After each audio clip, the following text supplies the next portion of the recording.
pakai lama, dompet andalan gamers banyak damage-nya.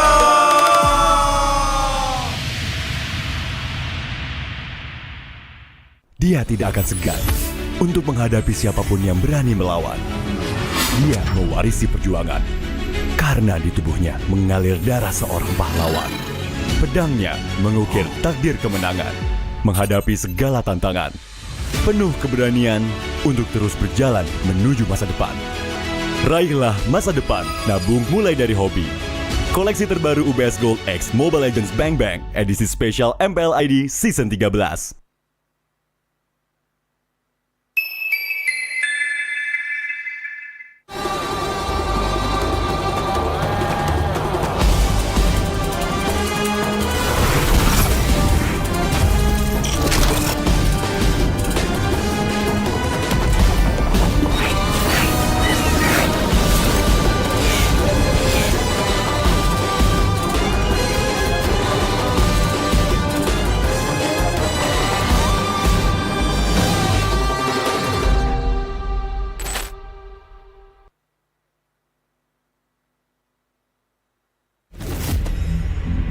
Mami sebenarnya sudah tahu rahasia terbesar kamu, Raka. Abah! Tunggu dari Sari. Kamu adalah legend mama kan?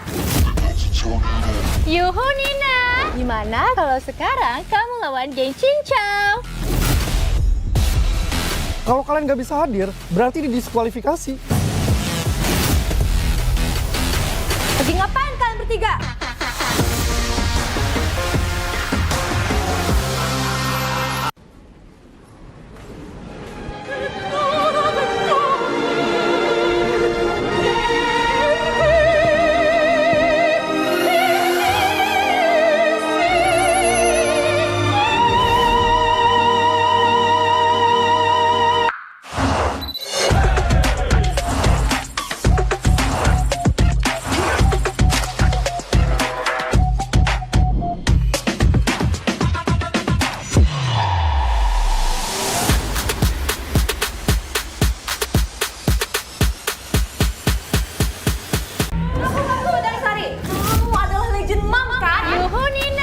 Gimana kalau sekarang kamu lawan geng Cincau? Lagi ngapain kalian bertiga? Kami dari panitia kompetisi MLBB, visi tim kami dimajukan menjadi hari ini. Main Mobile Legends memang seru. Mabar sama temen makin epic. Apalagi kalau double kill. Tropicana Double Crunch, es krim karamel dengan lapisan coklat yang tebal. Crunchy-nya double. Main bareng, makan bareng Tropicana Double Crunch. Double crunchy level dewa. Rasa ini Gatot kacau. Ih, tombe basah. Bro, move on ke Head and Shoulders. 100% pede, ketombe basah dan gatal Wiped out. dapetin edisi baru Gatot kaca di minimarket terdekat. Head and Shoulders. Ini Gatot, ini kaca. Mas Gatot, benerin kaca.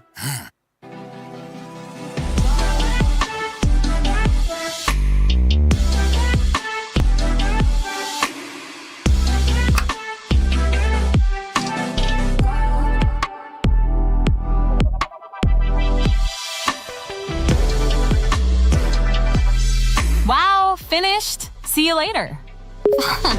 Time to go. Okay.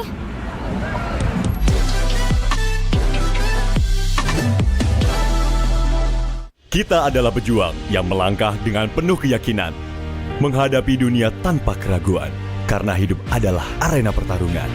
Kita adalah pejuang yang tak akan gentar oleh segala tantangan, menghadapi lawan tanpa ketakutan, karena kita terlahir untuk meraih kemenangan.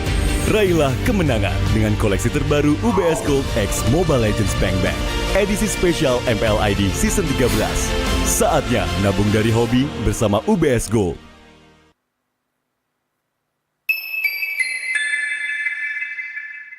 Apa akan kehilangan ingatannya? Masih inget ini, Pak? Sekecil apapun perhatian adalah kekuatan. Hidupkan momen kebersamaan. IndiHome. First Blood.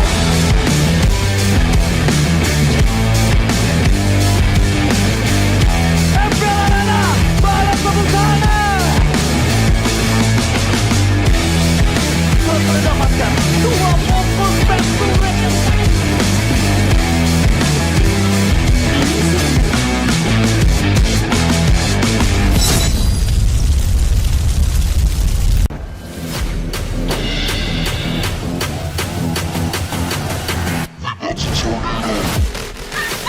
Kamu belajar, Raka! Enggak kok, Mi. Pengen belanja banyak barang kebutuhan tapi malas keluar rumah.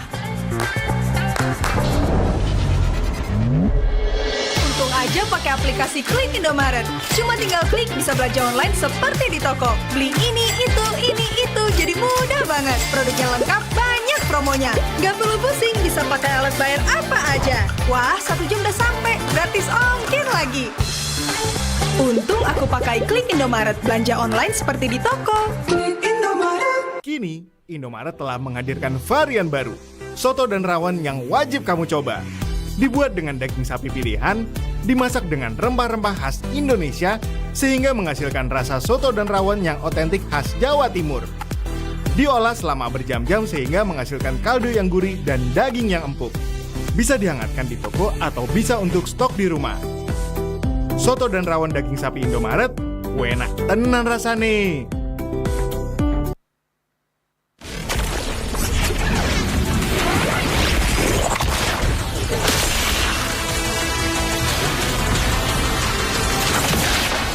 Strike first and without mercy.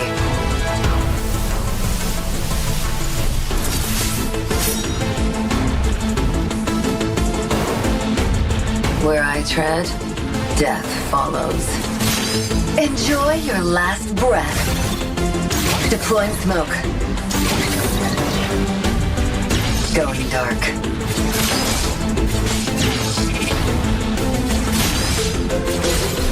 War is my trade. Death is my craft. Backup plan? I am the backup plan. My destiny is what I make of it.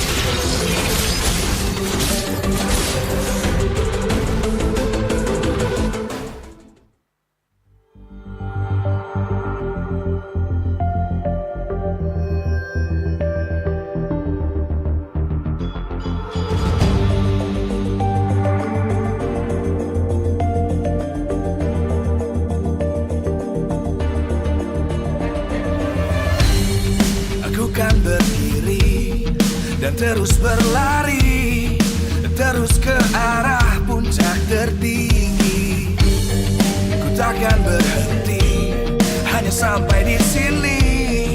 Kemenangan abadi menanti. You know we won't miss if we unite our focus. And if you haven't noticed, we all live. Nyalakan apimu, hadapi semua tantangan. Hadang semua serangan, jatuh bukan halangan. Bakar semangatmu, janganlah engkau menyerah. Kita akan buat sejarah. We all this, we won't miss. We all this, we won't miss. Saatnya beraksi, jalani ambisi. Aku kan menyawakan hari ini. You know we won't miss if we unite our focus. And if you haven't noticed, we all live. Nyalakan apimu, hadapi semua tantangan. Hadang semua serangan.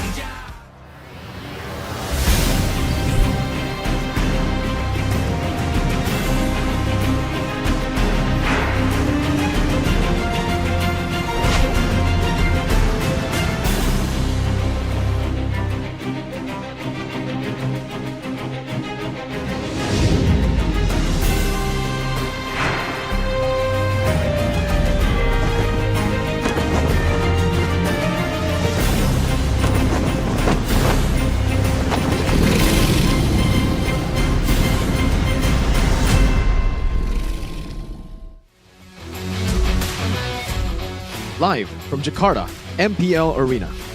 MPL Season 14 is powered by Munta.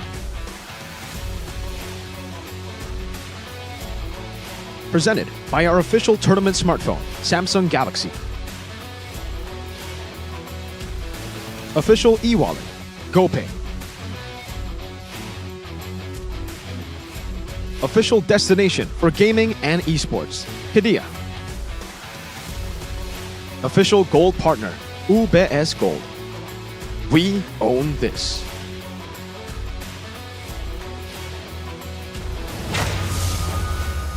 Kita berikan Soto Mafian. Lihat, tidak bisa diselamatkan dan Avatar of Guardian berhasil menangkan Soto Mafian masih malam di arah. S14 meanwhile backline mereka dibalikin. Counter setup, triple kill from Maniac. Mafian mencoba melepaskan Maniac dan berhasil memporak-porandakan dan wipe out. Kickman wants the counter setup from Ten Leguem the real. Arah split push. Skylar pun untuk bisa menahan ke arah split push link sampai saat ini dia masih kuat loh. Dan ada Regis yang sorkan backline. Target mereka berikan seorang Azura. Tapi dengan adanya Rinsen di sana berhasil menyelamatkan dan hingga dia bisa loncat ke arah depan. Memakan ke arah sosok seorang Azura. Dengan pembantuan dari Ritz. Berhasil memporak-porandakan mid lane. Split push coba dilakukan oleh sosok. Tapi from Skylar. 2 poin ke Livo.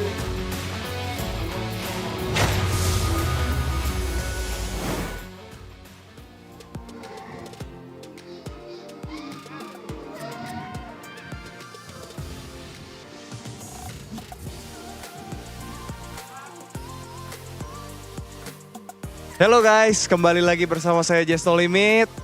Selamat datang di MPL Season 14. Oke. Jadi di match pertama ini kita akan menyaksikan mantan tim aku nih guys. EVOS akan melawan Rebellion. Siapa yang udah gak sabar? Wah, udah pada gak sabar ya? Pendukung EVOS mana suaranya nih? Rebellion mana suaranya? Kok sama pendukungnya? Oke. Iya. Waduh, rame banget nih MPL Arena, semangatnya kasih dong. Yang ada di rumah juga pastinya shock. Biasa Bude yang opening di sini, namun ada Just No Limit, apalagi dengan intronya nenenenenet. Kangen semuanya pastinya dengan Just No Limit. Dan dari awal kamu intro itu sampai hari ini, MLBB berkembang banget gak sih Just No Limit? Bener banget. Tapi apa kabarnya Jess? Baik, apa kabar juga? Baik banget, apalagi di sini lihat wajah-wajahnya langsung tersenyum semua ya di Just No Limit di sini ya. Apa dijadiin permanen aja nih Just No Limit di sini? Tapi tidak bisa karena di sini Just No Limit ada sesuatu yang spesial ya Jess. Bener banget. Nah, kita akan menyaksikan bersama-sama nih music video spesial yang dibintangi langsung oleh Just No Limit. Kita cek bareng-bareng? Boleh. Let's go.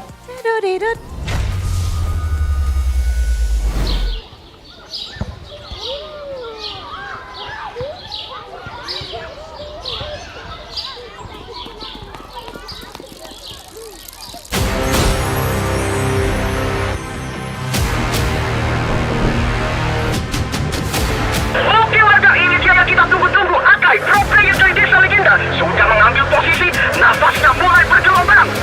Tapi matanya tegas seperti unggas. Skor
sekarang cukup satu pukulan. Tiap kali aku masuk arena, tak perlu banyak pikir, semua kocar kacir. Sengket sudah biasa, victory depan mata, akulah si pasti juara. Hey kawan, coba teriakan, bersorak kita pemenang. Hey kawan, coba teriakan, bersorak menantang terang. Hey kawan, coba teriakan, bersorak kita pemenang. Hey kawan, coba teriakan, bersorak menantang terang.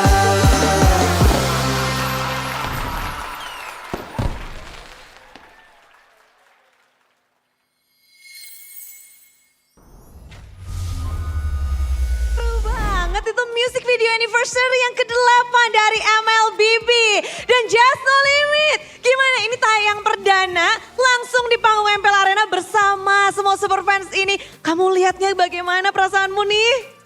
Keren banget videonya ya. Jadi ini videonya itu ya menurutku ini apa ya, pas kemarin kita syuting di sana itu kan juga rame banget. Jadi antusias banyak banget anak-anak di sana. Antusias banget dengan pas kita lagi syuting Mobile Legends itu. Gitu sih. Jadi rame banget, bahkan udah seru pas lagi syuting. Terus tadi nonton di sini juga bareng-bareng kita pasti spesial ya. Bener banget, bener banget. Tapi ada nggak sih cerita menarik dari proses syuting itu sendiri? Karena udah lihat kamu jadi coach, terus jadi hero baru kita, Suyo. Gimana tuh? Seru banget, karena pas di sana itu biasanya kalau misalkan syuting itu kan kita di dalam ruangan gitu ya. Jadi di dalam ruangan, biasa saya syuting itu dalam ruangan gitu. Nah kemarin itu pertama kalinya syuting di outdoor. Jadi bener-bener itu orang-orang nonton gitu loh. Orang-orang nonton, makanya mungkin pas saya lagi live juga itu banyak yang bilang, "Bang, kemarin lagi ke sini ya?" gitu. Jadi ke tempat sini, mereka nontonin. Kemarin Siska jadi Kadita ya gitu. Cuman kan memang kita harus tunggu dulu nih. Ya tunggu hari ini baru bisa kita kasih tahu lah ke yang lain. Jadi seru banget di sana. Pada antusias banget dengan Mobile Legends Bang Bang. Tapi kamu berubah-ubah jadi coach, jadi Suyo, kan ditanya ada Siska. Gimana tuh jadi hero Suyo sendiri? Seru ya? Tapi ada gak sih, ini kan hero baru juga, ada tips gak nih bermain Suyo? Kamu kan udah Suyo itu sendiri, ada tips gak tuh? Latihan di itu sih, mungkin harus latihan di praktis. Terus mungkin ya nonton tutorial Just No Limit gitu ya. Mungkin kalau yang nonton mungkin harus nonton tutorial Atlasnya juga. Ya. Pokoknya tutor ada di Nenonet, ada di Just No Limit langsung. Dan kalau ini hero kan benar-benar baru muncul, baru bisa dipakai untuk tim MPL pada saat babak playoff. Ada nggak sih kira-kira nih tim yang bakal bisa mantap pakai Suyo? Sebetulnya mungkin kalau misalkan hero baru itu pastinya kalau mau dicoba itu ya lebih berisiko ya. Karena kan ya mungkin latihannya itu lebih singkat waktunya gitu. Nah cuman ya mungkin potensi untuk dipakainya bisa jadi tim-tim yang di upper bracket mungkin ya. Karena kan mungkin mereka mau coba-coba eksperimen kalau misalkan kalah itu masih ada nyawa lagi. Jadi ya mungkin kemungkinan ya bisa jadi dicoba sama tim-tim upper bracket. Cuman lower bracket juga bisa jadi kalau misalnya memang hero-nya OP banget ya bisa dipakai juga sih. Menurut Jess ini hero OP nggak? OP karena kan saya lagi cosplay. Jazz Effect. Dan ngelihat hari ini juga pastinya spesial Jazz. Ada nggak sih yang mungkin ingin kamu sampaikan kepada kita semua? Jadi kalian jangan lupa login Mobile Legends Bang Bang karena lagi ada event petualangan akbar. Di sana itu kalian bisa dapetin skin epic Akai Marvelous Master. Nah itu bisa gratis, kalian tinggal ikutin aja eventnya. Jadi kita bisa kapelan skin nanti, bukan kapelan sih kayak apa ya? Kembar. Kayak kembaran skin. Dan ya pokoknya kalian wajib banget ikutin eventnya. Karena ini event ulang tahun Mobile Legends yang ke-8. Ulang tahun yang spesial pastinya karena yang ke-8. Dan kita pasti langsung nih udah dengar dari Just No Limit, lakuin gak sih? Jess, thank you banget The Legendary sudah datang ke panggung MPL Arena. Dan pas banget nih, kita mau opening match di hari yang kedua. Ada mantan tim tadi. dan juga ada Rebellion. Ada yang mau kamu sampaikan gak sih untuk kedua tim ini yang akan bertarung?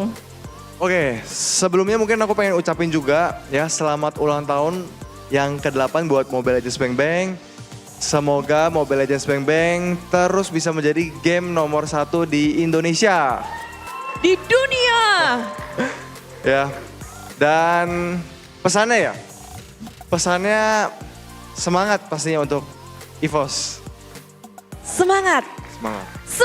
Dan semoga menang. Semoga menang. 2-0. Wush, langsung ya. Apakah ada Just Effect di sini kembali hadir?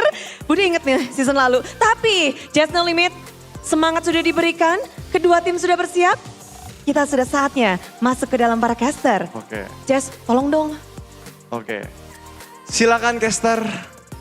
Monggo.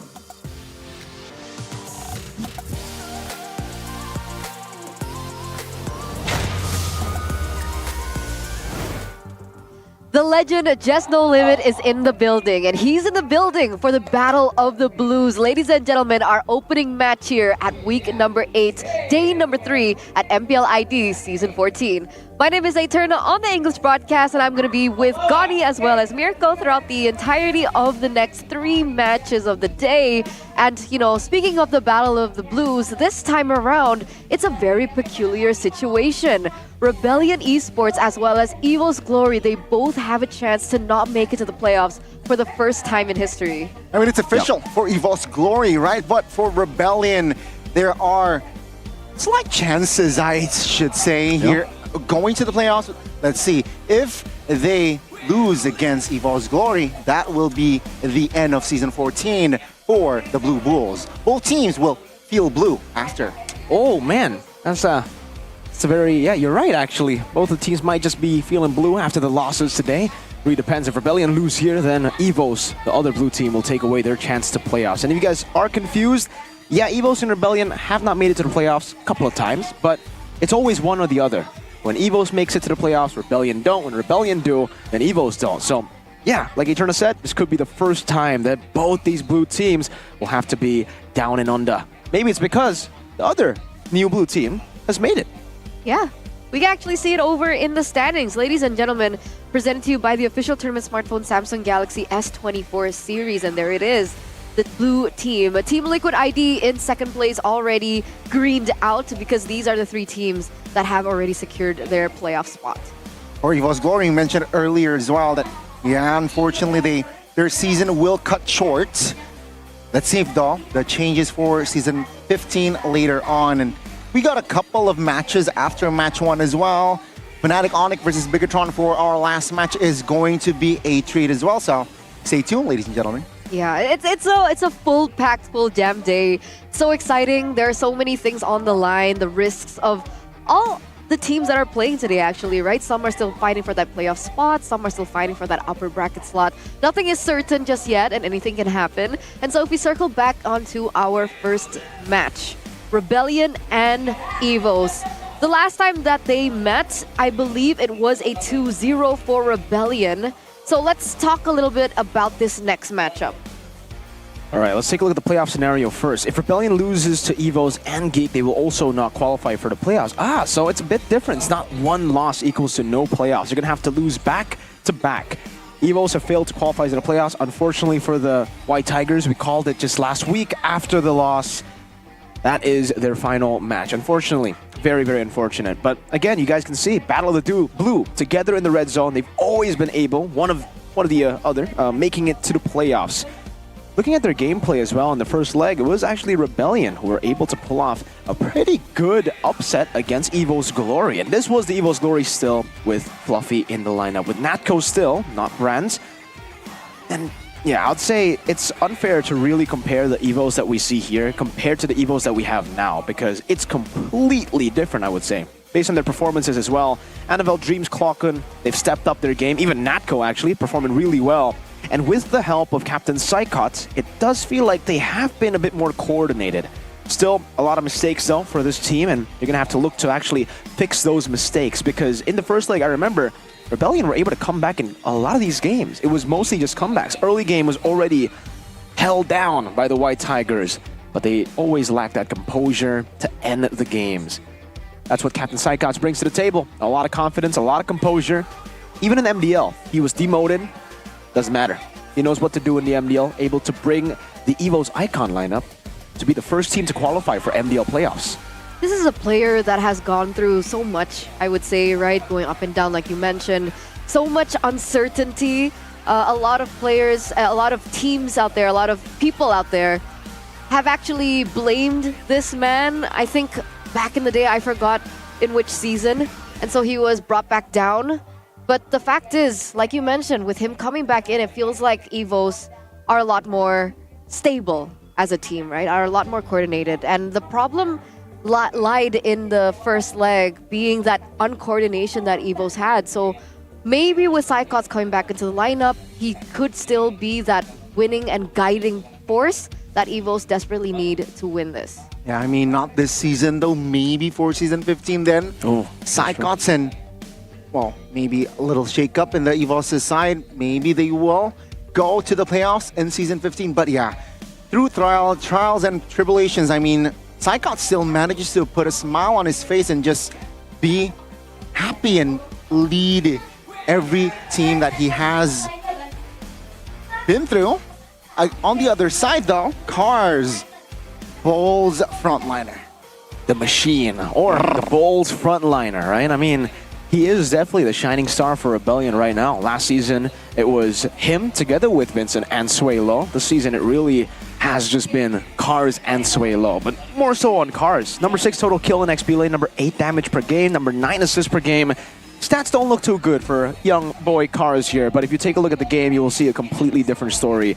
He's able to actually get a lot of these comeback victories for the team, stealing away the Lord actually from the god in the jungle, Kyrie, Retri, missing out on a Gatot Kacha. Cars was able to turn that game around, and on a lot of different heroes, he's been able to pop off as well, man. I remember seeing him on the Edith, getting a lot of dubs, and the Phobius too, able to dictate the game's pace with the new revamped version of this Phobius. And now that, you know, some of these XP laners actually that Cars likes to utilize has been in a way buffed. A lot of the other XP laners like Terizla, the bad matchups for his prio picks have been nerfed.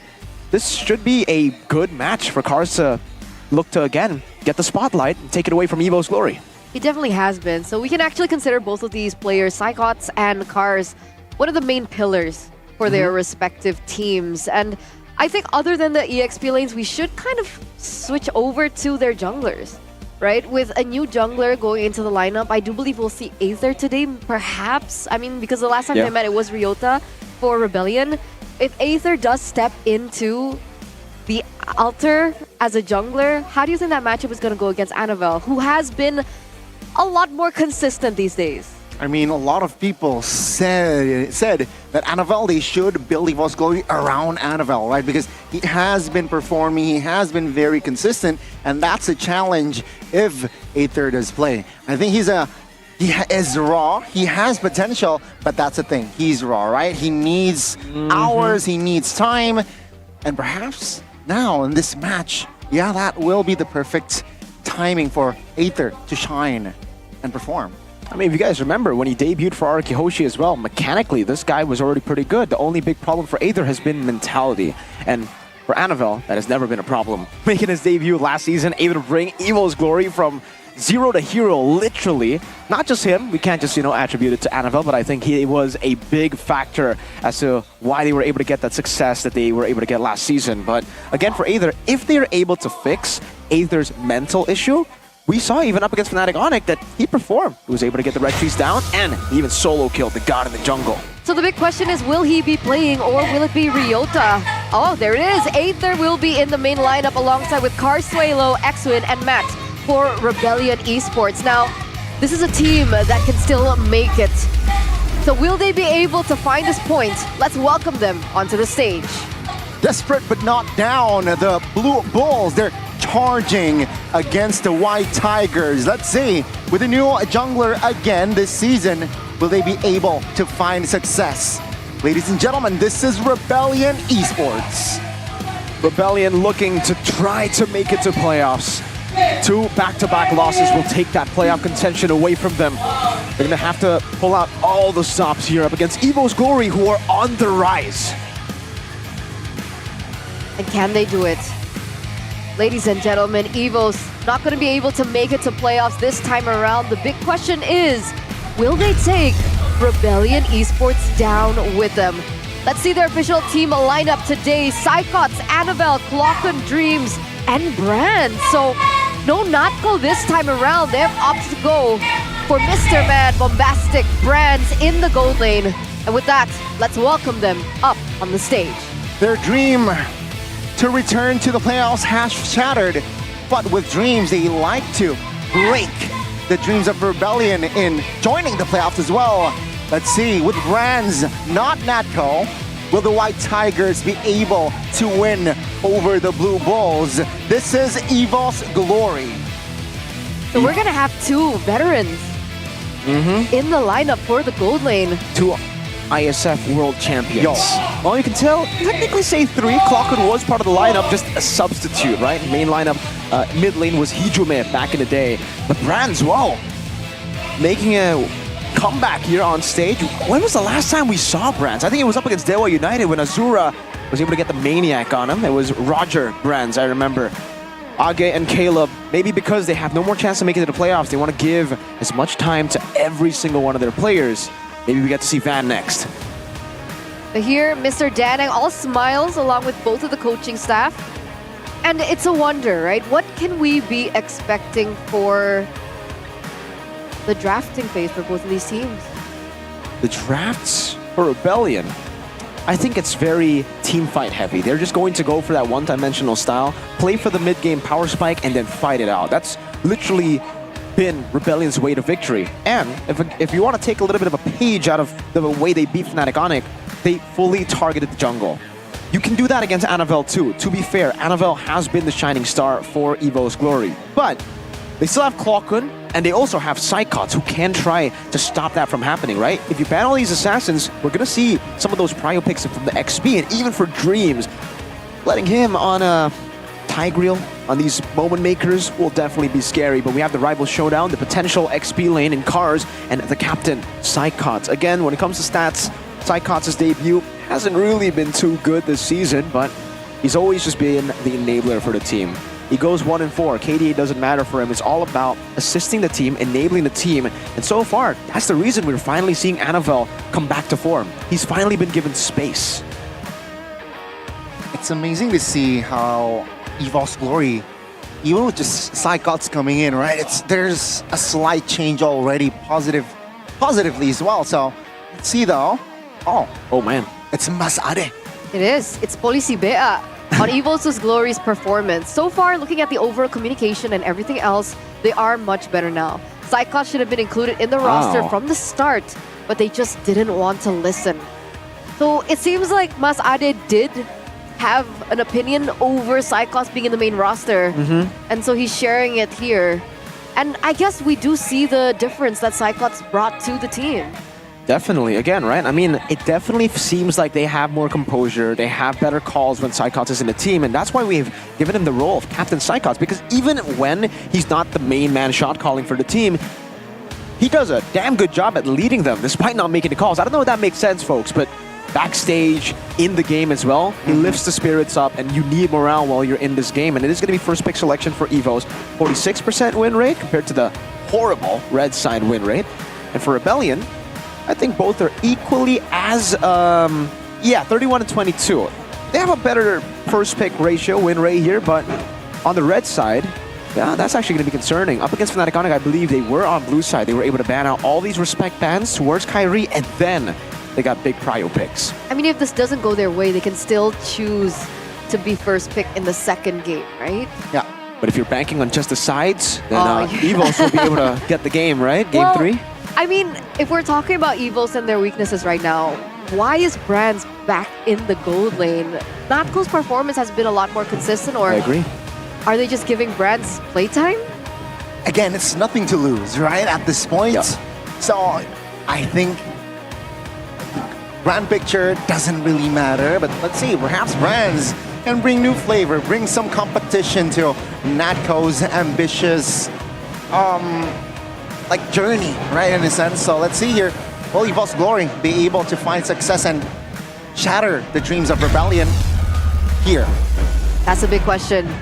As we enter the drafting phase, ladies and gentlemen, for game number 1, presented to you by the official tournament smartphone Samsung Galaxy S24 series, the Hayabusa and the Yi banned out already in the first phase. Hayabusa, we've seen a lot, but the Yi takeaway is quite interesting. I think now with the Yve, it's just pure respect for Evos, right? The Hayabusa and then the Yve. We want to shut down Sway low, but I'm not too sure about this Yve ban because, fun fact, Rebellion has actually been able to utilize a lot of the Zasks. Even in the meta right now, the Zask has been a prio pick for Rebellion for some reason, and hey, yes, with the changes to Zask, you are nerfed quite a bit in the early game, but if you are able to make it out of that early game, get to the mid to late, especially late, you actually deal more damage. So, Mr. Sway of House Low, we'll see if he can actually utilize that again, but that is the Edith ban to respect cars. The question for Rebellion is, do they want to leave the Fanny open, or do they want to give Mr. Psychons that Phoveus? Phoveus is still very, very value here. I do expect Rebellion to ban the Phoveus out, and yeah, I mean, leave out the Edith, leave out the other heroes that are still prio as well. So let's see Rebellion though. They're taking their time. They are, but okay, so it's neither. Wow. Nolan is actually going to be the choice of ban from the Blue Bulls, and now Evos, they have the chance to pick up the Phoveus if they want to. I don't know, do you want to prioritize the Fanny for Annabelle? I don't think they pick it up here, the Fanny. They can go for the Mathilda first. There you go. That's the Mathilda first pick. Now, it kind of forces Rebellion to go for the Phoveus. If they don't get the Phoveus, then Evos will have that combo. 100% win rate, by the way. Phoveus, Mathilda. Rebellion. Phoveus should be locked in. The other pick is where... Here's the question. Has Cars picked up the Phoveus this season? Yes, he has. Yeah. He has. I'm really just wondering what pick they will go for after the Phoveus pick now, right? Do they want to go for something like a Vexana, try to put in more CC to lock some of the members down from Evo's Glory that will already have the Mathilda to play with? Oh, the answer is actually the Phoveus plus Alpha. Alright. Those are two heroes that you can combo the Mathilda with, so I get it. Some denies. Very good deny over from Annabelle as well. Yeah, I mean, it's a very good read right from the side of Rebellion, asking a question here. Evol's Glory, will you pick up the, what, Bane maybe here early? Another hero that is also very viable in that jungler position, but now, should they secure a gold laner themselves? If they do want to go for the gold lane here, Harith? It really depends on the jungle too, because if they want to put Harith on the hands of Brands, then they're going to have to go for a physical damage jungle. I think a safe choice would be the Julian, to be fair, but yeah, like you said, the Bane is still up for grabs as well. You can deny a lot of the engage potential from the Phoveus Alpha. They, go for an early Claude, but they do go for the safe Julian pick here. Ooh, this gives Rebellion actually a chance to go for the Harith, right? Harith's not that good against Mathilda, to be fair, because Mathilda can just drag people out of the Van Force, and that will be tough for you, but you're already in a winning matchup. You can go for Moskov, go for the Harith as well. Should be okay, unless you want to go for... Yeah, no, I'm thinking just go for the gold lane here. Try to get that winning matchup against Brands for Matt. Vex is also an option, maybe, if they do want to explore that mid lane. Or Zask? Denying that mid lane in the second phase later on. Or, yeah, I mean, Zask, right? A good hero and quite independent with the Dominator's Ascent. Evol's Glory, they lock in neither, not the gold lane nor the mid lane. They do want to suppress hero though, and that is going to be the Kaja. Oh, alright. They pick up the Kaja really early here. Despite Evos already picking up the Mathilda, is this them going back to their core with Rebellion being very strong with the pickoffs? That was with AudiTZ, right? This is X-Win, it's different, but yeah, so far they have been doing well with the pickoffs, and that's why you see the Lunox ban here come through from Evo's Glory. Usually you get the combo with the Kaja in with either Lunox, Carry, or Beatrix, so I'm expecting another maybe Carry / Beatrix ban, but maybe, just maybe, they're just gonna respect the Lunox. Maybe they don't care about the Beatrix. I would say for the Claude especially, you want to see the Beatrix on the other side. If you ban out the Lunox and the Carry, it's done. It's good for the Claude. Very good point. Very good point. So let's see here. Will that come through? The carry ban from the side of Evo's Glory. Rebellion, what are they looking for here, right? They have already bodies, so... Valentina? Yeah. Valentina, maybe Vexana. for Rebellion as well. So Low is very good on that Vex. I agree. I just don't like the Valentina in synergy with the Kaja, right? Her burst damage isn't as large, so I would prefer a different mid laner. I think if they do want to try and utilize it to pair in with the Kaja, maybe even a Luo Yi would work better in this type of situation. Yeah, I agree. I think the Valentina was supposed to be banned by Rebellion, that's what I'm saying, because they have a Kaja now, Divine Judgment, very big ultimate, and Evos could definitely utilize that with a Julian. Enhanced Scythe, a lot of shred. Evo's definitely thinking about that carry potential here. But if they don't want to go for, yeah, I don't know, leaving the carry open will definitely be a bit scary because it's a good matchup against the Claude. It does really well with the Kaja. And then it enables Rebellion to hide that mid lane pick all the way to the end. So, I wonder what... Yeah, it is going to be the carry ban now, and I agree. I think if they really want to go for damage, they go for the Vexana. It's a good combo together. They go for it. Vexana does come through here. So, yeah, I mean, technically, 4 heroes that were picked up from the side of Rebellion has some slight of crowd control, right? Which can be very annoying if Evo's Glory wants to fight, even play the pickoff style. So let's see here, the last 2 heroes that will be locked in by Evo's Glory. What do they need? They have DPS, they have some sort of burst as well. They need bodies though. They really do. I think going for the Khalid and XP would be pretty smart if they wanted to get some bodies here, because without the Terizla, it's already really tough. They all go for a signature pick. That's an Aurora. That's not the signature pick. I'm talking about that Yu Zhong, boys. That is the pick that got them the win at ISF against Team Philippines Rebellion. Last pick. Beatrix is going to be tough against a Yu Zhong. That's why the Yu Zhong was picked up. They are covering all the gaps here to get rid of that combo of the Kaja. Oh, what do you go for now? Shred? What? I guess Natan? Or Ruby Gold? Natan takes too long to get going. They go Moskov. Okay. Wow. Okay. There it is, ladies and gentlemen. The official composition for both of these teams. With the Moskov being placed in, does the Moskov still do well against the Claude? Yeah, it does. In the matchup, it's pretty good. But again, I'm concerned about this combo with the Kaja. They're going to have to rely on Vexana, actually, and maybe even Alpha and Phobius to deal damage to get rid of someone. And it's a pretty tough comp to catch now that I think about it. There's Yu Zhong with an anti-CC built in with the ultimate. Aurora has a second HP bar. Julian has enhanced sword. So yeah, and Mathilda's always there. So they're going to have to be real smart with it. Mathilda is always there and always on the way. So let's see here. Will Evo's Glory be on their way to game 1? That's a big question.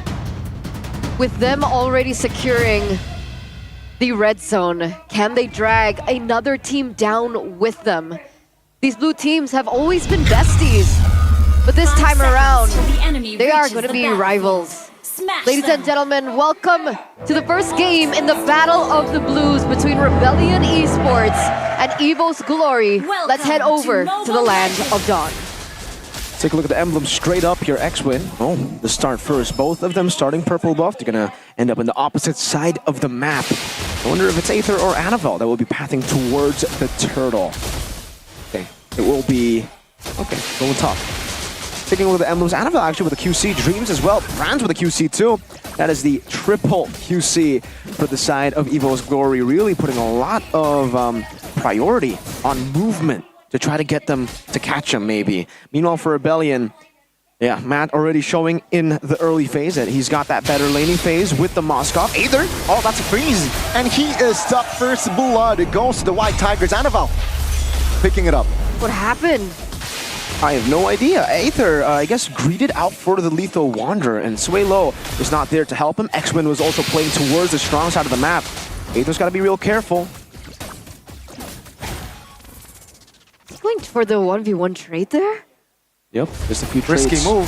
Back and forth. Again, Brand's actually rushed the Warrior Boots, which is very, very good. This should actually help him to maybe win it out, but so far it is still Mr. Matt, King MATT. Emblem-wise, Master Assassin, good job there by Matt to pick up that Master Assassin, knowing that he will have this winning matchup against Brands. But now that the Warrior Boots has actually been completed, it will be a bit tougher. Inspire, Wilderness Blessing plus the Agility, actually, also for X-Win. And it's a tanky build on cars. He wants to be the frontliner, the main one at least, for Rebellion. Trying to deal damage with just some items and base damage alone on this Phobius. All right. So we should be expecting a little bit more action from Rebellion as soon as they're going to be able to hit that level 4. So for the most part, Evos are going to be the first one to the contest of the neutral objective. This turtle is going to be secured. Now, Rebellion, with their rush to level 4, should be soon. X-Win almost at level 4 there. They're going to need to look for a trade here. They're going to need to stay relevant in this early portion of the game too. The big question is, how will they execute that? They'll just take it slow, I feel, because again, their composition can be brought into the mid-game. Aether? Alright, he secures the orange buff there, but Annabelle's already making quick work out of these camps in the jungle. It'll be really tough for them to match the clear speed of this Julian. On top of that, it's a Mathilda, bringing him everywhere. So Aether's getting outmatched here just from the mobility alone. You're right, that's a 2-level gap. Annabelle level 7, Aether level 5. I don't think Rebellion are in a position to contest now. It looks like X-Win going to be rotating towards his bottom lane. Maybe that's the way that they want to go about this. That's the angle that they want to look for. As we take a look at the talent prediction as well. Oh, what is this? 3-4-3? Gani and 4-4-2. Oh. The Rebellion prediction. Where did you go, Rebellion? I like the Blue Wolves, man. Me too, man. Shout out Cars and his dad. Shout out Mr. Wijaya, indeed. Mr. W, literally. Gave us some, what is it called? Banana?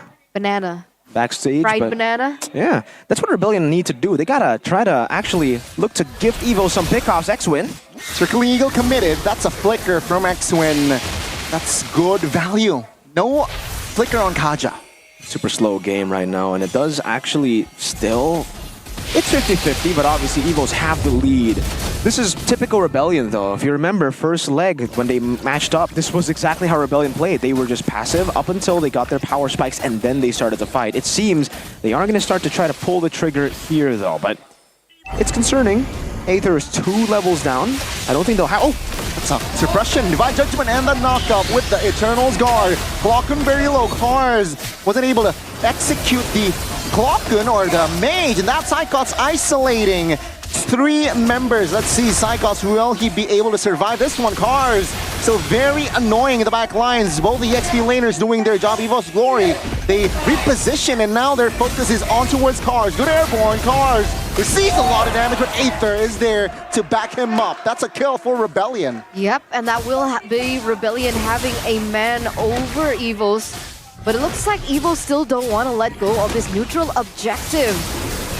But they still get it.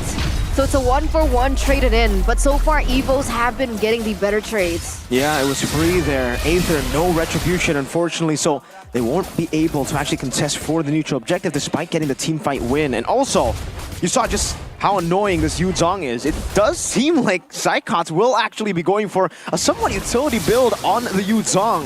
Fury Hammer straight into the Ares belt, so he's already trying to go for a little bit more tankiness, and it's also the same for Cars. Notice the firmness and the tenacity earlier that we saw in the emblems. Yeah, Cars is playing for also utility.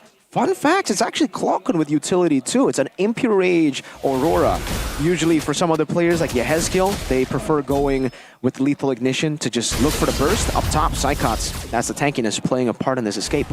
But we gotta talk about what happened earlier on, right, for Rebellion, because technically the Divine Judgment did hit, but unfortunately the damage, the burst, it wasn't there. It wasn't enough to take Dreams down, right? That was the initial pull. Yeah, unfortunately that was the big concern for us too, right? With the Vexana, especially at that point against a Mathilda, you're not really able to one-shot anyone yet. And even with the Moskov, I'd say it's going to be pretty difficult. Like, he's gonna have to land on those 3 item power spikes, maybe? I'm thinking maybe even 4. Maybe they need the Malefic Roar as well. Good spot up by Sway Low. Good read, good read. Evos Glory, they will not engage on towards more just yet though.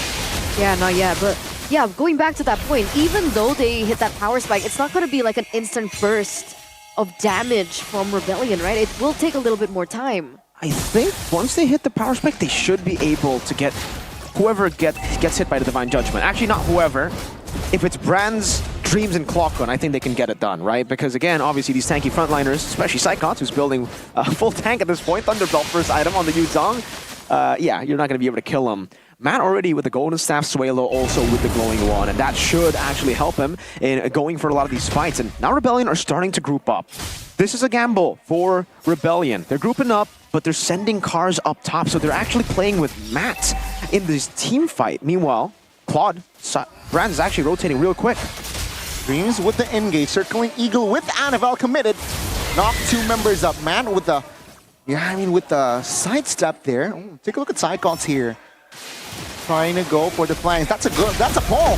Eternal's Guard pops as well. Annabelle goes down. Rebellion, they will want business. Clockman goes down, but the Blazing Duet actually finds Matt. Huge knockup. X-Wing falls as well. Evol's Glory responding to the fight. 2 for 2 trade so far. Earlier, Matt didn't have the flicker, so it was difficult for him to get out of that situation, but Aether, do you really want to go for this? You do have the Retribution down. Is it possible, though? That's a bait. 2 members taken down. Aether finds the double, and Brands will not be able to do anything. Good control by the Blue Bulls. They're fighting back.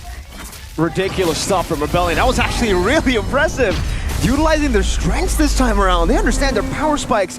And like I said, once they get that Glowing Wand, actually, that was already enough. They didn't even need more items for Sway Low. The main concern for them was actually the healing that the Guiding Wind provided the team and also Dreams to survive from the Divine Judgment. There, you saw the Guiding Wind not do much here with the help of the Glowing Wand, and Matt is online real quick, man. This guy is farming like a beast right now. He's gonna hit the DHS in, I don't know how long it is from getting it, but it's very, very close. You should be able to get it by the 9th minute, actually, so that's pretty good timers, man. Really good timers. Okay, but Evos, they're trading back. They're going to be able to pick up that tower in the top lane, as it looks like they are looking for a little bit more information as to the whereabouts of Matt, maybe a cheeky peek, but X-Win is there to back him up just in case something goes wrong. Gotta give props to Sway Low too, by the way, from landing these amazing Terrifies that literally changed the tide of the fight. Cars with the bait and then Sway Low with the follow-up. It's been phenomenal so far, and it's just classic Rebellion from leg 1. They lose out in the early game, always, almost. But now, they're always able to get that goal lead back. Circling Eagle. Oh, Eva's Glory. It's just wise. Rebellion, great control, right? They know when to commit on towards the fight and when to back off. Yeah. And game fun fact here for Psychots. Psychots Yuzong became the hero that brought Evos the ISF 2022 trophy and is Psychots' second most picked hero with 10 picks and a 50% win rate. And I think at this point, if we take a look at Yuzong, we're like, yeah, Captain Psychots, he even has his own soundtrack to it. Yeah. It's for Psychots on that Yuzong. Also, Brands has actually been able to farm up really, really well. Same items, I believe, right now as Matt. Actually a bit ahead, 100 gold ahead. So yeah, both gold laners about to hit their power spike. Just comes down to who is able to space out better. And Sway Low is that second item. Wishing Lantern. Glowing Wand to the Wishing Lantern. Not the Blood Wings that we see a lot now from the Vexanas. I think it was Yehezkiel and a few other mid laners yesterday. I think Rins as well went for the Blood Wings. But yeah, Sway Low wanting to go for damage. Really trying to combo together that X-Win Divine Judgment. Dreams trying to provide vision. Lord, actually Annabelle finds it. That's a huge deal. Rebellion now, they want to fight. Cars, positive engines, and Cycles as well manage to find 2 knockup. X-Win very low, taken down. Brands finds 1. Cars in the middle of a 4 members of Evol's Glory, though. Matt finds a kill. Cars goes down. Matt, he's looking for the double, doesn't get it. Aether here with the Spear of Alpha. Not enough damage just yet. Matt still very strong. That's a stun. Passive trigger. Claw Conflictors out. Matt wasn't able to finish the job, though the Lord goes to the White Tigers. That was a huge win for the White Tigers, no? Yeah, it was a massive win for Evo's Glory by getting the Lord. Annabelle coming in clutch as always. The real savior here of Evo's Glory. But Matt is actually... That was really impressive from him, man. Waiting in the bushes for Brands to use the Blazing Duet. Once he uses the Blazing Duet, it was time for Matt to make the move, and then he was able to actually clean up some of these members, forcing them back, and nullifying a bit of the Lord advantage that Evos were definitely looking to find. Only a tier 2 down below, and they're not going to lose any turret in the mid lane, thanks to Matt. Not even a turret up top, thanks to Matt. Oh, Aether, come on. NFL's too good. Wow. Poor Aether, man. I mean, he is a level above Aether, to be fair, right? Yeah. Give Aether a break, guys. It was unlucky, man. NFL's just really got on that red tree. But so far, Evos are scaling quite well themselves, brother, man. Huh. What is Suelo building towards there? Is that Bloodwings? Winter Crown, I believe, next for Aether. And it's, again, just full tank from Cars here. Dominance Ice, Radiant Armor, and Steel Leg Plates to 2 more Leather Jerkins. I think he might be going for... What is he going for with those 2 Leather Jerkins? I think going for a little bit more magic defense would be pretty good, too, against Anavel. But maybe that's the Blade Armor, actually, to go up against Brands. That is possible. He does seem to be the man that has to get into the back line. We saw it earlier in a 1v4 situation. He does get taken down eventually, earlier on that we saw, but he does need to build up that defense, I think, especially now that both of these teams are going to be corralling over the Lord. 40 seconds left. How do they want to do this, right? How would Rebellion be able to take this away from the White Tigers? What is the best case scenario for them in the setup? They get a pick, they back up, and then they look to wait for their cooldowns again to get another pick. Or force Evos to chase. If Evos use their resources to chase, then Rebellion should be able to kite back very easily with the help of some beefy frontliners and Suelo plus Matt, right? This composition is built very well to actually kite back against Evo's Glory. But if Evo's Glory can actually bait out Rebellion in these fights, and if Rebellion can't get a decisive pick, then Evos will certainly win with this composition. It's more of an all-in kind of composition, you know? So it really comes down to, you know, baiting and swapping out and kiting. Oh? Okay. Sorry, they might want to look for 5 cars. House of Vengeance, X-Win trying to buy time for Psychos. Evo's Glory repositioning. They know if they really want to commit, they need to take the risk. Glory is up. Cars forced to recall though, so it looks like Rebellion do need to buy a little bit more time. And I don't think Evos are aware of this, right? They still seem to be very hesitant in that setup. Matt looking for the clear in the far lane. He should be able to get that tower, but that is information for Evos to maybe look for a trade here. Yuzong, Black Dragon 4 pops. Matt is top lane. Annabelle again with the retribution. Matt though jumps in. Blazing Duet with a nature by Brands. Looking for space, looking for some damage. Psychots and Flocken will not be able to survive. Cars with the Infernal Pursuit trying to find a member, but he will fall. Annabelle with the triple. Looking for the Maniac, but Matt shuts him down. It's going to be Dreams and Brands now on the defense with Suelo and Matt. That's a 3-for-3 trade. Matt, oh, so risky. He was nearly looking for a pick over there, but unfortunately for the Blue Bulls, the White Tigers do pick up this Lord. And with 3 members down, the setup is going to be quite interesting. Wow, Matt has really been the savior of Rebellion, similar to how Annabelle has really been saving Evo's Glory with these Lord steals, man. These retributions have been solid from Annabelle. If it wasn't for that, Rebellion would have definitely gotten the Lord advantage. Eternal's Guard Dreams face checking but punished. Now the Lord will be irrelevant. Rebellion, great response.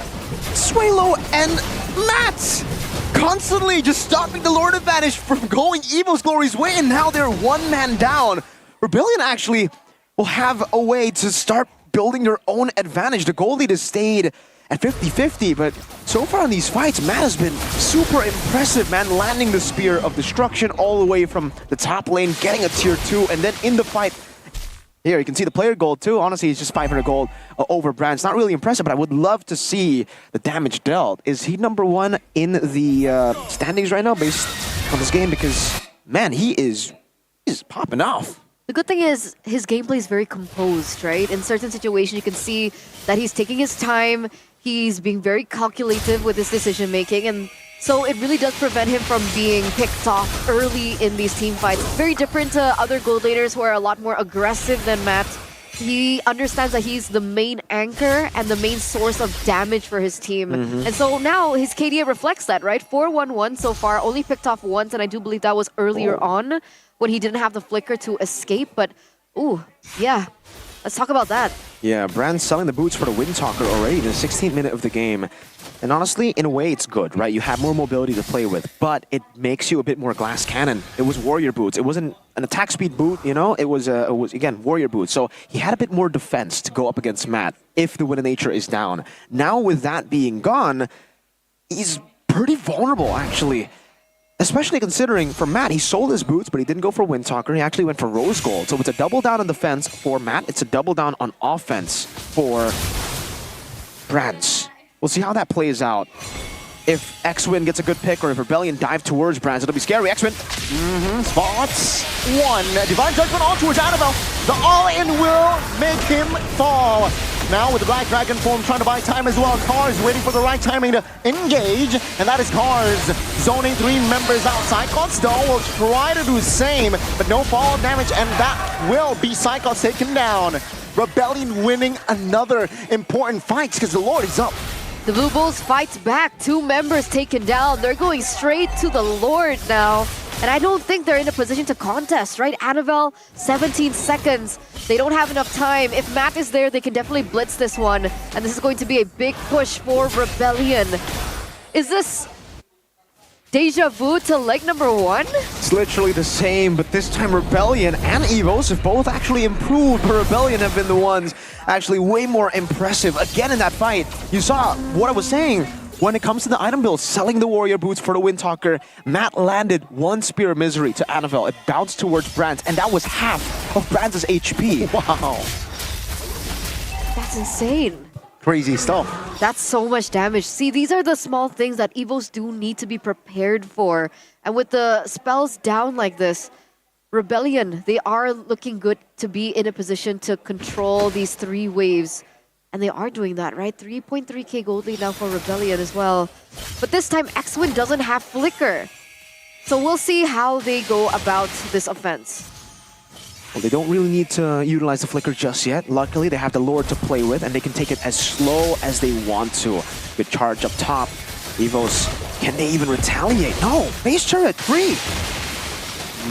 X-Win, no Flicker. So, yeah, I mean, Rebellion, they will wait. Perhaps for an engagement. Conceal pop just to zone the members away. Tier.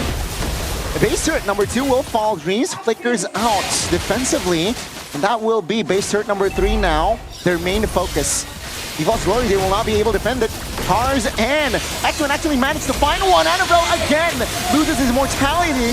But now his life will fall as well. Aether very low. Still able to get out, but with the Blazing Duet, he is looking for the clear. Cars! His gold has gone down. Matt's Aether and Sway Low will not be able to pull the trigger just yet. But even so, Rebellion get 3 base turrets away from EVOS. So if they do buy some time here and they do play around this Lord, they do have a little bit more to work with because these 3 waves are going to be pushing in favor of the Blue Bulls. Really good defense from EVOS, but unfortunately, it's still, like you said, is not really that good in the end because it's 3 base turrets. Yeah, 2 kills on the hands of EVOS. You would see that as a W, but really depends on how they are able to utilize that lead of the man advantage, and they're not really able to do so. They don't really have a full initiator. Psychon's initiation on the Yuzong is very telegraphed. You can see a Black Dragon fly in the sky from a mile away. For Rebellion, they only lost Cars and X-Win. Those are the 2 frontliners. Those are the 2 members that you would want to sacrifice in a siege like that. So 3 base turrets for those 2 kills, or sorry, those 2 turrets plus Annabelle.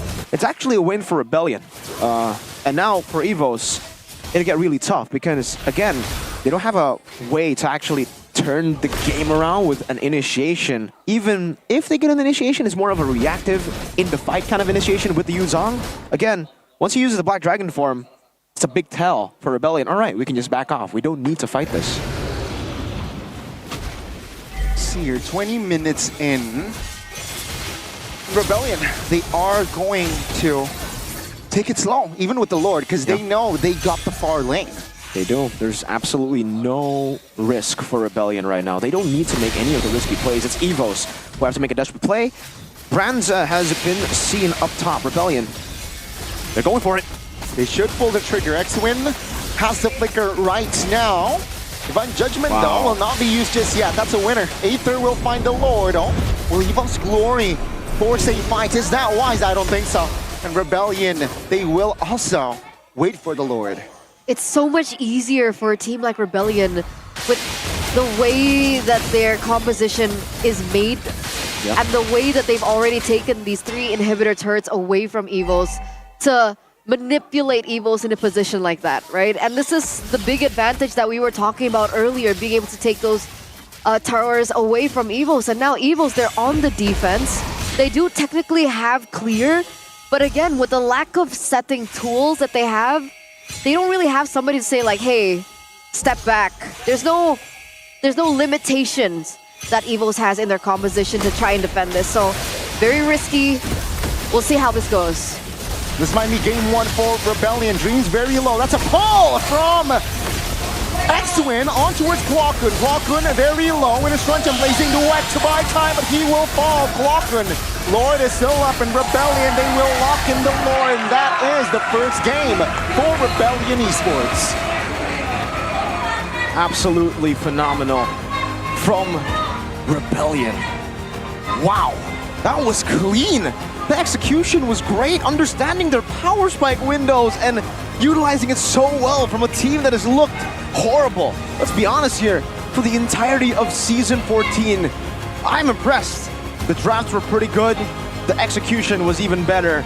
Matt really recovering from a lot of these fights, and early on, Cars holding down the line so that Evos don't get the snowball.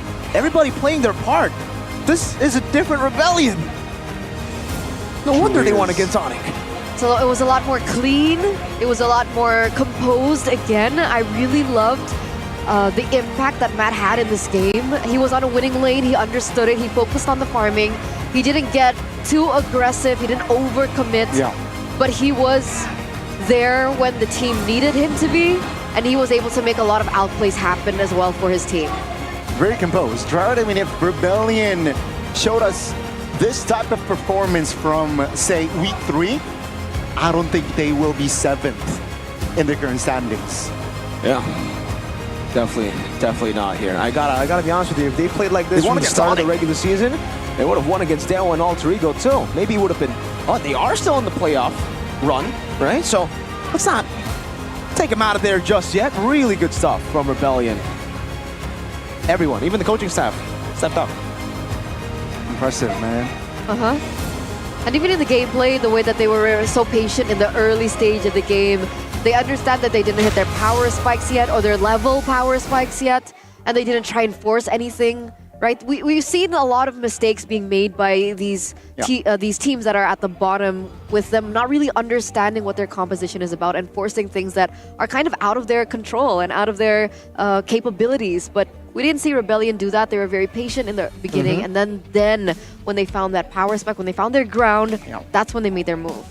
The control. The control was amazing. X-Win as well, very disciplined, using the conceal as a way to just bait out, and then later on, the flicker. Trying to stagger that to make Evos think. And Anavel, in that final fight, was actually waiting for the Divine Judgment. But he was waiting for too long, I would say, you know, but ended up technically getting Divine Judgmented without having X-Win utilize the Divine Judgment, because he was just there clearing the minions, waiting for the Divine Judgment to cancel it with the Enhanced Sword. And then X-Win decided, no, I'm not even going for you, bro. I'm going for Clockun. Let's take a look at these fights again, because it was really clean from Rebellion. Every time they got a kill, notice how they always back away, right? So it was always get the pick off, back away, wait for those resources, and then re-engage again. Once they re-engage, Matt, even in this fight where he wasn't really, he jumped in there with the Spear of Destruction, but he wasn't really able to dish out a lot of damage. He isolated the backline from Psychot. So Psychot was isolated, gave the other 3 members from Rebellion to actually clean up. 6-1 and 4. Moskov winning out in the battle against the Claude. And I will have to say, item build as well, really, really good. You said he doubled down? He tripled down now with the Nature, swapped it out for Immortality, right? Rose Gold instead of the Windtalker is such a good deal here for him, especially considering there's a lot of magic damage like Anavel and Aurora.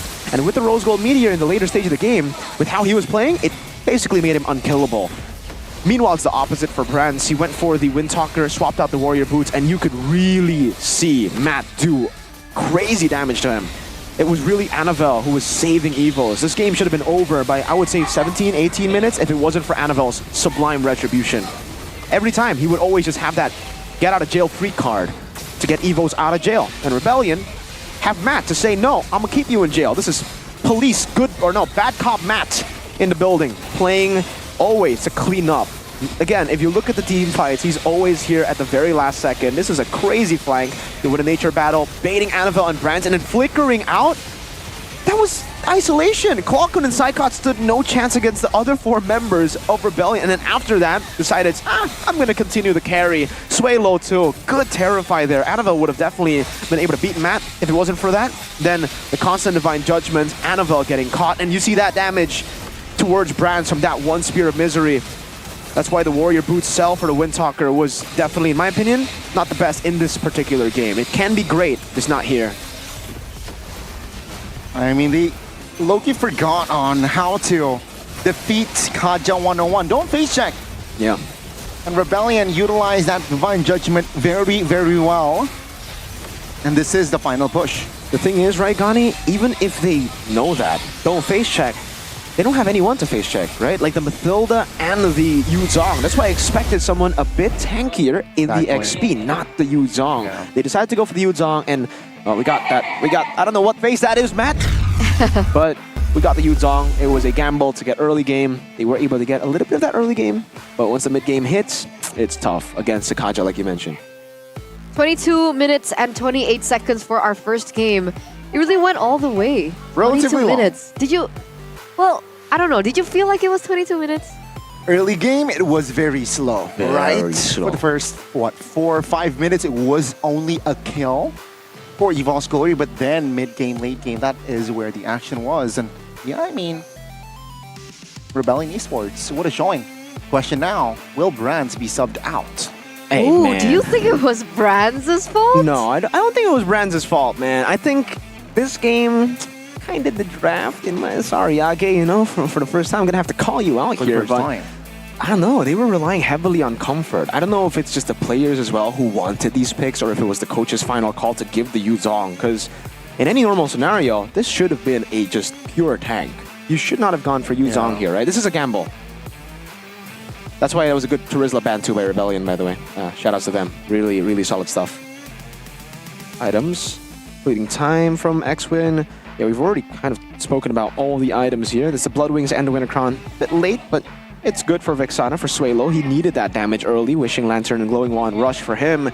Even though, you know, Evo's Glory had a lot of Winter Crowns. These Winter Crowns weren't able to delay as much because they don't have a natural front line. So even though Brands was actually dealing the most damage, I saw that in the charts, he was dealing the most damage to Rebellion, who have 3 frontliners. So Matt, if we take a look at the ratio to HP bars, right? Matt was dealing more damage in the ratio because he was dealing damage to almost all squishies. So he was bursting people down. Meanwhile, Brands was melting the frontliners, but these are what the frontliners are meant to do, especially Cars. You saw the full tank build on Cars plus the Vengeance. So on top of just going full tank, Queen's Wings, Radiant Armor, and then the Blade Armor late, Dominance Ice too. He had the Vengeance. It became really, really tough. And we get to see this, the damage, or sorry, gold difference over time, back and forth, and then back, and then all the way down. Amazing stuff from side of Rebellion, right? I mean, they know how to and when to really pull the trigger, and that was not the early game. Good control, very promising. Hopefully Rebellion Esports, they can stay this way and perhaps increase their odds for playoffs. Maybe, right? I mean, it will be a big step in the right direction for Rebellion Esports, and obviously with them being able to play as composed and as clean as this, and if they do make it to playoffs, maybe they do stand a chance against the other teams, but this is assuming that they still win against Evos. Evos still have a chance to come back from this. They still have a chance to go for a reverse sweep. Typically in a best of 3, we can't count Evos out just yet. True. Okay, so, you know, Well, technically we calm can. down. They're out of playoffs already. Yeah. In a way we can, but in this game... because they're playing with nothing to lose. Exactly. In a way, scary. we can count them out when it comes to playoffs because that's Clearly. a fact right now. But in this match, no, don't count Evos out. They're the kings of comebacks back in the day, you know? The mythical creature is match point Evos. And maybe that's why Brands is back in the gold lane. Yeah. He's the king of comebacks. Oh, let's see, game 2. Job is not done for the Blue Bulls indeed. Hopefully Evo's Glory can show more teeth though, as a white tiger for game 2. Show that teeth. Exactly. Let's hope, let's hope. Show me let's fangs, hope. bro. Yeah. You should show your fangs, Gandhi. There you go. Is that tiger noise? What is that? I have no idea what noise that is. I don't even know how to make that noise. Oh, there you go again. But I think it's different. Oh, there you go. What is that? I don't know. The sound of a white cat. Oh, is that the purr? White cat. Mm-hmm. Are you calling? Well, it are you actually calling does. Evos? Are you? Yeah, you want Nevin treatment? You want the Nevin treatment? Hey, you want to get let's say reported? he wants On to the win. edge, the fate of the blue bull in the hands of the blue rivals. Ooh, that's creepy. I don't think so. I don't think it's creepy. It's eerie, right? I mean, it's Yeah. like, I mean, I love the storyline always. Rebellion and Evos. For some reason, they're always besties. But they never make it together to playoffs, or they never make it not together outside of playoffs. So again, this could be the season, but so far Rebellion says, no, brother, we're besties. That's why you gotta let us win. All right, we gotta make it to the playoffs. And Evos, adjustments, frontline, right? I think that game was very winnable. The Mathilda is such a good pick, and Annabelle was already 2 levels ahead at the start of the game. Again, for Evos, the big problem is they can't utilize the early lead that they have in the game. They can't snowball out of the early lead. I agree. Even, I don't want to say a bad performance, but underperforming perhaps from Klokun shows that, on the Aurora, again, utility mage wasn't able to find the right connection on towards the composition or the approaches from the side of Rebellion. And Klokun, he was just there that game. Vibing. I think it's difficult, right? Because technically an Aurora, it's not like a Vexana. Exactly, yeah. You know, like you need proper setup True. So to give deal her- damage yeah. as an Aurora. So And Louis- technically, there was no setup from Evos. Exactly with the Matilda. Yeah, you're right. When there's no setup, Valentina. I thought they were going to go for Valentina. Because again, the Valentina, Divine Judgment, you have a way to actually force out those kind of fights and pick offs, and you already have a team that can actually deal damage. It's Annabelle. Remember, it's already Annabelle on a Julian, so you have the burst with the enhanced scythe whenever you get the Divine Judgment, and then you have a Mathilda to zone the back, and then Yuzong to zone the back too. Valentina was kind of good there. I think they overthought the drafts a bit, you know, with the Yuzong Aurora last pick. Yeah. Those 2 last picks were pretty bad in my opinion, because if they had gone for a tanky XP, can't think of anything right now, but I said something earlier. Does the Uranus work there? Oh, no. I don't think so. So what's a tanky EXP apart from the Charizard? Thamus. Thamus. I think so. Do you know what rhymes with mold? Gold. Yes! Gold! And on the note of gold, UBS Gold! That was such a good bridge, Brilliant. guys. Epic Collaboration Limited Series UBS Gold X MPL Season 14 is now available. You may wonder where, at ubslifestyle.com and UBS Lifestyle e-commerce. And with every purchase of the limited edition UBS Gold, you guys can get a free skin. Amazing. I'm so good. Oh, so good. I agree. So Add check it out, skills. right? Check it out. Cool ring. Necklace is lit. Ooh, lit. Exactly. Litty. Litty. And check it out, guys. You can get a free skin as well. Eterna mentioned it earlier. Invest in your game and also in real life. Invest in yourself, guys. That's number one. That's numero uno. Okay. Numero uno. See, if Then you get the Electro others. Katana, that's an investment for yourself, because again, you look very, very litty, as Gani says. Litty. Litty. You know what rhymes with, you said mold, right? Yeah. What rhymes with duck? Starts with an Luck. F. Starts with an F. Fire truck. Exactly. There you go. Yeah. We're in sync here, everybody in the building. I'll play. Gotcha. I gotcha. But UBS Gold has also gotcha, okay? But you know, you guys gotta start now. Now. Now. What are you doing? Exactly. Come on. Join in the fun. Have you done it? Vámonos. Or vámonos. Come on, John. That You got Dora? this. John. Come on, vamonos. Mm-hmm. I'm not gonna continue that. But. Dora DSP is on Geek Fam, not Rebellion or Evos, okay? What? Dora the Explorer, he's on Geek Fam. Oh yeah. Not Evos. My bad. Or Rebellion. So let's That's not talk true. about that. That's true. Let's talk about this game again.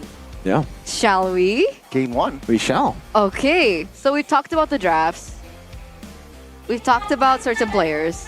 What else do you think that Evos need to improve to win, come back prevent clean sweep from the Blue Bulls. Put Psychots on an enabler. I honestly feel like that's it, right? Because when he... Yuzong is technically an enabler. But again, in this meta, is it really though? He went full tank, the Petrify, the Furious Dive. Yes, you can dive. Maybe if it was a Beatrix, not a Moskov, it would be like, oh yeah, it smacked Beatrix. But he has a blink, he has a flicker too. I don't think the Furious Dive actually connected on any prio targets. It was mainly Fovias, Alpha, Kaja. Again, those three members that Rebellion are very happy to give. We're like, okay, good job. Furious Dive onto them. Very nice. So it's like a double D situation. Yeah. Psychots dives and then he dies. Yeah. Okay. You're right. Yeah. Maybe Double give D. Maybe Lui for Clockun. Explore it. I don't know. I guess it really Set depends on the composition, right? True. You're up against an Alpha. I think the safest one would have been Fovius. I think ban Matilda, honestly. If they Yeah. for Evos, yeah. I think Dreams does better on different heroes other than Matilda. Exactly. Yeah. Ban Matilda. Ban Matilda maybe is going to be an option. Honestly, Evos they pick blue side, guys. Oh. We were talking about how Rebellion has were a pretty bad win rate on red. Evos have a worse win rate on red. Now do they go red or do they stick blue? I think the Matilda isn't a problem. You know, Dreams wasn't the normal Dreams, but he was getting the job done. Annabelle was already so ahead because he kept on using the Guiding Wind to get him places. Early game was good. They just couldn't get the dub after that. And I think if they had someone that could tank the damage in these fights, Annabelle would have shined a bit more because then you would actually have someone to face check. The big problem, Gani mentioned earlier, no one's there to face check. Everybody was just, whenever you face check, you're dead, or you have to use Winter Crown or a big resource, and that's not optimal, man. And that sucks. You know, when you go somewhere and you're alone. Yeah. But you know, Erico, wherever you go, you'll never be alone. I mean, true. 2 out of 10. Right? That was so good. I mean, that was so good. Yeah. That was so good. If you guys are perhaps, you don't like loneliness, you prefer... We're going with this loneliness thing? Yeah. You prefer in a crowded area, just check out Erigo because it fits you wherever you go. Yeah, it feels like you're walking with someone. With someone that's hugging you all the time. Okay. Okay. Check out They're the that designs. comfortable. The designs are amazing. Complete to compete.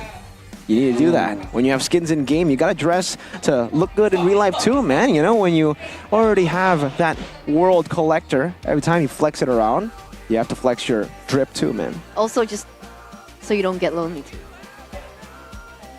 Yeah, because when you have good drip, you attract people. Oh. Right? Is that what we're going? Maybe we can do that. Yeah? That's okay too. Arashi? I'll allow it. Arashi? Yeah, Arashi has the drip now because of Erigo. Oh. And Saturdays. And Saturdays. You know, fun fact, me and Gani just made Saturdays glasses. You made? We in made the factory? No, not like that. I mean, like, we purchased Saturdays glasses. Oh, and it's coming in 2 or 3 days. Awesome. Oh, it's wow. on Wait, the way. Where did you I'm get so it? excited. Where did you get it? I didn't get Saturdays. Yeah. Where? We went to Pick. Oh, we went to Pick and they have a store been to that Saturday there. store. Yeah. And then we got reading glasses. Not reading glasses. Reading. That makes us sound really old. Exactly. I was about to say ancient one. I mean, like, we can't see far. So what is that called? Farsighted. Yeah, that. Nearsighted. You can't see far. Yeah, that one. Nearsighted. Anyway. Yeah, but we love the design. The people were also very friendly and very accommodating to us. Wow. Yep. So, you know, you guys can consider, you know, Saturdays. Yeah, because it's not just amazing, it is also very fashionable. So if you wear Saturdays, usually you wear glasses, and especially if you go to school, it's like, nerd, what are you doing, nerd? What a geek, right? But no, if you use Saturdays, it's like, whoa, the Chad's got glasses. And fun fact, they don't open just on Saturdays, so... Wait, but then why would they call it Saturdays? That's a plot twist. Oh. That's the density of that. Did you say density? Density? Did not expect density. Where did density come from? But anyway, you know, we've been talking a lot about Evos, but let's ask the audience how they think Evos can bounce back for game number 2. And looks like you guys voted 44%. Dreams, stop mistargeting. Wait, why is it Dreams as well? I don't think Dreams mistargeted at Dreams all. He was at Matilda. Matilda, man. What is he supposed to do? This is, hey, audience, guys. This is... You're missing the point here, man. Mathilda doesn't... Oh. This seems a little personal for Dreams. I hate your Dreams. Okay, number 2 is pressure Matt's lane. What do we think about that? The thing is, it's a weak side. Don't pick Claude if you want to pressure Matt's lane. If you want to play for Brand's strong side, it is very, very doable.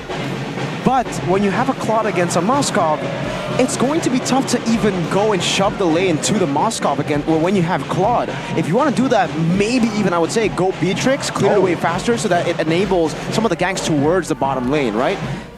But yeah, the fact that he picked up Claude early means that getting the Moskov in will mean that you're in weak side. This is a non-lane, right? And Brand's tried a lane against the Moskov. It was okay, but Moskov was still able to get the dub even with the Warrior Boots.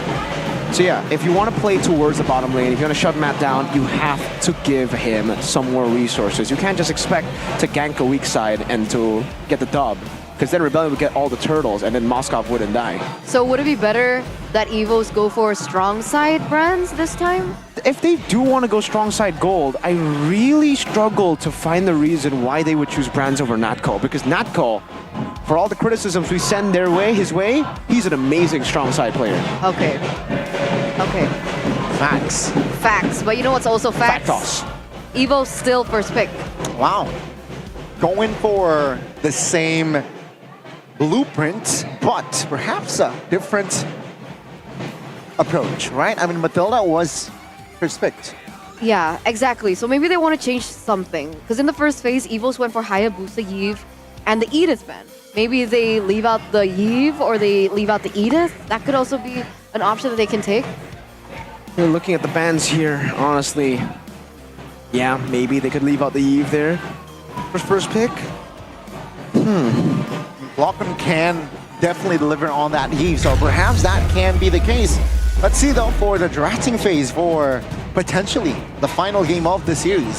Presented to you by the official tournament smartphone Samsung Galaxy S24 series. Okay, so they leave the Edith ban in, but they opt to go for the Alpha ban, replacing the Edith.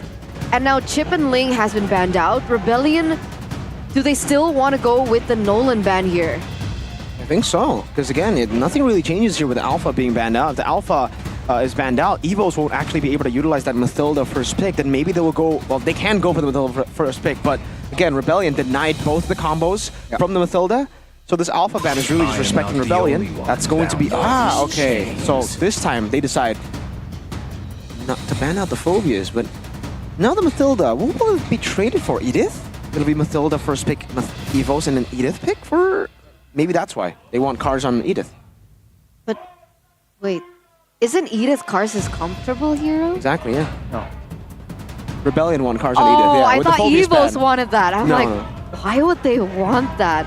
Unless, Evos pick up the Edith here.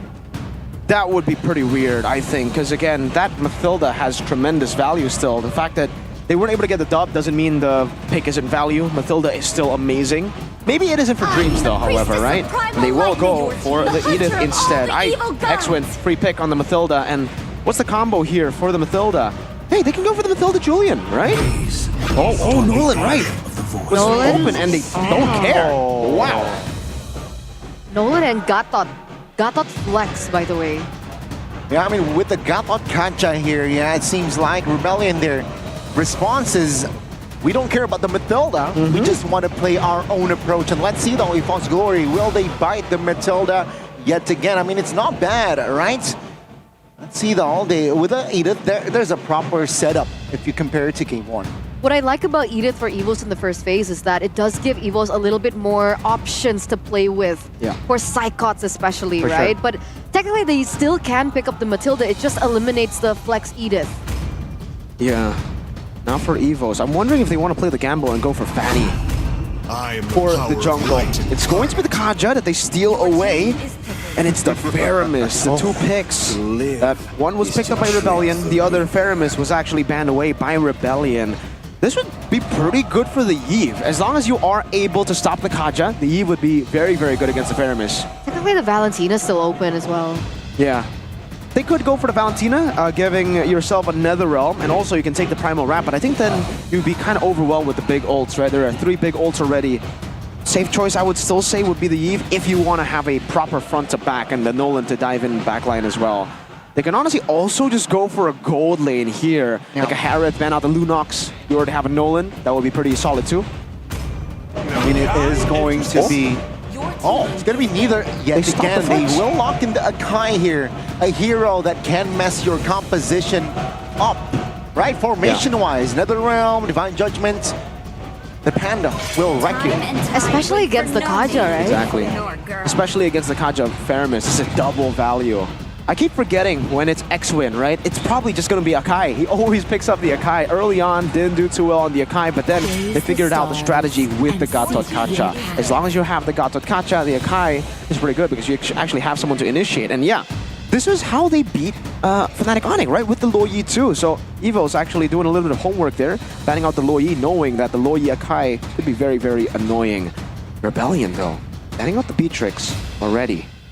I wonder if they are going for the Harith, because Beatrix, I don't know. Beatrix ban, I guess these are just combos for the Kaja, right? They should ban the carry next though, if they have a Gatot and a Kai, with the Kaja being up there. Okay, but how do they win it out in the gold lane, right? If they do ban out the carry, what is the choice now for Rebellion to pick up? That would be a winning lane for Matt. Sir, what's your command? Oh wow, they go Fanny. Fanny ban, so carry's open. Maybe they want to pick up the carry. Good deny and also a good hero against an Edith as well. Evo's Glory, they respect Suelo, 2 heroes in the second phase. Banned out. So, Valentina or Aurora this time? I think they should go for their gold lane first. I agree. Oh, but they still go for the Valentina. Okay, so I guess they're trying to get a winning matchup for brands. Yeah. Trying to really bait out what Evos want to do. And the obvious answer would be carry, right? With a Kaja, you want to combo it together with that, but... Who does carry lose lane against? It's a non-lane. Carry, it's hard to actually... if you want, like the super long range one, like the Clint, you can go for these trades and just burst them down, outrange and poke. We did see the Clint yesterday, right? We did, exactly. And they do have proper peel for it. It's just going to be very vulnerable still, because it's a Kaja Faramis Edith. And you're right. Evo, that really good ban with the Fanny, by the way. Now it kind of forces Evos to go with the Julian. Unless they want to go for what, Lancelot? It was a pretty popular pick against Akai. I've been waiting. But it is the carry. Oh, there you go. And Lancelot. Risky still, right? With the heavy spin. With the right timing as well, Lancelot can be caught. Rebellion, last pick. For Matt. For Mr. Matt. Ruby, does it work? No, I don't like it. Against the carry, yeah. I think it's difficult. Against the composition of Evos, I think it works.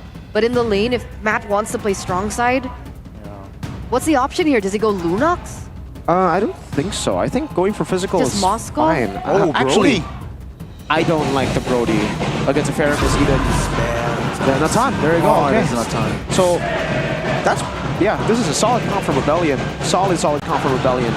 They have every way to actually beat out Evos. And if there was any doubt about, those blinks, like we said, Clint would have been a pretty good pick against the carry, but very vulnerable. The Natan is very, very safe against the carry. Well, there you go. But this time, the White Tigers, I feel like they're falling back to their comfort, right? They're going to corral around Dreams on his hero, the Kaja. We've seen it on the Francos, the Kajas. This is something very signature of Dreams. But with the Lancelot being picked up, it kind of shakes things up a little bit. I honestly don't know what to think about this composition that Evos brought. It's risky. It is. Very, very risky. Match points for the Blue Bulls, so let's see, will they be able to force a game 3? Technically, they have nothing to lose at this point, right? The big gamble here was more for Rebellion, and whether or not the White Tigers would be able to bring them down into the red zone with them. But Rebellion, with 1 point in their pocket, they just need one more to take a step closer to their playoff run. And with that, let's welcome you guys to game number 2 between Evo's Glory and Rebellion Esports. Whoa! I don't know if you guys noticed that. Valentina Suelo going for Warcry. That is a first for me. Usually it's QC, right? Or Impure Rage maybe even, but hey, Warcry. I wonder what that wonder what the sub emblem is right now. Suelo's getting railed by Clockland there. Dismantled, actually. And concussive blast on both Cars and X-Win. It seems Letho is going to be contested, but on the Nolan. Oh wow, Psychot's Flicker. Invested their Flicker early. That's a knock-up on towards Aether, but they will still find the Letho. Cars now. Pops to revitalize, but there's the Paul. No follow damage though. That's 2 spells already burnt from both teams. Very early on as well, so very interesting early game, both being very aggressive, and you were wondering about the emblems here, and we'll take a look into it right now. Okay, so it's a Wilderness Blessing and also the Inspire. Yeah, so the Warcry is, I guess, just there for damage. Matt's doing a very good job in lane. Brands with the Master Assassin. I'm not too big of a fan of the Master Assassin here, up against an Atan with Flicker as well, because you already outrange the carry, which makes it very safe to just last hit and farm from quite a far range. And also you have 2 blinks once you get level 4. You have that ultimate entropy and you have the Flicker. So I don't think this Master Assassin will be useful at all actually for Brands. Okay, we'll see. I mean, right now it looks like the Natan is doing a little bit better in the lane. It looks like Brands is actually getting cornered in. Yep. So that is going to be a big problem.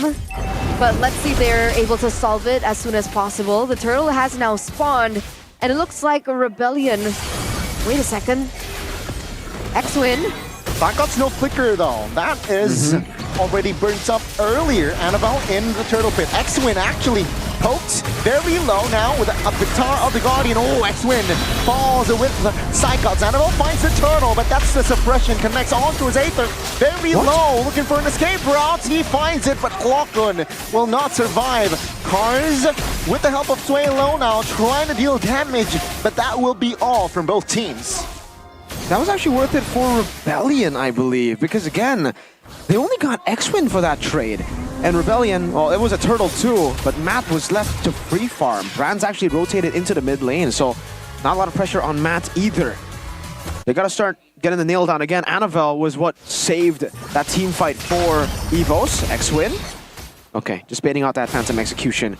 Annabelle has been on point, by the way. These retributions have been coming in very much in handy for EVOS. Talking about EVOS, where did the EVOS fans go? In game number 1, it was so 50-50 in the audience prediction, but in game number 2, it looks like Rebellion, they are leading quite a bit. I think it's just because of the draft and after game 1. That was a very impressive performance from Rebellion. That was a win for Rebellion also when Akai was still a vlogger, right? He didn't have ult just yet. So now that he does have ult, it'll be very spooky for Dreams to even go for a pick. If Dreams goes in for Matt, then X-Win will just heavy spin, disengage, and the rest of the team. Oh, I don't know. I don't know how EVOs can contest for the next neutral objective, because even Suelo will have the Netherrealm or even the Primal Rat, so they'll have so many ways to beat EVOs in these team fights. It will be very, very creepy. I don't know if they go for a pick first over from Dreams, and then they get the man advantage, and then they pick up the neutral objective. I think that's the only way I see it. But even then, I don't think you can do it with X-Win having the heavy spin. Your Divine Judgment, and then your backline gets isolated from Dreams. And who are you going to pull? I think right now the only 2 vulnerable targets should be Cars and X-Win. Or do they go for Aether? As he's about to retry. Again, I think if you use that, then the heavy spin comes down, and then everybody will just be scattered and Divine Judgment will be utilized. Okay, there you go. Look at Divine Judgment on towards Suelo, but great response. X-Win pins 2 down, but the follow-up damage isn't there. Oh, that's a Flicker. Onwards, on towards Aether, but Clockun actually falls first alongside Psychots. 2 members down and out. Clockun still has the passive, so he will join soon, but Rebellion has the turtle pit. Annabelle looking for the steal. Will he be able to find it? Wow. Actually, Dreams with the Kaja finds the turtle, but Annabelle falls. Still favors heavily for the Blue Bulls. That was a 2-for-0 trade. I mean, luckily Dreams was still able to pick up that turtle, but you're right?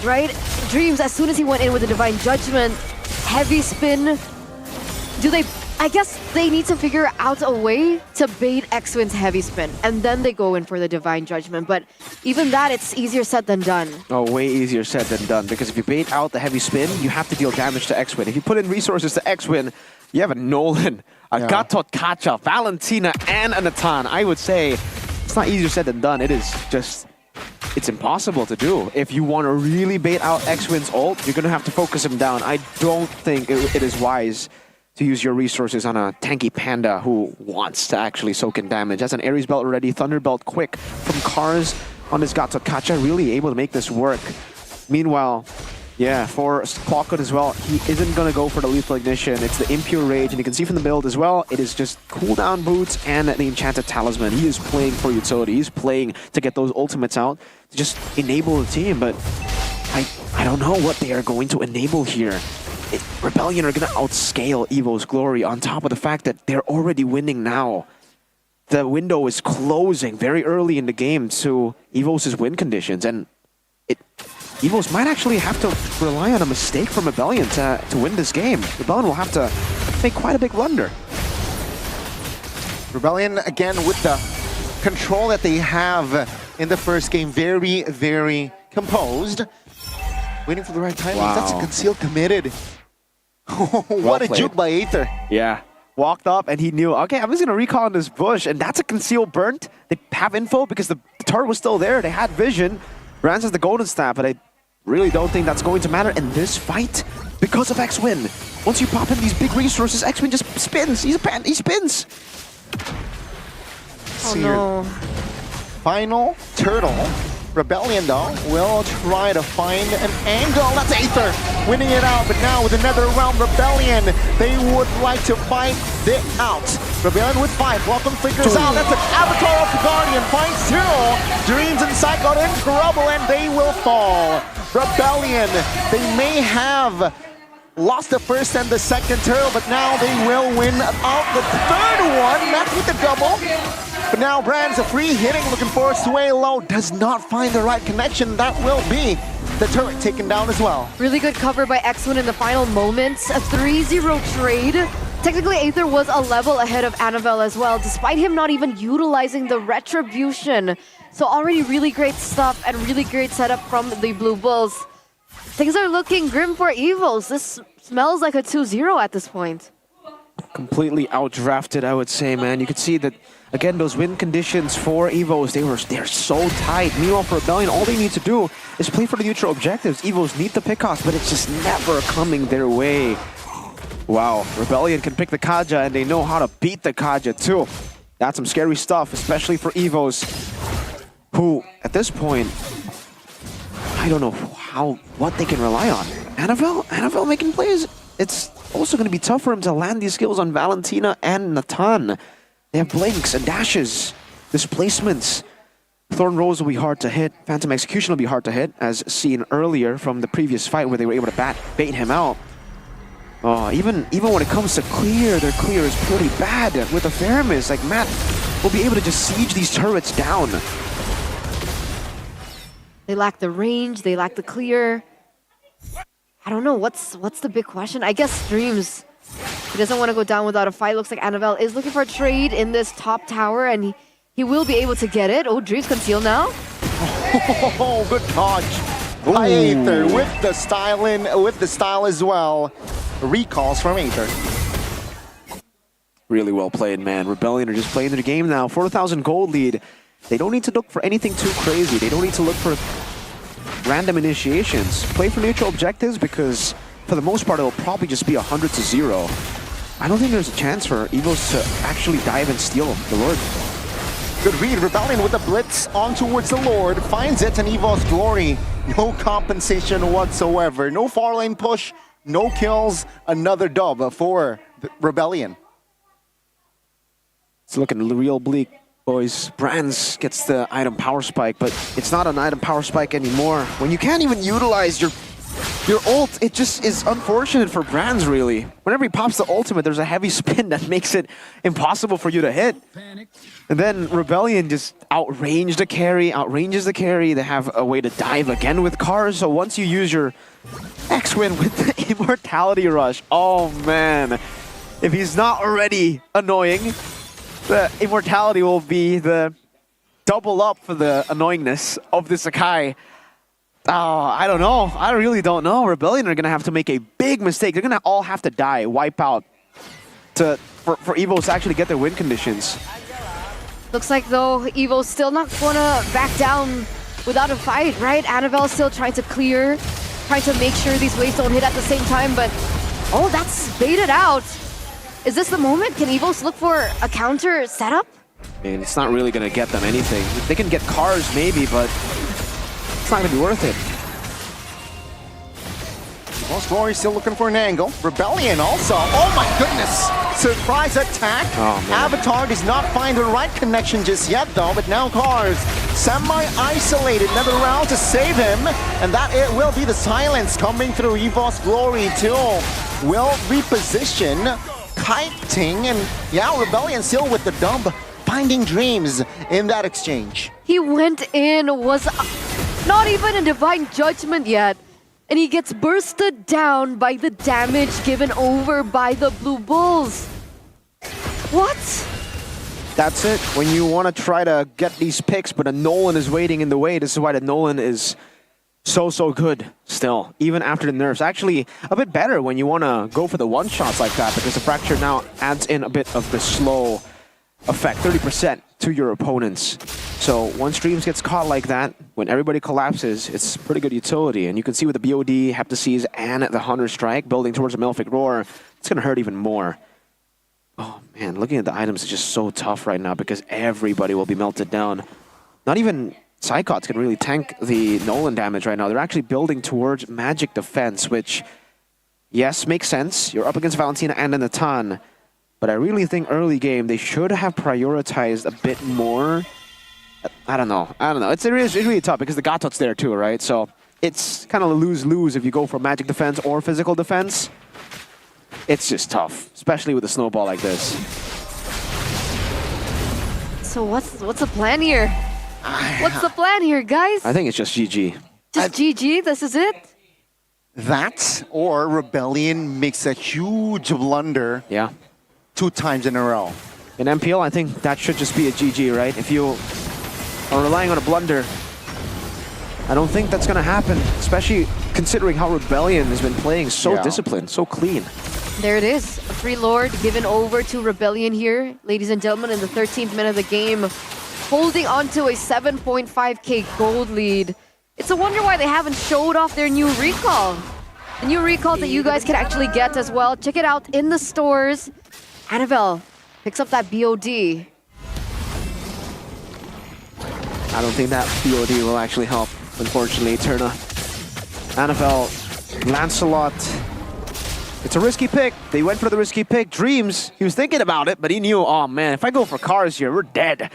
Enhanced Lord in the mid lane. Pretty bad clear from Evos here. There's some more waves coming down. If they use the resources, they're done.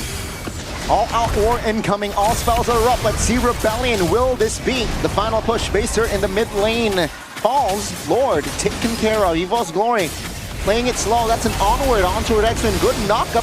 Primal Wrath pops as well. EVOS Glory, wow, Winter Crown triggered, Cars punished. X-Win loses immortality, Flickers out of trouble. That is Rebellion, sure, they got the base turrets, but they lose the fight. Yeah, they lost Cars, and technically, it's still, you know, despite Evos, of course, losing 2 base turrets, it's still best case scenario, I would say, right? The Lord is spawning on the top side of the map, and that's the only inhibitor turret that still stands for Evos, so Rebellion can utilize that to their advantage. And look at the way that they're fighting back. Evos have picked up this mid-side turret. Yeah, I don't think Rebellion really care that much, though. These are 2 mid turrets that they'll be happy to take. Say base turret, 2 base turrets that they got, so they'll be able to play. Even though it's close, not the far lane, it's still a lot of value for Rebellion. They'll just play for the next Lord again. Dreams. Ooh. Oh no. He knows he has the flicker, so now Avatar though pops, committed, Dreams! Fractured to death. Rebellion now move onwards, advancing. Psychots flickers out, Netherrealm triggered as well. Rebellion, they will take it slow, 45 seconds to the next Lord, so they will be happy to take Dreams down and dip. It looks like Matt was able to pick up the orange buff as well, so absolutely no value given over to Annabelle, no space given to Annabelle. He has the purple buff though. But yeah, it is looking very bleak for Rebellion. They're gonna push this bottom lane as well. Still able to clear it, so still Evos holding on to that with their lives. forcing Max. Entropy pops, Annabelle looking for the kill. Good flicker. But X-Win will fall Nether Realm a little bit late. Annabelle, though, will fall shortly. Cars taken down as well. Eva's Glory, they retaliate as Matt and Aether, they're the ones left standing. The fight was great from Evo's Glory, but the jungler's dead. I don't know about this. Can Evo's blitz it? Rebellion still have resources. There's no flicker to really catch Natan. This is a risky move. Minions. Yeah, and the minions are coming down. Fortunately, man, for Evos, even with a win like that, I don't think they can. No, there's no Lord advantage. That's so... unfortunate. Unfortunate, exactly. Oh man, and at that point, Aether didn't have his retribution. Now that he has, it's too much of a gamble. It's too much of a risk. They have to control these far lanes first. They need to control that top lane too. Rebellion, now this is like a complete reset for both of these teams. Evos, again, what's the answer? Oh no, they show... I think Rans has shown bot, so this is a free Lord again. Big yikes for Evo's Glory, and there is literally nothing that the White Tigers can do. This time they won't throw it away, right?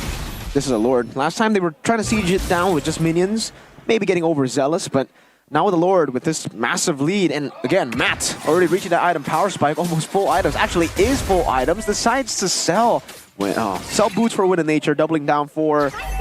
That's a Win of Nature from Brands, but Matt will be shredding him with magic. Oh, unfortunate. Man for Dreams, that's so unlucky. Every single time he wants to occupy these bushes, someone gets in the bush faster, so unable to do so. Oh, 1v1 Assassin. AVA, Annabelle versus Aether now. Aether will play it safe. Staying disciplined. Seer, knock up on towards cars, base turret. Bottom side will be taken down, that's a pin. Cyclops will force to use the flicker. Rebellion looking for the clear. Lord taken care of. Avatar finds two. The follow-up damage though, not just yet. That's the Divine Judgment on towards Aether. No follow-up though.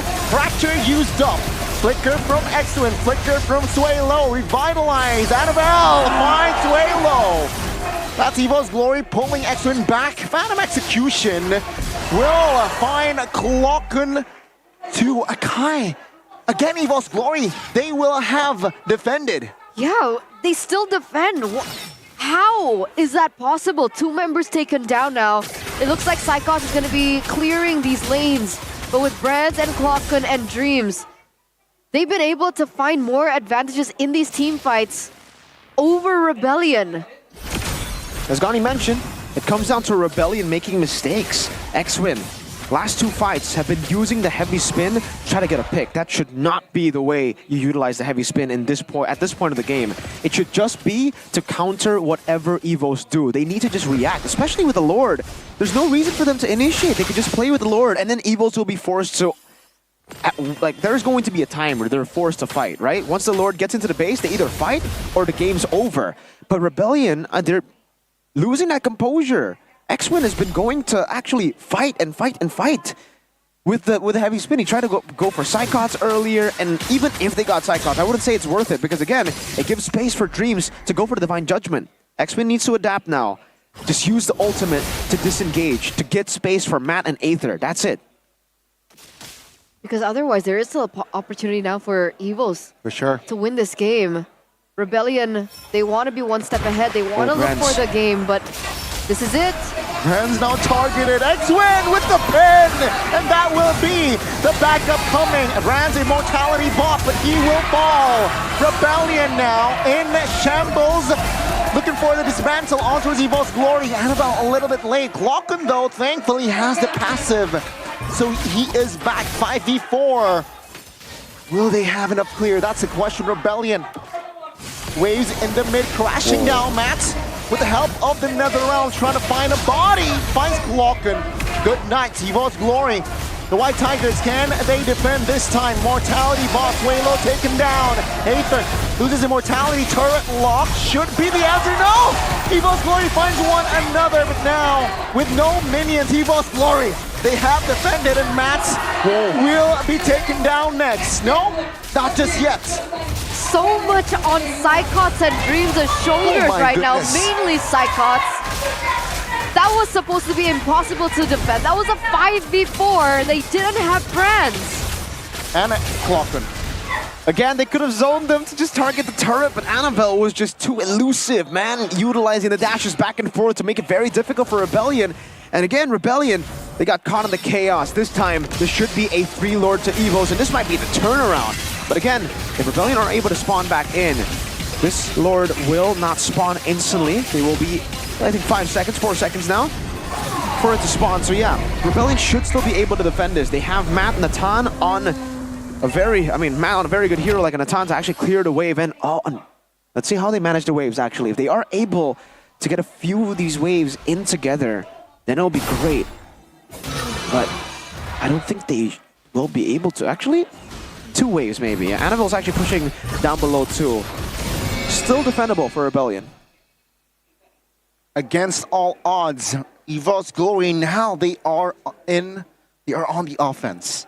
Rebellion though, I mean, technically, they have the Natan. They can clear the Lord in no time. Let's see all the execution. Dreams, no flicker. So, no combination, no combo on that flicker Divine Judgment. Let's see. Only 1 wave.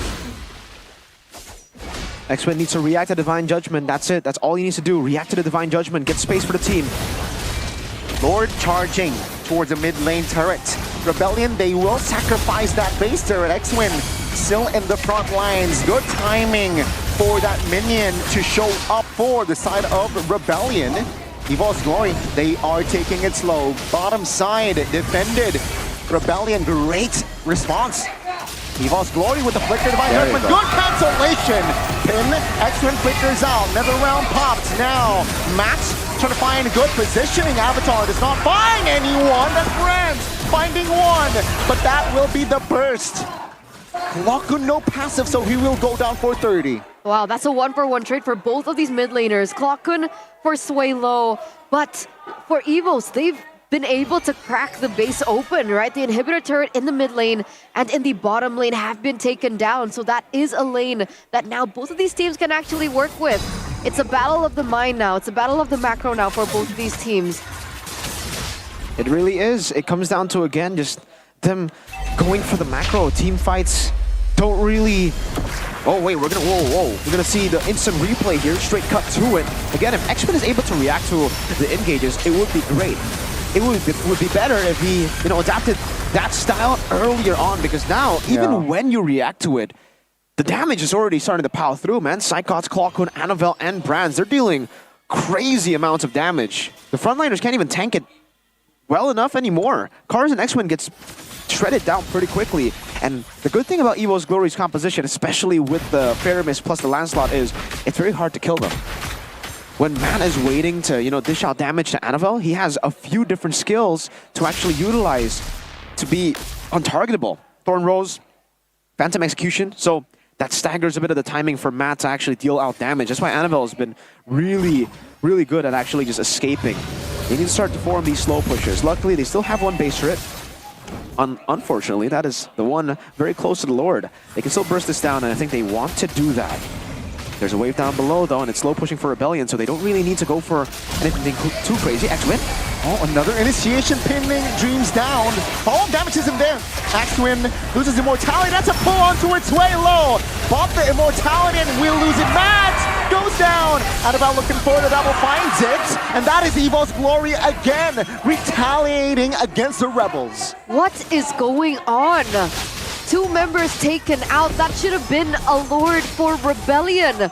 Like Miracle mentioned earlier on, those waves were pushing in favor of the Blue Bulls. Why did they have to go for that play? X-Win again panicked. He saw Dreams and he popped in the heavy spin. Just react to Divine Judgment, but the composure is not there. Evo's Glory to have another shot at ending this game.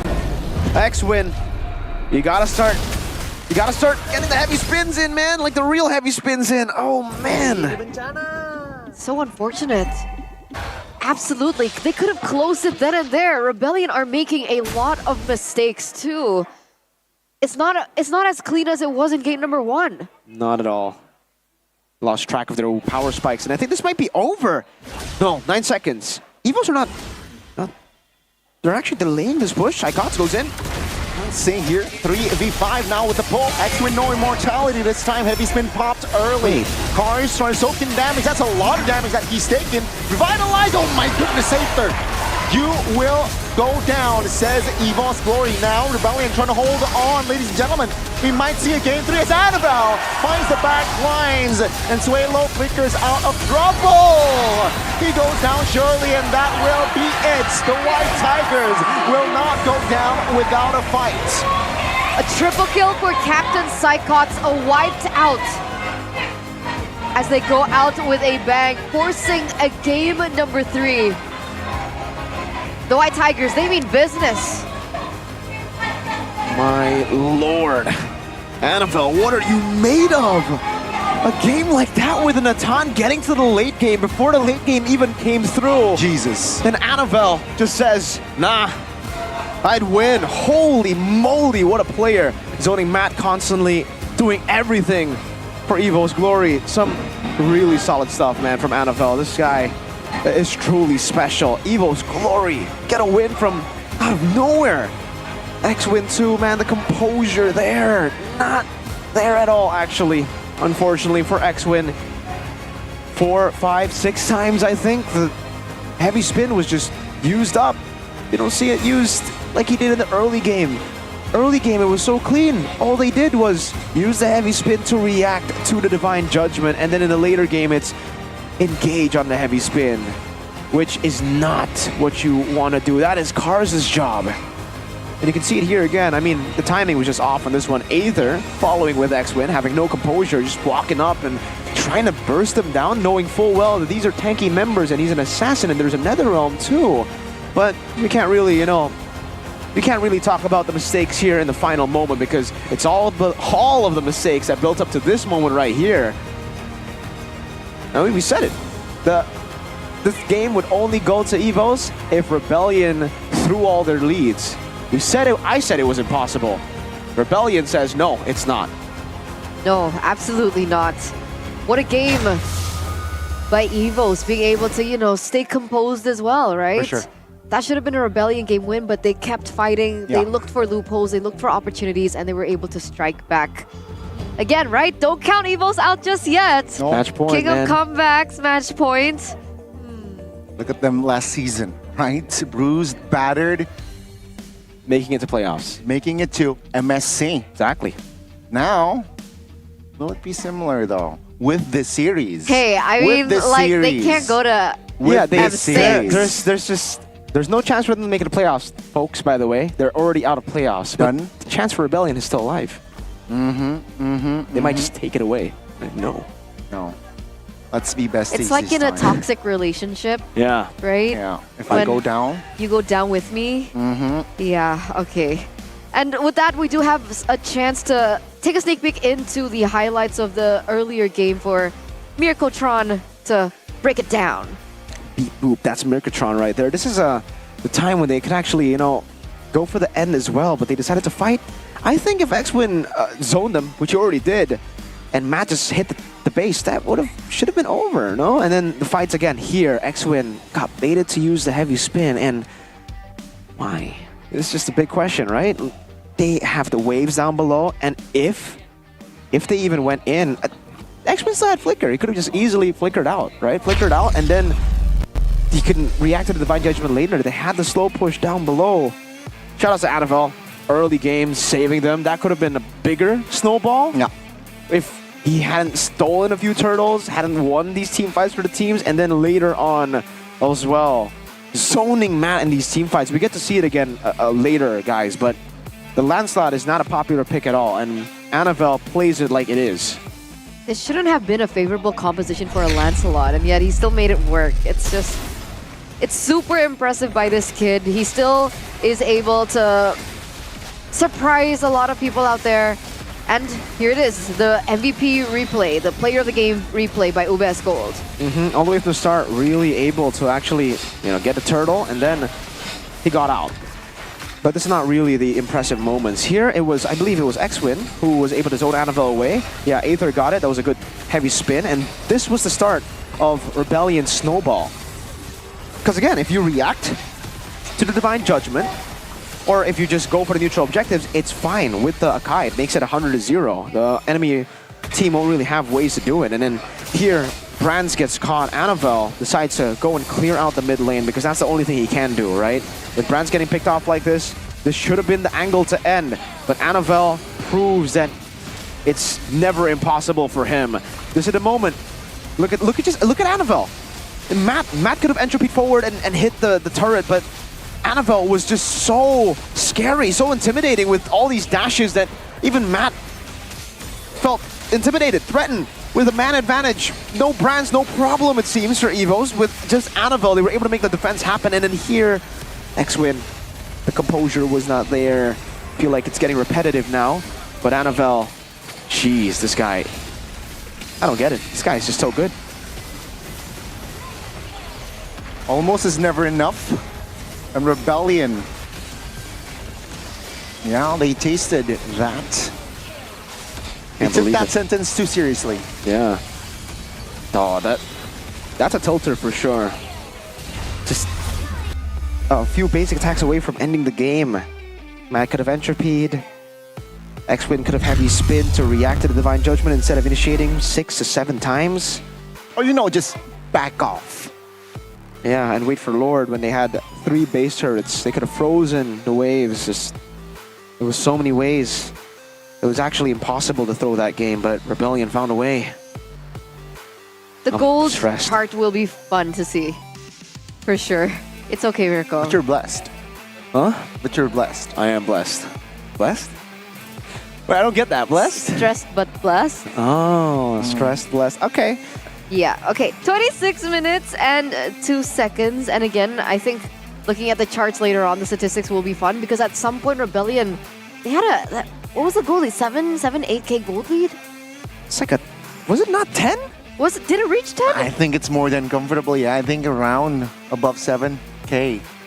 That was a crazy... massive blunder by Rebellion, honestly. Yeah. I'm trying to find it. I think it was like 7K, yeah. 7K, I think, was the peak. 6.8. That's why I mentioned they need to blunder twice, but I think they blundered thrice. Maybe even 5. I don't know if you count... Price. 5s? Price? Price. Okay. Price sounds good. Yeah, man, I really... Because I would love to just see the replay again, to see some of those mistakes again, because we can really point out the mistakes in the replay. Sandbag, X-Win. Yeah, I mean, heavy spin to react to Divine Judgment, right? You just gotta keep it simple, man. You know, it's like, I don't know, I really don't know how to find metaphors here, but it's just, you have a simple task. You don't need to overcomplicate it. You don't need to be the one looking for a key boy moment. You can just be X-Win. He needs to remember KISS. KIS? Kiss? Yeah, kiss. What? Keep it simple, sayang. It's a saying. Okay. Okay. Like so, we learn it in school. So you say that to X-Win? Yeah. Okay. Focus on the kiss, bro. See, this is so brutal. Goal difference over time. Wow. Wow. Indeed. A big dump to the end. This is depressing for Rebellion, really. I wonder how they come back from this, right? After a game that they had in their hands like this. I think a full reset is necessary. Maybe that's why we're sponsored by Head & Shoulders. Sometimes it gets to a point where you lose out on the game so hard, you need to just take a shower real quick, you know? Get the auto fresh with the fresh lemon scent or even the mint cool one. I don't think we have showers here. We'll just put some Head & Shoulders on the head then, you know? Try to get the water bottles. How do you get Head & Shoulders? That sounds messy. Well, if you do it in the toilet, not really. That's true. I nearly did it on the desk. So, you know, ladies and gentlemen, if you need a moment to cool down like Rebellion does, go ahead and buy yourself some Head & Shoulders. Because not only can it cool you down, it can also eliminate all dandruff and itchiness. Facts. And of course, protection from it as well. 100% dandruff and itchiness wiped out. Level up your gameplay with Head & Shoulders. I mean, I prefer the Thai grill one, but the katot kacha, I don't mind it. It's lemon. Chef thinks lemon is overrated. The flavor, right?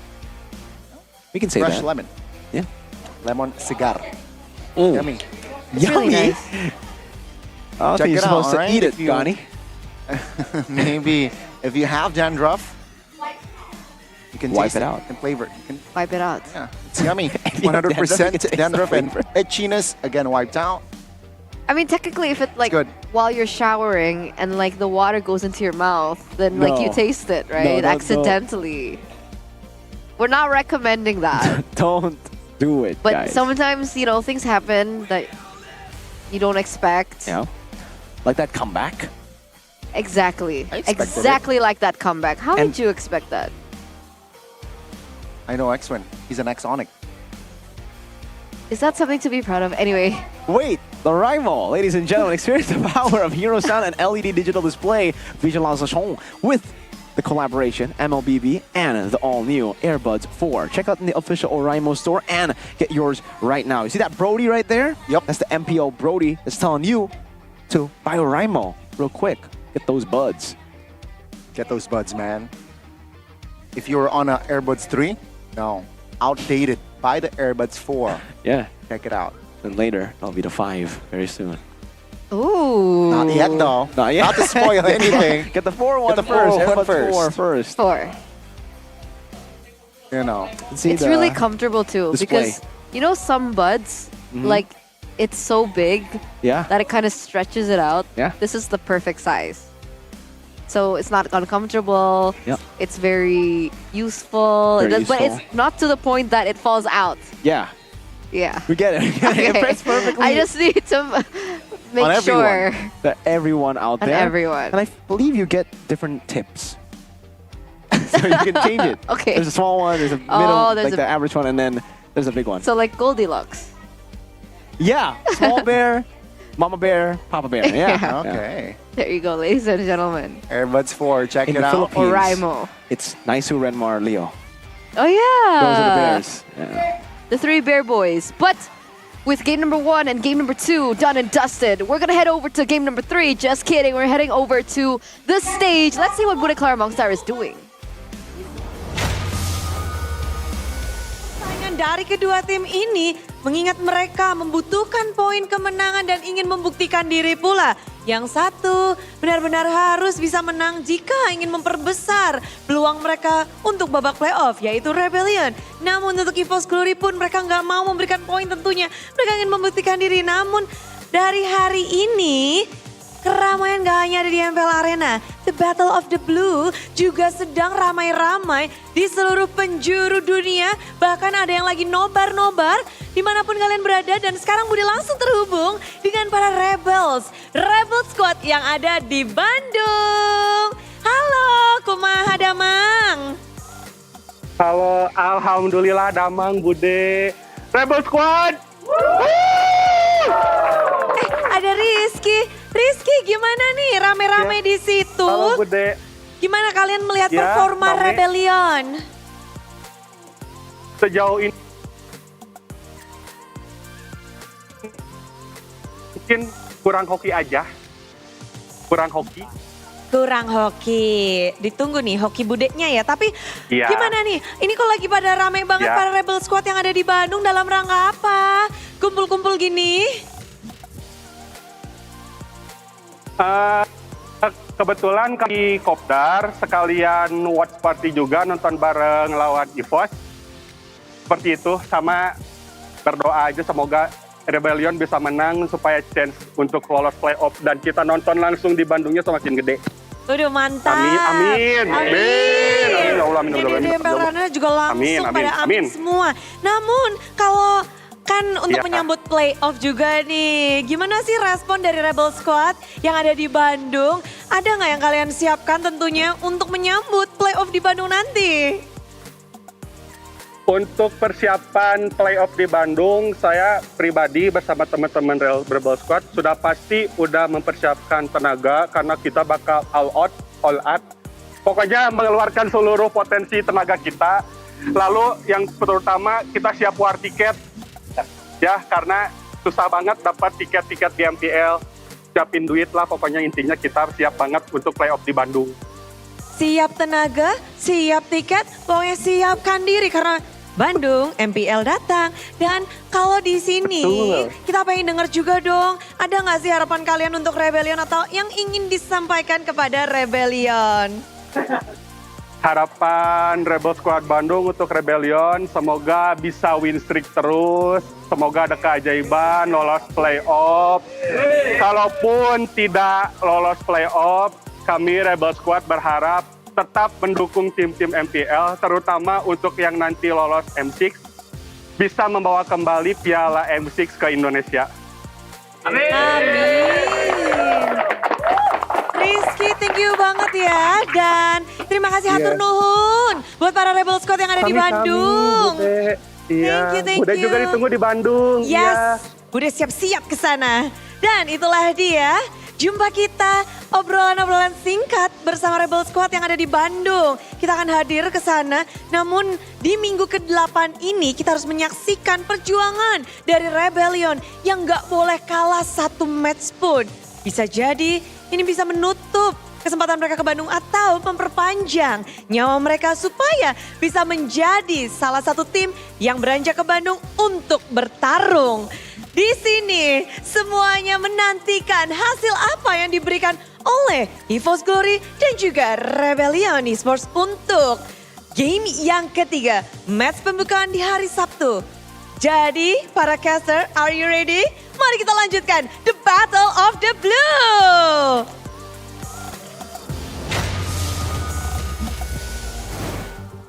We're back, ladies and gentlemen, for the third game, the finale of the Battle of the Blues. With Rebellion Esports being able to pick up that first game, it looks like the White Tigers striked back in game number 2. But who will be able to win it all out? Back to a best of one between both of these teams. Also in a comeback fashion, ladies and gentlemen, EVOS Glory. They were very shaky in that early mid, but they bounced back. So, let's say game 3, will they be able to take that momentum? Rebellion, they're in the hot seat.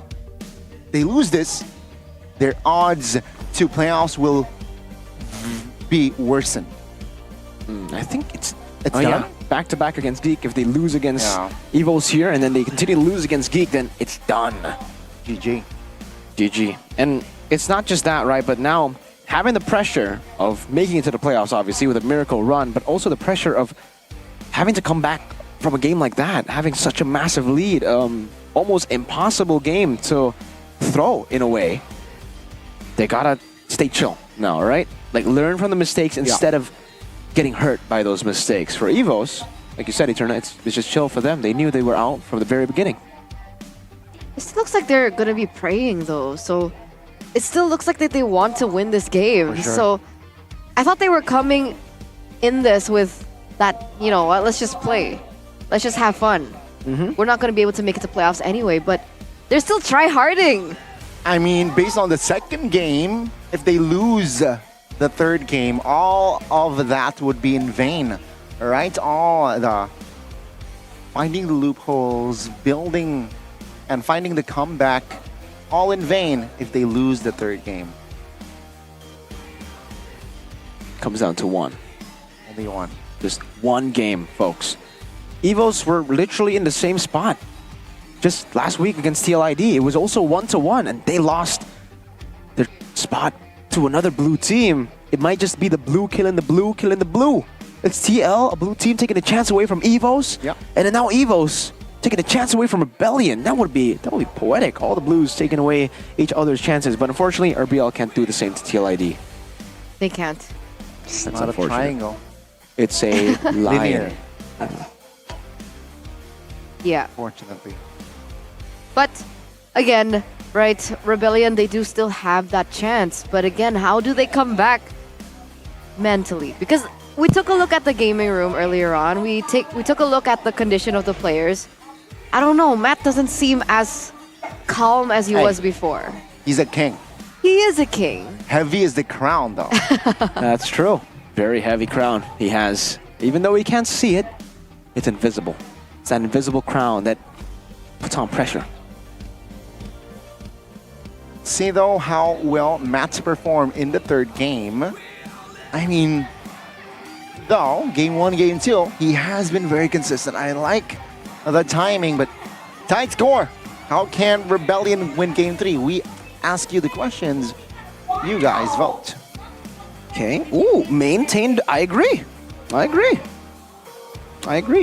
That really is the main key because they were able to get a dub early, man. That was a massive lead that they had. That's not usually what happens for Rebellion against EVOs. Usually they win against EVOs through a comeback in the mid-game. They lose out on the first neutral objectives. To be fair, they also lost out on the first neutral objective, Annabelle, which is too good on the red tree, but they got a teamfight win. That's rare for Rebellion, at least in an early game, especially with an Akai without level 4. The fact that they did that, the fact that they got a 6,000 gold lead and they had Natan get to full items in the mid-game, yeah, it really just came down to composure, discipline, and the power to finish a game. They did not have that in the previous one. They made blunders over blunders. I don't want to be a hater here, but the man you saw on your screen right there, X-Win, was the prime factor there because he was doing such a good job in the early game to mid. It is confusing to see that we didn't see that same thought and playstyle in the later stage. Even after making the mistakes, you would think, all right, that one time he did that, used the heavy spin early, he should know now not to use it. And he does it again, does it again, does it again. It's like, whoa, what changed? Not the side selection. That's not what changed, because it's the same all throughout, even after a loss. Rebellion don't care. Yeah, the Blue Bulls, it seems like they are going to stay on the second pick. Maybe there are going to be a little bit of changes here and there. But it seems like they're still on their comfort side. They don't want to move to first pick. I mean, technically, right, if we judge it based on that early mid, yeah, it's all Rebellion, right, with their composition. They should have won. Come again? Yeah, they should have won. They should have won. And let's see here, game 3, I'm sure if it ain't broke, don't fix it. Probably a similar, if not the same approach from the side of Rebellion. So banning the Phobius and, yeah, looking for the early prios as well. The big question is, do Evils want to stick with the choices that they made, right? It was the Hayabusa Even Alpha banned out in the first phase. And that's the exact same thing that we are going to be seeing, ladies and gentlemen, as we get into the drafting phase for game number 3, presented to you by the official tournament smartphone Samsung Galaxy S24 series. Still the same 3 from Evos. Not the only one. Should be the same again from Rebellion. Evos now. Edith again? Yeah, probably, right? Why not? The Edith was pretty good there in the game. Oh, okay. That's a change. They know that the Alpha, with the Alpha banned out, maybe now it will be Rebellion who are going to be pretty vulnerable to picks like that. But I would say Rebellion with an Edith pick here. Can they go for Mathilda? I really wonder why they don't want to go for the Mathilda pick, because I believe X-Win's pretty good on it. Let's see here, with the Mathilda being up, yeah, you're right. Let's see though, Rebellion, do they really want the Mathilda, and do they really have Mathilda in their game plan? So far, not just yet. They picked up the Julian, the Khalid. Wow, 4 Captain Zygots. And it's Valentina. Okay, so they're going to leave that pick for Brands later on. Seems for Rebellion. Now the big question is, okay, so there's probably not going to be a Hereth/Natan situation this time around with the Julian. You would have too much magic here, and you want to utilize the flex of the Edith. Either you go for a mage, that will be pretty good. I think the Vexana should still be a pretty good pick to go for here. I don't think you want to go for the Faramis. Maybe the Zosk. Maybe the Zosk up against these tanky members. Yeah, you're going to be doubling down on a lot of magic damage, but that's where you can go for a marksman later on. And you have first pick in the red side, so you can start narrowing down that gold lane matchup for Matt to get the dub. I am the power of light. So still, okay, Rebellion. They go for the Kaja instead. And so the big question is, who are they going to be pairing this Kaja with to find that synergy? So far, 100% for the Kaja this series, right? So, see that, will it be still 100% with Rebellion piloting this Kaja? Tigreal banned though. Yeah, so still surprised. We see Dreams, no Tigreal today. Yeah, no Tigreal just yet. I think for Evos, it'll be very easy for them to ban out the carry and the Beatrix if they think it's going to be a problem, because Those are really the only two picks you can go for right now to combo together with the Kaja. If you go Lunox, then all your damage will be magic. Not going to be great. If Rebellion want to just narrow down Dreams' pick, maybe they go for the Minotaur ban as well. Take real Minotaur. Those two, oh yeah, then they will actually deny everything from Dreams. Edith, Kaja, Tigreal, Minotaur, those are his heroes. Oh. Then he'd be forced on something that he's uncomfortable with, maybe or an Akai pick. Oh, yeah, that would be great actually. I think the Akai pick does... They go ban the Gaton. Yeah, the Akai pick is great. I think Evos can honestly make it work. They already have an initiator in Khalid. They can go for the Akai, yeah. So far, so good. Okay, so for Evos, are they going to commit to this, right? The carry? Do they want to go for the Beatrix next? Because technically that would eliminate options for Mr. Matt to go for, and would force him something like maybe even a Claude. I think they could take the risk, leaving the Beatrix open, because if the Beatrix is open, then Evos would get a pretty good matchup for the Claude of Brands. Okay, they banned the Moskov, yeah, so it seems they are trying to play for Brands on the Claude.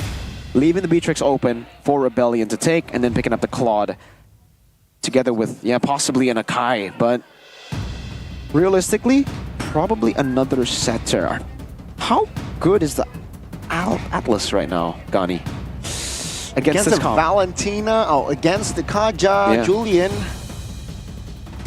I do not like it, but I can't say that I dislike it, right? Because AOE, there's Regi Sandstorm. Let's see though. I mean, yeah, we might see an Atlas game here for the Son of Evil's Glory, though, with that Zask, it slightly decreased the odds for that Atlas to show up. Yeah.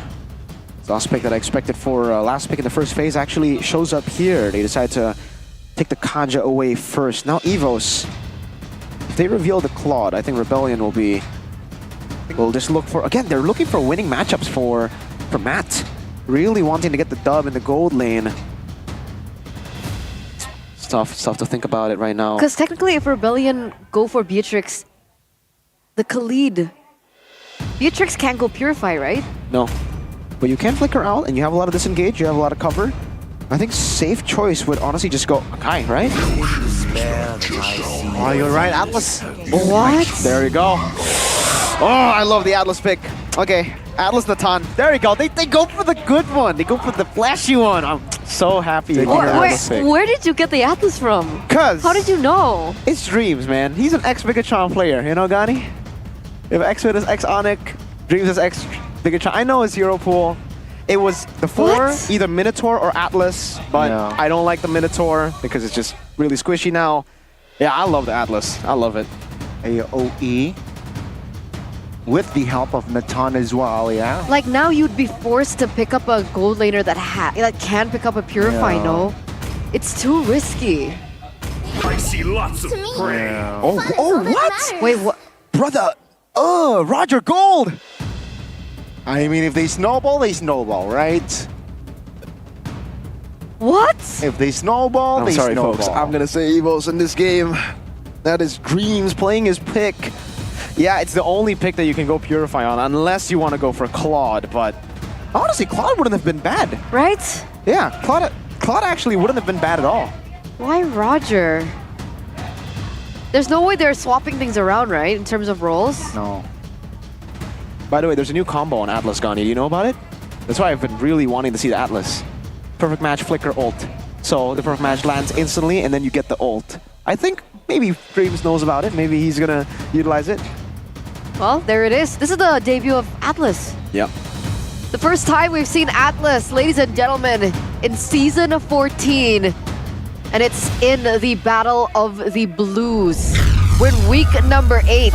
And this is the time we get to see it. The final game, the finale to the series between Rebellion Esports and Evos.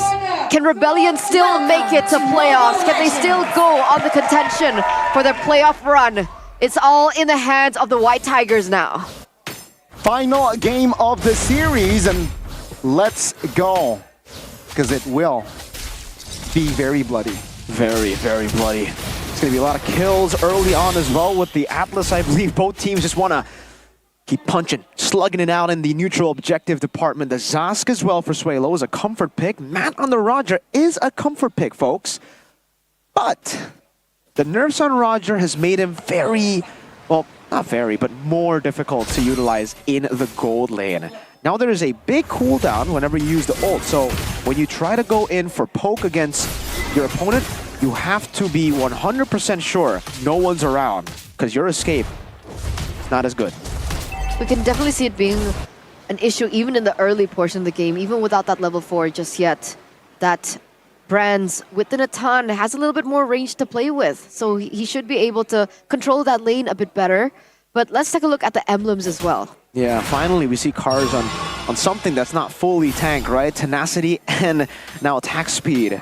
He's been banking on the tenacity firmness for 2 games in a row. Master Assassin still for Matt actually on this Roger, really trying to get this winning matchup against the Natan. And it is a winning matchup. I just haven't played the Roger after the nerfs in the gold lane. I played in the jungle. He still does pretty good damage.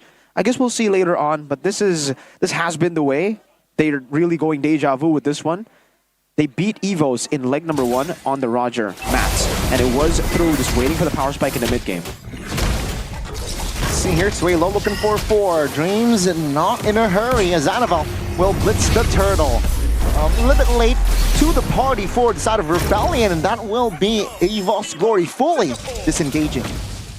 Okay, so even without that level 4 power spike that Evos have, they still take control. I mean, technically, X-Win does want to get that level 4 too, but in a Kaja versus Atlas kind of situation, how do you think things are going to be panning out later on? If you go in, Atlas, like, if you go in, you get 1. Atlas goes into your back and gets 4, right? That's what I'm thinking about. And you can even just go in here. Perfect match. Oh, even with the flicker, X-Win will feel the fatalings and he will fall first blood for Annabelle. That's the matchup right there. You either initiate first or get dogged on, really. Fatal links. Man, I'm thinking of ways now that Rebellion can actually beat it, and the only way to beat it is if they are able to shred down, find these pickoffs, but even then it's going to be hard. Brand is winning in this matchup. Matt's going to lose out. I don't know. It might be the... Yeah, they're going to have to wait on mid-game, and then mid-game they're going to have to try to pull the trigger. What about in the EXP lane? Who wins that lane between the Khalid and the Edith? Wait. Perfect match though. Dreams disengaging instead of engaging. He knows that fatalings aren't up, so let's chill a bit. XP is more of a non-lane, really. Both of them are just going to farm and play to enable the team. I would say it would be a bit... Well, Khalid definitely has an advantage, I would say, when it comes to clear as well, but yeah, Cars can clear right as Khalid clears, and both of them really won't be trading that much. Because the new Khalid is just fully tank. It's a replacement for Terizla. Does look like right now. Both of them are going to be setting up for the neutral objective. This time, Cars will be able to rotate as well. There's not going to be any sneaky move from Annabelle to get the turtle instantly like he did before. But this time around, Aether is a level below of Annabelle. I don't think he should be able to catch up just yet, so it looks like Annabelle does have an advantage here. No, seems like now with the perfect match as well, it will destroy the formation. Good resource, and that will be still Annabelle finding the turtle. Brano Rab, oh, perfect match and Fatal Lane finds 0x-Win, and Cars goes down. Aether caught in the chaos, and that will be a double for Psychots. Yeah, these team fights are going to be very brutal for Rebellion. As soon as Dreams is able to get that level 4 power spike, that's it, right? Rebellion, they need to look for something else. They need to look for trades maybe on the other side of the map. Like, don't force this 5v5 situation because we all know the outcome of it. The outcome is Atlas. That knock up again. Isn't even a knock up, he brings them up and then down. It's a knock up to knock down your opponents. Everybody got caught. Yeah.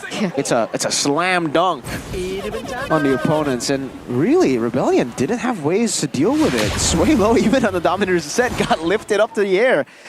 Can you purify? I mean, purify in Dominator's Ascent? Yeah, it was a weird interaction for sure, but yeah, I really struggle to find a way for Rebellion to win this with that Atlas pick on Evos now. It feels like it's the chokehold that Rebellion had on Evos. Just now, it's Evos on Rebellion, and perfect match again. X-Win with the conceal. No flicker though, and that will be just a bluff from Evol's Glory. Rebellion did not bite as well. And also, Gani, now that I see it, right? I mean, it's extra value for the Atlas because we were talking about who's going to face check against the Kaja. Yeah. Well, if you have a perfect match, that certainly is the best tool in the game to actually open up the map.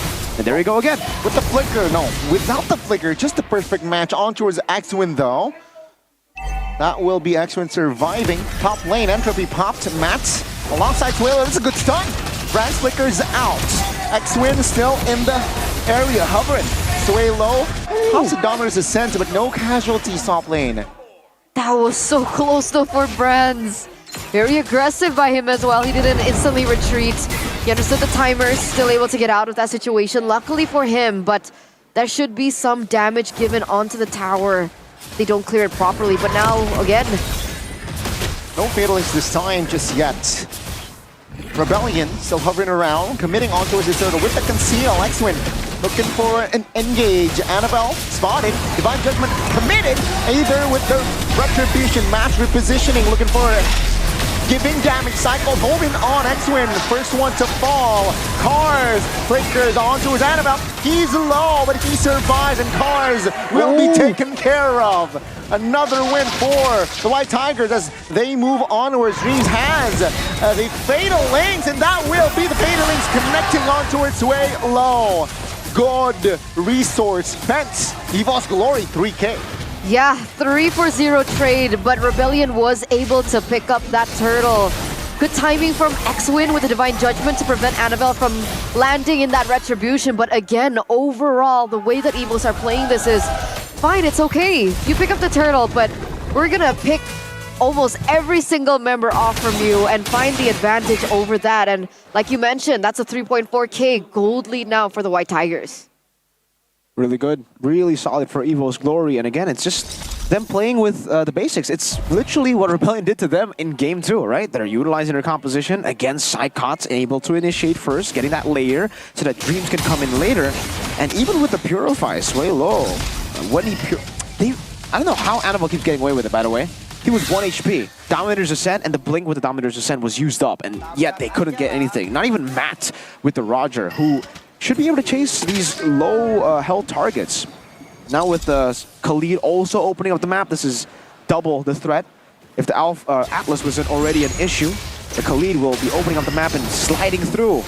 This is why the Khalid is just so good. You're so active. You're riding on your magic carpet, right? And you have the Wilderness Blessing too, or whatever that is with the skin. It's not a magic carpet.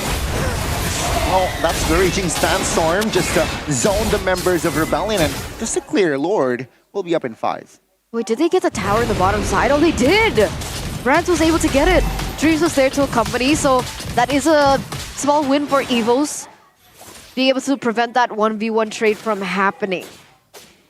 And now it is just going to be Evos playing with neutral objectives that they should have a dub on. Rebellion needs to get like some really crucial targets. X-Win needs to go for the Nolan or better, Brands. X-Win. Overzealous. Wrong read there, and that will be Evol's Glory. Small win with that resource spent. He does still hold on to the Divine Judgment though, but obviously without the flicker, it's not going to be as handy for him to utilize in this. And oh, there we go, Psychots. Swaylo caught. Dominus Ascent popped early. That's a stun. Psychots though is still able to walk out and heal up. Heal back up, and Rebellion now. And Evol's Glory is taking it very slow. That's 2 big ultimates already used by Rebellion.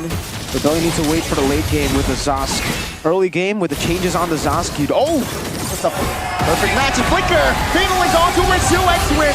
Deleted off the map. Psychots with the follow-up. Cars with the flicker wasn't able to find the right place. Psychots flickers out of trouble. Rebellion 5v4, no problem there. Still moving on. Dreams no resource, and he will be punished 4v4, but the Lord still goes to the hands of Evol's Glory. Rebellion. At least this time they're able to get a kill, and they should be able to get a tier 1 in the mid lane with Clockhood being so low, but yeah, good job by Swaylo, just staying away from Clockhood so that he can't steal the Dominator's Ascent, and then, whoa, good clear from Evos. from an off angle. It's Annabelle who comes in and just fractures the wave. So they don't get it. Right? That's... Whoa. Wait a second, what? Get your early bird ticket now? It looks like the tickets for M6 will be available. Wait a second, Aether, Psychots, calm down first. You guys can order it from October 5th to 7th and enjoy a 20% discount on tickets and exclusive M6 merchandise. If you guys want more information on this, you guys can check out the MLBB Esports social media page as we check in again back into the game. Brand's almost just solo killed Aether. This is a fed Natan, man. Oh, holy crystal already, I didn't notice. Yeah, 3-item power spike. Basically the same timing as Matt got it last game. So again, big problem when the Natan already has this power spike very early on. In Rebellion, the team that needs to get a lead at the start with this Roger, hasn't been able to.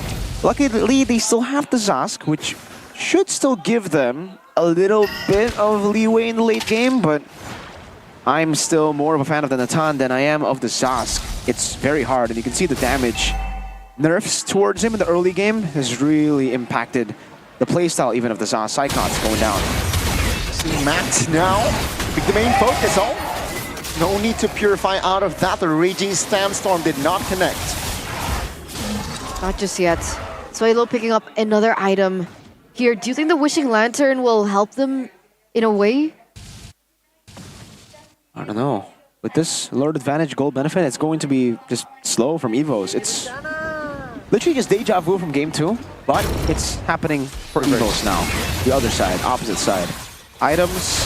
Oh, X-Men. Divine Judgment's finding the right target. Brands take him down. Call the 911. Because Evo's Glory, they're in trouble. Oh no, they lost their gold leader! Oh no, indeed. How did that... What? Wait, how did that happen? Same question here. I guess Brands was overextending a bit too much there. He got punished by X-Win. Oh, he was clearing the lane. Yeah, overextending for sure without the help of the team there. He needs to be careful because we're getting to... Don't tell me it's deja vu to game 2, literally, because the Natan in the previous game wasn't able to get the dub. Dreams now. Trying to find the right timing on that. Fatal Links with the flicker finding Chill. No follow-up just yet though, but the Lord will fall to the hands of Suelo. Rebellion, they're still strong. They're able to take care of Psychic, but they're quite low. Annabelle smells blood. Finds the shutdown, finds the double, and that will be the triple for Annabelle, and that will be a wipe out. It's another wiped out from this kid. Again, that was insane. You think that Matt would have the better trade there. He was going left, right, and center, making everything happen for his team. But again, Annabelle says no. Wait, Endable. They can end. Well, 4 seconds. Cards has to flicker. 1 minion card for your Rebellion. This might be the reverse sweep and Evo's Glory. They have found it. 2-1. Again, ever since seasons ago, it's always been like this. You never leave in a match with Evos when they play. You never leave in game number 1. Amazing comeback story from Evos. 1 more game loss for Rebellion, and they have to say goodbye to playoffs. Not just yet, one more game. They need to lose against Evos and then Geek Fam, but with a loss here, it does slim the chances down. Now they're not only going to have to win their next match, they're going to have to hope that Dewa and Alter Ego lose everything. Oh, the Jess effect in full effect. This guy, every time he watches an MPL, Evo's just find a dub. We gotta watch Evo's Glory till the end. Because this is the team. They do not care about game 1. No. Match point Evos is a mythical creature. Even with a 7,000 goal lead on a Natan, it's never over. Never count them out. Never count them out. Especially not Annabelle. Gee, Annabelle. What was that performance? And then the Atlas pick. I love that. Look at it. Look. What are you saying? Evos roar. I think it's funny. Evos roar, right? Oh, yeah. Shout out to Just No Limit, man. Let's take a look at this final fight. This was actually pretty solid. They got the fight, and it was just unfortunate. They were just way too behind. That was a 4v5. They should have been able to win this. Had they not lost out so early on, this could have been a different thing, different fight, but NFL is not an assassin. So let's talk to them. Let's talk to them over at the stage with Bude Clara Mongstar. Take it away. Meror! Berhasil mendapatkan kemenangan di match kali ini minggu yang ke-8. Kemenangan yang kita nantikan. Dan sepertinya Battle of the Blue ini ketat banget ya buat kalian. Gimana sih kalian menghadapi match hari ini? EVOS Glory.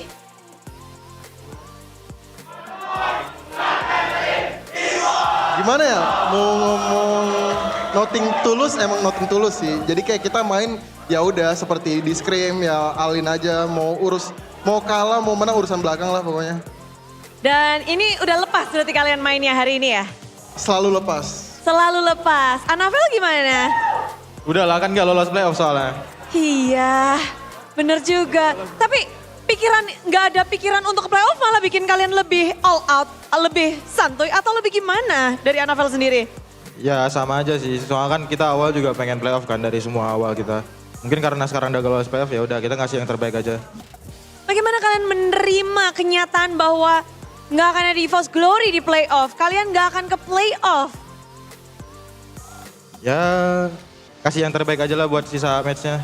Pasti EVOS juga gak pengen lihat kita kalah terus kan. Jadi ya kasih yang terbaik aja. Jadi walaupun nggak masuk playoff pun kalian ingin memberikan yang terbaik untuk EVOS fans dan memberikan performa yang memukau. Dan Budi juga lihat sih, kamu galak banget loh. Anafel, sang seng song. Kamu terus mengasah skillmu tentu. Ya pastilah, soalnya kan kita tiap hari ada scrim juga. Tetap ya. Tetap. Dan ngelihat patch kali ini untuk Anafel sendiri, sebenarnya ini untuk Anafel enak gak sih? Apanya enak? Patchnya, gameplaynya. Ya sama-sama diuntungin sama dirugiin juga lah pasti di patch yang terbaru. Patch yang terbaru ini memang sedikit menarik. Tapi tadi Psychots pun dia membawa hero baru. Khalid, perdana dari Kapten Psychots. Buset. Ini gimana nih ide dari Psychots kah ingin menggunakan Khalid? Ide coach sih sebenarnya. Kalau aku mah mau dikasih apapun main aja. Gas aja. Gas aja mau dibikin apapun yang penting gas. Yang penting gaspol. Pokoknya di sini Psychots juga bersiap dan melihat performa kalian tadi melawan Rebellion 2-1.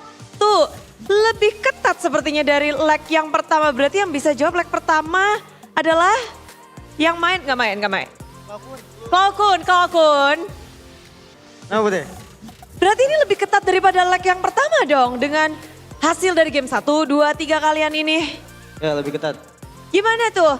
Apa yang menyebabkan match kali ini bener-bener kayak wuhu?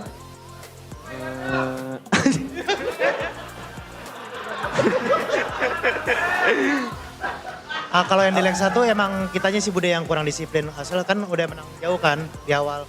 Tapi emang kita kurang disiplin aja.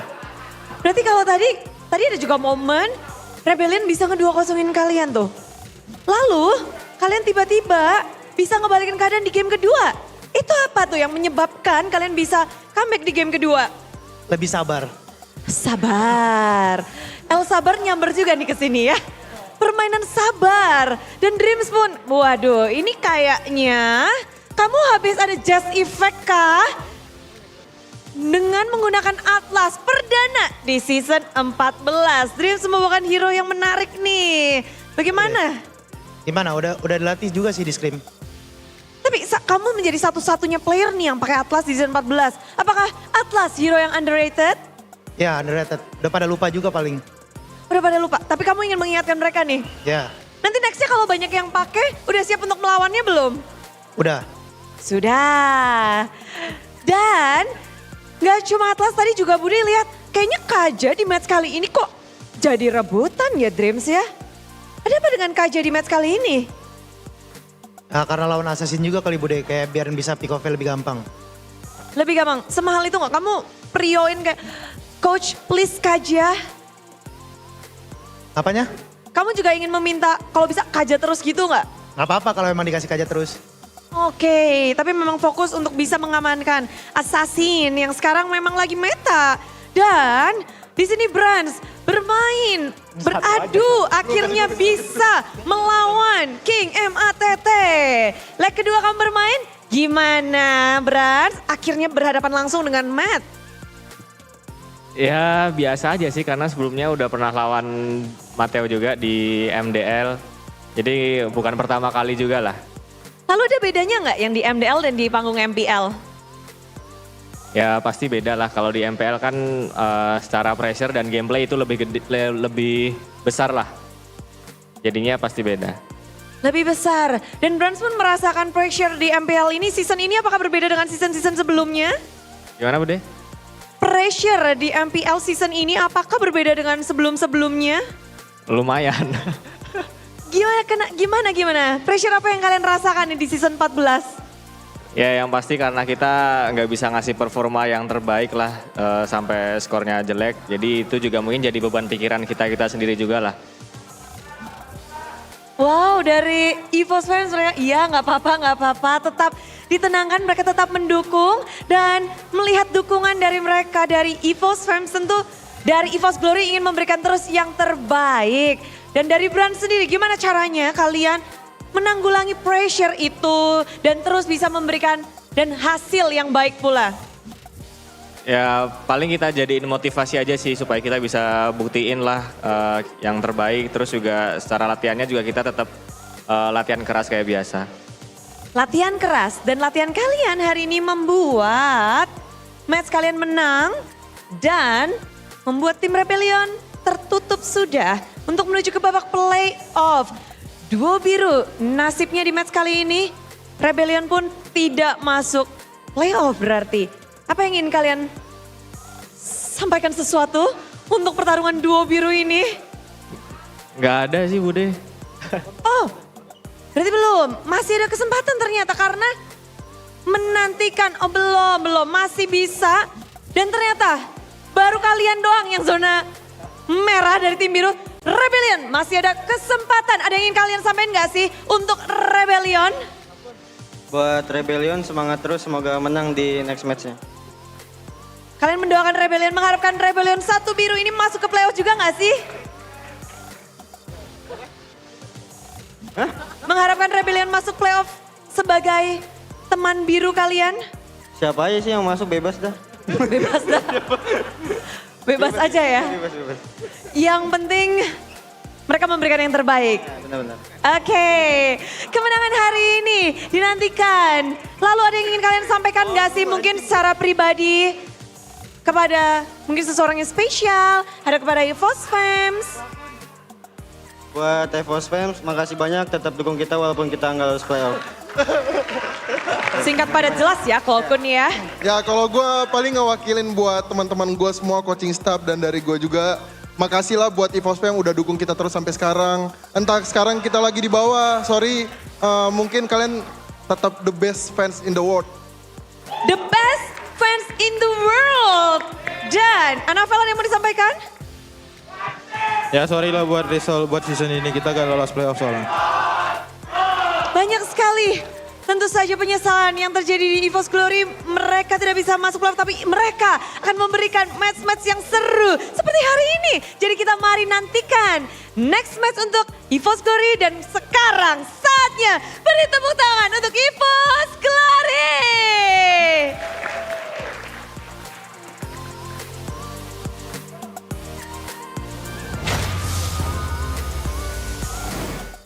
Congratulations again to EVOS Glory for that comeback. Wow. Oh man. I mean, in the interview, Dreams did say the reason why they were able to win game number 2 was because they were a lot more patient than sabar. Rebellion. Yes. Exactly. Sometimes impatience can also lead to disaster. And I think it did in game number Rebellion. 2. It was a Rebellion. Unfortunately, one team was very patient, the other was very impatient. And it's not like we've seen this just once. This is a reoccurring thing for Rebellion. So hopefully they can fix these little mistakes because it truly is a very, very little mistake that should be very easily fixable. again, they're still on the run for playoffs. It's still a chance there, but this Atlas, this game was a menace all the way from the start of the game, getting these massive fatal links. And towards the end, it was also the crazy fatal links that helped them get the combo. But like you said, Gani, Aether had to use the Enhanced Sword. But I think now that you have to use the Enhanced Sword, use these abilities to escape, it's already good for the rest of the team, especially when you have another initiator. This actually fits Evo style really well because they have that second layer on the Khalid plus the Atlas. So if you have the double layer initiation, maybe it's good to actually get the Alpha, even though it... stop talking about Alpha. Start talking about this guy. You know, he's number 9, well, was before this match win, in the standings. But I put him as a top 3 jungler in Indonesia. Number 1, Sutsujin. Number 2, Fabian. And then number 3, Annabelle. I would say Annabelle, if he had a better team, probably would be number 1, actually. So this guy is phenomenal. You can see it all throughout. When the team is losing, he carries the team. You know what Annabelle reminds me of? He reminds me of Skylar last season. It's literally just, hey, let's wait for Annabelle, guys. Especially Game 2. Game 3 was a bit more balanced. Dreams was really good. Psychots was really good. But Game 2, oh man, if it wasn't for Annabelle, we would have seen a quick 2-0. I agree. His retributions are on point. There you go. He can be very versatile as well. He's not just an assassin player. He can play the fighters, can play several different things. So he's very flexible and he's super young, right? That potential that he has can still be built on. For sure. The glass is very empty at this point. I would say he still has a lot further, more to actually look forward to in his career, because I think for sure Evos are gonna have to just build around him next season. Him and Clockhood have to stay. And with this win, I bet you guys are curious to the comms, so let's take a look at the UBS golden moment. Gas. Lihat sentri kanan. Gua harus tetap ngurus posisi. Lihat, Bren. Ya. Oh, dia ada puter, hati-hati. Nah, udah puter. Tego. Gatot. Udah di semua, hati-hati. Masuk ulti gua. Mati dia. Aman juga gua. Aman, ada ulti gua. Nathan setengah. Lihat gua nih. Nathannya low banget, guys. Nice. Pintar. Valen. Lihat gua nih. Ini. Nice. Aman, masih game 2. Lihat Julian udah first kill tuh. Dia naikin bawah dulu tuh. Aman, nanti lo bawa dulu aja, Bran. Boleh. Hati-hati ya, kita bisa di pick off aja, Boy. Sini, Bran. Jangan terlalu jauh dari Lord, Boy. Bisa gue gas nih, Boy. Boy. Gak jamet. Gua langsung sana aja sih, Matt. Masih ada Met. Gas aja, Met. Sabar. Gua masih jauh ya. Ya. Dapat dua tuh. Lihat, guys. Nah, rata tuh. Rata. Nice, brother. Lihat gua nih. Gak apa, perangin. Lo semua. Pada lo itu. Lihat Roger dulu. Roger lo banget. Nice, Bran. Mati 4. Mid. Bisa. Di tengah aja kita. Very focused, very clear communication. And we can tell that a lot of the burden of the shot calling was on the shoulders of Psychots and Dreams as well. So very interesting to see how that dynamic actually played out, but it was so different. First game, 22 minutes. Game number 2 was 26 minutes. And then in game number 3, everyone was just a beast, right? 13 minutes and 52 seconds. No close game after that, man. And I will have to say, Rebellion, when it all goes rough, when it gets to a tough spot, it almost seems like they just lean too heavily on, I don't even know if we want to say comfort, but both Zask Roger here making an appearance. This is a very pre-patch draft for Rebellion Esports, and on top of that, they were already up against the Atlas and the Natan. On the Roger, it's nerfed. You don't have as much pressure as you do in lane, and I was still going to give Mr. Matt the benefit of the doubt because he did get the win against Evos on the Roger, but hey man, Rebellion, they were really impressive Game 1 and Game 2 when it comes to the draft. Game 3, unfortunately, I think they had already shown too much of their hero pool, and it was countered indefinitely by the boys in blue. Mr. Age. If you really think about it, right? Credit to the drafts. With the lead, you want a marksman that can use the flicker, but then the curve. Atlas. Yeah. Oh man, I'm excited. You know, match number one rather, that was That was something. Hopefully we get to see more new heroes coming through, debuting for us for our next 2 matches. But before we get into match number 2, we are going on a short break. So, ladies and gentlemen, we'll see you after.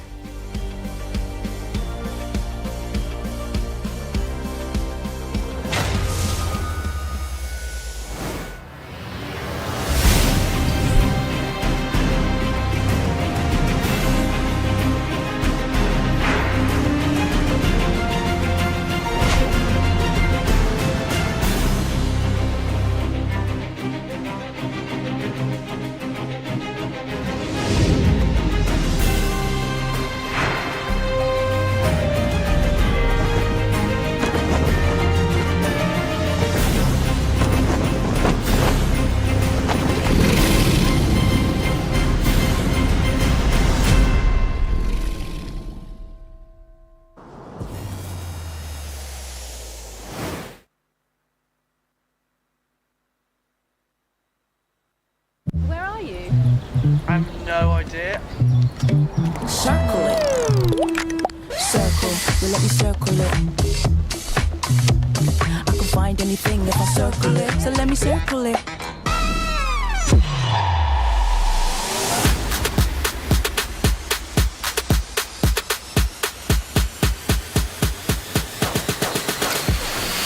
Teman murah, dia kasih gope, samurai, dia kasih gope. Walau yang lain terus berubah, gope konsisten, kasih yang pasti murah. Bayar tagihan murah, dia kasih gope, gratis transfer 100 kali per bulan. Ikut selebrasi MPL pasti dapat hadiah. Download aplikasi gope baru, nggak pakai lama. Dompet andalan gamers banyak damage-nya.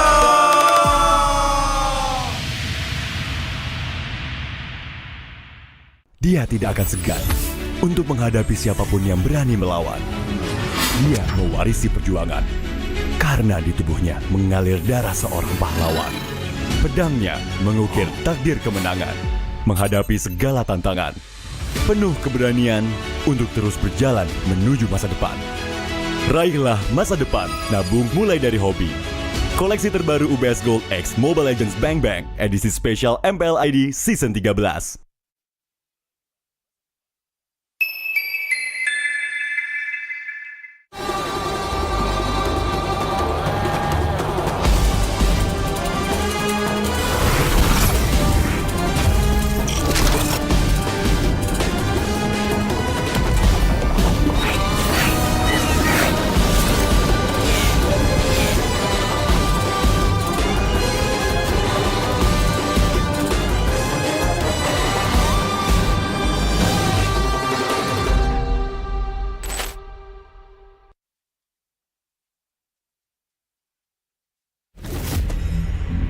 Mami sebenarnya sudah tahu rahasia terbesar kamu, Raka. Abah! Tunggu dari Sari. Kamu adalah legend mom, kan?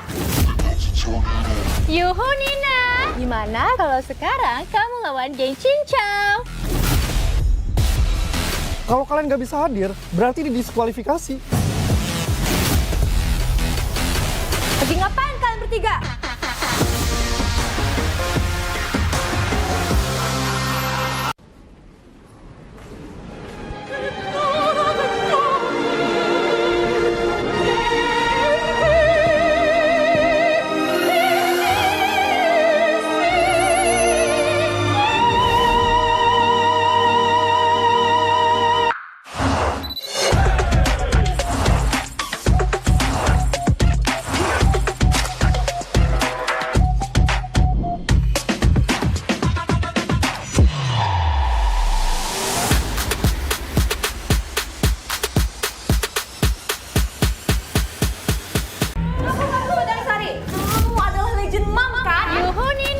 Gimana kalau sekarang kamu lawan geng Cincau? Lagi ngapain kalian bertiga? Kami dari panitia kompetisi MLBB, visi tim kami dimajukan menjadi hari ini.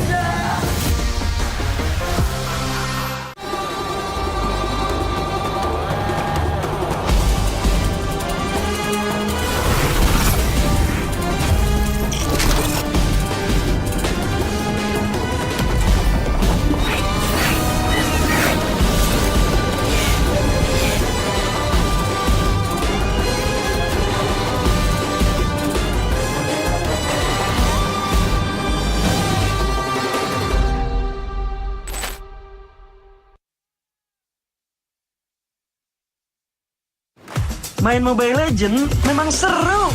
Mabar sama temen makin epic. Apalagi kalau double kill. Tropicana Double Crunch, es krim karamel dengan lapisan coklat yang tebal. Crunchy-nya double. Main bareng, makan bareng Tropicana Double Crunch. Double crunchy level dewa. Rasa ini Gatot kacau. Ih, tombe basah. Bro, move on ke Head and Shoulders. 100% pede, ketombe basah dan gatal. Wiped out. Dapetin edisi baru Gatot Kaca di minimarket terdekat. Head and Shoulders. Ini Gatot, ini kaca. Mas Gatot, benerin kaca.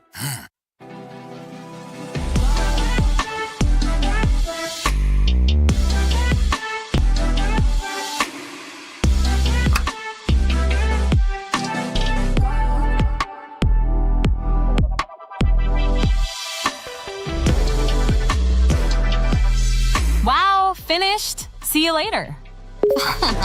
Time to go. Okay.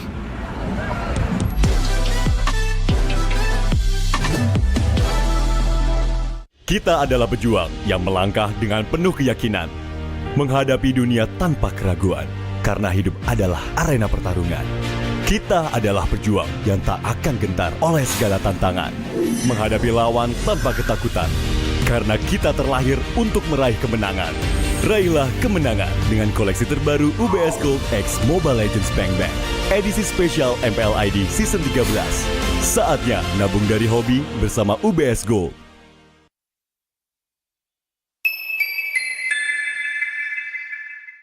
Apa akan kehilangan ingatannya? Masih inget ini, Pak? Sekecil apapun perhatian adalah kekuatan. Hidupkan momen kebersamaan. IndiHome. First blood.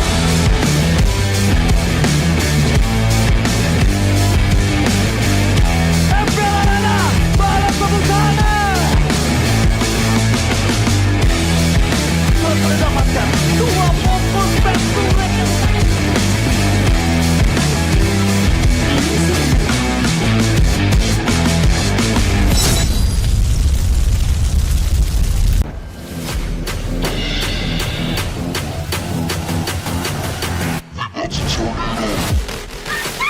Kamu belajar, Raka! Enggak kok, Mi.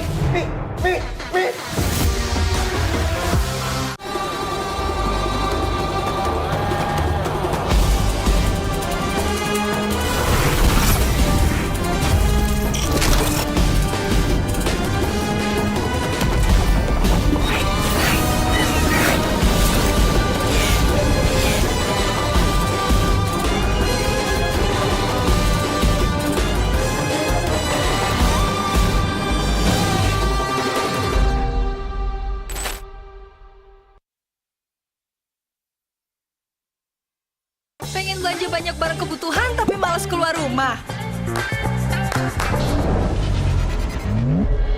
Untung aja pakai aplikasi Klik Indomaret.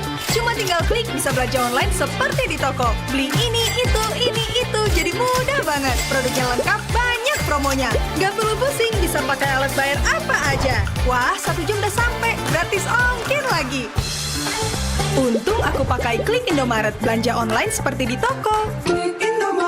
Kini, Indomaret telah menghadirkan varian baru, soto dan rawon yang wajib kamu coba.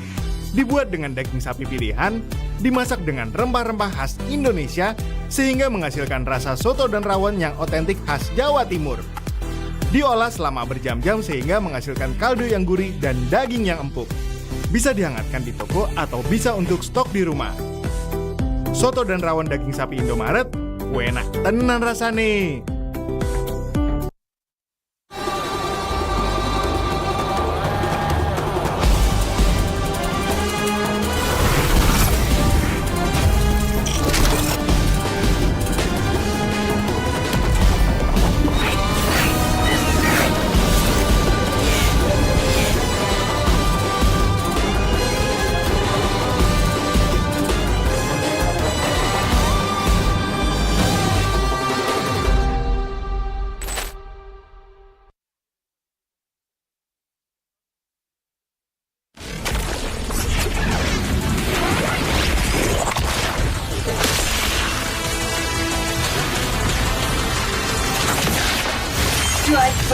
and without mercy.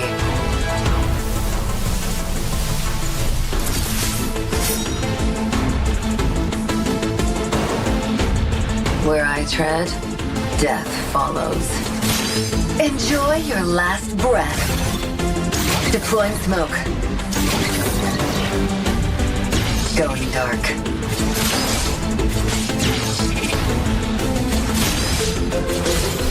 War is my trade. Death is my craft. Backup plan? I am the backup plan. My destiny is what I make of it.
Oke warga, ini dia yang kita tunggu-tunggu. Akai, pro player dari desa legenda, sudah mengambil posisi. Nafasnya mulai bergelombang.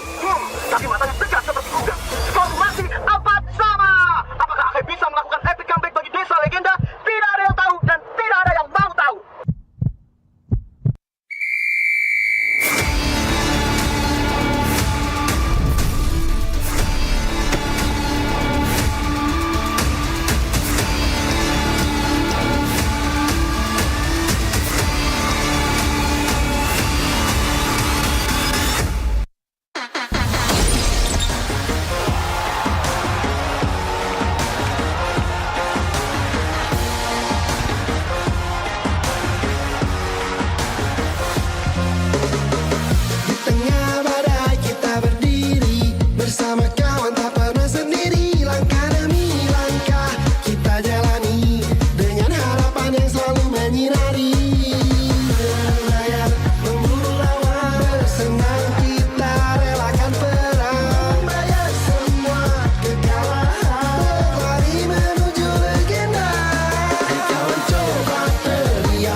No idea. Circle it. Circle, you let me circle it. I can find anything if I circle it, so let me circle it.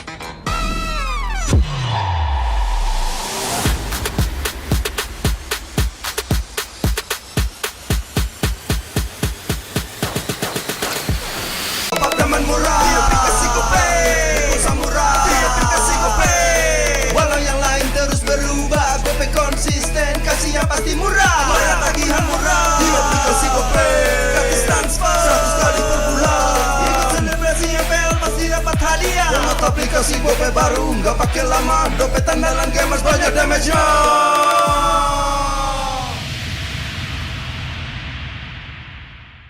Dia tidak akan segan untuk menghadapi siapapun yang berani melawan. Dia mewarisi perjuangan karena di tubuhnya mengalir darah seorang pahlawan. Pedangnya mengukir takdir kemenangan, menghadapi segala tantangan.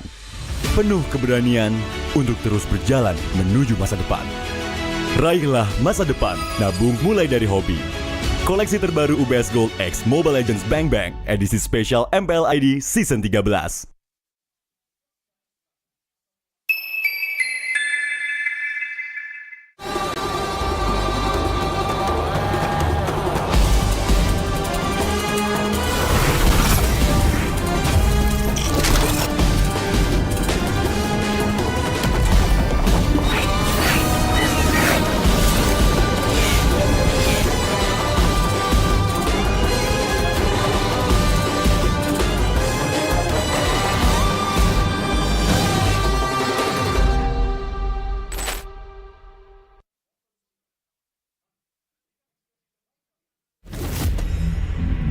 Mami sebenarnya sudah tahu rahasia terbesar kamu, Raka. Abah. Tunggu dari Sari. Kamu adalah legend mama kan?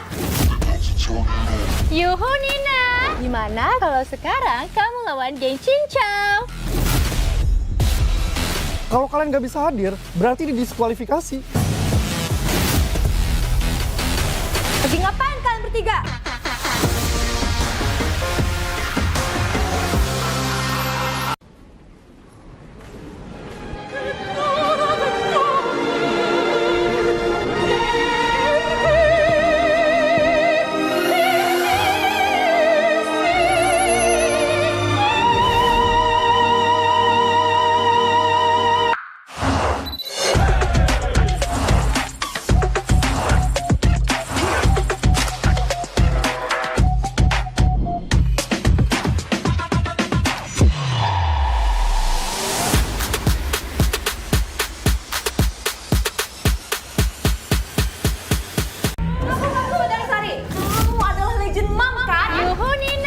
Gimana kalau sekarang kamu lawan geng Cincang? Lagi ngapain kalian bertiga? Kami dari panitia kompetisi MLBB, visi tim kami dimajukan menjadi hari ini.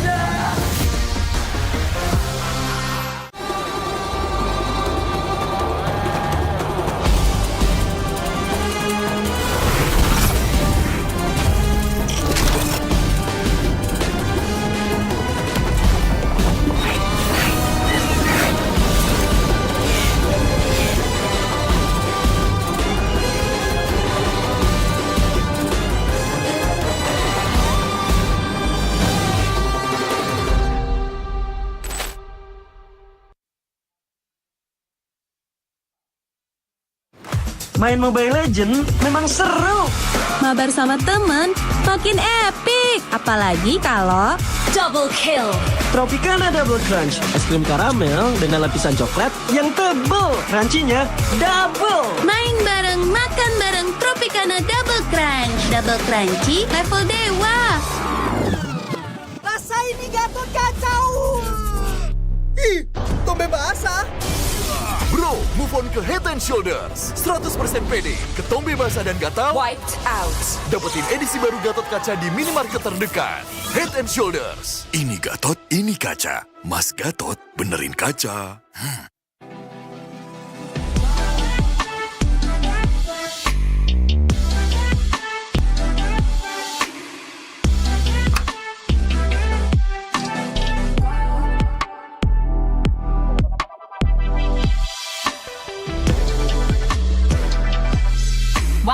finished. See you later. Time to go. Okay.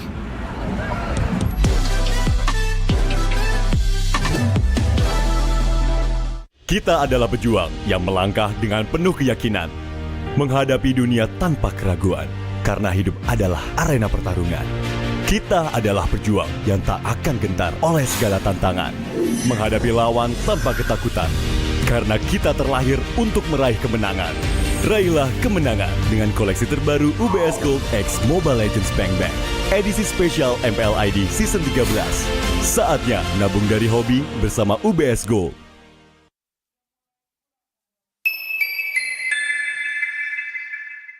Bapak akan kehilangan ingatannya.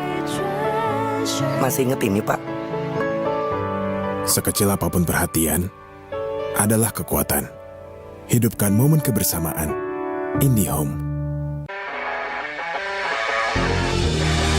First Blood.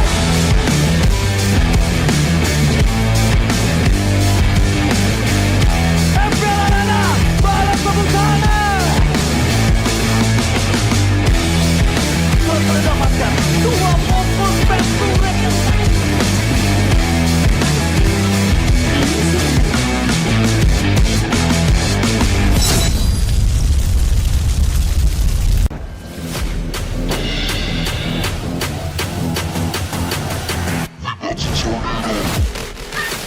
Kamu belajar, Raka!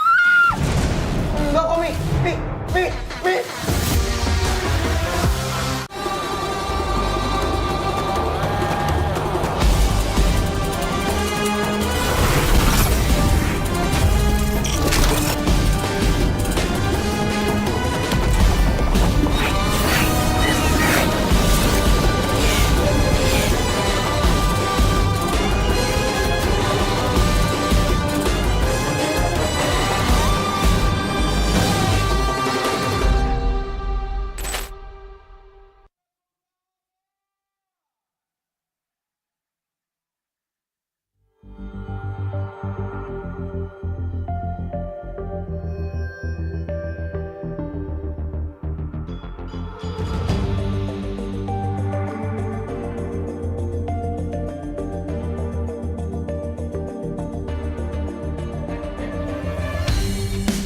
Kan berdiri dan terus berlari, terus ke arah puncak tertinggi.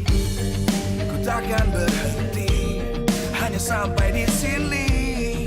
Kemenangan abadi menanti. You know we won't miss if we unite our focus. And if you haven't noticed, we all live. Nyalakan apimu, hadapi semua tantangan, hadang semua serangan, jatuh bukan halangan. Bakar semangatmu, janganlah engkau menyerah. Kita akan buat sejarah. We all this, we won't miss. We all this, we won't miss. Saatnya beraksi, jalani ambisi. Aku kan menyawakan hari ini. You know we won't miss if we unite our focus. And if you haven't noticed,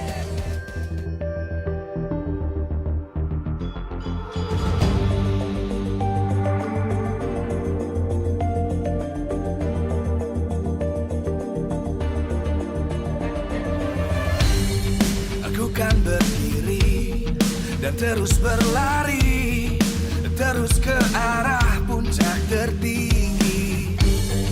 Ku takkan berhenti, hanya sampai di sini. Kemenangan abadi menanti. You know we won't miss if we unite our focus. And if you haven't noticed, we all live. Nyalakan apimu, hadapi semua tantangan, hadang semua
terus berlari, terus ke arah puncak tertinggi.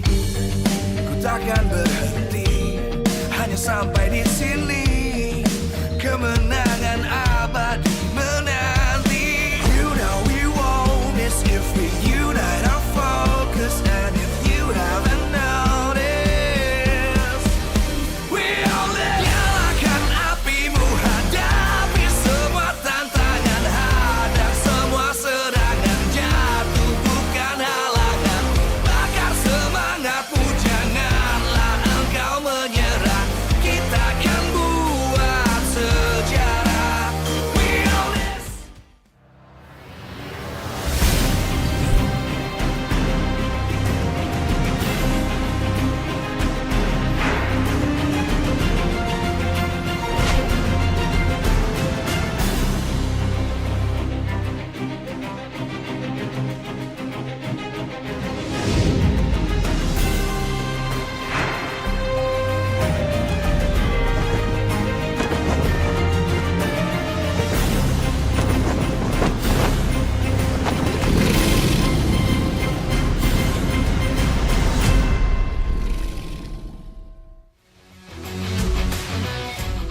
Live from Jakarta, MPL Arena.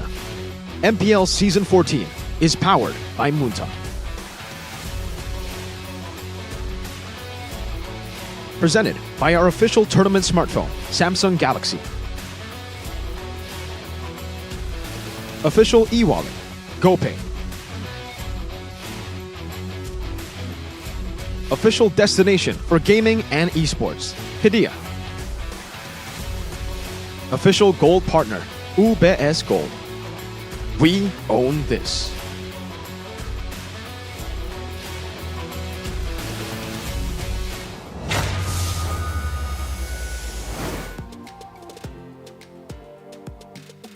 Perjuangan masih akan terus berlanjut, pertarungan di mana semua tim masih akan terus mengharapkan hal yang terbaik untuk tim mereka. Di match kedua kita di malam minggu ini akan mempertemukan tim RRQ dan juga Alter Ego. Dari tim RRQ, mereka membutuhkan satu match ini untuk bisa mengamankan upper bracket tiket. Sementara dari Alter Ego, mereka masih harus berjuang untuk memupuk kemenangan demi kemenangan agar bisa mendapatkan tiket playoff untuk bisa pergi ke Bandung dan berjuang di sana. Tentu saja di sini Bude benar-benar semangat banget nih ngelihat semua support dari super fans. Mana nih semangatnya dari Kingdom? Di arena begitu ramai dari para Kingdom. Dan yang tak kenal lelah, mana nih semangat dari Alter Champs? Waduh, memang benar ya. Ketika semua super fans sudah berkumpul, tentu saja pertarungan akan semakin epik dan semakin mendebarkan. Kita akan saksikan bagaimana kedua tim ini beradu karena perjuangan bisa dibilang ini baru awal.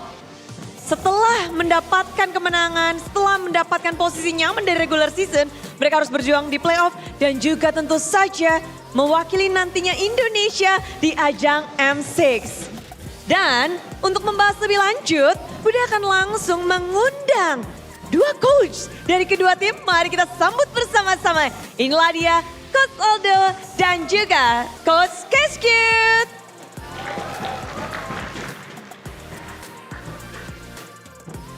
Wah, rame langsung nih ya.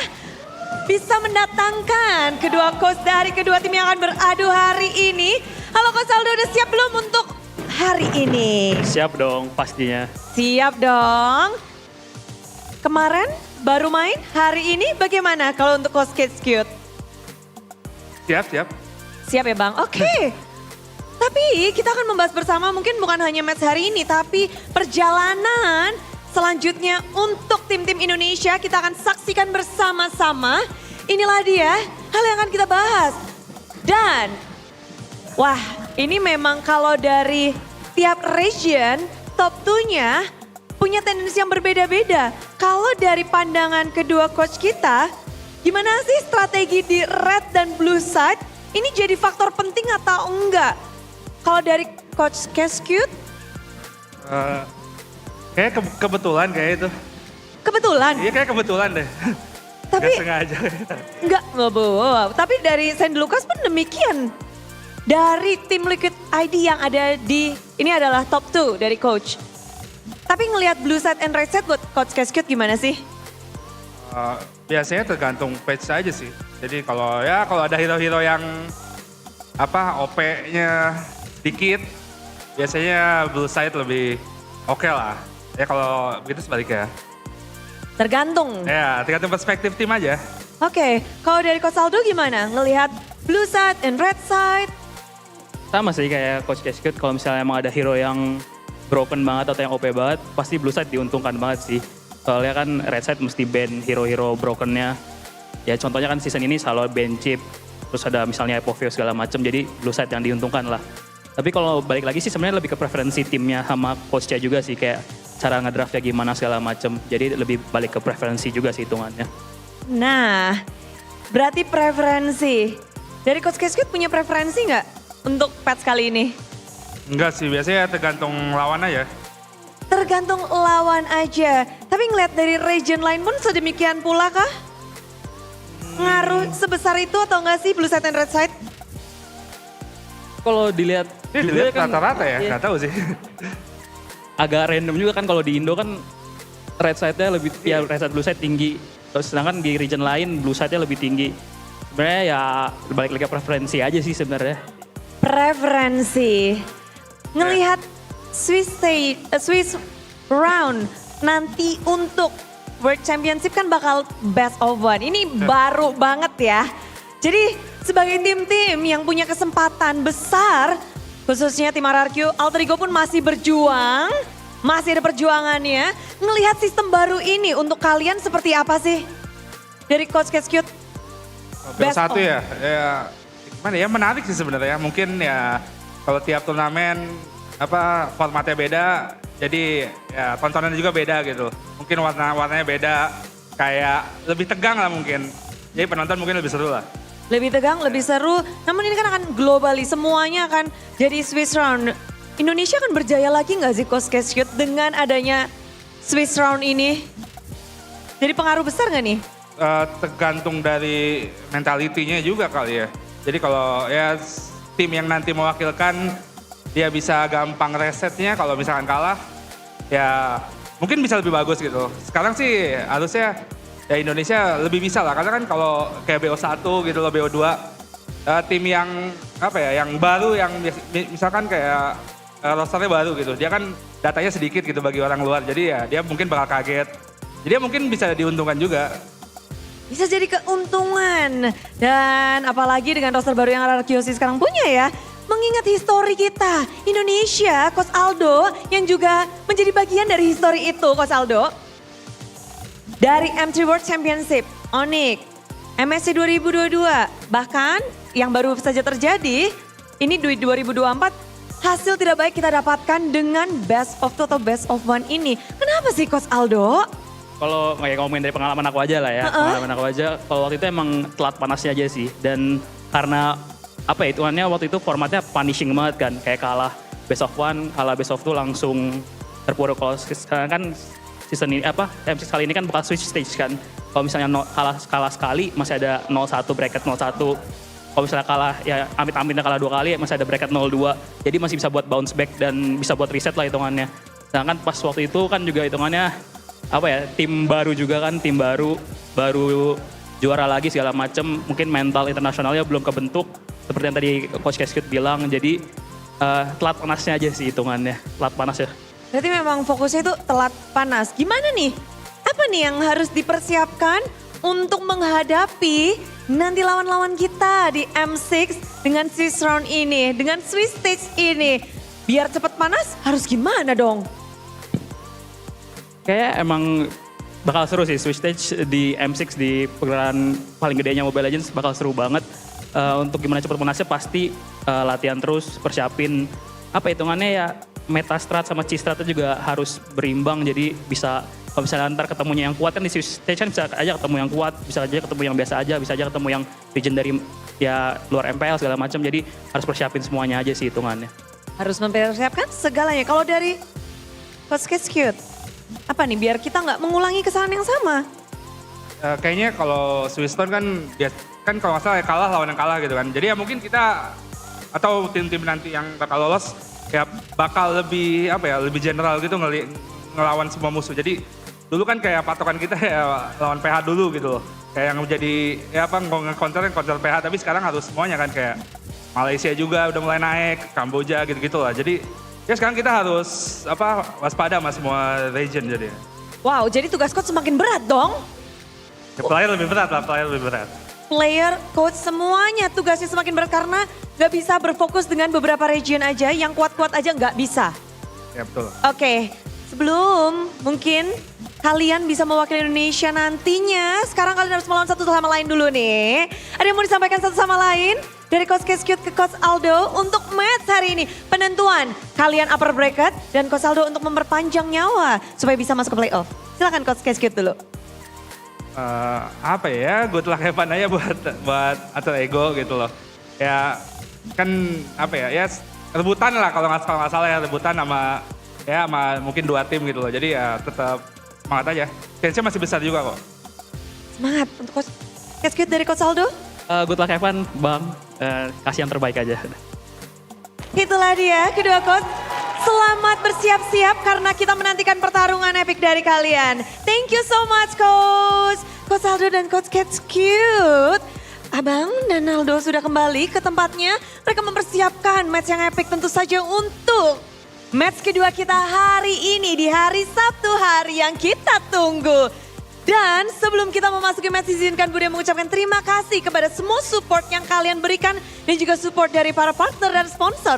Karena MPL Indonesia Season 14 powered by Munton, presented by Official Tournament Smartphone, Samsung Galaxy, Official e-wallet GoPay, Official Destination for Gaming and Esports, Kidia, Official Gold Partner, UBS Gold. Dan tak lupa juga kita punya partner in esports, ada Campina, Head and Shoulders, Ora Imo, Telkomsel, Dunia Games, IndiHome, dan WeDrink. Beserta dengan supplier ada Erigo, Klik Indomaret, Yummy Choice, dan juga Saturday. Acara ini supported by PBSI.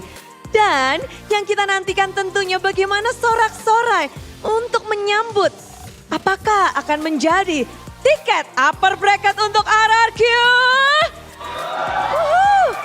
Ataukah kita akan berseru, bersorak-sorai untuk kesempatan alter ego yang masih terbuka? Dan super fans, mari bersiap untuk menyambut Best of 3 Series leg kedua untuk RRQC dan juga Alter Ego Esports.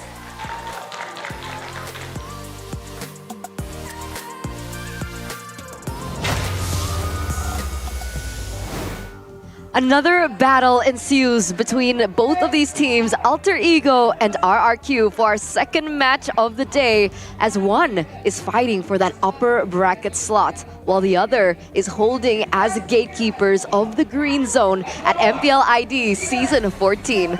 Welcome to the English broadcast. My name is Eterna. Alongside with me is Gani as well as Mirko. And we're just gonna get down into it, down and dirty for this next upcoming match, because RRQ, they're looking clean, they're looking perfect at the moment. Meanwhile, Alter Ego, very shaky still so far. So can they secure a win against the King of Kings? Like night and day, RRQ season, especially 14.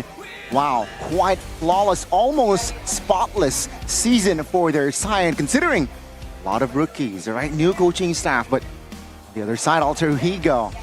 Yeah. Shake up roster, shaking things up. Owen Roundel coming in seems like still not too fruitful for Alter Ego. Which is quite unfortunate for Alter Ego. You know, we thought this season would be the real rebuild for Alter Ego. And technically, in a way, it is. It is a rebuild. They have new rookies. They have Niall in the lineup as well. But unfortunately, I don't know what it is. Early on, there's definitely a lot of criticism that can be sent towards the drafting's way. You know, for Aldo and Rek, they haven't been able to really find the comfort on the players. But then towards the later stage of the season, we finally get to see that the drafts are becoming really good. I would have to give credit to Aldo for winning all 3 of the drafts against RRQ Hoshi in the first leg. Because, man, the Lolita Hanabi as well. They were all winning in the early game, and it came down to the execution of the players. And yeah, it is going to sound quite harsh, but Nile carries the team. If Onyx in Season 10 and 4 was Kyrie Esports, and Alter Ego is Nile Esports currently. Until the rest of the team steps up, it will be the same way. I think Nile shares this level of frustration as well for the rest of the team because the team does well in scrims. The team performs really well in scrims. And unfortunately, on stage it's a bit different. Let's see if Nile can help boost the morale of the team with his sublime performance. Even though when it comes to stats, he's not really too impressive. I will still say he is a very, very good jungler with a ton of potential, especially on those assassins like Ling and Fanny. Yeah, even though there's a lot of brewing rivalry coming through, a lot of drama surrounding Nile at the moment, he is still staying consistent. He doesn't let the emotions get the better of him. And in the game, he does execute properly. But remember, this was a similar case as to RRQ last season, right? They relied too heavily on one player. And then a lot of the other teams started to understand how to counter that team. So Alter Ego, they can't just keep relying on Nile. Your GOAT, Highs, also needs to step up. All the other members as well need to step up. Yep. And it's the question whether or not it's too late or not. I mean, technically, Alter Ego are still at 6th place. They are still in the green zone, but man, Dewa United, they're catching up in those match points. So Yeah. it could be a problem. It's going to be very interesting to see Nile against Sutsujin, right? A jungler as well who really matures this season in a new team as well. So jungler position is lane to watch, and yeah, let's see here. On the other note, of course, that gold lane is also going to be a topic. Skylar versus Highs. Yeah, Skylar versus your GOAT, Mr. Gani. My Let's talk goat. about that in a bit, right? Let's talk about Haruki Hoshi and also their drafting, because this is the match here that you see on your screen that Bigatron Alpha were outdrafted because of the last pick coming in from Kescute, which is the Uranus. Bigatron went all in with a Masha composition, with an all-in Ruby Gold composition as well, and it was countered instantly by the Uranus. But now, let's put attention to the main man, the S-tier jungler, who was, honestly, according to most people, washed just last season, just 2 seasons ago, maybe even 3 seasons ago. This man has never made it to playoffs in MPL Indonesia. Both times playing for EVO's Legends, he failed to qualify to the playoffs. And then in Malaysia, people were saying he choked in the playoffs after having a stellar performance in the regular season. But now what happened? I would say this is the Kescute effect. For not just Sutsujin, Rins, Edok, Dairon, these 3 players that has come through MDL. Mechanically, they're amazing. All of them are. But the fact that this guy has been able to perform the way he does now, we haven't seen this. We haven't seen this level from Sutsujin before in any previous team. This guy is a new monster, and he's complete. Season 10, Akai. He was great on the Akai. Ling, that's it. Season, was it 12? Yeah, 12? He came back, was just man everything, right? I mean, he had some moments, but then now on everything. Alpha, Bane, all assassins, even the Hayabusa, which we have criticized, and even the Roger that has been nerfed, no problem. 100% win rate. You can't make this up. It's weird. It's weird. I guess, you know, some players, they shine best in certain scenarios. I think even like a flower in certain environments, they can't grow. Yeah. But I guess this is the perfect environment for Sutsujin to grow. And he has shown a lot to us. So very, very big highlight, like you mentioned, for the junglers in particular, right? Because Nile technically is also a big carry in the team. And I don't know. Is there anything else you want to talk about Sutsujin? I mean, he wants to talk about Highs, remember? Oh, sorry. Sutsujin? Sorry, yeah. Yeah. His goats. His goats. I forgot. Highs. Highest of highs this season, lowest of lows as well. Okay. Or side of Alter Ego. You were going to say highest of highs this season. No? Not yet. Not yet. Not Considering where they are in the current standings, but hey, maybe next season Highs will have his Sutsujin arc. Wait, we're going to write off the season already? Alter Ego's not out yet. They're number 6. They're safe. It's fine. The arc is what I'm trying to say. Okay, he's talking about the arc, the storyline, right?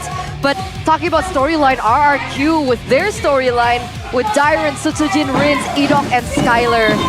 And I gotta say, all 5 of these members have performed impeccably. And now they're looking for that upper bracket once again. So with their main 5 this season, the Kings of Kings, they're addicted to the rush. Who will stop them now. Because, ladies and gentlemen, this is Rex Regium Chaos. They've only lost twice this season, one to Bigatron Alpha in the first leg, and then in the second, it was the White Tigers, Evo's Glory. But ever since then, they have looked as scary as ever.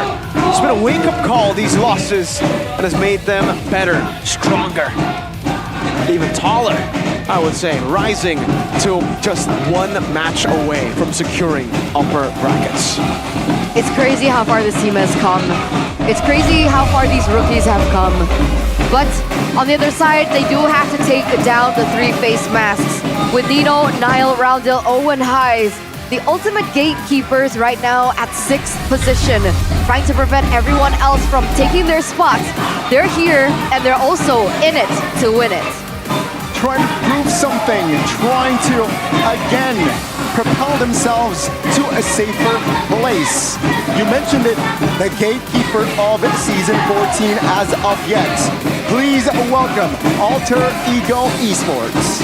They need just one win to be at least clear for Dewa for a bit. But remember, folks, Alter Ego and Dewa are sitting at the same match point. That's 5. And Alter Ego have a tough road ahead of them. After RRQ, it does not get any easier. We're going to go up against TLID, Fnatic Onic, and then Bigatron Alpha. It's a tough journey ahead, but if anyone can do it, Alter Ego can.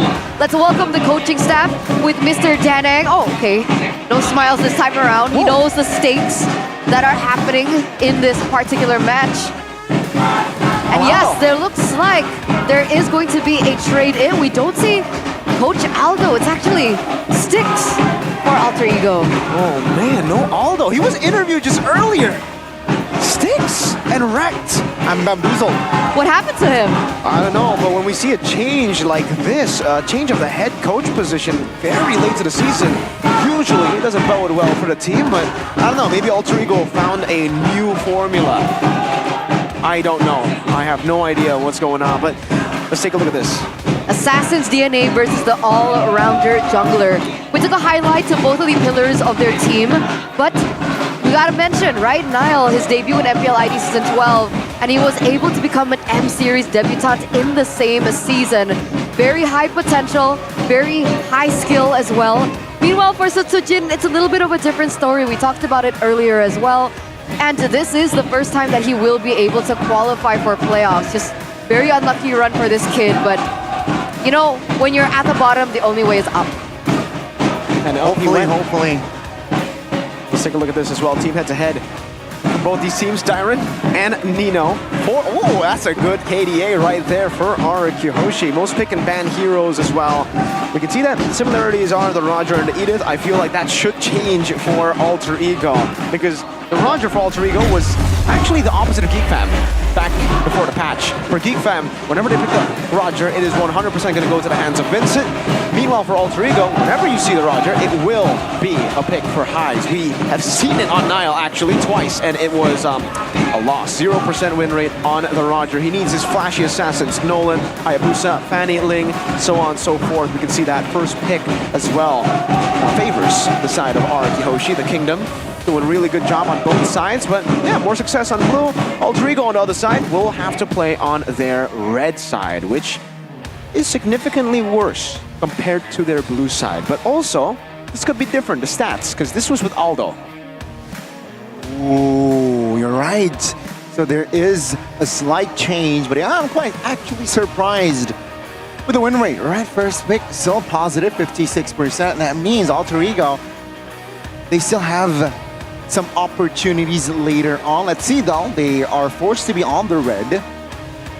Alter Ego on the red, they usually still stand the highlights. Yeah, but this is what I'm worried about, right? With Alter Ego on red side, that means RQ can go for a shutdown onto Niall, no? Take away all his heroes. We've seen that find success in the past. What if that gets replicated here? Yeah, honestly, when we're talking about two junglers again, right? As we get into the drafting phase, what Sutsujin has is what Niall lacks. That's a different dimension of play, and that's why RRQ are already doing it. They are going to do what Geek Fam did to Alter Ego. They're gonna ban all the assassins. This is why the blue side gives you so many more ways to shut down the assassins. And remember, against Geek Fam, when Nile was forced on the Bane, Nile and Vincent are polar opposites, I would say. Vincent is amazing on utility, horrible on assassins. Nile is amazing on assassins, horrible on utility. So it is going to be a problem as we get into the drafts presented by the official tournament smartphone Samsung Galaxy S24 series. But hopefully, that match was a while ago, right? I mean, at this point, Alter Ego should anticipate these moves coming in from the team. So technically now, the Ling has been opened up, especially RRQ opts to go for the Luoyi ban instead of taking away the Ling. So unless RRQ pick up the Ling, Alter Ego do still have a chance to pick that up for themselves. It seems like Alter Ego, they neglect the Ling. Now let's challenge, let's contest this. They negotiated other heroes as well, and that will be the Matilda ban out. And RRQ, okay, they're going to be forced on towards that Ling. Yeah, this is a deny pick, right? Deny. And for Alter Ego now, the choice for them would be, well, firstly, they gotta pick a jungler in the first phase. Doesn't matter if it gets picked right here or the last pick for the second or first phase here. But yeah, they can go for the Edith first. Usually when you are up against a Ling, you don't want to go for the Nolan. Nolan actually struggles quite a bit against the Ling. But the Julian, on the other hand, is a pretty good matchup. So probably I would lean more towards that Nolan, Julian pick over the Nolan.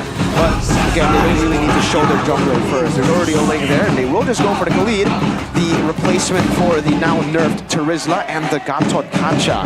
No flex, Gatot Kacha going roam, Khalid going XP. Oh, it seems like Alter Ego showing their cards a little too early. Will it pack a punch for themselves, or will RRQ actually overthink their draft? Two heroes, I guess it's okay to go Vex here, no? To deny, break the tempo. The Rinz is crazy on that Vex, so I don't mind the Vexana. I agree, I think the Vexana would be a pretty good choice with Ruby maybe, but they go for the Arlet that, for some reason, by the way, has been ignored the entire 3 matches we've casted so far. 2 yesterday, 1 today. But yeah, we finally get to see the Arlet, and it is technically still a flex pick. Remember, this is the new changed Arlet that should be much stronger. You can go for other emblems compared to the common emblem. You don't need mana anymore. Alter Ego, though, this spot has to be a jungle. Because if not, we're going to see 2 more assassin bans, I feel. Maybe not the Nolan, but the Julian will probably be banned out by RRQ.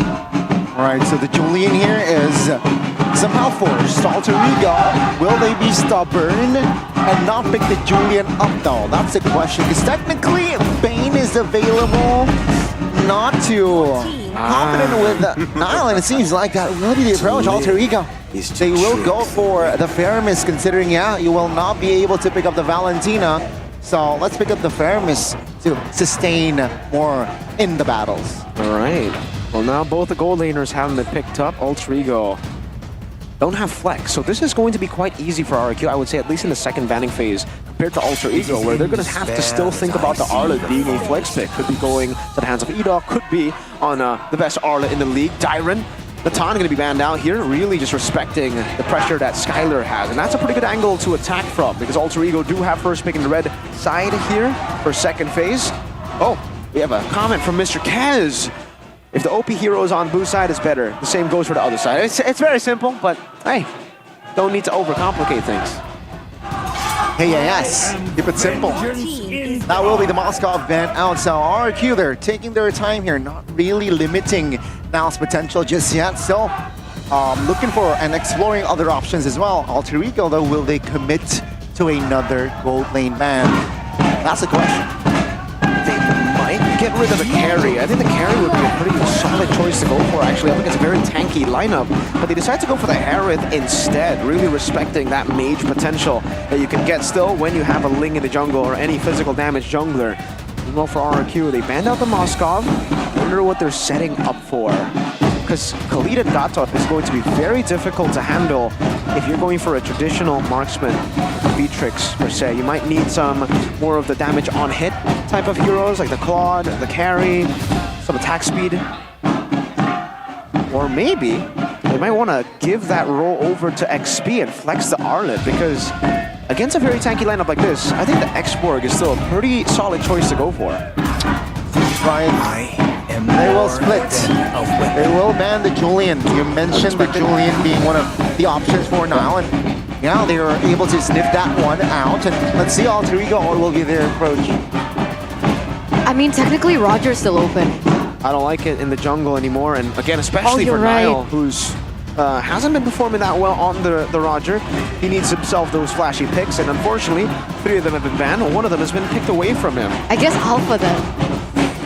Alpha, Bane, right? We're thinking of utility, but again, it's not really comfort for Niall. If that's the case, might as well just pick... They want to just play for highs. If they pick a jungle here, they play for highs. Oh, Bruno! That's a solid choice. Yeah, Bruno would have been a pretty... pretty okay answer, I would say, to the Gatot or the Khalid. You can bring Purify, you can bring Sprint, there's that flexibility, and if the team fight goes for a longer time, you will deal more damage up against these tanky members. Very solid choice here. It's a matter of highs being able to find the right openings with that world. Yeah, I'm still worried about his vulnerability against the Ling though. And this is no ordinary Ling. This is a Sutsujin on the Ling. It's gonna be a big prime target. I guess the Faramis does kind of fill in that void to try and protect the Bruno. But there you go, RQ, Ruby, and the Claude does come through. Yep. And so how do Alter Ego close this? What does Niall pick in this situation? There's so much crowd control, even if he goes in with the Alpha. This is weird. Oh, actually no, he can't do that in the Ruby. I was thinking Lancelot, but Lancelot in a Ruby, that's so risky. Safest choice would be Bane. They go Nolan, it'll be tough too. Yeah, Good knock up too against the Claude. Exactly. Safest choice is Bane. It just comes down to, is he comfortable on it? Really? Because if he is, then the Bane would be a no-brainer right now. They also have a Bruno. This is a pretty good kite back comp. They have a lot of sustain. And for RQ, their composition relies heavily on the Claude later on to burst down some of these members. Joy! Joy has had a pretty abysmal win rate here in MPL ID. I think the last guy who played it was Kyrie twice against Rebellion. That was the loss, unfortunately. I think the only jungler that has made this work is Pavillon. Okay, got it again. I mean, what kind of composition was the Joy played into though? Because this is a Joy against an Arlet and a Ruby. And a Vexana? And a Vexana. Yeah, I'm not a big fan of the Joy pick here. I think RQ have a pretty solid composition, but Alter Ego, in the team fights, they're actually really solid. The Faramis, the Khalid, the Gatot, if they're able to layer and bait out some of these resources from RQ, they actually have a chance. Let's not forget about the Nether Realm as well. From that Faramis that can help you help you win the fights. Let's hope that that's enough. Let's hope that this Joy in for Niall is enough. Because remember, Alter Ego severely need this win if they still want to make it to playoffs. We can't stress this enough, ladies and gentlemen, as we get into the first game in this best-of-3 series between the Kings of Kings and the 3 face masks. It's gonna be an early brawl here. Edok already half HP though. Flicker is still in hand for Edok. Okay, so already very, very aggressive at the start of the game. Looking at the emblems, nothing too crazy here. Everybody really just going for the standard. It's just Niall on the temporal ray, but that is also pretty normal on the Joy. I guess something we can point out is Roundel, who has chosen to go for lethal ignition here, which in the previous games we have been seeing more of the impure rages actually for the Faramis. Shows us that at least Roundel wants to be the one dealing some damage and maybe carrying the team fights. Okay. So that's what we could be expecting in the early phase, especially. Oh. Looks like they are trading pretty well as well in the mid lane. Roundel is caught low a little bit because of that poke damage that Rince has. I mean, that's a Vexana for you. A little bit more range, a little bit more base damage, but Sutsujin already looking for the steal onto the camp, but Niall should be able to get it. Ooh, whoa. Really fine already. Rhythm popped here, and that's gonna be first blood. Sutsujin wasn't able to move that time because of the taunt. That was very uncharacteristic from Sutsujin. Usually in the early game, he doesn't make those kind of gambles, but he decided to do so here. Niall, knowing how to punish, instantly did that. It's a beautiful start. And I'm wondering, did you get a sneak peek into the emblems earlier on? Literally just like the smallest amount of sneak peek. It's a sneaky sneak peek, you know? Because Super the fight sneak. just happened. But yeah, I guess we'll have to wait for the real emblems to show up again for now. What I want to point out is Skylar actually just rushing the warrior boots here on the Claude, knowing that he is in a weak side matchup against the Bruno. He's going to take a lot of punishment, and it's better to have that. But on the emblem, something interesting would be, I guess, the vitality for Ruby, for Edok. Also just going for more HP. The Wilderness Blessing as well. Nino actually walking up there. But yeah, other than that, nothing too crazy. Everything's pretty standard. Owen. See here, Owen has the ult. Revitalize popped as well. No time. Perhaps that will be the ult wasted to jump back to his team. Oh, that's final slash from Dyron. Another round pops as well. Edok very low, flickers out, but that's Niall still securing the kill. Oh, Dyron jumping in, but that's going to be the retribution not being used. He used it earlier, so Alter Ego still wins on that trade. Yeah, Ronald gets the turtle actually, and they did a really great job at zoning the members of RQ, considering Edok not yet at a level 4. So there were not a lot of resources that RQ had prepared to get into that fight. But also right from RQ, they didn't overcommit either. So Alter Ego will still have control over this early portion of the game. And luckily enough, the Joy hasn't really been shut down. Not yet. And actually, it's the opposite. The Joy is online, not shut down. 2-0 very early on. You saw those win rates. Sutsujin standing at a 100% win rate. Last time it was an anime moment, literally, for the Fnatic Onyx versus RQ match when he was on the Ling.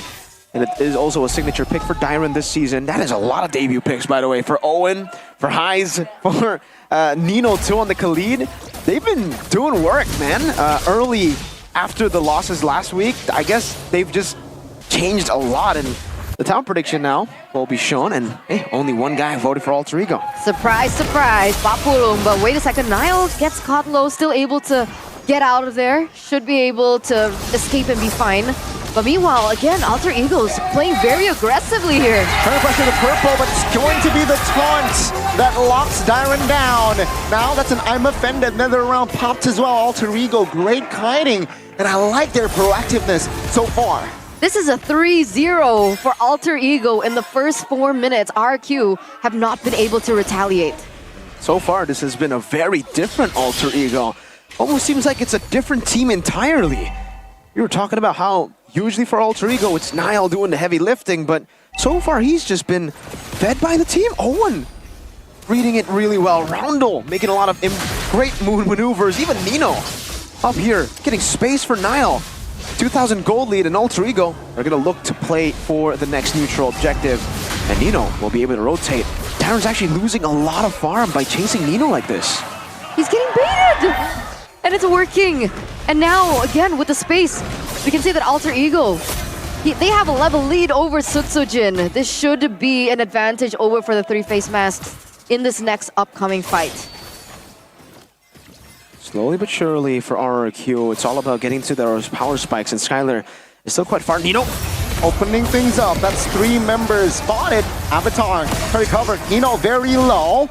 That's going to be the taunt here, distracting Dyron. That's a final slash on towards Owen, but the damage isn't there. Edok flickers out, Link top lane, trying to split push. Another round popped. Alter Ego, they fail to find a body, and that will be Alter Ego though, controlling the turtle. It doesn't look like RQ wanted to go for the contest anyway, right? I mean, that Blazing Duet was just to zone out the members to prevent more casualties from happening with this Lord take. Sutsujin was on the top side looking for a little bit more farm. They understood that in that 50-50 they would not stand a chance. Meanwhile, Dyron though, he knows Owen's low, and that will be the damage coming through. Owen revitalizes, save his life. Alter Ego still holding on Owen.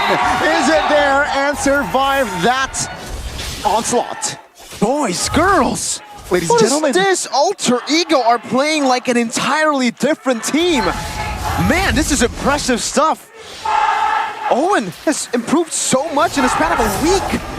Oh man, now things are getting interesting. Again, RQ haven't secured upper brackets just yet, guys, and Alter Ego have a chance to actually take it away from them, that chance. Sarlium Scythe, first item, quick Nile build here. Also, the Haas Claws already building towards the Berserker's Fury for Heiz. So he's about to hit that power spike. Meanwhile, Skylar is actually just a bit below. Meanwhile, though, like I said, the fact that earlier on, oh my damage. What? The fact that Nino was able to clear the wave, cut the wave, and then look for, a fight, he baited Dyron so much. I'm offended, terrified, Eternal's Guard, blazing duet, everything to shut Nino down. And that will be RRQ claiming their first kill. That's literally their first trade. In terms of objectives, in terms of everything, right? The kill onto Nino, and it's on Nino. Yeah, it's on Nino. It's an okay trade to take, especially if you trade it with a turret for Alter Ego. The fact that they had to throw all their members down below, okay, at least they get a turret here that makes it, again, good for RRQ. But for Alter Ego, even Dyron is behind of Nino 2 levels in the XP lane because Dyron has been focused more on just going on Nino instead of soaking in these waves. Meanwhile, Nino, he's been cutting the waves real good on the Khalid. So again, with this level lead, it puts RRQ in a tough spot because RRQ are not just going to be behind in terms of money, but they're also going to be behind in XP. And I think for the early game, the XP is what matters more. You get more of that scaling for every one of your heroes. Even Owen actually is level 8. He's the same level as Dyron. However, so Sujin has caught up on farm. They're both at level 12 right now. But again, RRQ, wait. This might be the time that they look for the contest. We can see the Sujin is rotating towards this turtle. Let's see the setup. Dyron trying to hold and sandbags. Getting Niall finding the retribution to find a final slash. Finds 3. Nino on the backside, isolating members. Edok very low. Avatar trying to close the gap, but with the flicker, Edok is able to find space. Only Dyron, the sole casualty that fight. This is a 3,600 gold lead now for Alter Ego, and they're going to be picking up another mid-tier turret. Wait a second, Nino. Skylar placing duets. And that will be all Alter Ego, man. They're a machine this game. Who we are? Oh, Owen. A-okay. That was a pretty good secure from Skylar, still able to get the orange buff, but Alter Ego have been able to match RRQ in every department. In the team fights, they've been winning. In the neutral objective battles, they've been winning. The trades that RRQ have always been able to get away with, so far hasn't really been working out for them. They get a turret, but Alter Ego gets more every single time. This full, bulky composition has been working really well for them, and now Dyron's really caught a bit. Well, take a look at Highs there. Just free hitting members. Dyron going to the first casualty. Rin's very low. Eternal's Guard popped as well. Owen jumps in, and that will be Rin's taken down. Niall again just nailing members of RRQ. 3-0-2 right now. Never mind you ban out all his comfortable heroes. Even on the Joy, he has been able to perform so far. It's a 5,000 goal lead from Alter Ego. They're 6th place. This has been a really rough season for them against RRQ at number 1. What has changed for Alter Ego? Oh, Niall in a 1v1 against Sujin. One is there though. Okay. That would be just a clear. You know what's changed? What? Coaching staff. Oh, Sujin. Help us to play. Roundo actually caught. Has the passive though to Sujin. Will fall to the balls of Highs. And that will be Alter Ego responding. No retribution from RRQ. And look at the map. Nothing has changed. Roundo died? No. He has the passive. Exactly, son. Revitalize and not save his life. Surely! Oh my goodness! Another round clutch, and Rinsdale will have the final say, and Alter Ego still able to have more control of the Lord, of course. What is this? Owen just outplayed Skylar. RRQ. Wow, Roundo on the Faramis 2 coming in clutch. That was crazy. Alter Ego are online, folks, and Rins. Oh no! He doesn't know. My goodness, Nino deals a lot of damage. Ooh. And that's just on the Thunderbelt. That's just on the Thunderbelt and Concussive Blast. Sutsujin somehow still able to match that farming speed of Niall, but now they're both at level 15, but the big boy Lord is on the hands of Alter Ego. And for RRQ, their power spikes are not hitting fast enough. Only now does Skylar have the 3-item power spike, and at this point, it's going to take more than those 3 attack speed items for him to dish out damage towards Owen and Nino. He's gonna have the Malefic Roar, and maybe even the Windtalker to get more attack speed. Because Nino, right now, he only has to steal leg plates actually when it comes to physical defense. I guess they're just playing to deal more damage than RRQ. And it has been working out, right? He's able to sustain through his skills. not getting caught out too much. He's only died once in this game. But this Lord is going to be cleared out with very minimal casualties. The inhibitor turret still stands strong for RRQ as they live to fight another day, but it's still a 6,000 gold lead for Alter Ego.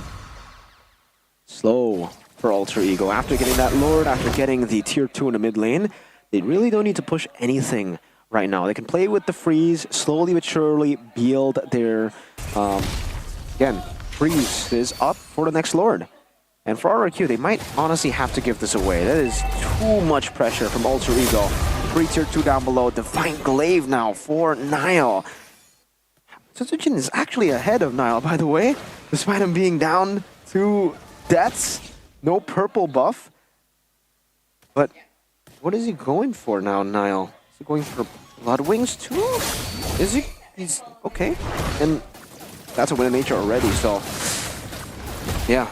This is going to be real tough for RRQ. Sutsujin and Skylar won't have the same amount of pressure now that Haiz already has that win of nature. And he already has insane healing with the Haas Claws, lifesteal. Alter Ego are literally just out-sustaining RRQ. And in the burst department, they are also out-damaging RRQ for now. There you go. Nile securing the Blood Wings. So that was what he was building towards, the Blood Wings. And that's a thought for Sutsujin. Still confident that he can assassinate some of these members if he gets those 4 blades.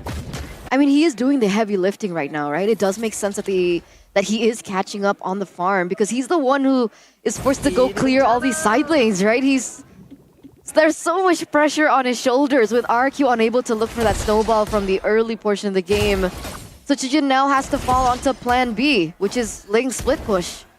The Ling split push should be able to be dealt with because for Alter Ego, luckily for them, it's the close lane to the Lord. That is the lane that Sutsujin has decided to push because Alter Ego has continuously just put so much attention into the bottom lane, clear out that far lane. And now with an advantage, this is a 6,000 gold lead.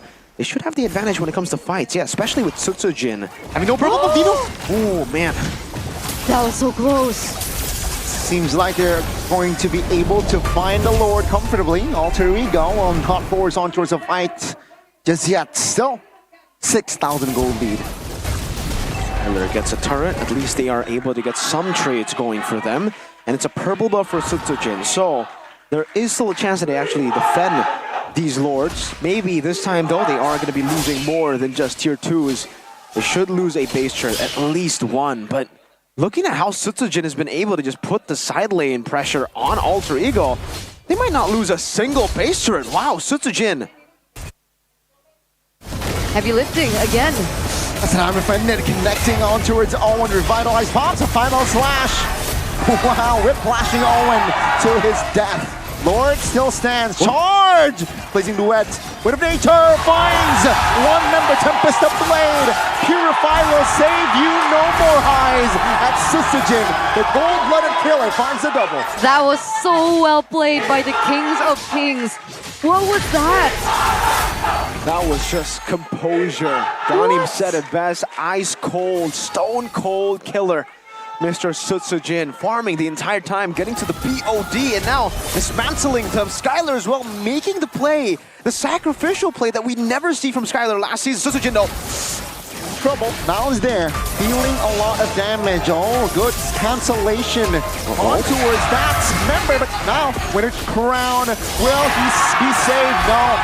Sutsujin claims the killing spree, 1 for 1. Yeah, but Haiz was also caught in the process. Oh man. This is, what was the gold lead that Alter Ego held on to earlier on? What, 5K? 6K. 6K? It's 1.8K now, just on the back foot of that play. Sutsujin going in for the split push. And then Skylar, it was a really great play from Edok as well with the I'm Offended to start things off. Beautifully done. Very, very systematic, I would say, from RRQ to defend this. And I have to say again, man, Skylar making that play to just blazing duet forward, knowing full well Haiz has a Wind of Nature. That was a play to set up for Sutsujin. Last season, you would never see that from Skylar. It was a team setting up for him. Owen. Offended is there. Ooh, the combination. Netherrealm popped. Avatar though will be spent. Sutsujin from the flank secures Owen, and now they're on the offense. A man down now. Alter Ego on the defense. The tides have swapped. The tables have turned, and it looks like RRQ are the ones that are setting up for the Lord instead of Alter Ego, who are holding on to the early game up until the 15-minute point. Remember what I said, man. RRQ, their power spikes haven't hit yet in the previous team fights, and they will need Skyler to get Windtalker and Melfic Roar before they can start dealing damage to Alter Ego. And take a look at those items. He has the items. Take a look at Ling. Sutsujin, he was down a few kills down on Nile, and still he was ahead of Nile when it comes to farm. And now he is online. That's going to be the first neutral objective for the Kings of Kings. Let's see, Alter Ego, how will they handle the situation? If RRQ wins this game, it's not quantity, it's quality, right? 0 neutral objectives, that was their first. And yet this is the situation that has been handed to Alter Ego. How do Alter Ego bounce back from this with everyone from RRQ hitting that power spike? You want me to say it again, like I said in the RBL game 2 no. before the comeback? Big yikes. They don't have good clear, guys. This is a Khalid, Gatot Kacha. I mean, the Bruno is pretty okay, but then the Faramis comes in, and yeah, you're able to burst one wave. But then, like, these are going to be 3 waves coming down, and look at RRQ's composition. They have very good ways to try to pick, to force you and zone you away. And on top of that, that's the layering of CC that they have. Oh, luckily it did not connect. That I'm offended, but the Lord taking down the base turret top lane, mid down as well. It's going to be Alter Ego full defense. Final Slash did not connect as well. Alter Ego, is this the green light? Lord needs to be taken care of. A wave in the mid lane and crashing down as well. Alter Ego staying composed as they manage to save the bottom side turret. Yet that's still 2 inhibitor turrets that have been handed over to RRQ. That's the base exposed, and I don't know if it's still possible, but luckily for Alter Ego, the inhibitor turret that they lose is on the same side as the Lord spawning. But can Clut still go for that rush? That split push rush into the base? Is that still a thing that is possible? Yeah, I think it's possible. RRQ can make their own ways right now. At this point, it's Alter Ego that has to play RRQ's game. You have to talk about how RRQ now should be able to dictate the tempo where they fight. Man, look at the 4,000 gold lead. 4,000? Sutsujin has a 4,000 gold lead on Nile. Sutsujin was 1 and 2. Nile was 3 and 0. Jeez, Sutsujin, calm down. You're already the best jungler in ID, man. Come on. This guy is ridiculous, man. And again, the way that RRQ played it was they out-macroed Alter Ego, even though Alter Ego had the 6,000 gold lead, because unfortunately for Alter Ego, they did not have, or they don't have actually, anyone who can match Ling in the late game in the side lanes. And now this should be a purple buff take. No Alter Ego, no response whatsoever. Yeah, there you go. Darren picks up the purple buff, so Joy, Nile doesn't have that purple buff in, and Owen can only just take the beating here from the damage output of RRQ. Yeah, and at this point, with the 4,000 gold lead leading towards RRQ, it gets to a point where RRQ, I think, outscales Alter Ego. Again, Alter Ego, the same game plan can be said for them that got them the 6,000 gold lead. They need to try to soak in damage, to soak in as much as possible for the layers, but Nino's coming in alone. Oh my goodness, Nino, is this wise? Avatar finds the ring and rings. Skyler goes down. Dylan is going to be the next target as Edok will not survive. Immortality dropped, and Dylan is able to go away and duke it up, and Nile wants to secure it. Killing spree, Alter Ego, they have wiped RRQ out. What happened? They can end here. What's Alter Ego? The ultimate gatekeeper says, you shall not pass. They strike first in this best of 3. It turns out it was all just a bait. You asked Nino, is this wise? It turns out it was just a big setup for Owen to come in with everyone following up onto that play. Alter Ego, who would have thought? It all came down to one moment. Before dying, on his last breath, Mans pressed the Raging Sandstorm button and got 4 and set up for the Avatar of the Guardian to land on all of them except for Sutsujin. Owen with a massive Avatar of the Guardian. Well, I guess you could do that too. You could just look for a massive combo to end the game. If 4 members are CC'd like that, yeah, there's not really a way for RQ to answer. But the fact that Nino tapped the Raging Sandstorm right before dying, he was practically dead. And he got it. One more moment to end things off. You know, if Alter Ego wins this, Onyx should be 6th place after. Ooh. And then they'll become the gatekeeper.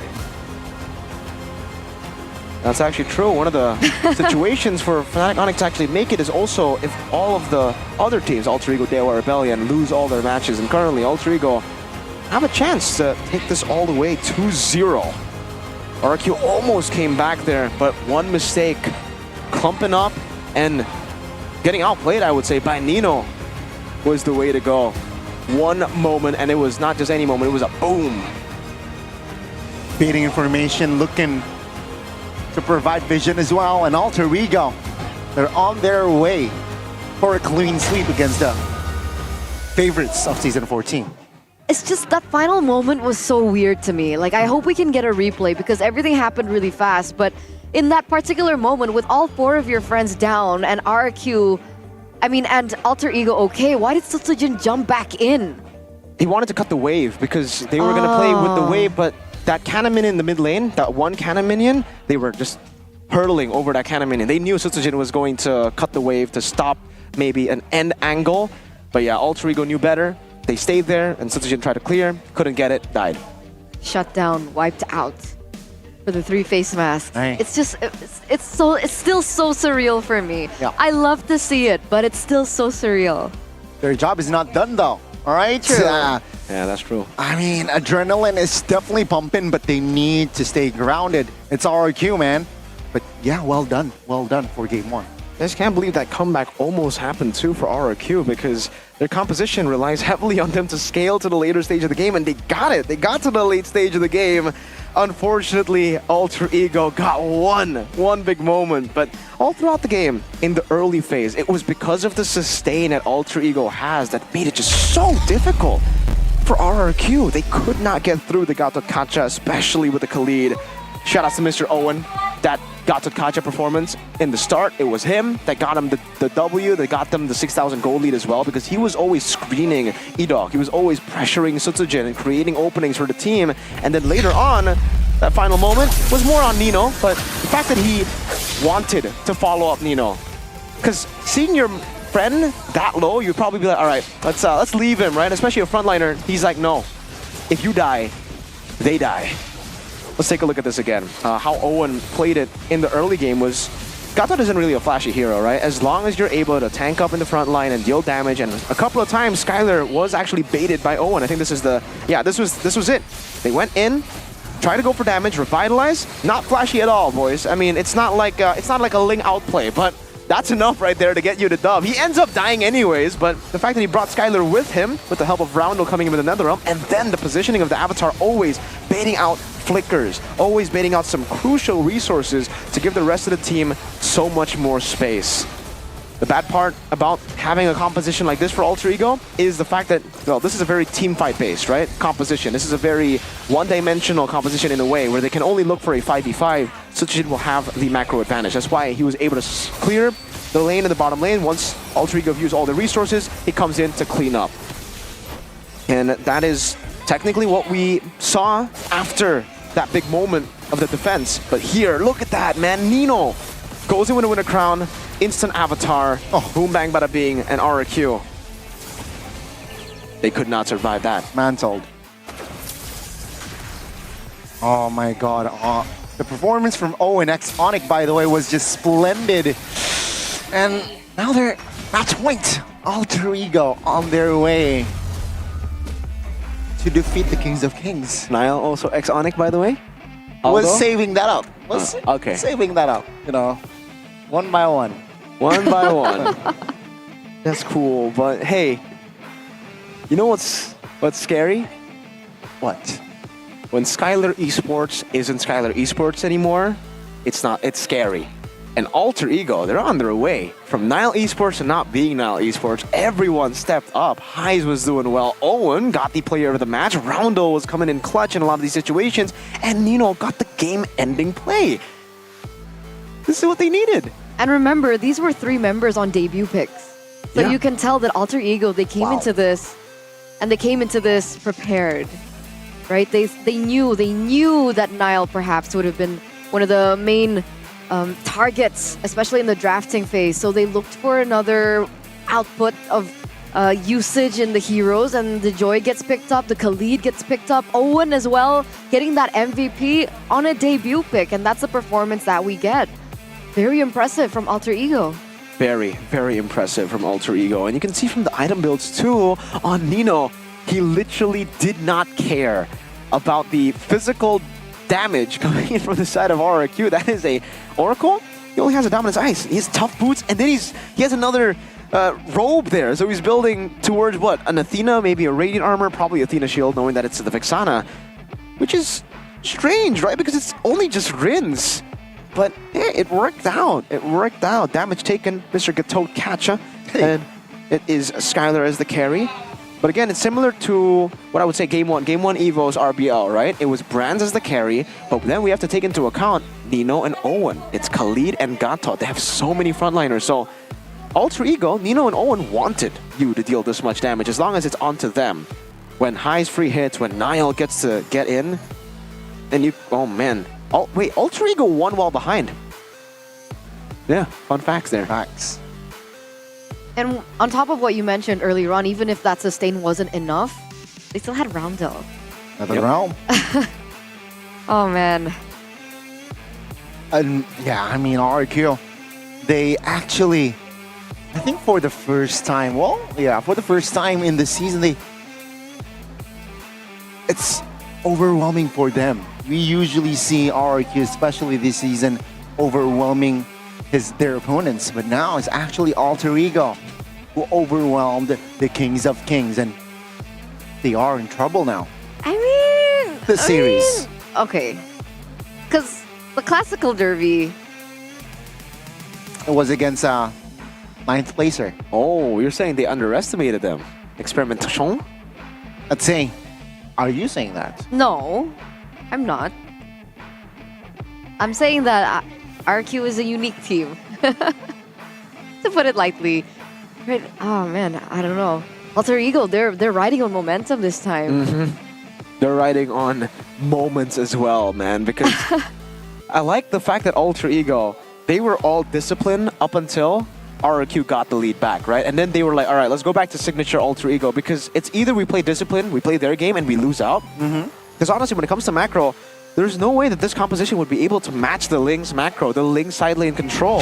So the way they actually fought it was, all right, if we're going to lose out in that department, let's just all in. Let's fight. Let's put it on the desk, man. And they did. Boom. They did. And they came out on top. And then Owen came and boomed. Yeah. Boom. Connie would say boom, bang, bada, bing. Man, games are just so volatile these days. For the you first think game? you have the lead, and then you don't. And you don't. And then you still have the lead, and yet you still lose the game. Yeah. Again, Rebellion, they won the first game earlier, but they lost the second and third. That's true. So Alter Ego, they need to stop playing. They need to stop. Wait, what? Playing. They need to play. They need to stop playing. Stop playing? Why do they need to stop playing? Wait, what are you doing? Scanning the QR code, joining the Discord for Kidia to get into the gaming community. Oh, is that where you can find a lot of friends to play with and discover a lot of things about the gaming world, and not just about esports, but all games and the communities and the fans? Absolutely, that's exactly what it is. And I just joined the Discord right there, boys. Very nice. Wow, very nice. Very nice. And you guys can actually join as well. Follow at Kidia Gaming for updates about not just esports, but all games, like she said earlier. Or you can join the community too with the Discord, fandx.io, earlier. Just tap it back, scan the QR code, boom, fandx.io/Kidia. Check it out, scan the QR code and follow at Kidia Gaming as well. Just to recap, and Alter Ego, it's very important here. Momentum is on your side, but keep it controlled. Don't let the alter ego passive come back. Exactly. They were so proactive the first 5 minutes. Yep. Calculatively. So, approach the same way. Okay. So are you saying that alter ego, RRQ should still stick with blue side? Because, before the game, both of the coaches, there was Keskute and Aldo, they were on stage and they were actually discussing about the perks of blue side and red side, and both of them kind of had a very similar answer. They said it was more so about preference, but there is a certain advantage when you are on blue side. For the fact that you guys can go for, the comfort. Prio. No. Not just that, but like the respect bands as well. Regarding the respect bands, he also touches about if the prios are quite limited, it's better to be on the blue side. And it's also better to be in the galaxy zone, right? You want to be like 2 inches away from your idols? You guys can. Pick up a Samsung, head over to the team galaxy zone, and sit yourself up front, close and personal with the BAs, with all the fans in the building as well. Oh, and when you're there, you guys can, smell just really nice stuff around you because, who sits in the front? CITB. CITB. With the best hair. Hair cam by Head & Shoulders. Sheffen's in the building, folks. Definitely, and man. these brand ambassadors of RRQ, I believe, are talents also. They have really good hair. How, Donnie? Head and Shoulders, Head right? and Shoulders is as easy as that. Again, we have two variants, the Thai grill one and also the Gatot Kacha one. I used to like the Thai grill one, but hey, the lemon. Oh, it grew on you. Ain't that bad. Hey. Lemon ain't that bad. Well, Sheffen disagrees. He thinks he is bad mechanically. Wait, we're talking about shampoo, right? Yeah. About that. Okay. Yeah. Let's talk about this now. According to the audience, we asked them, how can RQ come back in game number 2? So let's see their answers. Drum roll, please. Okay, 50%. Apply early pressure. Wow.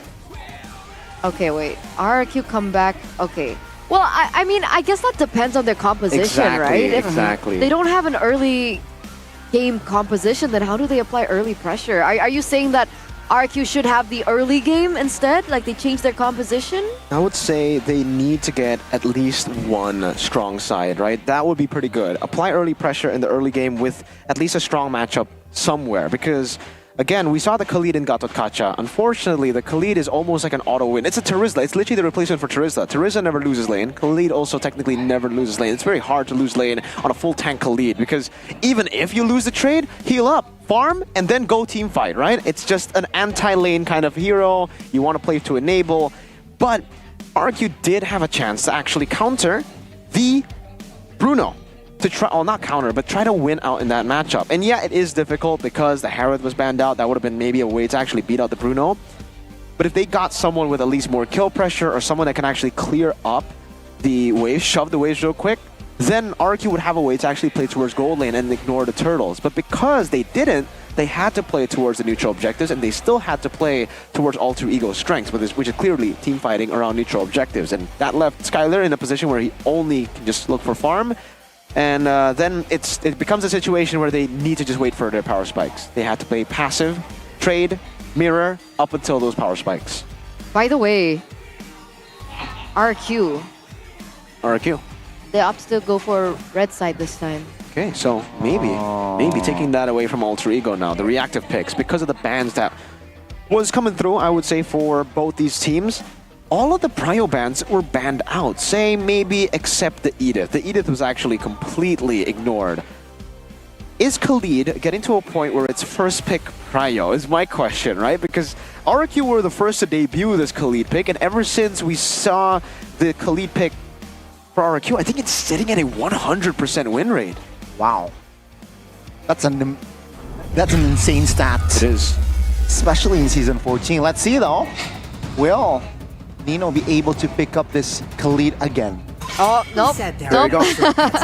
Welcome, ladies and gentlemen, to the drafting phase of game number 2, presented to you by the official tournament smartphone Samsung Galaxy 24 series. And, you know, Gani, your answer is no. It gets immediately banned out by Alter Ego in the first phase. They know and understand the importance of the Khalid, and they're not gonna let that slide. They know that it's a winning lane. It's really good in team fights as well. Really good at the combinations with the CC. We saw it with Owen, with the avatar being placed in. So they top that off with a Matilda and an Edith ban. RRQ go for the Fanny, the Chip, and what? And what? Phoveus. Hayabusa, Phoveus, Matilda. Oh, they go for Phoveus, leaving the Matilda open. Matilda banned out by Alter Ego. My bad. Leave it. What do they change? Haya. Okay, so Haya and Luo Yi are the ones that have been left open. Alter Ego, Roundel, 100% win rate on the Luo Yi. I don't think it's first pickable though, but the Hayabusa on the other hand, I think it's okay. But it's a trade-off. Ling and Haya. Do they want to just go Gatot Kacha instead? Play with the flex potential of Owen and Nino?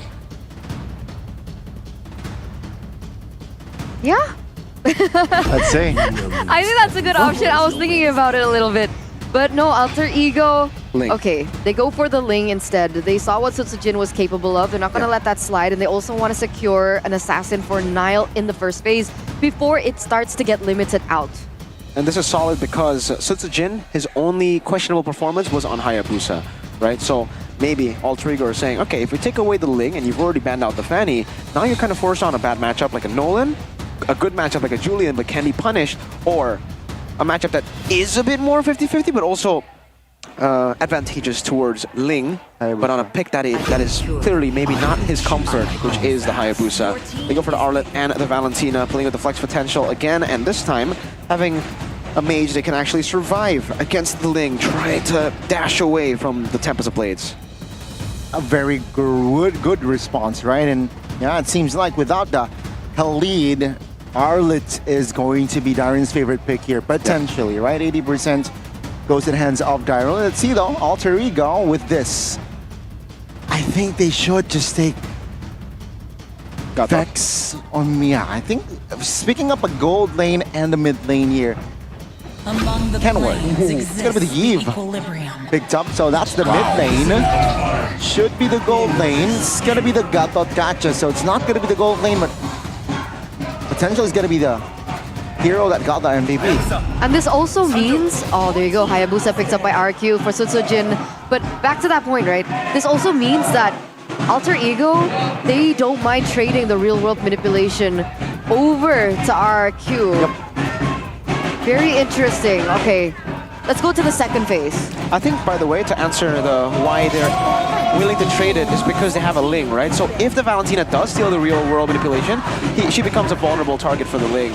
You stick in one place and you can just get dove on. Ruby ban already trying to enable the Hayabusa pick. I think for Alter Ego, they can honestly just ban the Harith again, I feel. They honestly can also go for the Harith themselves, maybe even a Lunox here. If both are left open, then I think we should be able to see the Harith Lunox, or maybe nothing at all, just because the Lunox still open, no Harith pick. Last game they did ban the Harith though, however. This game, oh, they actually ban out the Claude. So is Claude a viable option in the gold lane or not? It's situational. In this situation, it makes sense because on the Claude, you can escape from the Tempest Blades, you have a blink, so it's pretty safe. And against the Eve, you also can escape the real world manipulation quite easily. So in certain situations where you need a hero that can blink, Claude is pretty good. But in a lot of the other situations, like say last game against the Gatot, it's very hard to pull off. Okay. Interesting. It seems like RK, they are going to take their time here for that last ban. And it's going to be the, roamer position here. It seems like they're not convinced here with the Gatot Kacha pick up. That, I don't think this time the Gatot Kacha will end up roam. Wait a second, Lolita ban. Yeah. What is this hinting at? Natan usually. When we see Lolita, it's a setup for Natan. Up against this comp though, it's a very risky Natan pick. Could they go Beatrix? Kaja Beatrix? Exactly. Oh, yeah. Kaja Beatrix, Kaja Carry, definitely still up for grabs right now. Definitely still, that could be it. And let's see if Alter Ego read it out and ban out. What do they ban out there? Natan? Oh, okay. So they read into the first pick that you would think of when you ban out the Lolita, but this could very easily be a Kaja Beatrix or a Kaja Carry. No? Yeah, okay. So maybe the plan was the Natan. They go Brock. By the way, ladies and gentlemen, if Alter Ego wins this match, not only will Fnatic Onyx be 6th place, but Rebellion will also be unable to qualify for playoffs. They're on a playoff contention. That's wow. it. Some big. This match impacts a whole lot, boys. It's not just the ones playing. Wow. That's how tight everything is. So, all right, let's go back into the drafting phase first.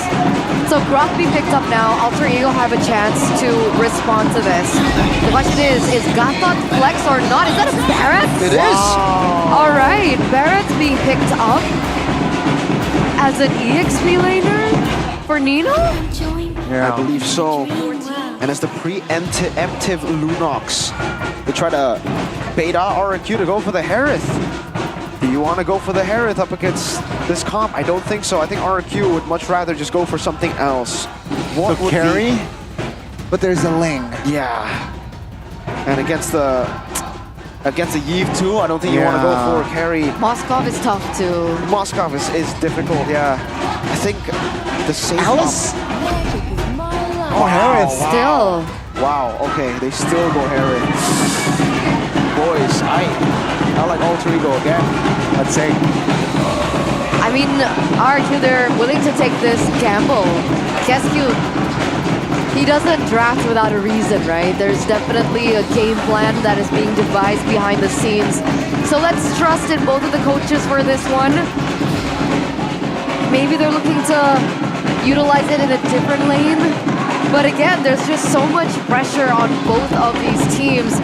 And not just on them, on Onyx, on even Bigatron. They're also hoping that RQ will lose this in order to get that upper bracket slot. TLID as well, Rebellion. Now that if Alter Ego goes 2-0, they won't be making it to playoffs. Everything is on the line for this next game, ladies and gentlemen. Between Alter Ego and RRQ. With Alter Ego holding on to the momentum, will they be able to transfer this into the next game and look for a clean sweep against the Kings of Kings, the #1 team in MPL ID Season 14 right now? Welcome to Mobile Let time tell. Ladies and gentlemen, let's get into the Land of Dawn. Here it is, folks, ladies and gentlemen. Stakes of not just the teams playing, but even Rebellion and Fnatic Onyx. We're gonna have to watch and see from the sidelines if Alter Ego can stop this. Heck, you said it, Eterna. Bigatron and even TLID are grinning at the fact that Alter Ego might beat RRQ Hoshi. It devises a chance for them to make it to the upper brackets together. So let's go back into this game first, right? Oh, wait a second. Roundo's getting chunked really low. He's gonna be able to get out though. Any item? Oh, wait a second. Looking for level 4. Not just yet hit though, so there's gonna be no pressure yet on towards the gold lane. Yeah, everything pretty normal here if you're asking for the item builds. Both of them gold laners actually going for a little bit more magic defense at the start of the game. There's already some mana there from Skylar to try to survive. And remember, this matchup, level 1 to 3, it should actually be pretty good for Skylar on the Harith. But at level 4, it'll change. Nino. That's gonna be Nino now. Soaking a lot of damage, even with the flicker. First blood still goes to Rinse. So Sujin's like, Nino, who? Yeah. Oh? Rinse? Gonna be Owen here, just trying to find the right engage. Rinse though, great calculations. He didn't even waste his flicker. And Ling though, looking for the Valentina, does not find it. Doesn't want to gamble there. Diving on towards that bush. It's a debut pick for Roundel on the Yve. Got to catch on 1 win, 0 loss. Highs as well, 50-50 on it. Nino's got to be careful though, remember, on the Barats. He needs to be level 4 for the Turtle. Luckily, with Roundel already swapping, they should all actually get level 4, including, not too sure about Owen, but we'll see. That is also purple buff for Nile. So Alter Ego actually, so far, they have better control. That is amazing by Edok though. That should stop them from getting the Turtle for now. Buys them a little bit more time as well for them to get to that level 4. Edok still level 3 at the moment. Rince goes back into the mid lane here, goes for the clear, but so does Roundel. I don't know, how do these... Oh, okay, there you go. Owen's level 4 now, so it is a different landscape for both of these teams. If we take a look at the jungle, Sutsujin level 6 and Nile is level 5 actually. So Sutsujin is a level ahead, has a better advantage and has a better setup. Alter Ego has the vision. Vinyl slaps does not connect. Owen jumping in, trying to find a good taunt. Real World Manipulation finds Bolton. Mr. Blade will look to cause havoc. Edok very low. That's Avatar pops as well. The Dino goes down. It's going to be Owen terrified, but that will be enough damage to take him down surely with Sutsujin claiming the double round with no mana. And this will be the opening for Sutsujin to find the triple kill surely. Oh my goodness. Perfectly timed flicker from Roundel. That was essentially a 4-for-1 trade in favor of RQ. And hey, you guys wanted RQ to have a better early game, and I guess that's exactly what you're getting. A 1.3k gold lead. They had better control over the objective setup as well. And unfortunately, Niall, who did catch up to level 6, he was a little bit late to the party with the Temps of Blades not being able to hit that retribution on time. And unfortunately, it's also a miss mechanic from Niall. During the turtle fight, he went for the Tempest of Blades and he got all the blades in the right spots, but his second dash didn't come through. He got hit by the wall and it canceled it. That's why he would have been able to get Edok and then maybe flown away if he got that, but because he didn't get that, he had to wait for a little bit longer, and RQ were able to utilize that time to actually get more damage on the rest of the Alter Ego members to take control of the fight.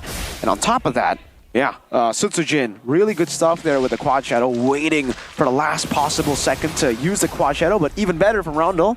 Crazy calculations with that flicker, knowing that the Shadow or the Quad Shadow was still on him.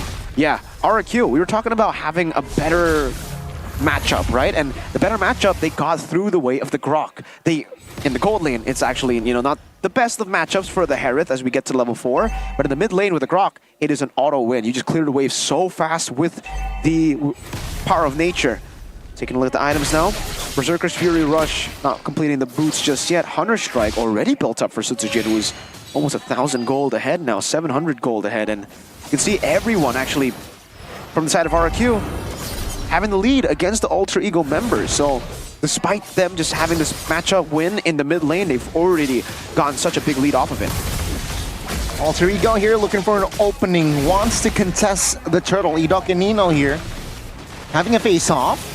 That's going to be Darren actually trying to isolate 3 members.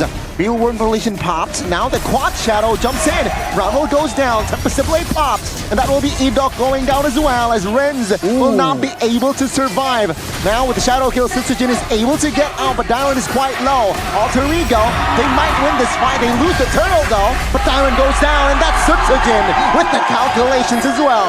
Killing spree to find Niall. 3-for-3 trade, but RQ pick up the turtle. Skylar goes in. 7-4. The damage is enough to take Owen down. Now it's going to be the Real World Manipulation pot, but that's going to be the Comfortable Purify coming in for Skylar. Only used to clear the wave, and Skylar is still able to get out. So it's a massive advantage, I would say, from RRQ. And if this is Sutsujin's least comfortable hero, Hayabusa, can you imagine what he's like on his comfortable heroes? 3-0-3 at the moment. That amazing outplay earlier on, impeccable from this player, this man, this new king maybe. So. You don't need to imagine though on his comfort picks. We saw it just earlier, right on the lane, almost able to come back in the game. But yeah, if you take a look at the record, folks, 0-2 is the record for Sutsujin on the Hayabusa. So right now, this is proving grounds for him to say that I have improved on the Hayabusa and now I'm a threat on everything. Gotcha going in on Rins. That's a taunt. Avatar Guardian will force the flicker from Rins. Revitalize pops as well. That's a big one charge, but no follow-up. Edok and Owen should fall here as Edok will fall first. Darren very low, gets taken down as a Real World Manipulation locks him down. Now plays a double. The Dino falls as well. And that's high, stealing the triple for Niall. Well played, Alter Ego. It's always like this, man. When they get the lead, they are very disciplined. In the early game, it feels template. And then when they're behind, they put all their cards on the desk and say, let's go all in here. Let's fight. Let's fight indeed. I mean, even Miracle got a little bit excited there. What is that? That is me getting excited. Doing a little dance. Wow, Miracle. Chill. Calm down. Sabar. Tell Alter Ego to chill. They're not chill. Nope. Look at this. This is a turtle fight, not a lord fight. Final slash pops on towards Niall. Niall with the steal. Retribution on point. Knock up. Lead dog falls. Owen will go down as well. Skylar free hitting though. The Dino with the flicker will not be able to find anything. Sutsujin shadow killing Roundel even with the flicker.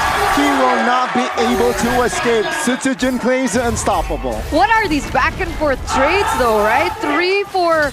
Was it 3-4-1 or 3-4-2 earlier on? But either way, it actually was Alter Ego being able to pick up the turtle despite, Lord, despite Niall being a level behind.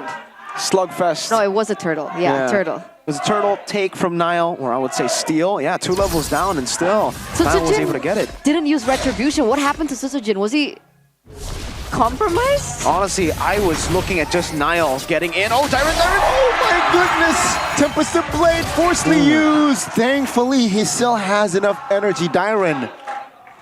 He was trying to catch a jellyfish.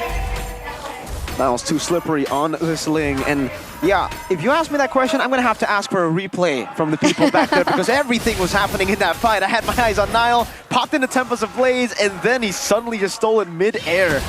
Heinz was doing a good job too in that fight, really putting the pressure on RRQ, but unfortunately, Alter Ego, what they hope to try to replicate from game 1 is the fact that they'll have a very, very tanky XP laner together with a very, very tanky roamer.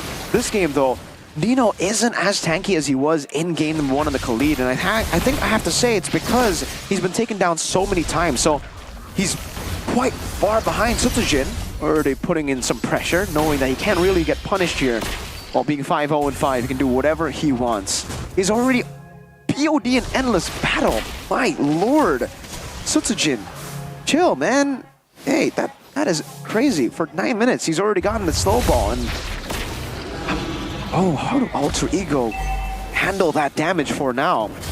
If they're able to, I guess, withstand this lord, or heck, yeah, true Alter Ego fashion is fight it, right? Get the lead back. Technically, Heiss has already picked up the Holy Crystal, right? So is it a step in the right direction? Is it good setup, or does he need something else? Oh, Sutsujin pops the shadow kill here already. Early on, Tempest Blade popped as well with the real world revelation now. Ball charge, dodged it. Skylar caught from Owen. Now it's going to be an all-in fight. Renz trying to hold on as Nino and Owen claims the pressure. RRQ, they will find Roundel. Now jumping back and Revitalize pops as well. No Tempest Blade, but they find Sutsujin. No retribution for the Kings of Kings. Owen still holding on as Alter Ego. They win another trade. That was so favorable. 1-for-2 trade. Sutsujin's out of the picture. And so is their main damage dealer. Skylar's not there. And look at this. Owen is a little bit low, but I mean, they have the retribution. Let's see if they go for this. Let's see. Retribution one-sided. Heiss though will claim Final Slash will not be able to save Diamond's life. Skylar, oh, with the wild charge. Miscalculation perhaps. Niall will not be able to escape as Rins will find the shutdown. In true Alter Ego fashion, when they're down, fight it, man. Just go for it. Farming? Nah.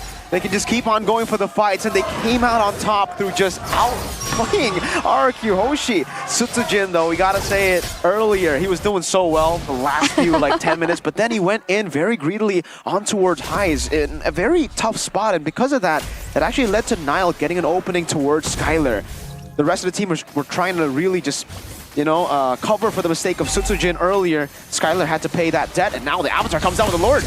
Rins no flicker. They realize that's why they popped the Avatar early, but RRQ, very composed. They managed to take down the Lord before even it hits the inner turret bottom lane. Did they get anything out of that Lord take? So far, no. Potentially the mid, though. Yeah, mid lane, potentially bottom lane also. There are still some empowered minions coming down, and also they have a Ling 1v1 against the Hayabusa up top. A 1v1 action. Tempest Blade popped. Quad Shadow though, very intelligent. That's a bait from Sutsujin and RRQ. They have taken Niall down. Oh, come on, that wasn't fair. That was a 1v1. Why'd you bring your friends over, Mr. Sutsujin? Nothing's fair in war. Exactly. Oh man, poor Niall. He's gonna have to think about his decision for 20 seconds. Final Slash does not connect her. Now with a Daytona's welcome, actually with the taunt as well. Darren will be taken down though. Roundel will be the trade. RRQ, they need to be careful. Avatar does not land on towards anyone, but now RRQ, they're ready for a fight as Skylar jumps in, hurry hitting everybody as he finds one, looking for more, finds the double, and that will be the Kings of Kings responding in the 13th minute. Nile all alone, 10% just to clear, will find one, two, three, potentially flicker pop! What? No way! Nile finds the triple as a Rins. No flicker, that's a maniac by Nile. What in the world, Nile? We were talking about Sutsujin being the #1 jungler in Indonesia. But that's what he did just now. He's turning things completely around. That was an endpoint for RRQ. Holy moly, Nile's angry. What was that? Whenever someone claims the title, Sutsujin, oh, Tyrant looking for the shutdown. Tyrant will be able to find and buy time for the Kings of Kings to gather and recollect. How did he manage that? Well, he said, you tried to 1v5 me earlier, but you came in late. Now what if I 1v5 you, but I came in late?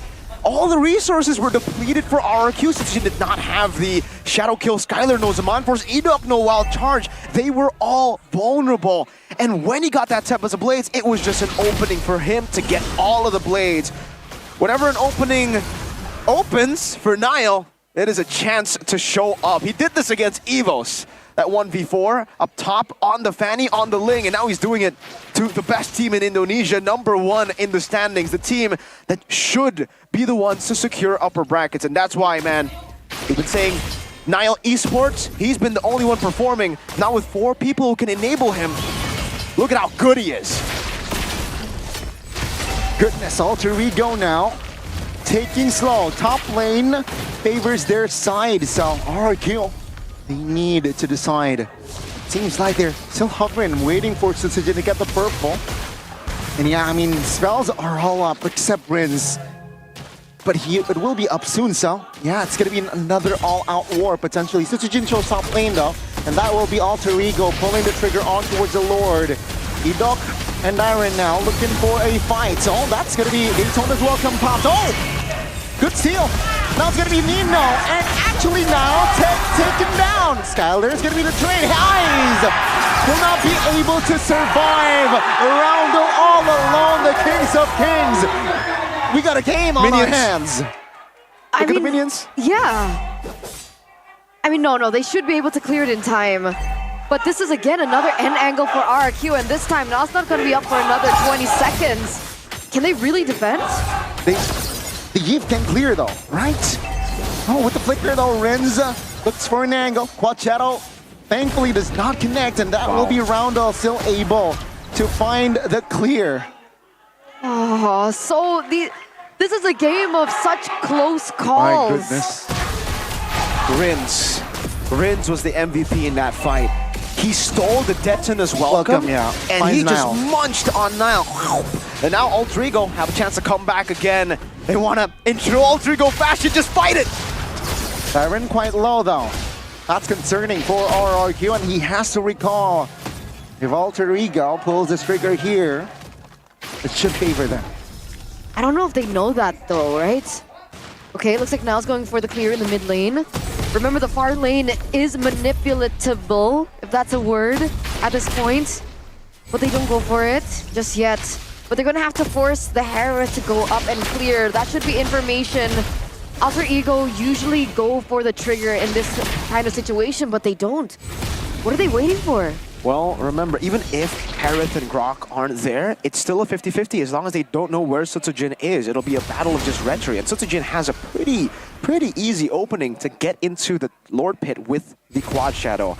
So if Alter Ego can't get the full advantage with the waves up top, they are not going to take it. They are not in the place where they should be the ones to make a desperate play. It should be RRQ. And again, they'll have these waves for a better time.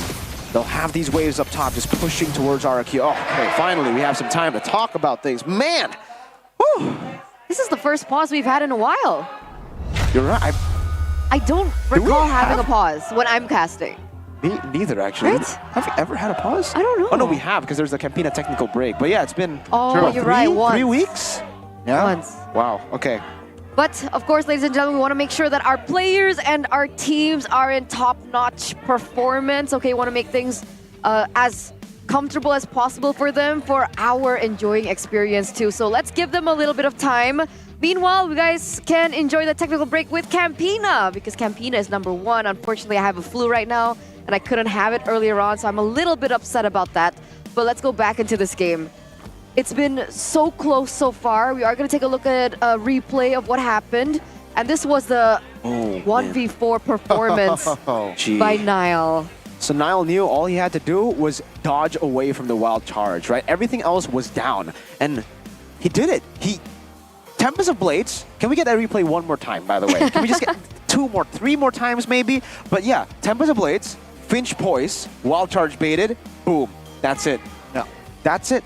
So, that was just clean, man, from Niall. I don't know if he calculated it. Maybe it was communication as well from the team. Yo, he hasn't used wild charge. But if he knew that was only the wild charge that he had to chill. He had to calm down on. That was plus a billion aura from Mr. Niall there. That was a Sigma play. The brain rot is coming out now, man, after that. But wow, after that, unfortunately, they weren't really able to pull off the win in the team fight because Rins was able to grab onto Niall. Oh, beautiful. Another replay. Which moment? Okay, yeah, this is it. Rins steals away the Detonus Welcome. You can see it here. There we go. He steals it away. Nino goes in, and man, what a catch from Rins. Just eating him up, and without Niall, Alter Ego won't really be able to play the pseudo front-to-back that they have with this composition, because this composition is a front-to-back in a way where the aggression of their frontliners is able to open up space for the backliners. But with Niall down, with the 2 members so far apart, and with them kind of staggered, they don't know what to go for, either Lord or like back away, Roundel and Heis, RQ were able to take control. So, Alter Ego need to be very, very decisive with their initiations. And Niall has to come in at the very last moment to actually clean up. Because if he's the one that goes in first, he puts himself in a very scary situation. Very, very scary situation. There's so much that can punish him. Unless it's semi-commitment, right?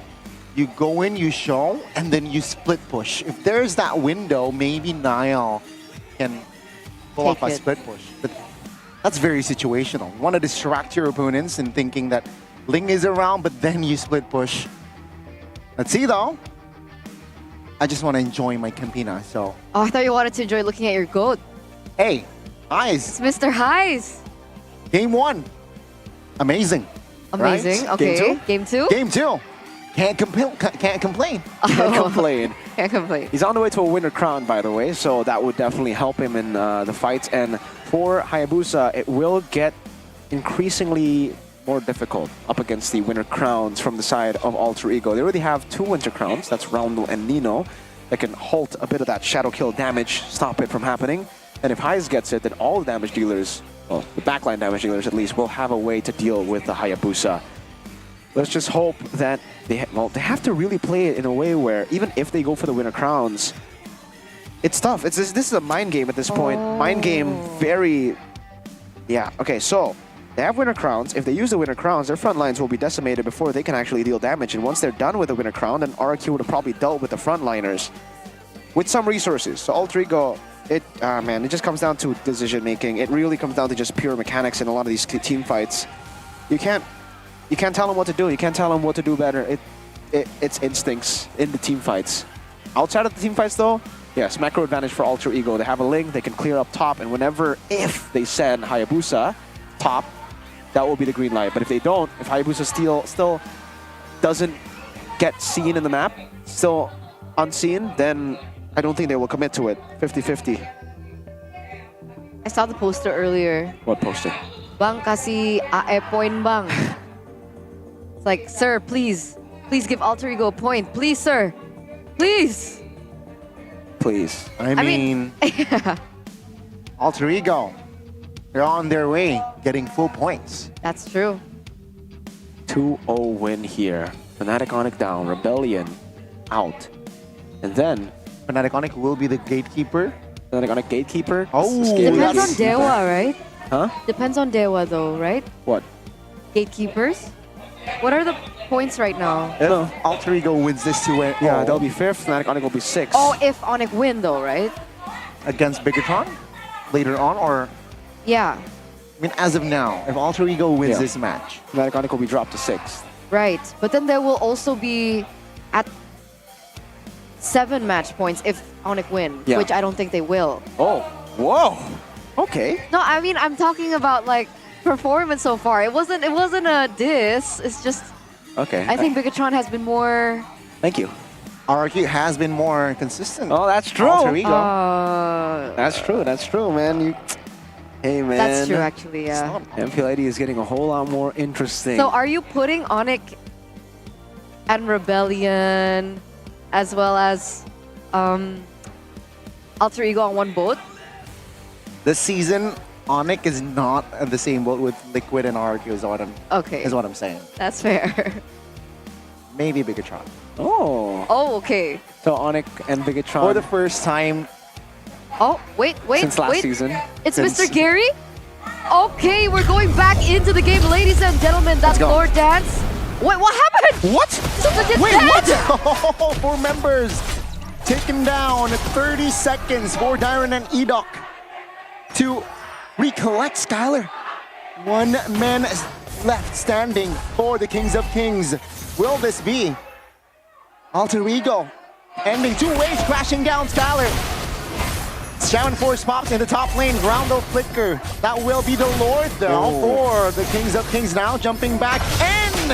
This might be a mistake. Immortality pops Nino trying to soak in damage. Eyes from the flanks, and ladies and gentlemen, we have a clean sweep from Alter Ego, the Kings of Kings, taken down. That means it's official. Rebellion. The Blue Bulls, they're out of playoff contention. They can no longer compete for the playoffs. They are out. Bigatron. Whoa. What's going on here? Bigatron will still have a fighting chance in the upper brackets. What else has changed? Oh, Onyx, Fnatic Onyx. They're now 6th place with this 2-0 victory from Alter Ego.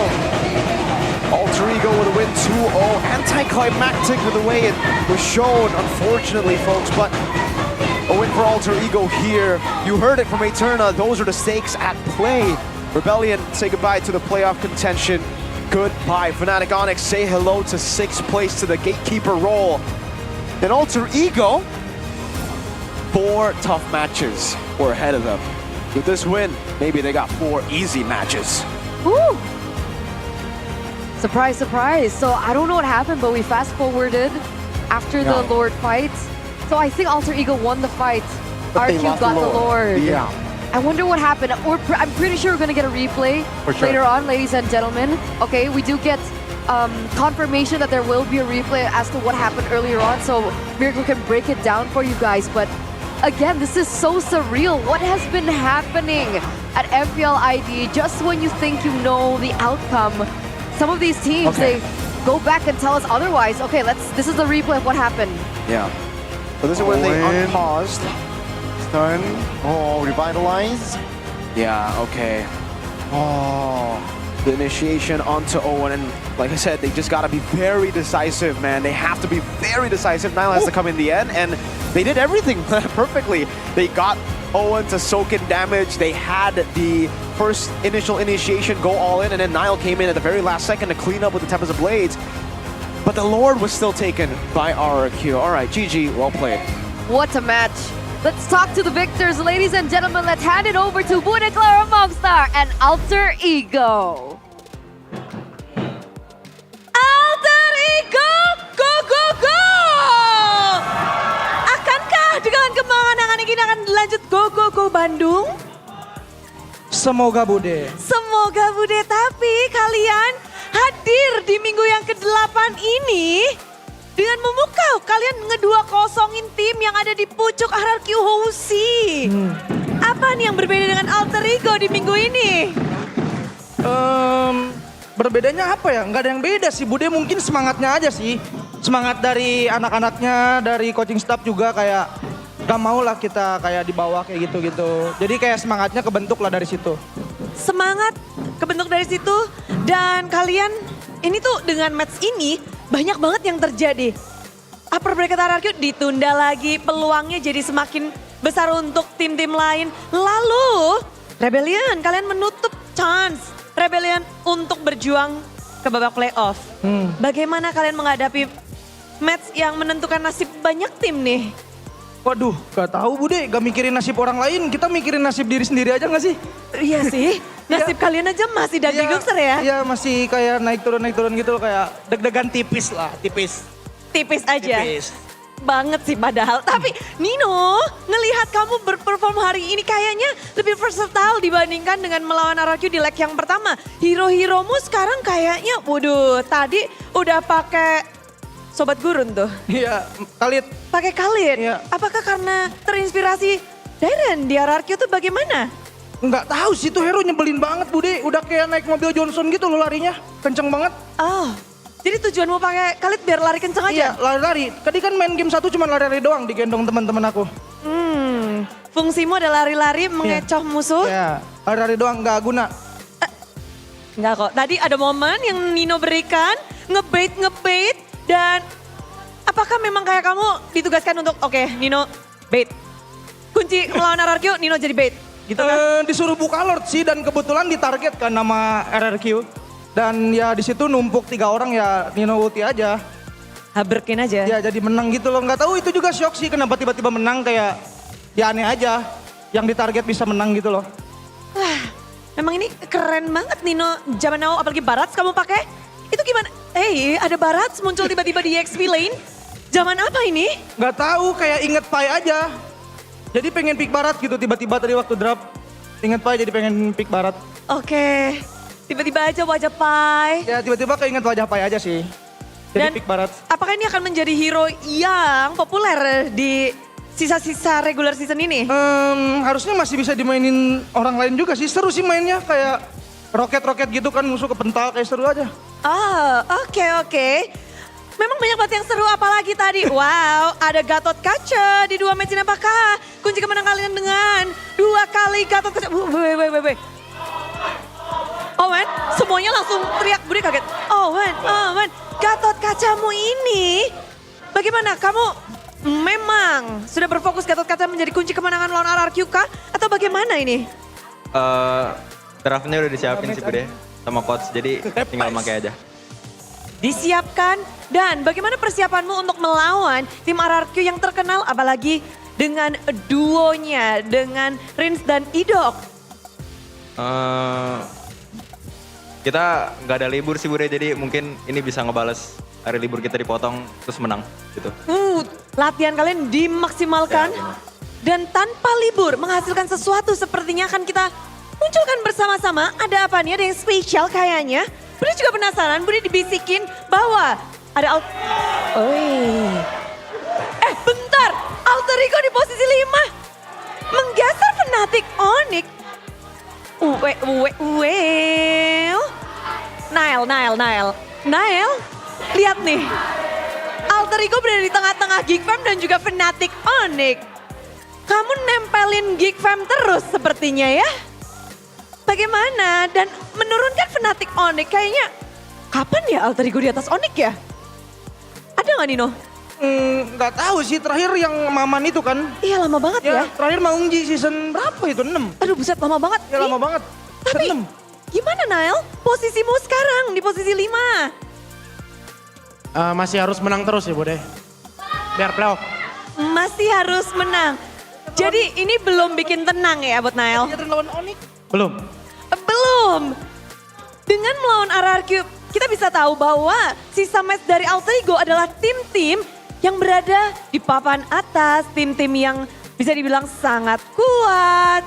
Bagaimana sih sosok Nail melihat lawan-lawanmu untuk sisa match dari Alter Ego? Tim-timnya tuh yang di atas-atas kalian, tapi kalian satu udah nih, kelar RRQ.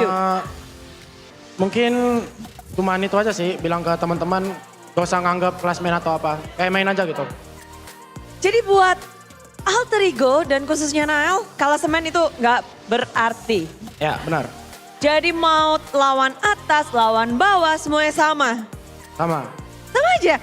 Gitu kah? Tapi untuk Nail sendiri hari ini melawan Sutsujin yang digadang-gadang menjadi satu jungler yang nomor 1, yang menjadi panutan banyak orang. Gimana sih Nail match up-mu dengan Sutsujin?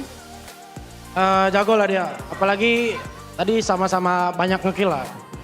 Jadi kayak emang ya mungkin di season ini Sutsujin emang paling jago lah. Nail mengakui Sutsujin paling jago di sini. Benar-benar, soalnya hashtag 1 juga. Hashtag 1. Tapi kan kita tahu jungler-jungler lagi banyak banget nih pesaingnya. Kalau boleh sebutin 3, nomor 1 berarti tadi Sutsujin. Nomor 2? Fabian. Nomor 3? Gua. Oh, kamu letakkan dirimu nomor 3. Teman-teman, kamu setuju? Nino, kok kamu tahu-tawa sih? Nggak tahu sih Bude, nggak tahu. Nggak tahu, tapi nextnya kamu akan melawan berarti yang nomor 2 nih, nomor 1 dan nomor 2. Next match untuk Alter Ego ada Fabian di hadapanmu. Bagaimana? Apa yang harus kita nantikan nih dari Nail dan juga Fabian? Apa? Nextnya kamu bakal melawan Fabian. Ready nggak untuk melawan yang nomor 2 nih menurut Nail? Ready, harus ready lawan Fabian Acu kan? Fabian Acu, kamu nggak kepengen jadi Nail Acu? Enggak. Oh enggak, Nail menghadapi player seperti Fabian, player muda yang lagi bersinar. Apa nih yang kamu persiapkan untuk melawan seorang Fabian? Nino. Oh, jadi kamu bawa temen nih? Bawa teman. Oh, bawa temen. Kamu takut kan kalau si Fabian tuh suka banget ke solo kill. Ya aku pernah di solo kill soalnya juga. Kedua kali takut nggak? Takut, bawa teman pasti. Oh, jadi itu kuncinya. Bawa teman. Namun, untuk tim Liquid ID, ada yang mau disampaikan mungkin? Waduh, napasnya Nino udah berat nih.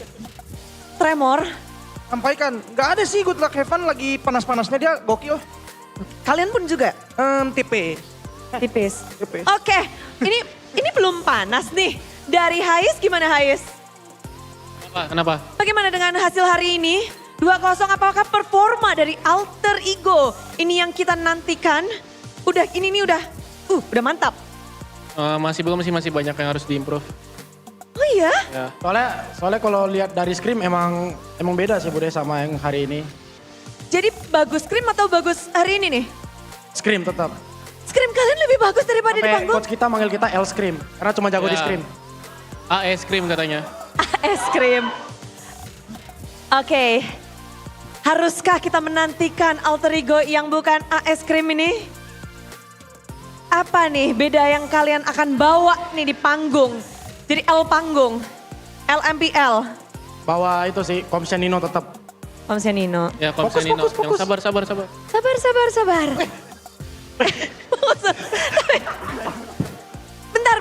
Ini Ronald belum ngomong apa-apa. Kemenangan hari ini ada yang ingin kamu sampaikan mungkin? Apa? Udah melawan tim nomor 1 loh.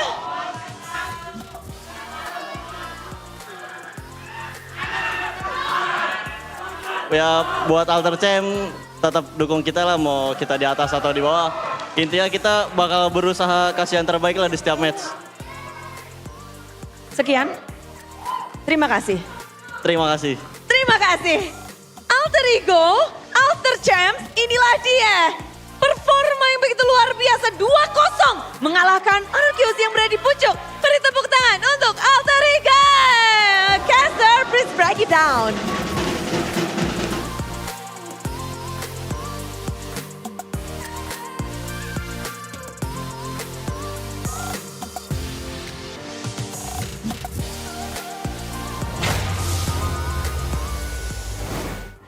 Season 14 is a season that just keeps on giving. Congratulations, Alter Ego, for that 2-0 victory. And like you saw earlier in the interview, it is official. RBL are out of playoffs. Fnatic Onyx number 6. They are now the new gatekeepers, which means they have to go toe-to-toe against Dewa United to see who makes it to the playoffs. Not in a million years, I would thought, to see Onyx in the 6th position, but here I am. Here you Humble. are. Here we are. I mean, we still have the most MPL trophies, though. I thought you said humbled. You literally just said humbled like 2 seconds ago. What is the humble part of this?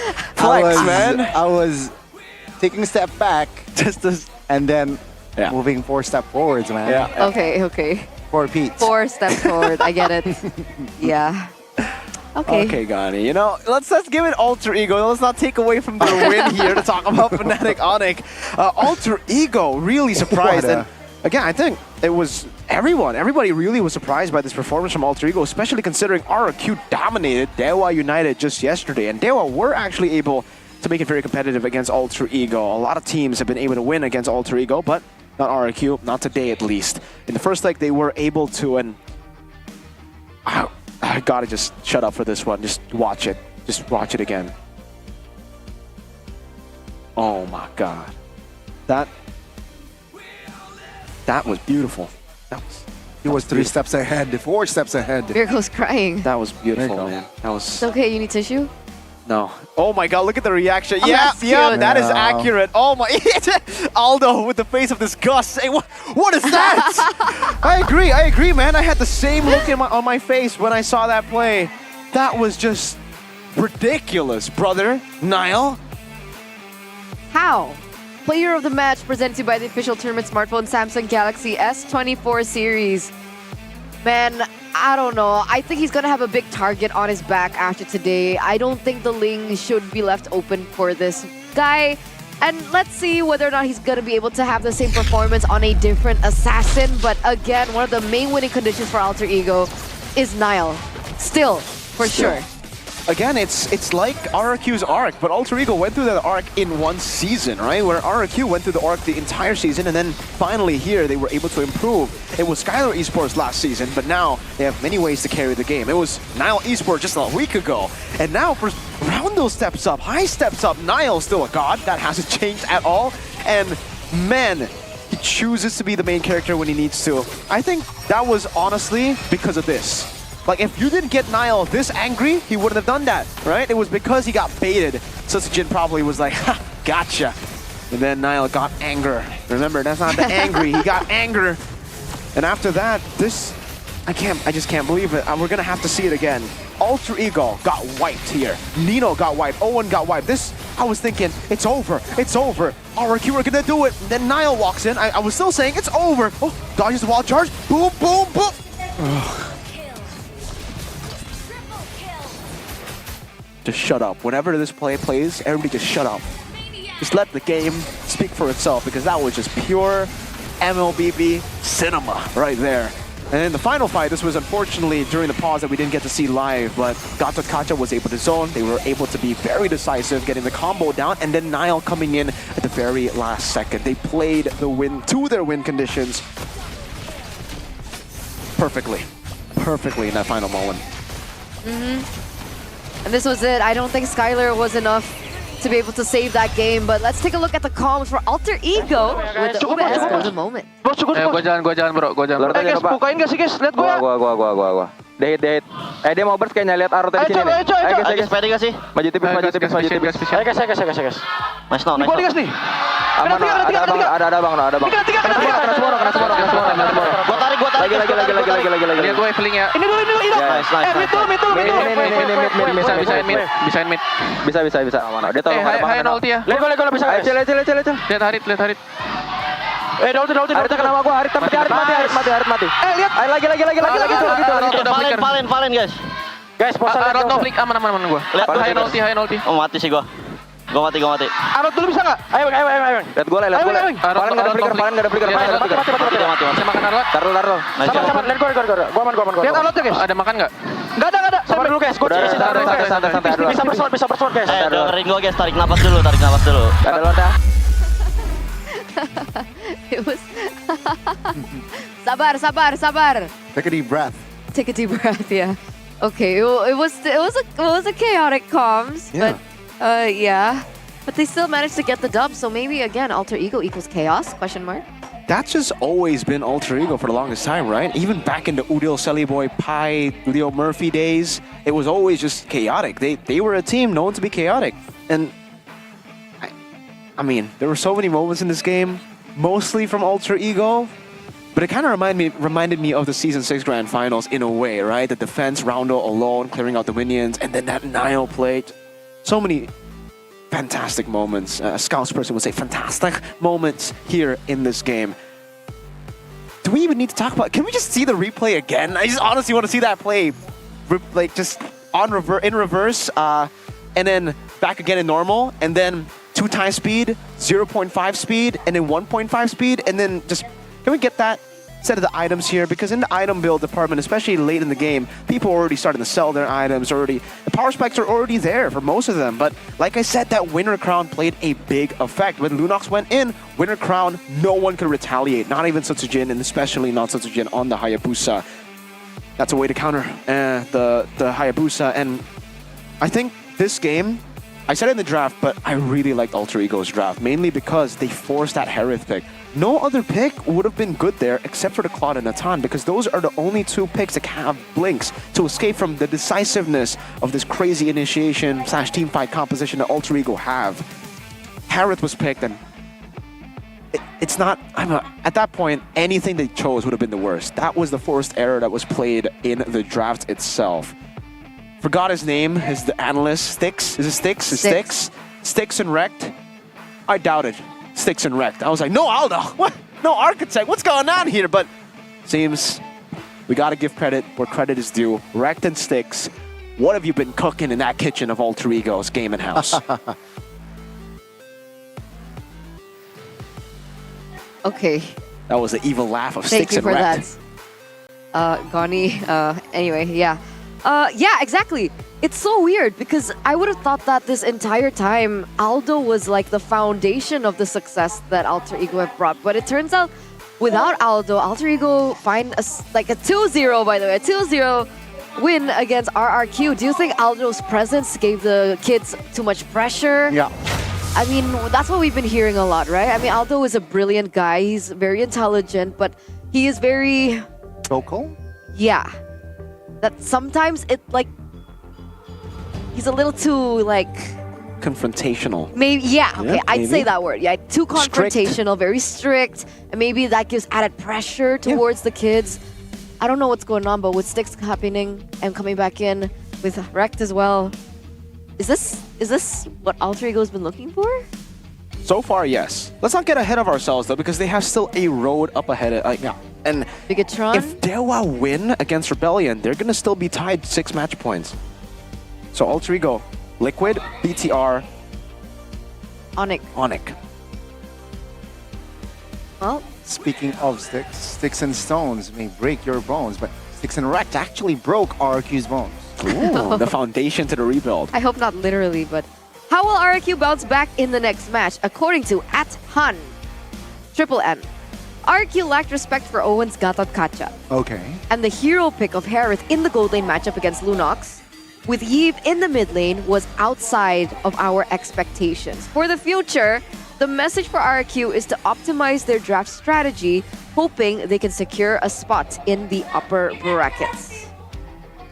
Amen. Right? Okay. Their We run hope is so. still available. It's still there. Yeah. For that upper bracket, slightly hindered, slightly taking a detour, but still there. They still just need one more win to secure upper brackets, all right? But yeah, this will definitely stop them for a while at least. Tomorrow, they don't have a match, right? I don't know. I don't think so. No, they've already played twice. So I agree with Han. Han N. Triple actually. N. Sorry. Han, no. Ha, double N. N is the last N, name. okay. Han N. Yeah. Thank you so much, Han N. I agree. I think the no respect for Gatot Kacha. We saw the Gatot Kacha from a mile away, and the Harith pick to Lunox was already really tough.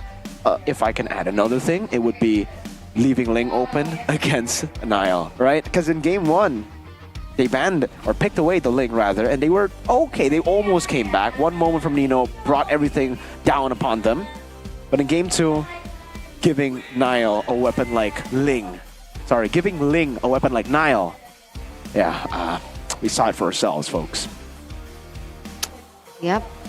Yeah, I'm he's still really good. in awe of Look at the replay one more time. Because I mean, it's difficult, right? Because how can you respect someone's hero when it's a debut pick for him, right? Yeah. Owen on the Gatot Kacha. Yeah, Owen on the Gatot Kacha was a debut pick. I don't know, Alter Ego. They were prepared for this for sure. We can tell, but they definitely were prepared What are you doing? They're not playing the replay, so I'm gonna find the replay myself, searching on YouTube, MLBB on a better screen. Is that the S24? That is the S24. Oh, I like it. Look, so that's what it looks like. Start drawing. This comes with a free pen. Well, competitors ask you to buy the pen. This one comes with free pen. And also, you know what? You wanna see a cool feature about it? Okay, so here. Wow. If I take a picture of Omwawa, let's say, right? I'm gonna take a picture of Omwawa. This is a picture that we took earlier. You can zoom in maybe. It's just a picture of Omwawa. Right. You wanna see him wear a hat, but he doesn't have a hat. Okay. So we can just use the AI feature. Let's tap this right here. Then sketch to image, and I'm gonna draw a hat for him. I'm gonna draw it right here. I'm gonna show you guys, and I'm gonna draw a hat. There you go. That is a hat. See that? Now I'm gonna generate. Let's see. That is a very ugly hat, Mirko. I did it while doing this, man. I had to show him. All right. And now it says generating image. So go ahead, hold up. Maybe you can read some of the other specs while we wait. No way they understand that that's supposed to be a hat, right? Listen, nerd. No way. Listen, nerd. That looked like a technology has gone a long upside way. down cup or something. Maybe guys. back in the 50s for you guys. Sorry. But I mean, yeah, No, guys. Actually, I think the hat might be a bit too ugly. Give me a sec. Check it out. Check out Yeah, let me S just series, draw that. S24 series. That Galaxy AI is here. There you go. There you go. Hold up. Still generating. Wait, it's generating. Wait. Hang on. Calm down. There are so many other features though, right? Because it's powered by Galaxy AI. Actually, You really can like buy this it pen. now. Get a cashback promo up to 2 million IDR. Shopping voucher is also available, worth of 500K of IDR. There you go. That He is has a fedora. crazy. Look, he has a fedora on. You need to zoom in. Zoom in a bit. Can you zoom in Yeah. on Omwawa? Oh, I have to save the copy first. Okay, save it first. Okay, let me just save it. That's Omwawa. Look, it's an AI generated There you image go. of Omwawa with a fedora. Hope you guys can see that. Because my God. yesterday when Arashi was drawing the cup on the table, I couldn't see anything. Yeah. So it would help if you guys zoom it a little. Man. There you go. That's actually pretty cool. I didn't show you guys, but there were different models of the fedora that you could choose from. So if you don't like the white fedora here, you could choose like maybe another fedora, but there you go. You see that? Yeah. It looks, even the shadow, look, the shadow's there, everything's there. Rest in peace to art kids around the world, man. I mean, Hey, to all the art students, don't. It's okay. Stay in art school. Chill. Don't get angry and leave, and then I'd be start angry. something. I'd be angry. Yeah. So That's I mean- a chef-in joke yesterday that I didn't catch on, and now you guys don't catch on, but it's okay. We'll talk about it later. If you have, okay. Yeah. If you want a double major, check out IT though. Another one that's going to be conquered by AI. Anyways. Or you guys can check out the Samsung phone on www.samsung.com/ID or scan the QR code that was below Mirko, I believe, earlier on. You can just, open up your Samsung phone and just tap just a little Use bit. this. Tap, tap, tap, tap. Tap, tap, tap, tap, tap, Oh, tap, another tap. picture from Wawa. There you go. Someone used this as a profile picture. Lovely.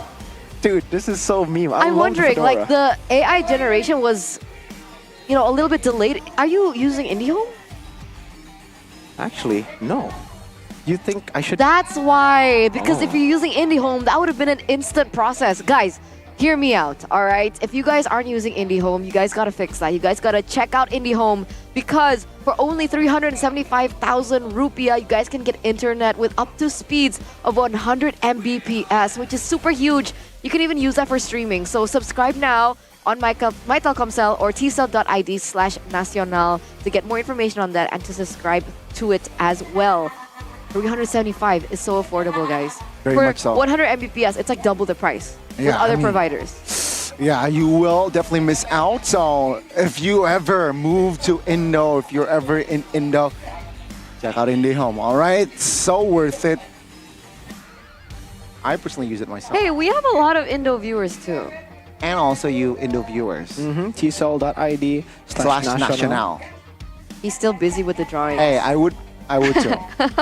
Look, I would gave be him too. a bowl of fruit. Can you draw like something next to Arashi's photo? Okay. Wait, let me just save this. I just drew him a bowl of fruit, folks. That's cute. Now he's Yeah. healthy. No, he is. Where's the Arashi picture? Oh, there's an Aaron picture that I can start drawing. Oh, Can you Hazel draw too. a We Drink cup next to him? Let me try. All right, all right. I mean, after that match, in case you missed it, Lord actually has been taken, and now it's full cup. Legendary collaboration, We Drink and MPL ID Season 14. Thank you so much, We Drink. We appreciate it. I'm drawing We Drink as we speak. Yep. It's generating. He's really busy with the drawing, so. I would But yeah, be too. if you guys aren't busy with anything, you guys can check out We Drink. Check it out. should be available in a lot of the, apps, right? sure. These days, yeah, you can check it out on the GoPay app. It's Well, yummy. not the GoPay app, but like the Gojek app to order because it is super yummy. We have tried it ourselves. And talking about yummy, Campina. I am so sad that I am not 100% well, so I can't enjoy this, ladies and gentlemen. They come in so many different flavors. It's super crunchy, and I don't regret eating this at all. I love it. It's so good. 2 flavors. You can try the caramel ice cream with double chocolate. Double chocolat. Chocolate. I like the chocolate and vanilla one. Exactly, that's a And that Tropicana double crunch. Oh, it's Yum, so yum. good, You can also guys. get a Like, Tropicana double actually- crunch. You should hurry now though, because man, it's selling like hotcakes. Yeah, I'm buying all of them. Selling like ice cream. Selling like Campina ice cream. Selling like the Campina Tropicana double crunch ice cream. Yummy. Selling out like MLBB on its 8th anniversary. Officially begins on 27. No? I was trying to rhyme it with something and I couldn't find anything. I was gonna say just no limit tea and then Yeah. no. Luckily you didn't say that. That would have been pretty stupid. I'm sorry. But MLB 18th is 8th is Liddy. It is Liddy. It is Liddy, and it begins now, 27th, right, of September. Yeah, because yesterday. Akai's 8th anniversary exclusive skin, Marvelous Maestro, Spawn Effect, the Killing Notification, Avatar Border, Battle Emote, and more epic skins are waiting for you. And don't forget, it's not just Akai, but Kagura also has a new epic skin that will be available for free, by the way, starting from the 18th of October. So don't miss out. Don't miss Kai, out. Kagura, free skin. And oh my god, it doesn't end there. No way. It doesn't end there. You can actually play. Play? What are we Like playing? like a Monopoly in game. Roll dice in Monopoly and win many rewards, such as the new Akai skin and many permanent anniversary items as well. And you also can reconnect with friends to win free skins. Join missions to invite your friends to play MLBB. That's Mobile Legends Bang Bang. Collect and get a free Not now. epic skin. Sorry. Yeah. Right now. You guys at home. Not for us, though. Not for us. We're still working. We can We can log do it in during the break. Yeah, exactly. It will be a long break because it was a 2-0. Well, that's true. Well, if you guys want to Bigatron Fnatic on it, that's MOTD. That's match of the day. You know why. You know why. I don't know why. 2 best teams in MPLID going head to head. 2 best teams? Did you just say best teams? Right, Gani? I mean, I don't see your recalls, though, as 2 best teams. The 2 best teams don't need recalls. Right, aren't Gani? you guys? Yeah. Right. Let's see if you even are able to get the trophy anyway. New recalls are in effect, ladies and gentlemen. That's You guys can rich. get your hands on it. Don't forget, this is super exciting. You know, it's already available. We've seen the pro players use it themselves. Yeah. We have recall effects from Rebellion, Liquid, Geek Fam, and Dewa Esports. So feel free to show us which one is your favorite. And don't forget that you get them all. All of them. All of Okay? them. They're all really All of cute. them. Honest. Yeah, the TLID one with the and then obviously my personal favorite, Geek Fam. Ding, ding, ding, ding, ding, ding. And then the Evos one with the air horns. I love that too. Then the theme song. Evos. It's cute that they incorporated that into the recall. There's a big meme. Not a meme anymore. You're right. Now it's a statement. Now it's a recall. It's a war song. Whenever they go into battle, they play that song. Wait, you can buy it now? Yeah. It was in the game earlier on. Guys, if you guys missed the notification earlier on, we just want to tell you that get ready because the early bird tickets for M6 will be available from Now. October 5th to 7th. So you guys 7th. have a few more days, I believe. Yeah, a few more days to get ready for it. But don't forget that you guys can enjoy a 20% discount on tickets and exclusive M6 merchandise. If you guys want more information on that, go ahead and check out the official MLBB Esports social media. Okay, 5th to 7th October. I bet You know what? Just put it in your calendar so you don't miss it out. Exactly, ladies and gentlemen. Lock that date in. Lock it in. You can enjoy a 20% discount. Hey, that's a lot. I know you won't forget. I might forget. It's a day after your birthday. Oh, so why you shouldn't are we forget. talking about? Okay. Here. Birthday boy? Not Buddy. yet. What? Birthday buddy. No, that's Kyrie. Oh, okay. The buddy. Buddy. Birthday buddy boy. But for Alter Ego, you mentioned this earlier on. What is their next step? What are the next matches they have ahead of them? Wow. And it's TLID, Fnatic Onyx, and then last but not least, Bigatron Alpha. Yeah. The top 2 teams and TLID is there. I agree, Gani. Huh? What is it? This is a new friendship, folks. Usually me and Gani are always, battling it out. You know what? Respect, Gani. Top 2 teams, I agree. BTR and Fnatic Onyx. In what world? Playoffs is soon, don't worry. RRQ. Our world. Our world. TLID. Speaking of RQ and TLID, they're actually going to go head-to-head next Saturday, October 5th. Ooh, that's... And then RQ will have to face Rebellion. So TLID, they have not lost a single match in leg number 2 aside from their match against RRQ. Wait, no, that's not true. They are undefeated. Undefeated, in leg 2. but in leg number 1, they had to lose against RRQ. Yes. So and BTR. and it's big And BTR. Onyx, I think, yeah. Huh? Yeah. They lost to Onyx. They lost first leg. I'm gonna have to double check that. Anyway, you guys have to double check on your tickets because, ladies and gentlemen, you still have opportunity to come over to the MPL Arena to enjoy all the activities here and, of course, witness everything in live action, right? So don't forget to go to the official MPL website. Check it out. And check it out with GoPay. Because with GoPay, you guys get a 10% discount and you also get 10,000 worth of GoPay coins cash back. It's not bad. It's a Not lot. What do you shabby. mean it's not bad? That's a lot. It's a lot. It's humongous. It's ginormous. Colossal, some would say, you know? Just like our playoffs, that will be enormous, colossal, gigantuous. That's it? I thought you were going to continue. No? Okay, so No?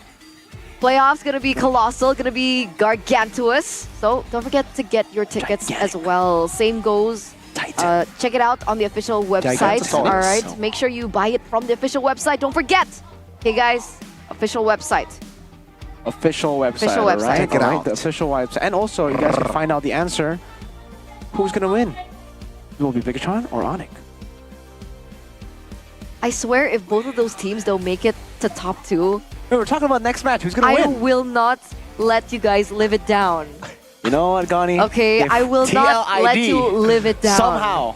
Somehow in the playoffs, I pull don't- a Bigatron last season. I you know? don't mind. That's not Oh, what okay, we're talking okay, about right now. okay, We're okay, talking okay. about the top 2 teams being Don't worry, don't worry. Onyx and Bigatron. Don't I worry. will literally not stop talking about it on the desk. That's a promise, guys. All right. That's a promise. Where's Arashi when you need it? I guess he'll be here tomorrow. Oh. Okay. Oh. Okay. Yeah, he'll be here tomorrow. No, right? sorry. I thought the TLID RQ match was tomorrow. Oh, no. It's actually on Saturday next week. Next week. Saturday next week. Saturday next week. It's Folks. last week of regular Week 9. season. I honestly really hope that we will still be asking the question, who will make it to upper brackets and who will make it to playoffs Me too. by next week? Because the pattern is, I think for the longest time, from season 11 to Been 13. Three seasons. Yeah, 3 seasons back to back. It's always been, we don't know up until the final day. We don't know, but we do know there is still one more match ahead of us, Uno. ladies and gentlemen, but we're not going to get to it just yet.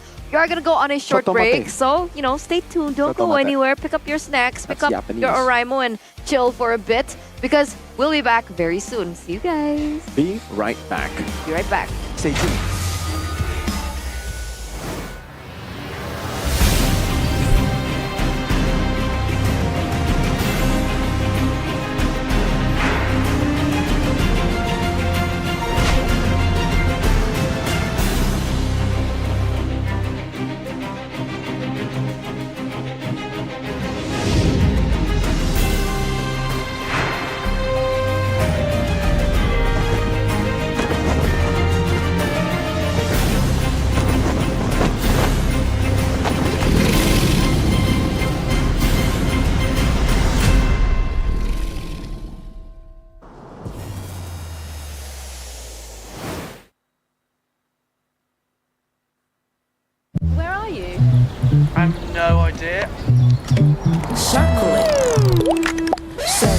Well, let me circle it.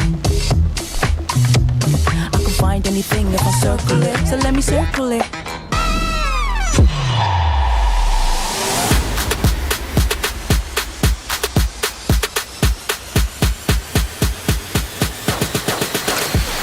Apartemen murah, di aplikasi GoPay. Pulsa murah, di aplikasi GoPay. Walau yang lain terus berubah, GoPay konsisten, kasih yang pasti murah. Bayar tagihan murah, di aplikasi GoPay.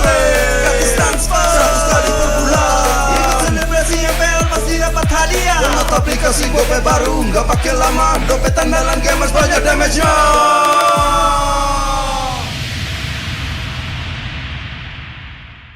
Dia tidak akan segan untuk menghadapi siapapun yang berani melawan.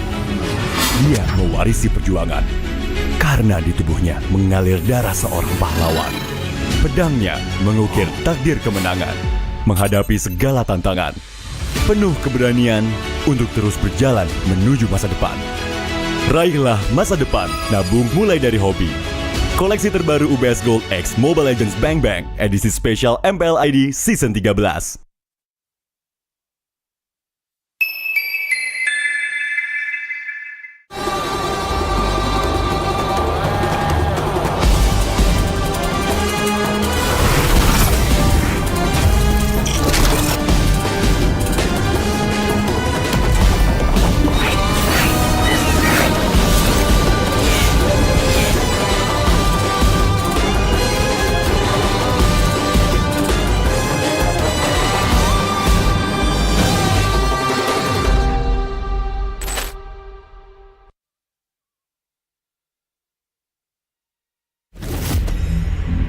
Mami sebenarnya sudah tahu rahasia terbesar kamu, Raka. Apa? Aku dari Sari. Kamu adalah legend mom, kan? Yuhu Nina, gimana kalau sekarang kamu lawan geng Cincau? Kalau kalian nggak bisa hadir, berarti didiskualifikasi. Lagi ngapain kalian bertiga?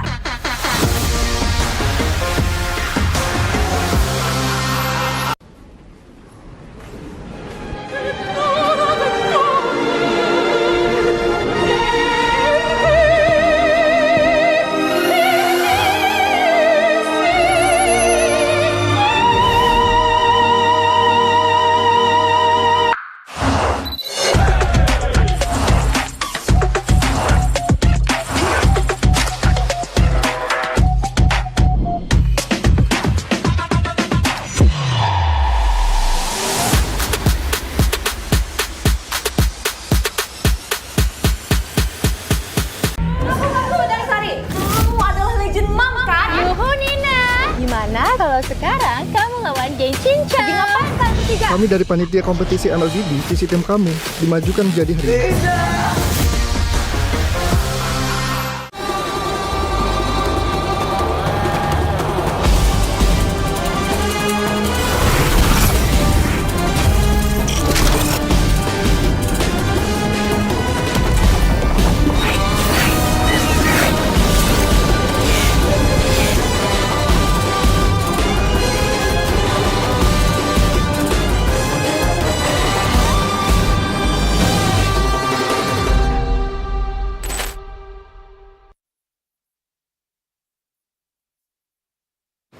Main Mobile Legends memang seru. Mabar sama temen makin epic. Apalagi kalau double kill. Tropicana Double Crunch, es krim karamel dengan lapisan coklat yang tebal. Crunchy-nya double. Main bareng, makan bareng Tropicana Double Crunch. Double crunchy level dewa. Rasa ini Gatot kacau. Ih, tombe basah. Bro, move on ke Head and Shoulders. 100% pede, ketombe basah dan gatal Wiped out. dapetin edisi baru Gatot Kaca di minimarket terdekat. Head and Shoulders. Ini Gatot, ini kaca. Mas Gatot, benerin kaca.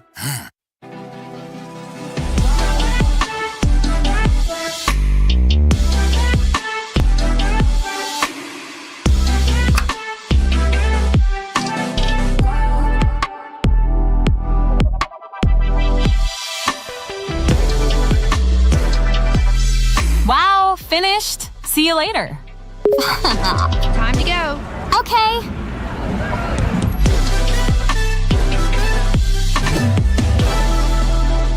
Kita adalah pejuang yang melangkah dengan penuh keyakinan, menghadapi dunia tanpa keraguan, karena hidup adalah arena pertarungan.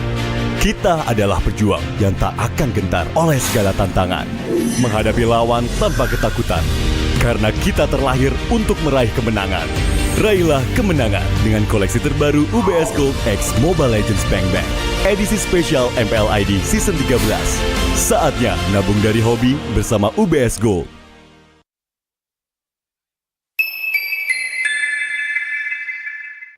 Bapak akan kehilangan ingatannya. Masih inget ini, Pak? Sekecil apapun perhatian adalah kekuatan. Hidupkan momen kebersamaan. IndiHome. First Blood.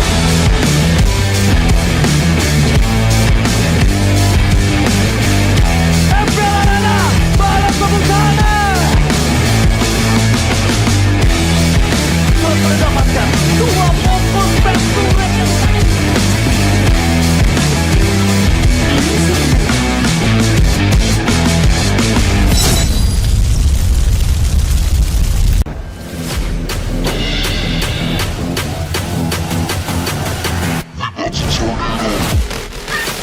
kamu belajar, Raka! Enggak kok, Mi.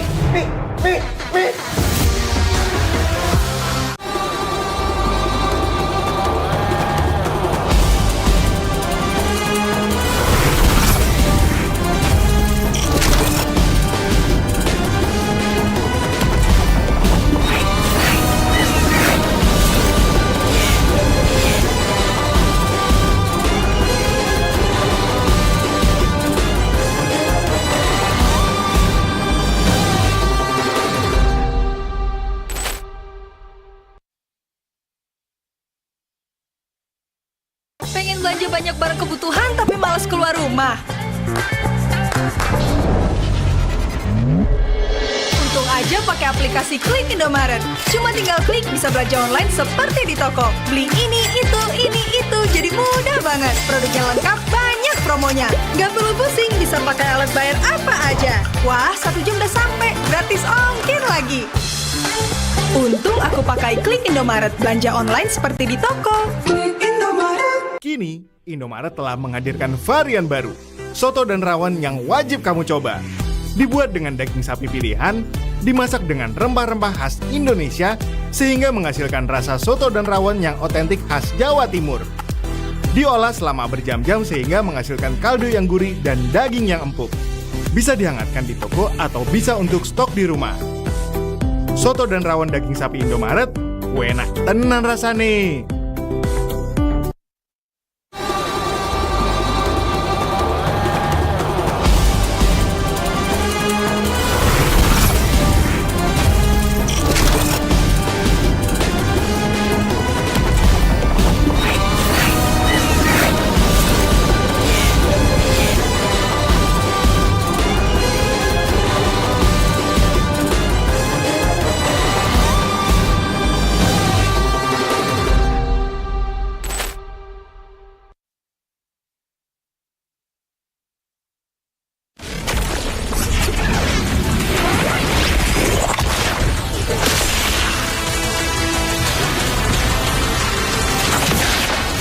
Strike first and without mercy.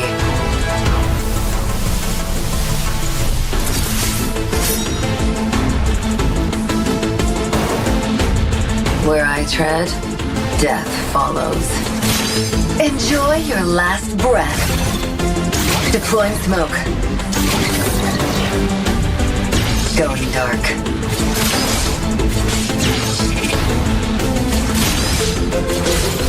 War is my trade.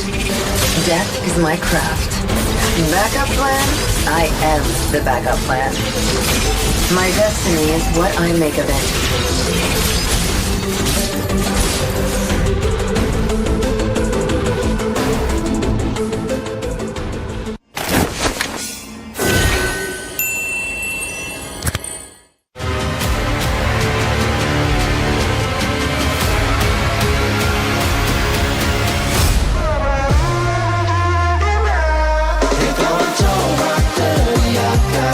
bersama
Circle it.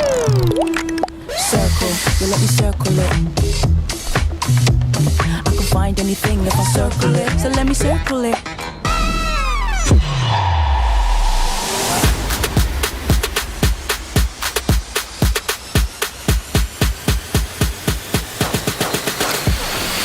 Teman murah, dia aplikasi GoPay samurai, dia aplikasi GoPay. Walau yang lain terus berubah, GoPay konsisten, kasih yang pasti murah. Bayar tagihan murah, dia aplikasi GoPay. Gratis transfer 100 kali per bulan. Ikut selebrasi MPL pasti dapat hadiah. Download aplikasi GoPay baru, nggak pakai lama. Dompet andalan gamers banyak damage-nya.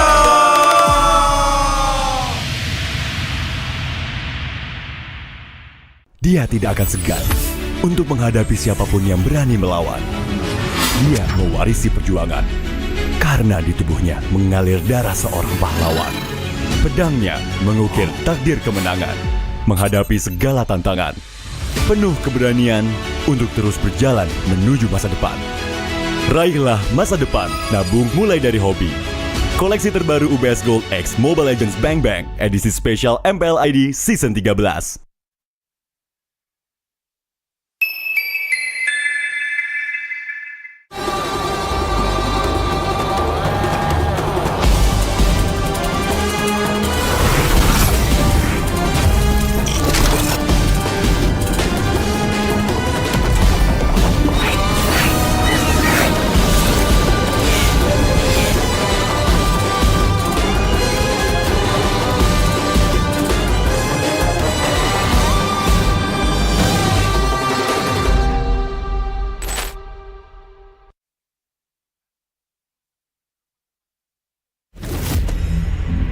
Mami sebenarnya sudah tahu rahasia terbesar kamu, Raka. Abah!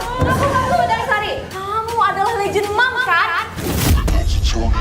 Yuhu Nina! Gimana kalau sekarang kamu lawan geng Cincau? Kalau kalian nggak bisa hadir, berarti didiskualifikasi. Lagi ngapain kalian bertiga?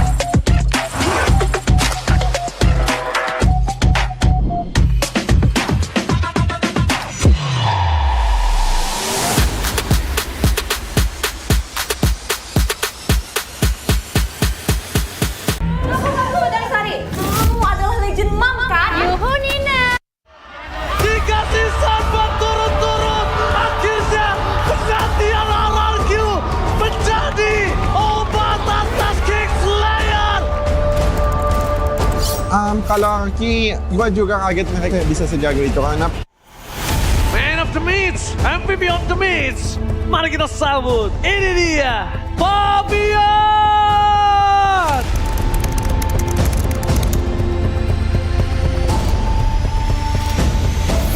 Ya kalau misalnya dia pakai hero assassin ya menurut gua dia selalu ngelakuin tugas dia aja sih dengan bagus.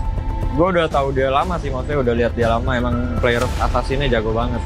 Pas di meta tank dia tuh justru nggak bersinar. Tapi pas pindah ke assassin lagi ya itu udah kayak waktunya dia buat ini lah, buat balik lagi.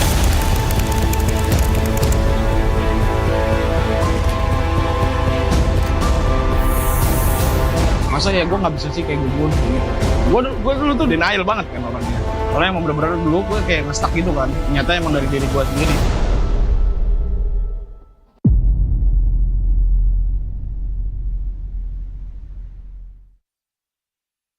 Pengen belanja banyak barang kebutuhan tapi malas keluar rumah? Untung aja pakai aplikasi Klik Indomaret. Cuma tinggal klik bisa belanja online seperti di toko. Beli ini, itu, jadi mudah banget. Produknya lengkap, banyak promonya. Gak perlu pusing, bisa pakai alat bayar apa aja. Wah, 1 jam udah sampai, gratis ongkir lagi. Untung aku pakai Klik Indomaret, belanja online seperti di toko. Klik Indomaret. Kini, Indomaret telah menghadirkan varian baru, soto dan rawon yang wajib kamu coba.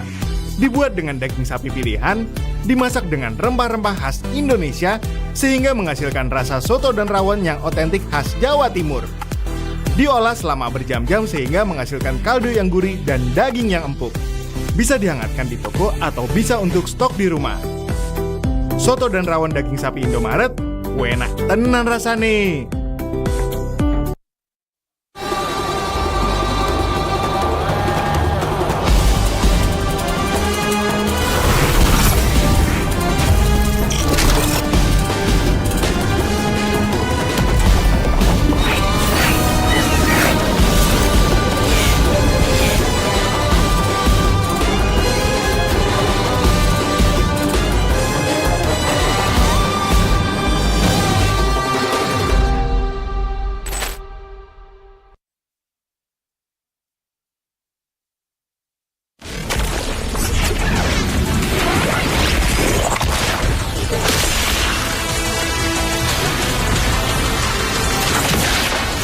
Strike first and without mercy.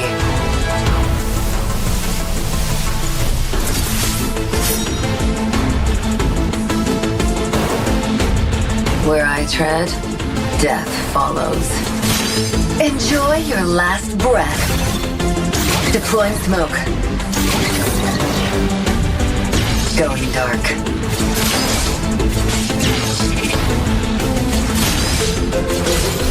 War is my trade. Death is my craft. Backup plan? I am the backup plan. My destiny is what I make of it.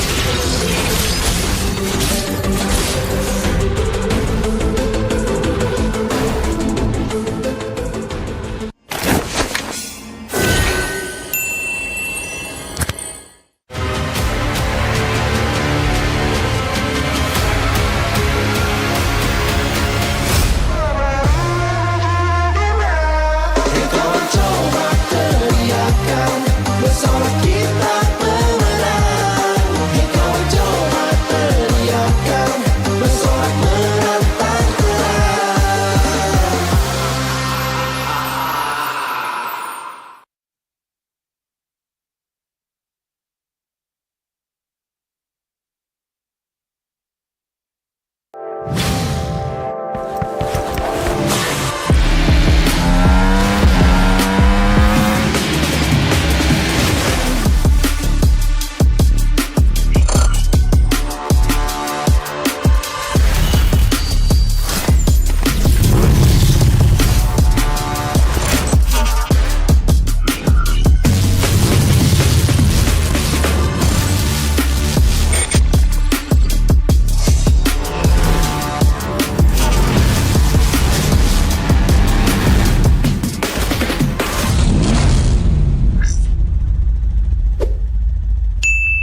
menantang terang. Hei kawan coba teriakan, bersorak kita pemenang. Hei kawan coba teriakan, bersorak menantang terang. Di tengah badai kita berdiri, bersama kawan tak pernah sendiri. Langkah demi langkah kita jalani, dengan harapan yang selalu menyinari. Berangkat pemburu lawan, senang kita relakan perang. Bayar semua kekalahan, berlari menuju legenda. Hei kawan coba teriakan, bersorak kita pemenang. Hei kawan coba teriakan, bersorak menantang terang. Hei kawan coba teriakan, bersorak kita pemenang. Hei kawan coba teriakan, bersorak menantang terang. Hey, aku MPV di sini, jago tak terkalahkan, tak perlu pembuktian. Yo, ku tak tertandingi, lawan bergemetaran, cukup satu pukulan.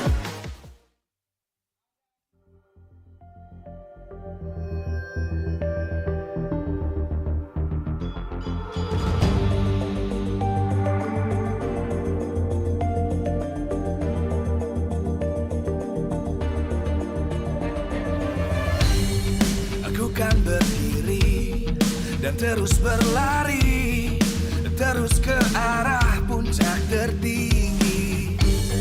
Ku takkan berhenti, hanya sampai di sini. Kemenangan abadi menanti. You know we won't miss if we unite our focus. And if you haven't noticed, we all live. Nyalakan apimu, hadapi semua tantangan, hadang semua serangan, jatuh bukan halangan. Bakar semangatmu, janganlah engkau menyerah. Kita akan buat sejarah. We all this, we won't miss. We all this, we won't miss. Saatnya beraksi.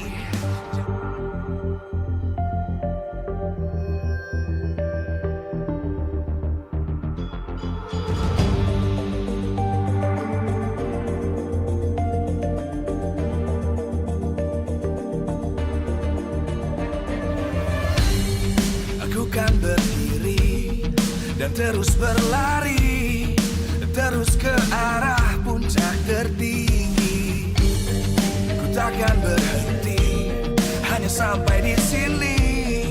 Kemenangan abadi menanti. You know we won't miss if we unite our focus. And if you haven't noticed, we all live. Nyalakan apimu, hadapi semua tantangan, hadang semua serangan, jatuh bukan halangan. Bakar semangatmu, janganlah engkau menyerah. Kita akan buat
terus berlari, terus ke arah puncak tertinggi.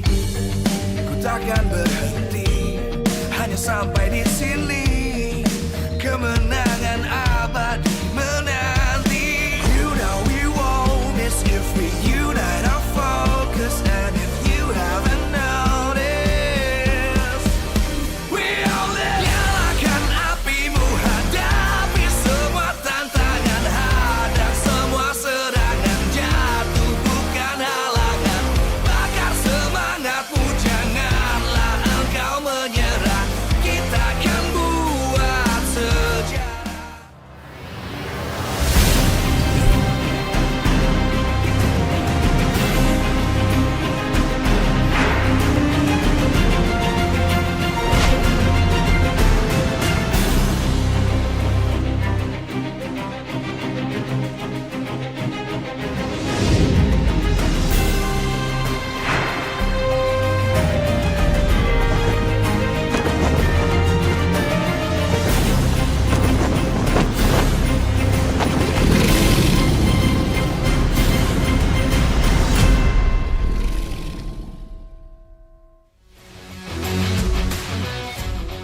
Live from Jakarta, MPL Arena. MPL Season 14 is powered by Munta. Presented by our official tournament smartphone, Samsung Galaxy. Official e-wallet, GoPay. Official destination for gaming and esports, Hidea. Official gold partner, UBS Gold. We own this.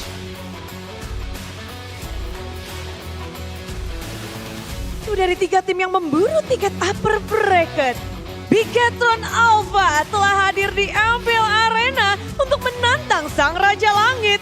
Supercan telah datang, akankah kini dirinya lebih siap untuk battle assassin melawan Fnatic Onyx? Tak ketinggalan, Moreno, Ki, dan Finn yang akan menjadi gear penggerak dari rotasi sang robot merah di match hari ini. Tentunya ada juga sang MVP regular season musim lalu, Eman, yang sudah siap menyumbang poin kemenangan demi memperdekat Bigetron Alpha dengan upper bracket. Bigetron yang dinantikan bahwa mereka akan bisa mensecure upper bracket, akankah di match ini bisa? Lalu lawannya sudah hadir pula Sang Raja Langit yang sedang berusaha kembali ke langit, Fnatic Onyx. Upper bracket mungkin hanya angan, tapi babak playoff masih bisa mereka kejar. Melawan Bigetron yang sulit menang melawan mereka, bisa jadi ini saatnya mereka kembali menemukan permainan mereka dan menghentikan 4 kali lose streak mereka. Coach Shep dan Adi akan menurunkan player terbaiknya serta draft hero paling kuat untuk memastikan bahwa mereka masih layak untuk mendapatkan gelar Raja Langit. Mampukah Fnatic Onyx menghentikan lose streak mereka? Dan mari kita saksikan bersama inilah dia, Match of the Day.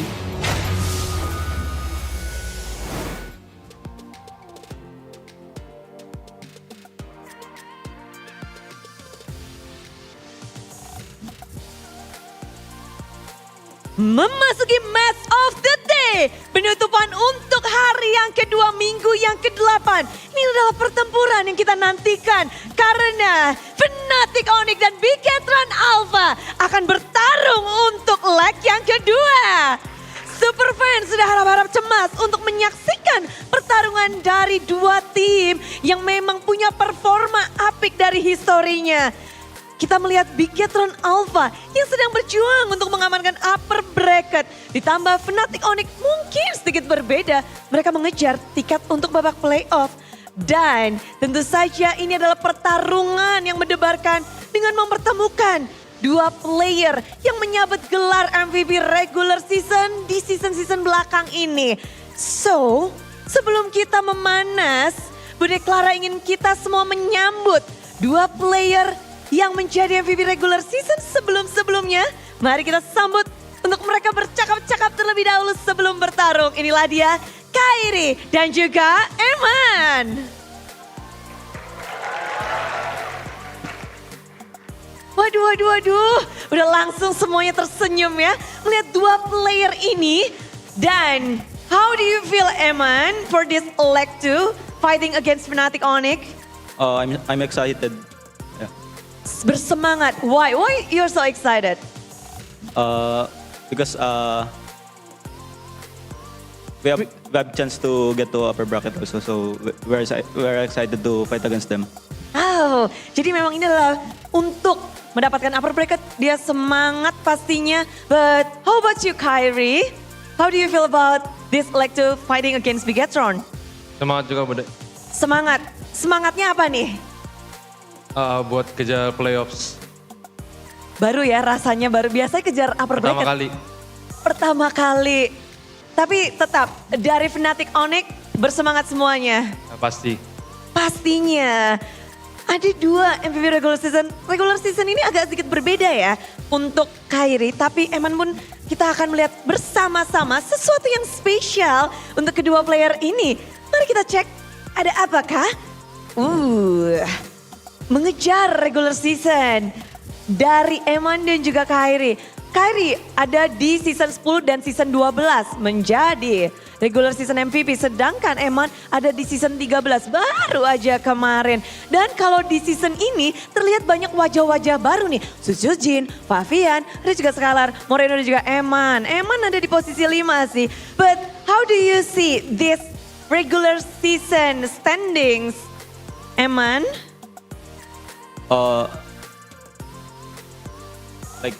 Kayak unik gitu. Unique? Yeah. Because of the new face? Yeah, new face. Like Favian or Sujin or who? Ya, Sujin, Fabian, ya itu. So ini unik karena ada wajah-wajah baru yang berada di leaderboard. Kalau Kyrie ngelihat leaderboard seperti ini, how do you see the leaderboard, Kyrie, for the regular season MVP? Kalau dari gua seru. Seru? Karena points-nya nggak jauh. Karena points-nya nggak jauh. Dan memang wajah Kyrie belum muncul ya di sini untuk season ini. Sesusah itu Kak Kyrie? Is it hard for this season for you?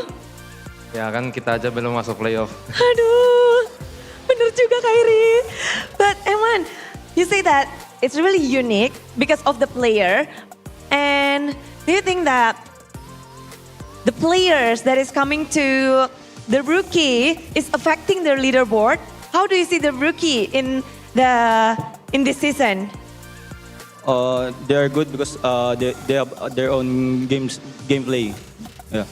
Mereka punya gameplaynya sendiri. What kind of gameplay? Kayak unik gitu, kayak bedak. Oh, berbeda. Jadi it's different compared to the others. Yeah. Okay, but for Kyrie, you got 2 MVP regular season. What do you think that someone that got the MVP regular season, mereka harus punya apa sih? What they should have? Kalau menurut gua, pertama harus mekanik mereka tinggi, terus pede, terus menang terus juga. Itu kuncinya, pede. Dan kita ngelihat kalau kalah-kalah terus susah untuk masuk sini ya, itu kenyataan. But Eman, ngelihat hari ini, and do you still have the desire because you're on the 5th place? Do you still have the desire to get the MVP regular season? Actually, I don't know, but I will try my best so I can reclaim also. Wow, dan ngelihat dia kepengen ngambil lagi, dia bakal ngelakuin yang terbaik aja. But seeing this leaderboard, who do you think that is the most potential to be the MVP regular season? I think Fabian. Fabian? Yeah. Sekarang Fabian di nomor 3 ya. But do you think that Fabian? Because he's from MPL player, right? So like he plays like so aggressive. He's not scared to apa ya? Make a play? Ya, gitu.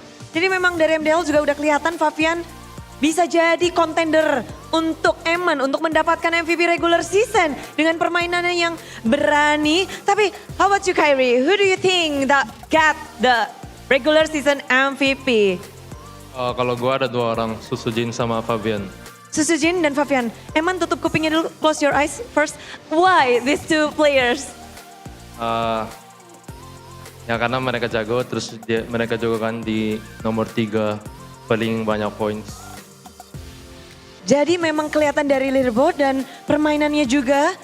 Tapi ngomong-ngomong tentang MVP regular season, kita masih akan melihat dari minggu ini dan juga minggu depan.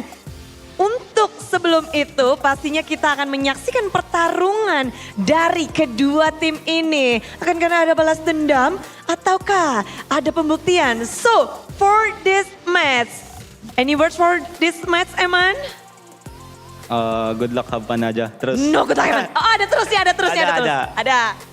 Terus semoga kita menang lawan mereka karena di Liga 1 kita kalah.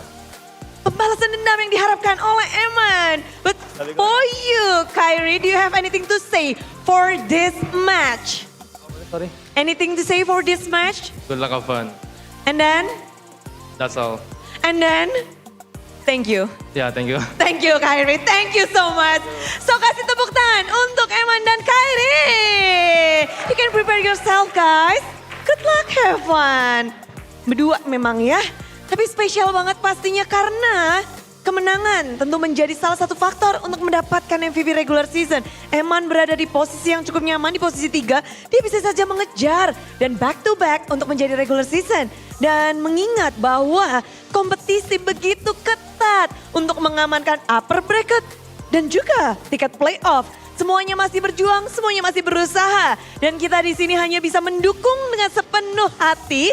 Dan Bude berterima kasih kepada kalian semua yang memberikan dukungan positif. Khususnya bagi para sponsor dan partner karena MPL begitu meriah. MPL Indonesia Season 14 powered by Munton. Presented by Official Tournament Smartphone, Samsung Galaxy, Official e-wallet, GoPay, Official Destination for Gaming and Esports, Kidia, Official Gold Partner UBS Gold. Dan kita juga punya partner in esports. Ada Campina, Head and Shoulders, Ora Imo, Telkomsel, Dunia Games, dan IndiHome beserta WeDrink. Dan tak lupa ada supplier kita, ada Erigo, Klik Indomaret, Yummy Choice, dan juga Saturday. Acara ini supported by PBSI. Dan support terbesar juga sudah hadir di MPL Arena. Yang lagi nobar-nobar juga, tulis di kolom komentar. Siapa yang akan mendapatkan kemenangan? Apakah Sang Raja Langit Fnatic Onyx yang sudah lustrik 4 kali. Di leg kedua belum mendapatkan kemenangan satupun. Dan akankah Bigetron memperbesar peluang mereka untuk upper bracket dan memberikan pembalasan dendam? So, Sonic, beri semangat untuk Fnatic Onyx. Tak mau kalah, Biget Troopers, mana semangatnya untuk Bigetron Alpha? Support system sudah bersuara, saatnya kita akan menyaksikan pertarungan untuk match of the day kita di hari Sabtu, hari yang kita tunggu. Inilah dia, Bigetron Alpha dan Fnatic Onyx.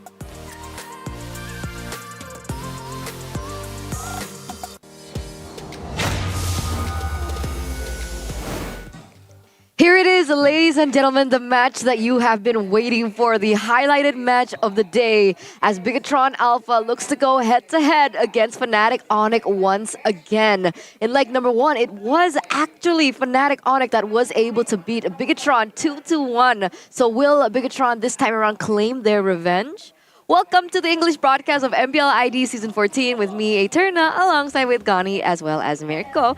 Now, coming into this highlighted match of the day, last time around, it was an amazing display of assassin mechanics. Now, feeling-wise, do you think that we'll see the same thing again? I gotta be honest, hopefully, all right?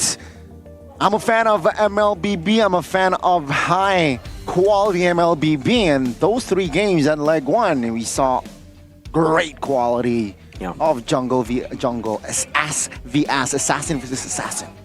I agree, two of the best junglers in MPL ID, Kyrie and Super Ken.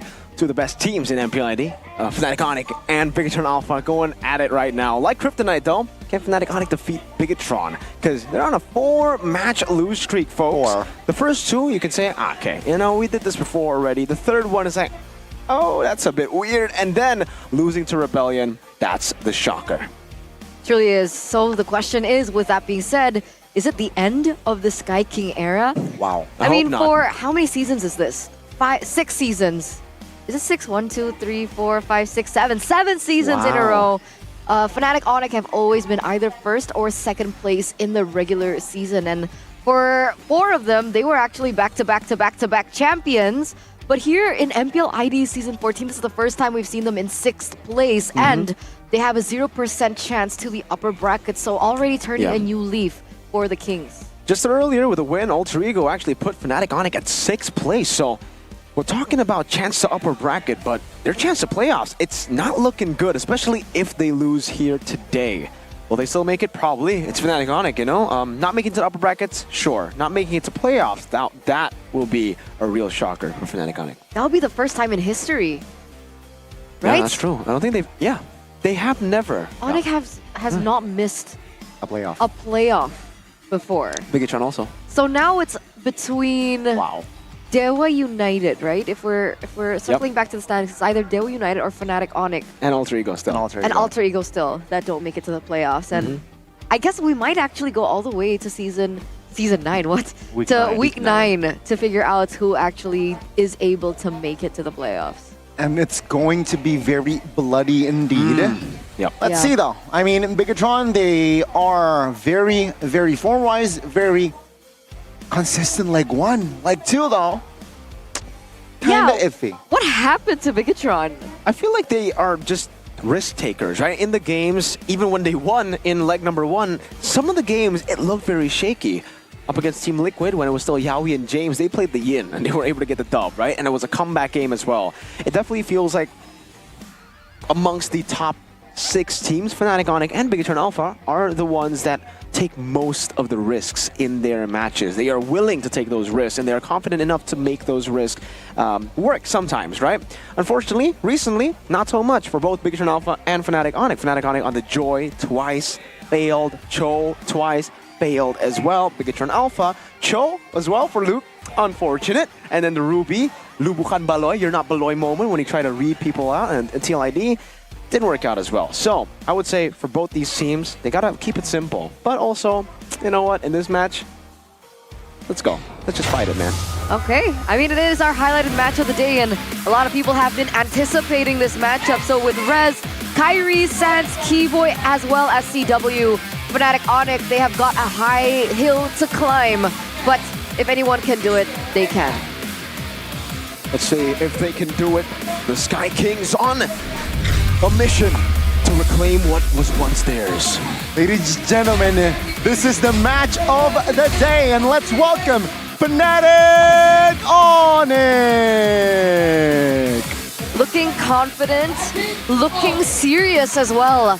The main 5 from Fnatic Onyx here, looking to chase the doubters away, to chase that question away, whether or not if this has been the beginning of the downfall of Fnatic Onyx.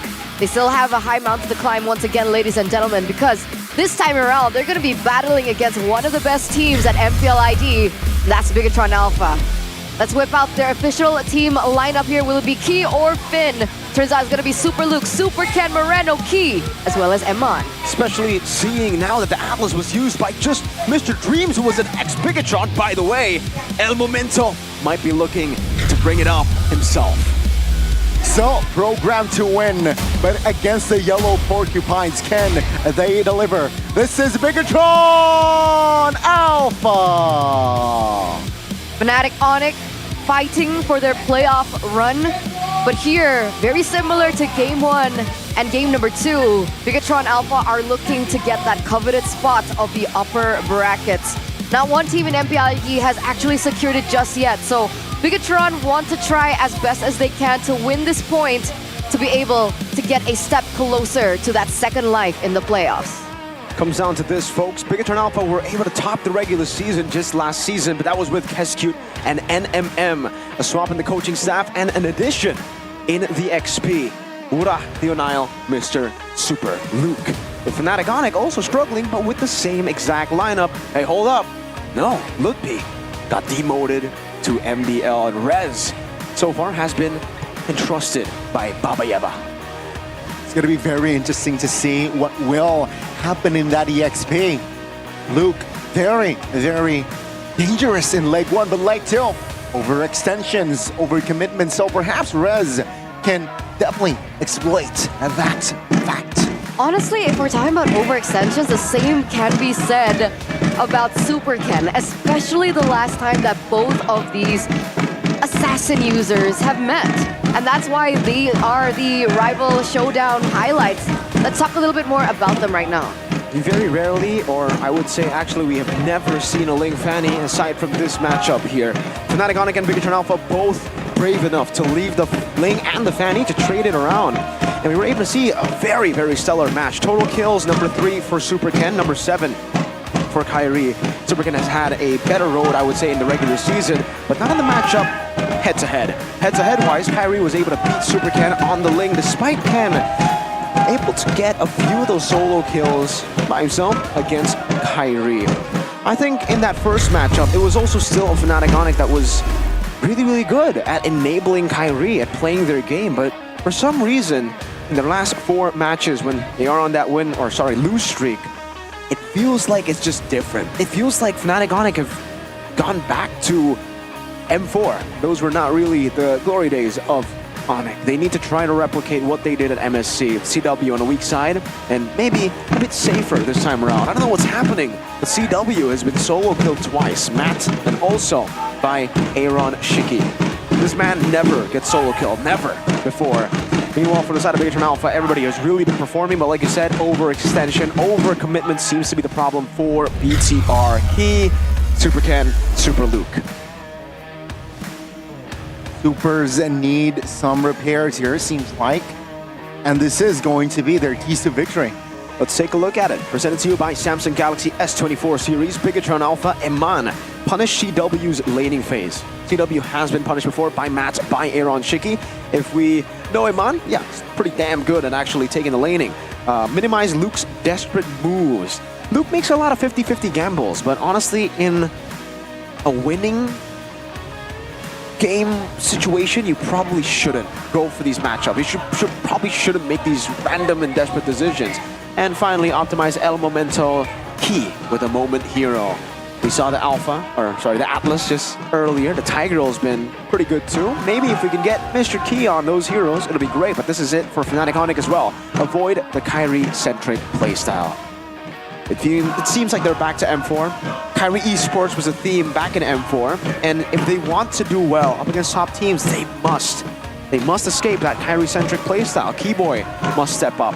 Sans must step up. The whole team has to do it and restore respect in Fnatic Onic's strat. For some reason, the cold, respectful Yep that we used to know at least hasn't been showing himself a lot recently, you know? A lot of the Chos getting forced out, a lot of the Joys as well, and they keep on forcing these picks that haven't been able to get them wins. Maybe it's time for him to go back. But honestly, I think Yep has been known to be a little cheeky with the drafts, right? I think over the seasons, we've seen him experiment a little bit. Maybe this is Fnatic Onic looking for something different. Looking for a different gameplay, looking for a different set of heroes. Because we've seen what happens to Fnatic Onic every time they go onto the international stage. So maybe, I'm still saying maybe, that's what has been happening to Fnatic Onic. That's why their gameplay has been so unstable. Because if we take a look at the players, it seems like they're still confident. When we talk to Yeb, it seems like he's also still very confident. It feels like a calm before the storm for the Yellow Porcupines or the Sky Kings. Very scary, very threatening indeed. So yeah, let's see here. A Bigatron, very positive win rate, by the way. Home, blue side, red side, 63% respectively. So yeah, it's a very, very positive outcome. Yeah, and so far they've actually been pretty balanced too, right? We've seen a lot of teams actually have a very good win rate on one side, but not on the other. And I think Fnatic Onyx is one of those teams as well. You saw just earlier a pretty horrible win rate on first pick, but pretty amazing on red side. It was actually better before the loss against Rebellion. It was up to like 60, 70%, but it's time to just jump in. Jump into the drafting phase, ladies and gentlemen, presented to you by the official tournament smartphone Samsung Galaxy S24 series for game numero uno. Fnatic Onyx have banned out the Harith, the Phoveus. Oh no! We're not gonna see, okay, maybe a different assassin, okay? Linghaya. But Bigatron has already taken out the Fanny, so this time around, no Kyrie Fanny. No, unfortunately. Does seem like now, with the chip and the Fanny, there are still a lot of picks left open. That's a Harith ban too. That, to be fair, we haven't been seeing that much of in the last few matches. Ultra Ego RQ mainly, it was the Hayabusa getting prioritized and then Mathilda, and obviously we saw the Khalid as well. I think I'm gonna raise that question one more time, knowing that Luke is a very good Khalid. Whoa, X-Borg. I don't think I've ever seen that in the first phase this season. Superken and I think Super Luke's been rocking the X-Borg a little too much, and I feel like Fnatic Onyx, they're saying, yeah, I think we're gonna respect that, and okay, take a look at the response here. No Ling, no Fanny. Yeah, restricted here. Assassins for Kyrie. Which means the Hayabusa has been left open, however. Do they want to pick it up in the first phase, though? Mathilda, more prio, definitely. Oh, what? The confidence of Sir gone in the jungle. Kyrie picking up the Hayabusa as first pick, leaving open the Mathilda for Keith. And let's see if they actually take it. No, whoa, first pick Alice. Wow. Now that is new. Very scary. It shows that, yeah, their blueprint from the side of Bigatron Alpha, we are ready to rock that Alice. And yeah, you mentioned it, Mathilda. It's so annoying now because Alice can blink with her kit and also can fly away with the guiding wind. But does the Mathilda work well against the Hayabusa, though? I think it's still pretty solid. You can get people to back up. You get some sustain as well to escape from the shadow kill. And it is going to be the Alice with the Gato Gacha. This is a new combination. I've never seen the Alice in the first pick. We saw it from Aaron Shiki. That was the pick that actually beat Bigatron Alpha. Also, no Mathilda here. It is the Khalid with a Valentina, putting Rez on an enabler. So you asked the question, right? You asked the question whether or not the Khalid is now a new priority hero, especially for that EXP lane. And it looks like Fnatic Onyx have actually picked up and prioritized the Khalid pretty early. Not first phase, but essentially it is picked in the first 3 picks. So with the Khalid being picked up, it's a really strong EXP lane in Bigatron. And now, oh wow, they doubled down with the Angela. Yeah. I was thinking Gatot because I saw what Gatot is able to do, especially around the neutral objectives as well. Just without even him using his skills, just the taunt alone is enough to kind of hinder the assassins. And if neutral objectives are anything as important as it was in the previous game, then maybe the Gatot does have a little bit more value. And I think something that could be said about this Alice pick for Bigatron Alpha is the fact that it's also pretty good as a flex pick. Because we know that it's primarily actually for Bigatron Alpha used in the jungle. A few seasons ago, plus last season, Alice was what they utilized to beat Fnatic Onyx actually in leg number 2 with the Angela as well. That was a combination. It was also together with a Moskov, if I'm not mistaken. So again, this flex pick will definitely help Bigatron Alpha in drafting for the second phase. Batting out already the Claude, trying to put Mr. Eman on a pretty good lane himself. That's an alpha ban. So Fnatic Onyx are not too convinced that this Alice will go to the gold, the jungle actually. They're actually banning out alpha. I wonder what else they want to ban here with a Hayabusa already picked up. No one is still up and available, right? Yeah, sure, against a Valentina, against a Khalid, it's going to be tricky, but they will double down on the jungler ban. Man, see Halberd's Dominance Ice and Glowing One is going to be very important against the composition from Bigatron. I don't know. I mean, is Alice still usable in the jungle? Let's say you don't hold the early game, like with mid priority and so on and so forth. Can Alice survive essentially in the early game, knowing how vulnerable she is? Well, the new changes to the Alice does make it a bit easier for her to actually survive in the early game and to sustain back up with the mana. pretty good mana regen now, especially if you go for the Clock of Destiny. We've seen that for Aaron Shiki too, but yeah, I think that's a good question to ask out as well. Oh, CW 1-1! We saw this from Benny in MPL PH. It was Warcry for 1-1. Now we see it with a Franco. Someone lock him down, and then the 1-1, and they go for the Beatrix here as last pick. Angela mid. Angela mid, Wow. Alice jungle. We were talking about this Yep. earlier on. I was asking, is 1-1 a viable option? You said it's conditional. Yep. They need that lockdown, and they got it. I can't believe we're seeing the 1-1 finally surfacing here at MPL ID, because MPL PH check, MPL MY check, and now MPL ID check. Let's see if it can work out in MPL ID. It is CW on a 1-1. This is his signature pick. Calvin Winata. Calvin Wanwanata? No, I don't know. Okay. Anyways, Warcry or Weakness Finder is my question for CW, because Benny QT yesterday picked up the Warcry on the 1-1. Let's see who will strike first, because it's time to witness Game 1 in today's match of the day. Will Bigatron be able to come back and find their revenge and find that ticket to the upper bracket, one step closer to the coveted upper brackets, or will Fnatic Onyx finally stop their lose streak? Oh wait, what? Already very earlier on, trades of damage have been dealt, ladies and gentlemen. But to answer your question, Mirko, it looks like it's Weakness Finder for CW. Not gonna try to do what Benny Cutie did yesterday with the Warcry, so sticking to the more standard of the two emblems. And the Beatrix matchup is an interesting one. This becomes kind of a skill matchup, I would say, on the Beatrix. This is also a man's signature pick, so I love the fact that both the gold laners will be on their signature picks. It's Beatrix versus 1-1. And also, Kyrie. It's pretty cool that we mention M4, Kyrie Esports, and we also get to see him on the Hayabusa. That was the pick that stole the show at M4. So we'll see if that really goes down. Oh, wait a second. The Quad Shadow will force Amon to use the flicker, and Kyrie picks up the first blood. Wow, just as we were talking about Kyrie, this is what I was worried about, right? Because if we take a flashback into the days of Kyrie and his Hayabusa, will the Alice be given enough space to farm? And oh, wait a second again. That's a hook, and Kyrie's there as well. He will pick up the second kill of the game. 2 early kills, and it's to the worst member possible to give the kill over to. And now we have the emblem set up. Thrill and Season Hunter, nothing too special from Kyrie in the emblem department, just in his performance. Thrill, Wilder's Blessing, pretty normal, and now Hook to Supercan. Hook lands, the Quad Shadow doesn't.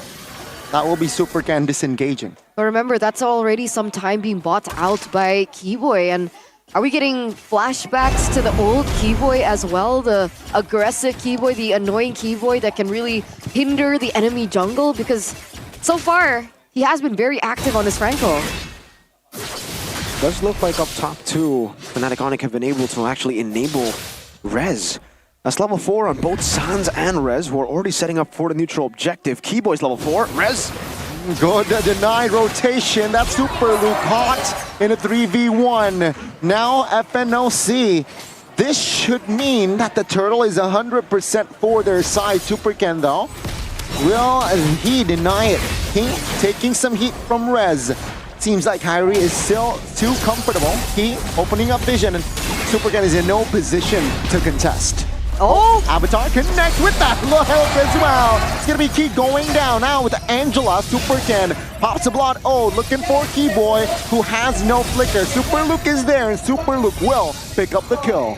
Okay, so we do see some retaliation coming in from Bigatron, but they are a lot more disciplined in the way that they make their decisions, right? They don't go in for the contest. They understand that Fnatic Onyx have the better setup, and instead, they wait till the resources have been spent. Bigatron goes in, and they get a pick-off onto Keyboy. So a small trade. Wait a second. Rez, oh, good calculations with the final slash spent there. Rez still able to survive. Key though, good taunts. Supercan and Moreno in position to gank Keyboy, but Sans is there to provide backup under the turret. Keyboy finds the suppress, but the damage is enough to take him down! Rez finds the return. It's gonna be Supercan targeted by Kyrie, who finds the Mega. Sublime performance from Fnatic Onyx thus far. Keyboy was able to utilize himself as bait, and now he's going to go on res. I think he should be able to survive this, and yes, he does. You can see now the win rate as well for Key. 2 wins on the God of Kacha. Debut pick for both the Alice and the Angela. And Super Luke, actually, some really impressive stats on the Arlet. 7-1. Though after the patch, we haven't really seen him on this Arlet. And so far, the question has been kind of answered, right, Eterna? Alice is actually not that bad when it comes to clear. He's been able to hold his own at least. Not the best. Ooh, almost a solo kill in the bottom lane.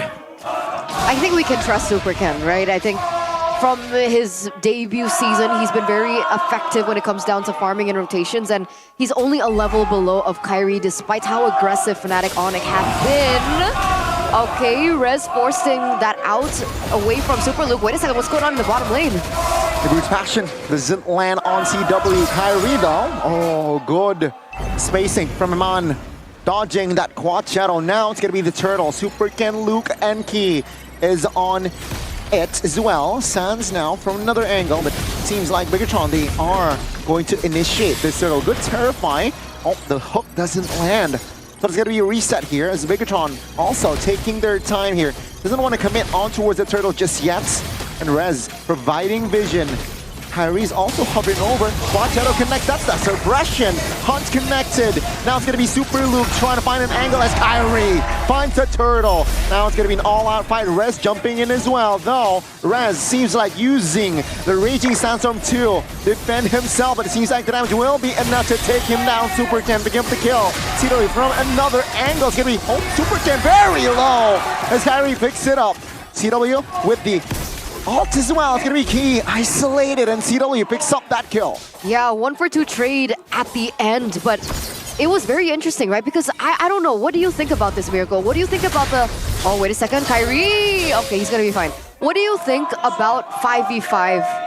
The composition between Fnatic Onyx and Bigatron. Do you think Bigatron has a better teamfight comp, or do you think Fnatic Onyx have a better teamfight comp? I honestly think Bigatron Alpha should be able to get the teamfight win in these massive teamfights. Oh, good flicker out from Iman. Got the talent prediction as well. But the thing is, Fnatic Onyx already have such a massive gold lead, so I don't think it's wise for Bigatron to go head first into these skirmishes. They should try to wait out for those power spikes. And I think they are trying to by also utilizing the strengths of the composition. They just clump up together and fight. But so far, it hasn't really been going their way. Turtle went to Kyrie, more kills onto Kyrie. And if Kyrie gets the Sky Piercer, which he isn't, by the way, but so he's going for BOD, a safer build. Once he gets the BOD, we're going to get to a point where Fnatic Onyx will burst out even the sustain from BTR. Because again, like Gani mentioned before the game, the glowing wands haven't been built yet. The dominance ices aren't done yet. Once those items are done, it's gonna be scary. Okay, glowing wand already, so super quick rush from Valentina Sans there. And that's already gonna be a problem. It's a Clock of Destiny into the dominance ice, it seems, for Super Ken in that build. And that 1,700 gold lead for Kyrie is already building up. He's gonna get BOD's second item. 4,000 gold lead. I mean, at this point, he would commit onto the damage, right? Keyboy has been phenomenal with his hooks, so... Oh, now with the help of the hard guard, though, that's just a bait from Fnatic Onyx. Baiting the hard guard, but it seems like they are looking for a possible angle. Avatar towards the backside. Kyrie out of nowhere finds the retribution. Super Ken will fall, and that will be Fnatic Onyx with the crossbow of Tang that will find Moreno. CW does it again. Super Luke builds immortality early, but gets quickly punished by the two members of Fnatic Onyx, Rez and Sans, tag teaming, and Super Luke goes down. Yeah, 4-for-1 trade, and it looks like again Fnatic Onyx pick up the neutral objective.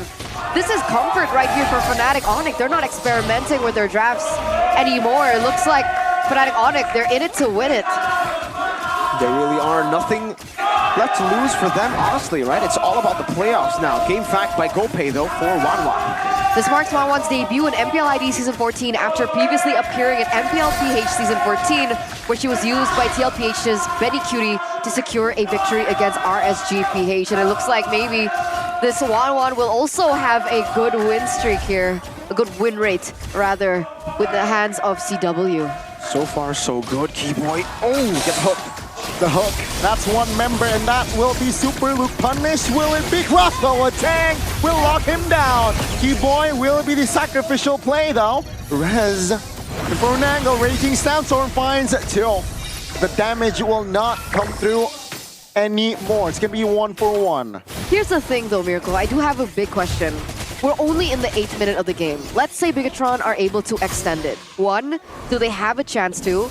And 2, wait a second, they're not even gonna let... Oh! That'll kill the Terrify Moreno. Very low. What is the damage? So what happens when the Winter Crowns get worked up here for Bigatron Alpha? Exactly. I think Bigatron Alpha, if they do get to that point, yes, they will have a way to actually try to go up against Fnatic Onic, but so far with the 7,000 gold lead, it's nowhere close. I think for BTR, Emman needs to get that Win of Nature, the 2-item power spike rather, plus the Win of Nature would be okay. Superkin's already building towards, okay, he already has the Dominance Ice. So that's a defensive build for now. I think this might just be utility to get space for Emman. So they already have a very, very tanky frontline that Fnatic Onic will struggle to beat if they do get to the late stage. But if Fnatic Onic continue with the snowball and continue with these picks, it's going to be great. Oh, this might be a mistake. Sans taken down. Fnatic Onic overzealous, question mark. Bigatron now with the response, though they will not contest the orange as the Lord was able to be taken away from Bigatron. That was very quick thinking from Fnatic Onic, don't you think? They got the Lord. They know how to utilize that lead. This is classic Fnatic Onic. When they have a lead, they know exactly what windows to try to open to get the lead even further, to push the lead over. Luckily for BTR, they do actually have pretty good clear with the Angela and the Alice. The only question for me is for Fnatic Onic, if they have a Franco like this, it'll get to a point where it is also going to be scary who they hook, right? Because he needs to get the hook on Emman or Moreno. If he goes for Luke or even Ken, it'll be very, very, very scary.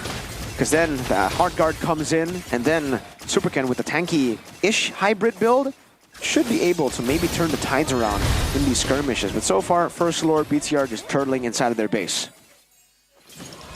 The hook doesn't land. The passive for that bottom base. Oh, final slash. That's going to be the Lord actually still standing up. Now, Avatar does not connect for Key, as Keyboard doesn't land the hook as well.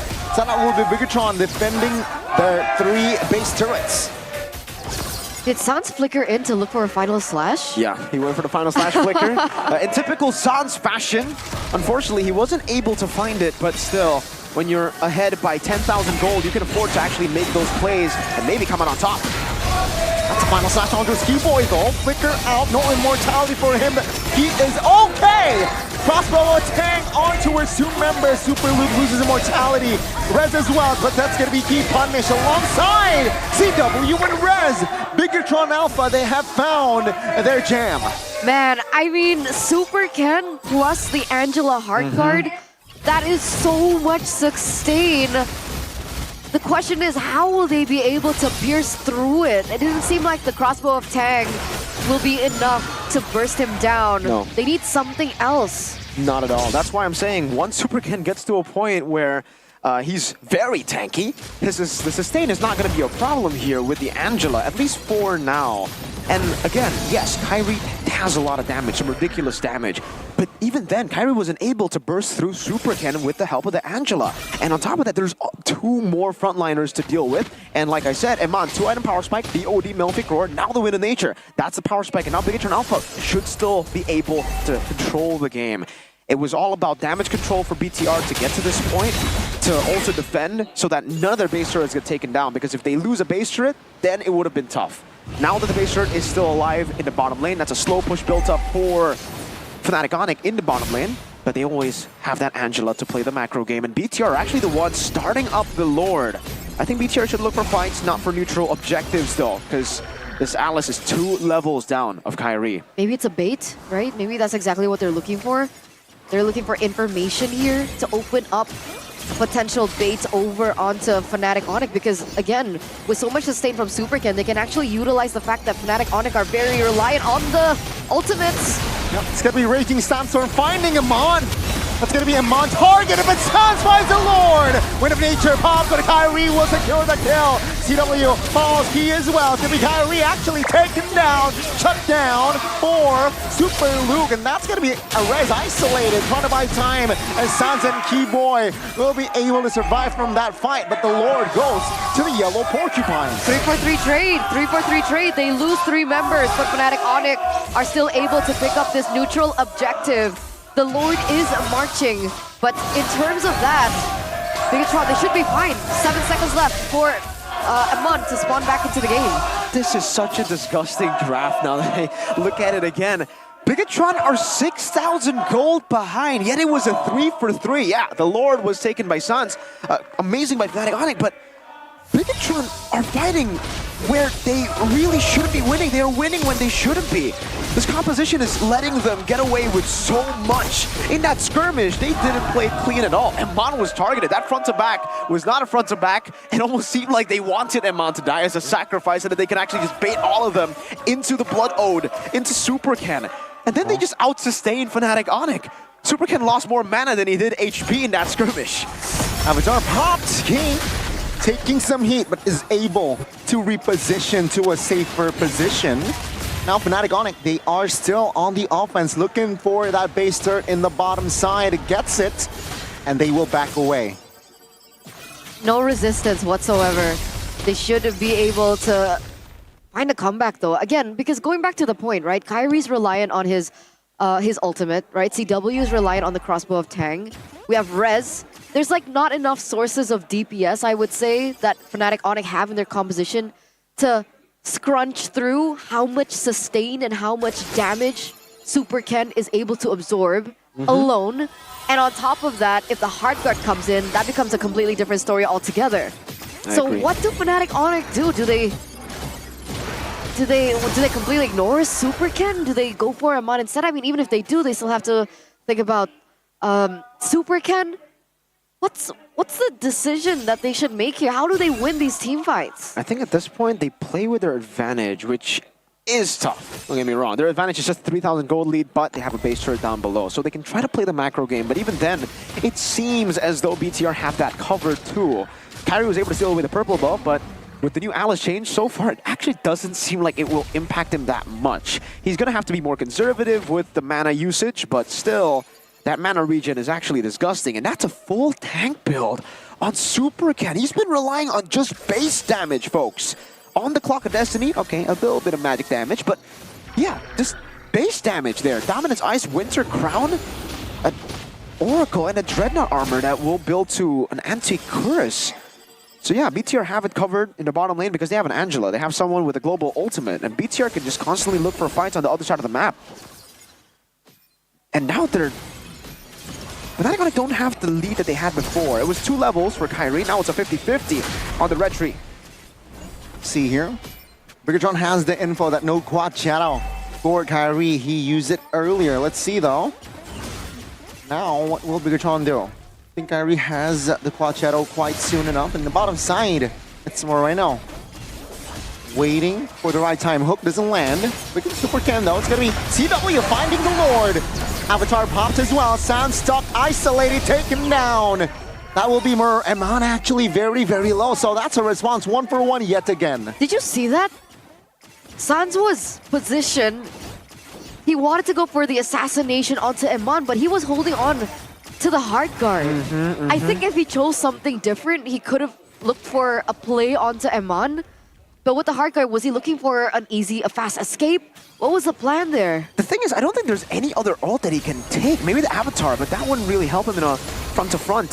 So we'll see first defense for BTR. They start here in the mid lane, actually. Handled well by the red robots. Lord, no problem whatsoever. All right, no threats. Oh, the hook lands on towards the card there. But Fnatic Onyx might apply more pressure. Though Bigatron Alpha, they are handling it very, very well. Ooh, try to go for a pick there, Luke. Unfortunately unable to do so, but yeah, when it comes to just wave clear, BTR's composition is pretty darn solid.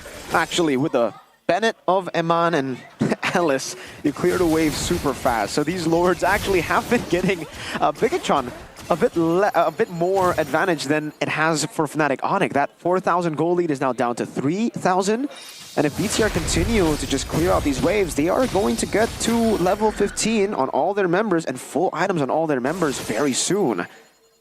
Man, I'm trying to figure out what Fnatic Onyx needs to do, right? And all I'm thinking about is, yeah, you either get a massive combo, Super Ken, walking up. Hard guard not committed. It's gonna be Avatar. Oh, CW. Crossbow Tang, but will he survive?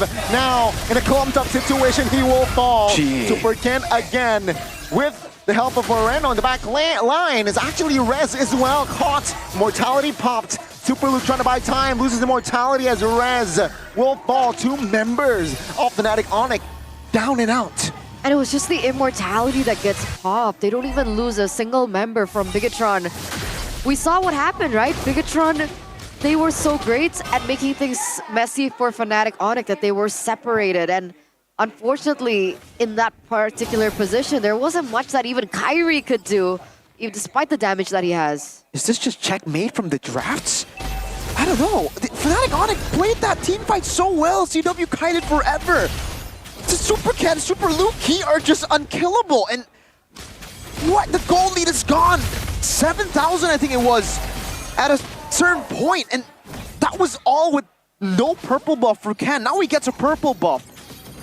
This is disgusting. What is this composition? What is this playstyle?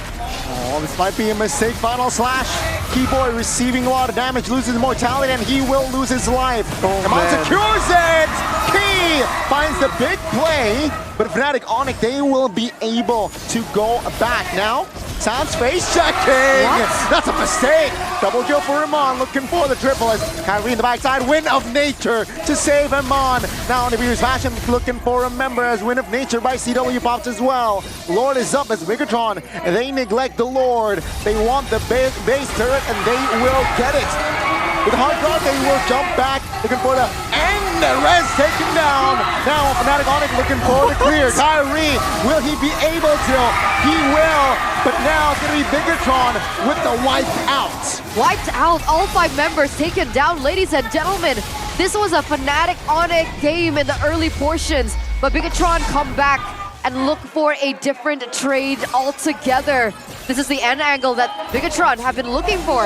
Yep, Keyboy, what can Franco do in a 5v1? Ladies and gentlemen, the Red Robots are too hot for Fnatic Onyx. And they lead this best of 3 series 1-0. That was just absolutely disgusting. They were losing on all fronts. They were losing. Bigatron Alpha, literally every lane wasn't really, they were all struggling. Mid lane, they were struggling. Jungle, they were actually struggling. Kyrie got 4 kills in the early game. They got everything. Fnatic Onyx, but the sustain is just too ridiculous. No one can kill the Alice in the jungle. That was non-gameplay. That was just BTR abusing the Alice. And it was, I mean, for me, spectacular to watch, but for all the Onyx fans out there, what was that? It was already looking so good for Fnatic Onyx as well, right? The synergy of the composition that they brought with the Wanwan, the Franco, the Khalid as well. The Valentina to follow things up with her burst damage. But I think in hindsight, Fnatic Onyx overlooked the fact that when Alice gets to her power spike, the fact that if Super Ken commits onto a tanky build onto the Alice, with a composition that is so reliant on their resources, like the Shadow Kill, the Crossbow of Tang, when all these things are eliminated, at the end of the day, who's going to be able to hunt Super Ken down? And remember, Alice wasn't a last pick kind of thing. Alice was a first pick. Yeah, and it was so weird that Fnatic Onyx weren't even ready for it. They saw the Alice, they banned out the Alpha. They were thinking, nah, this is going gold lane. Turns out Moreno by Sky Piercer very late into the game there. A little bit of that troll coming out.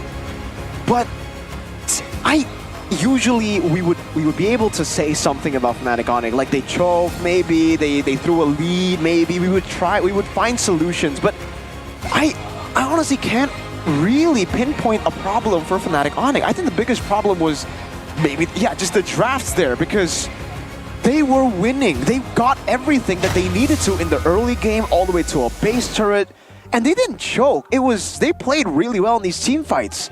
It was just, Bigetron were unkillable. That was just weird, man. Yeah.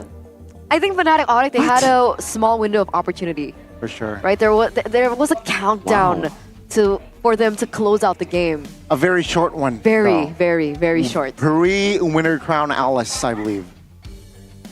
Unfortunately, I don't even think that's the case, right? Because they couldn't kill the Alice even with just Clock of Destiny and Dominance Ice there. They didn't have enough burst. And when they did try, the waves were just cleared out so fast by Alice plus Beatrix. So the window wasn't really a window. And again, even if they got the base turret, that would have been another win condition that they got earlier on. Angela's right there. You need to send Hayabusa down. If you send Hayabusa down, free Lord, right? It was just like a forced error all the way from the drafts. And I think we can see here, yeah, this is it. 11 minutes in. They tried their best to actually siege down these turrets. They got a few kills, but just look at Ken. He is unkillable. Mans was healing just everything back. What? I don't know how to, really explain this, but CW played super well here. Pops the Inspire, gets out, but Ken is full HP. Ken is just full HP. He's half HP now, but no one can kill him. And he still has Winter Crown. Oh my goodness. We gotta ban Alice Angela. We gotta get some balancing here for Alice Angela. I think Angela is what made it a little too OP. Yeah. Made it so much worse. Man.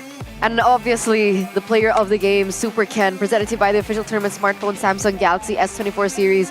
And it really does double down the defense, even with the Oracle to supplement the healing coming in from the Angela. I don't know. I mean, I guess at the end, we saw that CW opted to go for the item that prevents the healing. Sea Halberd? Sea Halberd, but Doesn't even matter. if... Yeah, exactly. They all had... We'll say, if we go to the items, by the end, everybody had a Dominus Ice, Glowing Wand, Sea Halberds, and everyone had it. And it doesn't make a difference. Yeah, because again, the unique passive of the item doesn't stack. Once you have it on someone, it doesn't, it reduces 50%. There's no extra 50% after that, right? It's the same item, technically. And again, Super Ken was also shut down early. It wasn't like Super Ken was 5-0, 6-0 in the early game. That was a 2-2 Alice that got no turtles, that got little to no space, yet they were able to tank up everything. Here, you can see just how long he survived. That's 4,000 gold behind. That is Alice, 4,000 gold behind in the early game, and yet he tanked that much. Alice is a late game pick. Here, he had 2 items. Okay, maybe here actually 3 items. He had 3 items here with the Winter Crown, and he is just there. He is unkillable. Sans tried to find angles to get Eman, but even if they got Eman, there were a couple of fights which they did get Eman. He's 0-2 here. They weren't able to do anything, because once you get Eman, then what? The real threat turns out to be Ken, right? Yeah. It's just the Alice with the Angela, and then when Eman gets space, he's also a threat. So you can't ignore anyone, but you also have to ignore some of them to get to the others. This draft is just honestly ridiculous. What was Kyrie supposed to do? What was he do? What can he do? He can't do anything, CW. What is he supposed to do? They can just take it. It's madness. This is ridiculous. But honestly, I don't know. I do still think that Alice is very weak in the early game. And because it's Super Ken, and because it's his power pick, he's one of the only ones who can pull the Alice jungle off. Especially against Kyrie's Hayabusa. So, that's it. 21 minutes and 7 seconds. Again, I want to take a look into the items. I wonder, because technically they have a cooldown, right? Like the Dominance Ices. Cooldown? Do they have cooldown? No. They don't cooldown? No, it's always on. It's always active. Dominance Ice, whenever you're near someone, it's Passive. always on the guys. So them having more of that really didn't... Look, all right, let's take a look at how many everyone had anti-regen. Kyrie, Sea Halberd, Dominance Ice Khalid, you're right. Glowing Wand, Dominance Ice, Sea Halberd. It does not matter because it doesn't stack. This was just a... This was... In a way, it's an outdraft, right? Because all Bigetron Alpha needed to do was wait for the power spikes, clear these waves, and the waves were bound to crash. Bigatron didn't get a single Lord. Or Turtle. Or Turtle. And every time Fnatic Onyx got a Lord, it was Bigatron's farm. It wasn't Fnatic Onyx advantage. It was just farm for BTR. Just yikes, man. The carry's still Eman. I would love to know how much damage Supercan dealt and how much damage Supercan tanked, because it probably was a ridiculous amount as well. I'm lost for words, guys. I don't know how to describe what just happened. But to be honest, I think if it was just Alice alone, it would be manageable. Agreed. Moreno rocking the Angela, that is what the main issue of this composition for Fnatic Onyx. They don't have enough firepower because of the Angela. And that's why the first pick makes pretty good sense now, because again, it's a good flex pick. You can play it in the gold lane. It's not the best even in the gold lane or in the jungle alone. But with the Angela, this is a different meta. In the past, you would not get the Alice Angela like that. Teams would not let the Angela go. But here, if Fnatic Onyx takes the Angela, how are they going to utilize the Angela, right? In this composition, sure, you could put all of your, all your money technically on Kyrie and put the Angela bank on it, but then it will be too one-dimensional, and the Alice first pick doesn't need to play in this style. You can play other styles. You can try to get some of the other winning lanes, you can try to play around other places and maybe get a Faramis even, and then the Angela would be the one in a tough spot. That's true. So Wow, ban the very Angela? tricky. In the first phase? Obvious, Angela. But then you leave open what? That Chip, Fanny, and Ling, Harith, Phoveus, and Xborg for Fnatic Onyx.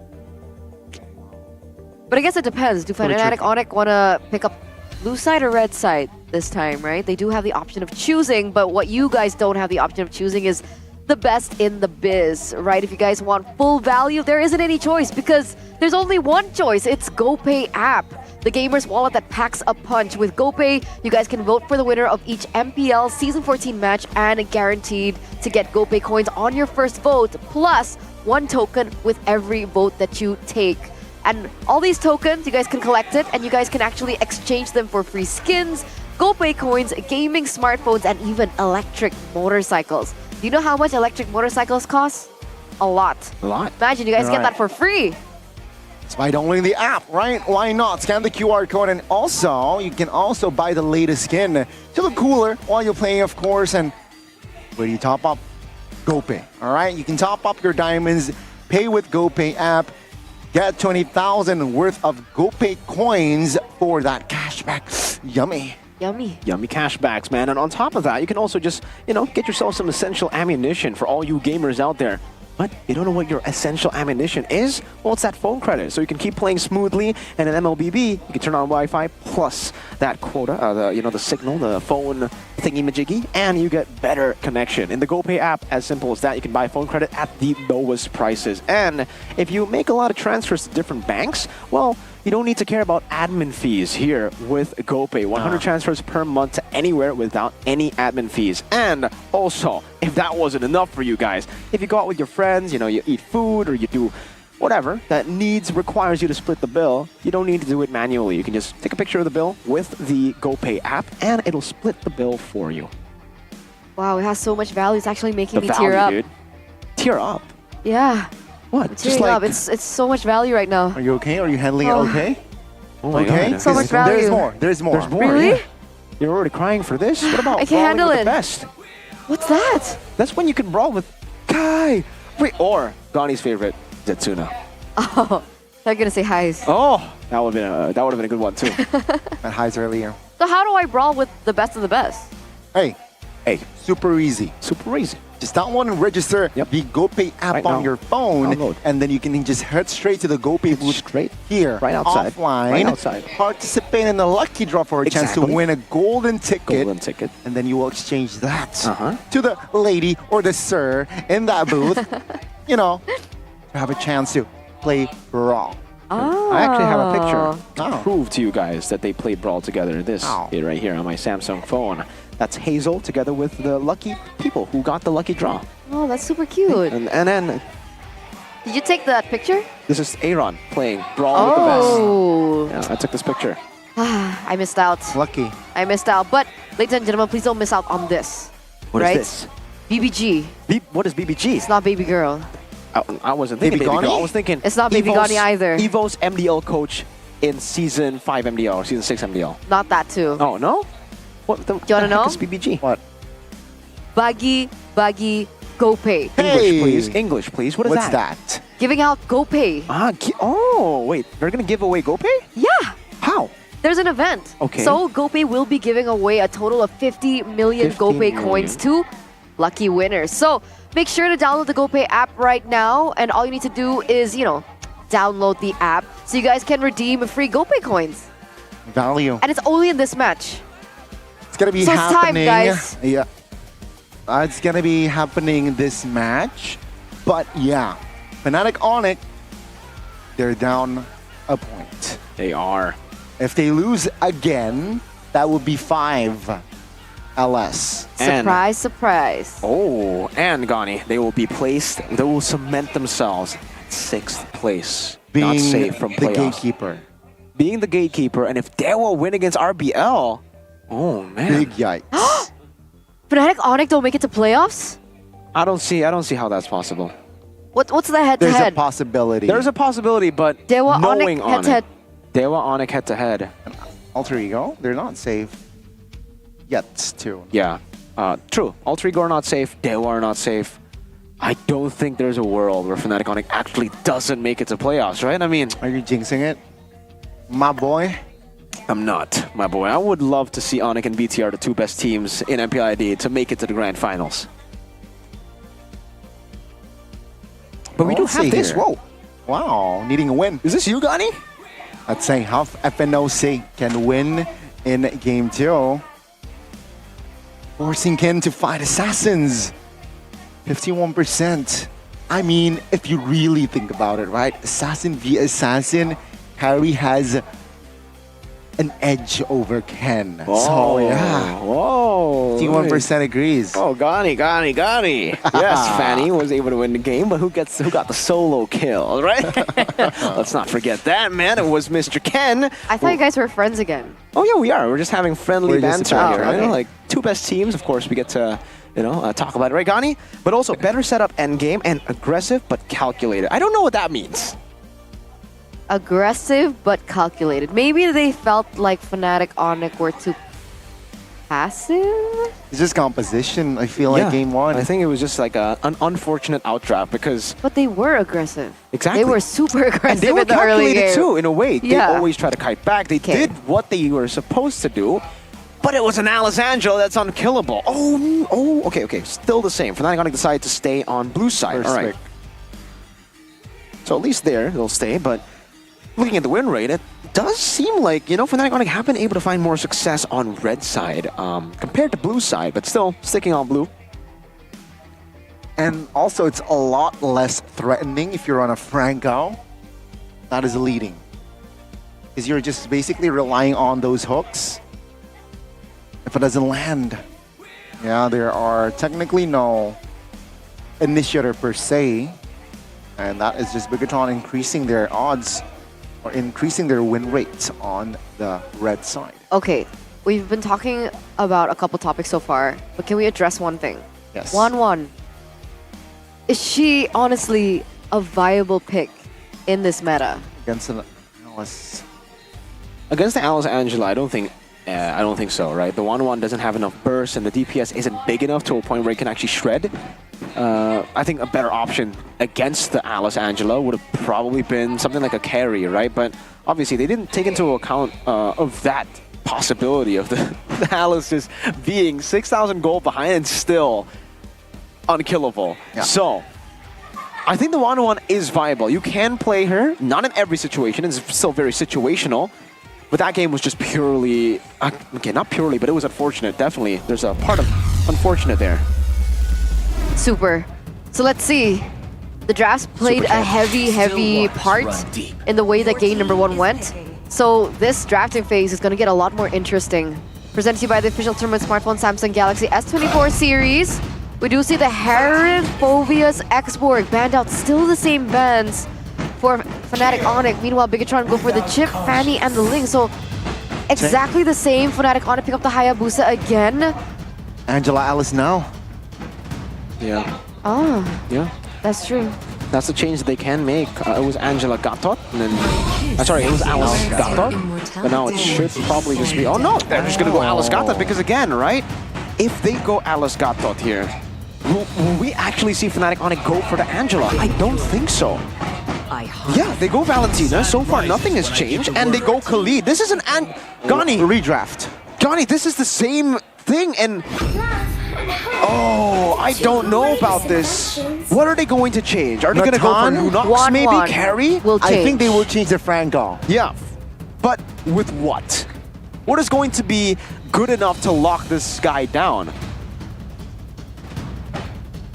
This is a risky move by Yeb, man. You know, not banning the Alice or not changing anything in the drafts. This wasn't the keys to victory for Fnatic Onyx. That is true. Oh, man. I don't know, they'll probably change things out. Okay, oh, interesting. Right, the Claude and carry were banned out. My bad. So I was talking about the carry would have been great. Lunox. The thing is, if you go Lunox, right, and you're not up against the Herod, that lane is pretty vulnerable to getting ganked and punished early on as well. They still go for the alpha ban here, so... I guess still a possibility that the Alice can go gold. And to be fair, that is still something that can happen. The Alice is something that can happen. Alice definitely can still happen here. And like Alice Gold is still... Oh, man. This is a carry ban again, right? We're going to look like geniuses for calling this. 100%. It's not like they did it last game. Nope. Not at all. That came out of our brains. How are you even able to look at that carry pin? I'm sorry. Carry ban. That was so brilliant. Do they... They're taking their time. Do you really think it's going to be a carry? I've been waiting. Okay. Wait, we got it! We predicted it! Wow. Beautiful, beautiful stuff. Big brain. Okay, now Fnatic Onyx shouldn't ban the Nolan, right? Right? No? Yes? You know? Yeah. Honestly, I think they can change it here. Yeah, they should change it here. But what's the ban? Arlet and Beatrix were the two picks. I don't think you want to ban... Do you want to ban Arlet? I mean, was it a Arlet... problem, the Arlet? I mean, it was, but it was everything. Everything was a problem together. It wasn't just the Arlet. And I think Arlet could be easily changed up with Ruby and would have a pretty similar effect. Even the Beatrix also. Yeah. I will choose my own. So they banned Arlet, and now this should be the Ruby, right? That is the change. And Ruby can also be played gold, by the way. So then they would have ultimate flex with the Alice Gatot and the Ruby. Angela as well? Yeah, I mean, I guess. Okay. Time and time. No, they go Beatrix first. All right, they don't even want to play the flex right now. They're saying, try us. Try going for something different. This is... Now they can go Atlas. Because Beatrix can rock the Purify. They want to go the Atlas way. Oh my! Still the Franco and the 1-1. Are you serious? Oh my! Is this for We're real? hearing groans from the crowd. Draft. Wow.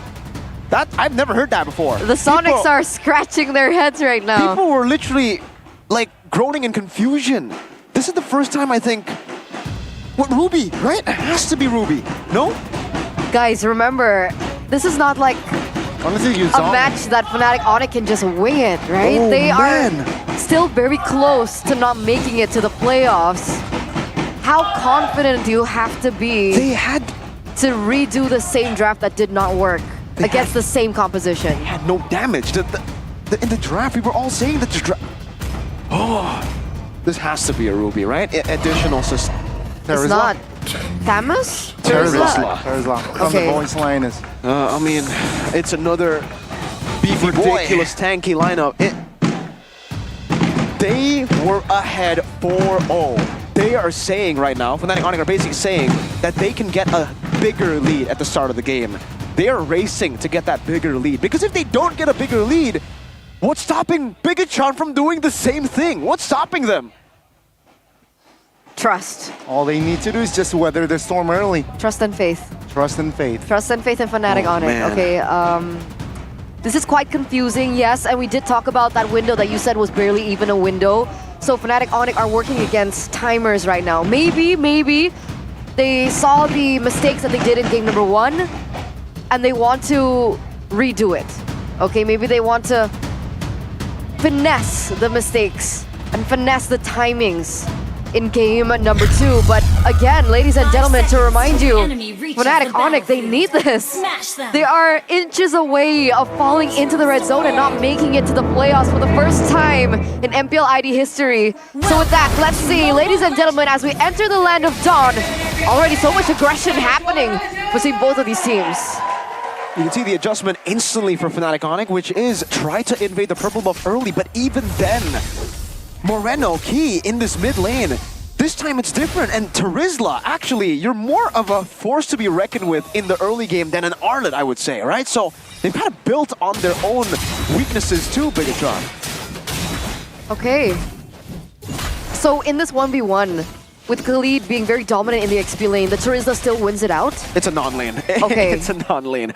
Both of them can just farm, one man's gonna cut, the other guy's gonna just match the wave. Yeah, both of them are just playing for the team. Okay, so let's see who's going to be able to rotate a lot quicker. It looks like Khalid is very quick to this mid lane, supplementing and maybe looking for an opportunity over onto Moreno. But for the most part, we will be looking at the emblems first to see and give us a hint as to the gameplay of both of the teams. Yeah, so far, everything's the same. Even the gank up top, it's Deja Vu, literally the game number 1, and Iman is going to survive this time. So that's not Deja Vu. With him surviving and now Super Ken online earlier, it can be scary for Fnatic Onyx folks. You don't even get the hook. What's going on here, Gani? Both are just trading punches, no first blood here. Oh no. Well, both teams are just doing okay. Throwing jabs at each other. But they need to, they're on the clock, Fnatic Onyx. They had an 8,000 gold lead and they couldn't kill the Alice. If they are equal, how are they ever going to kill the Alice? They killed the Alice twice last game because they had an 8,000 gold lead. Oh man, this turtle is going to be free maybe? Oh, wait a second. This 1v1 is interesting, but let's take a look at the neutral objective take. Taunted, Res very low, Raging Sandstorm defensively. The penalty zone will not be able to lock him down with the flicker. Res clutch spell usage. Now it's gonna be Bigatron though. Holding the turtle. Avatar is gonna be the turtle for Kyrie.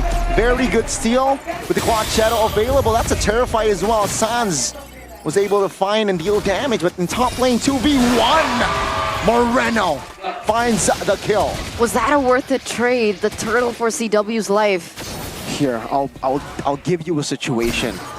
Nothing is worth it if you don't have an 8,000 gold lead. You can take the turtle. The thing is, we already saw this play out last game. They had an 8,000 gold lead and they weren't able to kill the Alice. Now they are behind. 1-1 is not snowballing. Hayabusa got the turtle, but I don't call that snowballing. Super Ken is still the same level as Kyrie. Last game, he was 2 levels ahead, Kyrie, and he wasn't able to kill the Alice. So, is it just GG is my question here. What can Fnatic Onyx do? Avatar pops and connects on towards Keyboy. Good ganking setup by the red robots. Fnatic Onyx again, not able to find the escape. No, not yet. And, I mean, I guess the 2 picks that were made is in the hands of Moreno.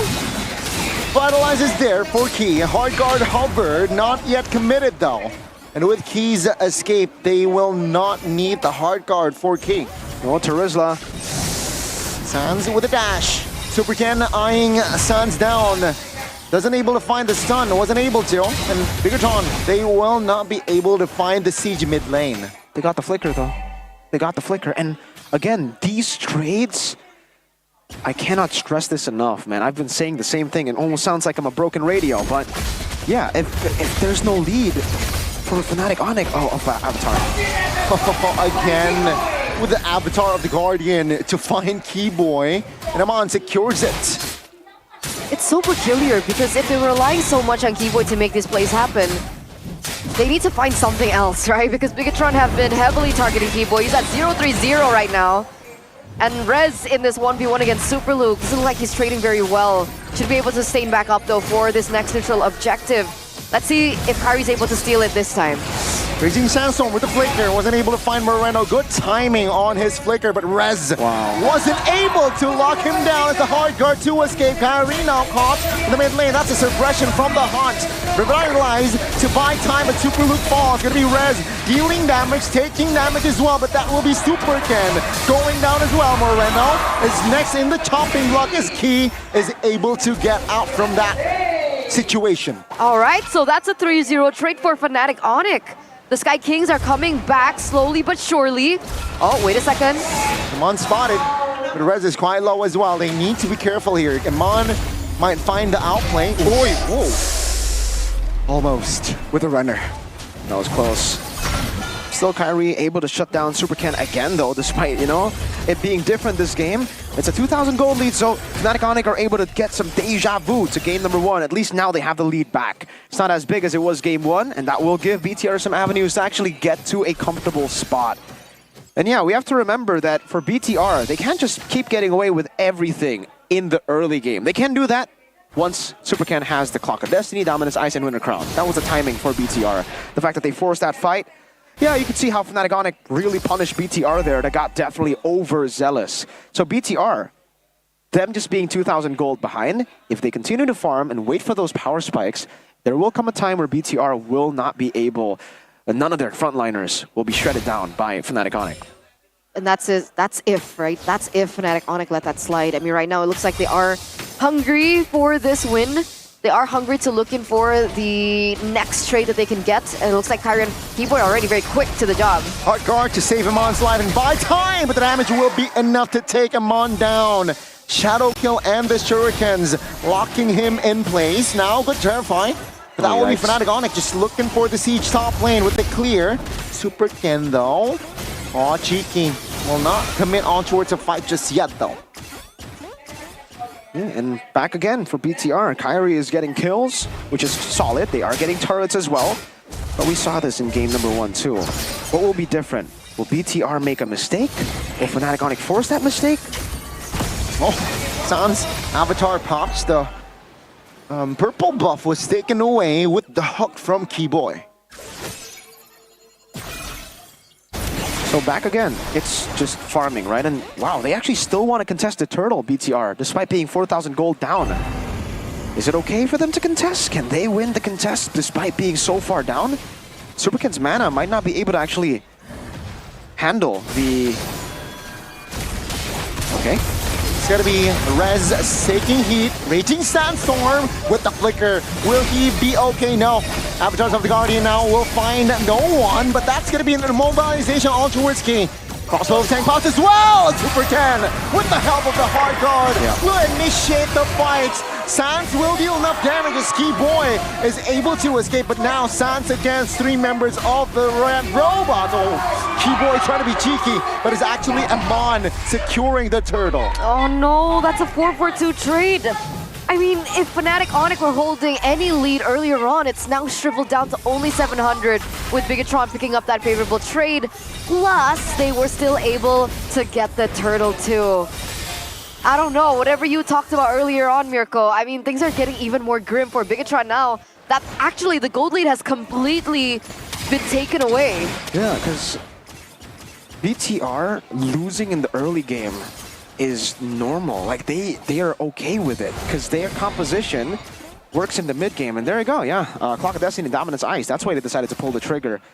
Super Ken was and still is 3 levels down, and he was able to tank that much. Eman got space this time, and Eman, unlike game 1, is not 0-2. He is 2-1, and he already has the BOD Melfic Roar.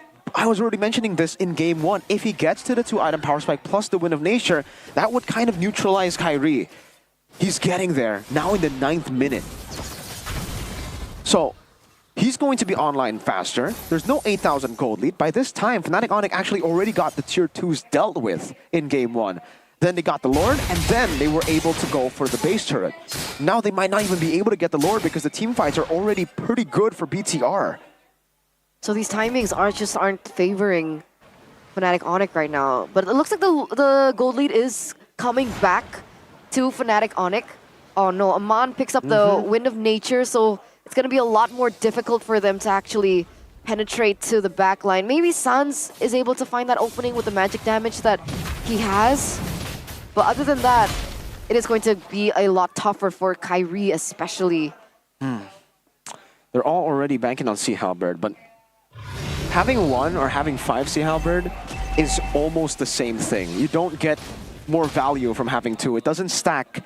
So they can get as many anti-regen items as they want, but we saw in game 1, every single member on the team had Sea Halberd or Dominance Ice or Glowing one of the sorts, and it wasn't enough to take Ken down on the Alice Angela. It's gonna be key. Popping the ult towards that mid. Kyrie will try to steal the purple buff away. Super Ken will still be able to find the retribution, but that's info though. Fnatic Onyx, Super Ken jumps in with the help of hard guard. Fnatic Onyx, they will disengage, surely. But that will be Bigatron just trying to buy time as Super Ken is waiting for that cooldown on that retribution. But remember, that's the hard guard already used before they go in for the neutral objective. That's a hunt as well from Keyboy. Sans with the ult of the Avatar. It's going to be Bigatron trying to find the fight. Super Luke very low, taken down. CW secures it to 5v4. Let's see, you're right, Zil. No hard guard available for the side of Bigatron. Is this the window that Fnatic Onyx needs? Seems like they're taking their time as the bottom side is actually pushing for their side. Hook doesn't land. Fnatic Onyx taking their time as well. Okay, hard guard's up now though. What's the decision? Super hard guard already baited well. That's a knockup. Kyrie with the quad shadow will not be able to survive as Moreno is able to lock him down. Now Bigatron, they will re-engage as the Lord will be picked up by Super Ken. That was so well played by Bigatron, so patient. What in the world? That outplay, oh man. I mean, they knew that the hard guard wasn't up yet, so they played it very patiently. They didn't mind losing Super Luke. And Fnatic Onyx just lost everything that they set up for already. That was the window, guys. That was the window for Fnatic Onyx because they baited the hard guard. Everything went right for Fnatic Onyx in that scenario. Well, at least not in the team fight, but before it, right? The setup. They killed Super Luke. That's one more body they don't need to deal with. They baited hard guard, and yet they were not able to win the skirmish, get the Lord. Kyrie was too low by the end of it. They get the purple buff, but guys, 12 minutes last game, it was an 8,000 gold lead. 12 minutes now, it is VTR with an 800 gold lead. And that 800 gold lead doesn't feel like an 800 gold lead. It feels much more like a 10,000 gold lead, the way that Super Ken is just unkillable. That's it. I mean, is this the moment? Oh, look at Key. That's a mistake though. Winner crown trying to buy time, but Key will fall too early. Now with the Lord still marching in the bottom side of the map, Fnatic Onyx, they're trying to handle it. Base turret is able to be defended, but Bigatron with the Key gone. Oh, Rez looking for a cheeky angle. Bigatron is already anticipating Rez's positioning, but now Fnatic Onyx looking for the engage. Super Luke looking for the winner crown play, and that's info. Now with the help of the hard guard, Super Ken jumps in. That's a suppression.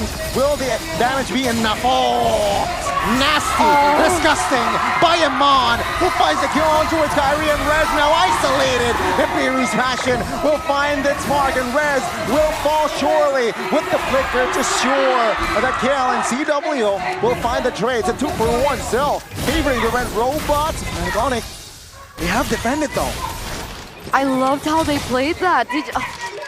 Eman, I mean, he was caught in a decision whether to go back or to continue forward, but here it is again. With the Revitalize, Key is able to buy time, and that's going to be the main servant. Oh, now that's a terrifying towards Eman, but the damage is there with the Nibiru. Sans in trouble! Keyboy finds the hook and the hunt, and that's CW obliging the triple. Looking for the Maniac as he shuts Moreno down. CW claims the Maniac. Overextension from Bigatron Alpha. 20 seconds. Is it enough time? I think so, honestly. If Super Ken doesn't get rid of this wave, it should be enough. No hard guard to save Super Ken for the next 20 seconds. Let's see what he will be able to do. Fnatic Onic. Oh, Rez jumps in. Supercan jukes it out, but he is able to clear the wave. 3 seconds for Key to come back in. Supercan doing the impossible alone. He's able to defend. He's able to continue Bigatron's run in this game. Another fight, another day to survive. Oh, but BTR can just play it back again, man. They were, you can see just how much they're getting away with. I can't believe that was like a 4-0. It was technically a wipeout and they're still able to survive. And now, if they defend this, they might win after giving a game away almost like that. Fnatic Onic, I still don't think this is enough really to take BTR out. They're gonna get a base turret, I think, but even then, I think BTR will be able to clear out the waves in time. But let's see, 3 waves coming down. Bottom side crashes first. Bigatron will be able to defend that one. Supercan dealing the top one. Fnatic Onic looking for the engage. That's a penalty zone. Doesn't connect on towards any members of Fnatic Onic though, but the Lord will be shredded down. No problem, that's a hook. Supercan repositioning as Bigatron turtling still around their main base. Fnatic Onic looking for an opening perhaps, but the hook is still on cooldown. And let's see here, Sans has hard guard. Top lane will be the main target and priority will be taken down as Bigatron actually might look for a fight. Rez now, isolated. Now with the help of that healing, he's able to buy time. Good Terrify as well. But now with the penalty flicker, it's gonna be, Avatar as well. It's gonna be Rez isolated. Loses immortality with the Nibiru's Passion him on. Secures the kill. Supercan with the help of the hard guard looking for another member. But now Fnatic Onic running for the hills and is able to disengage. It looks like Fnatic Onic, they lose Rez, but remember the trade is all the inhibitor turrets from Bigatron have been taken down, so these waves are going to be pushing in favor of Fnatic Onic when they next meet up in the next neutral objective. Okay, so what's crazy is the fact that, I get it now, for BTR, so the damage, the reason why it looks so crazy for Alice is, yeah, obviously the base damage for Alice, but the main damage dealer, I think, is, well, not main, but the support damage dealer is Moreno. Look at that build. Divine Glaive on top of the Flask of the Oasis and the Fleeting Time. And also, Sky Piercer on the Angela. So I think that's where the additional damage is coming through and Cannon just going in. CW in trouble, Sans as well. Oh, take a look at the speed by Supercan, man. So agile, so fast. That will be, again, Fnatic Onic able to disengage. But now it's actually pretty good for Fnatic Onic. They got 3 base turrets, so they'll have so many more waves. In game 1, it was Fnatic Onic getting only 1 base turret, so it gave BTR more waves to actually clear out and go for the skirmishes around Lord. Now they're going to have to deal with many more waves. And Fnatic Onic, CW, I wonder what has changed in his build. I don't... Oh, there you go. That's a change. He went for BOD instead of the Windtalker. So it's DHS Corrosion Scythe, Melphic Roar, and BOD. That's why we're seeing a significantly... it's a significant change to the damage. It's much more bursty now with the crossbow attack. That's what I think led to him getting a Maniac too. Or maybe he got the BOD after the Maniac. But point is, right now, he has more burst with the 1-1, with the BOD instead of the Windtalker. Okay.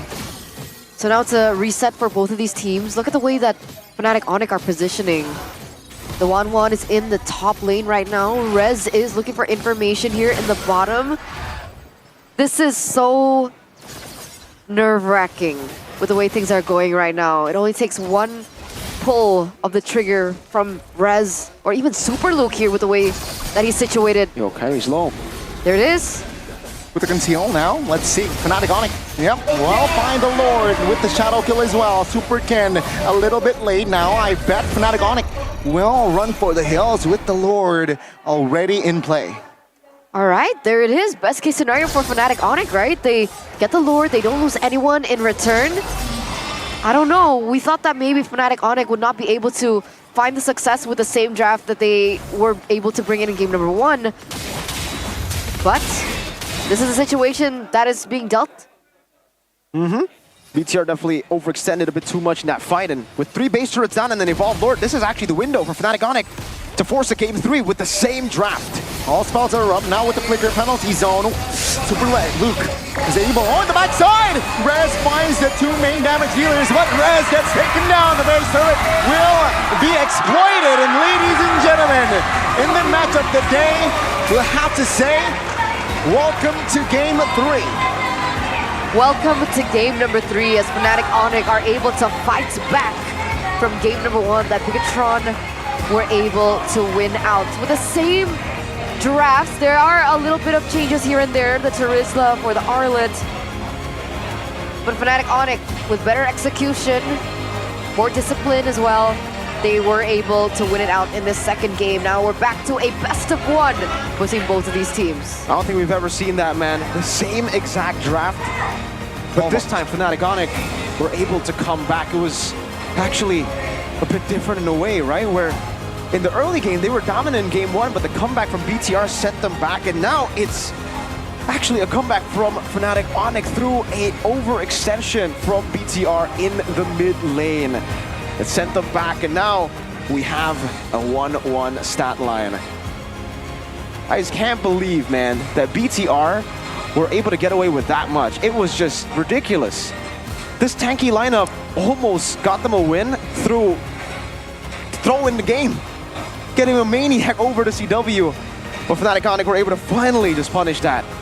And now they got the game under their belt. We have game 3. That will probably be a change. What a showing. What a showing. That shows faith and trust delivered for Fnatic Onyx, for Yeb, who the crowd reacted with a gasp. The desk reacted with a doubt as well. Yeah. But it seems like the players knew what to do in that second game. They managed to repair, look for loopholes, and yeah, we got a game 3 on our hands. Just like leg 1, by the way. Oh, you're right. The comeback. 2-1 for Onyx. Huh. The pattern seems to be true.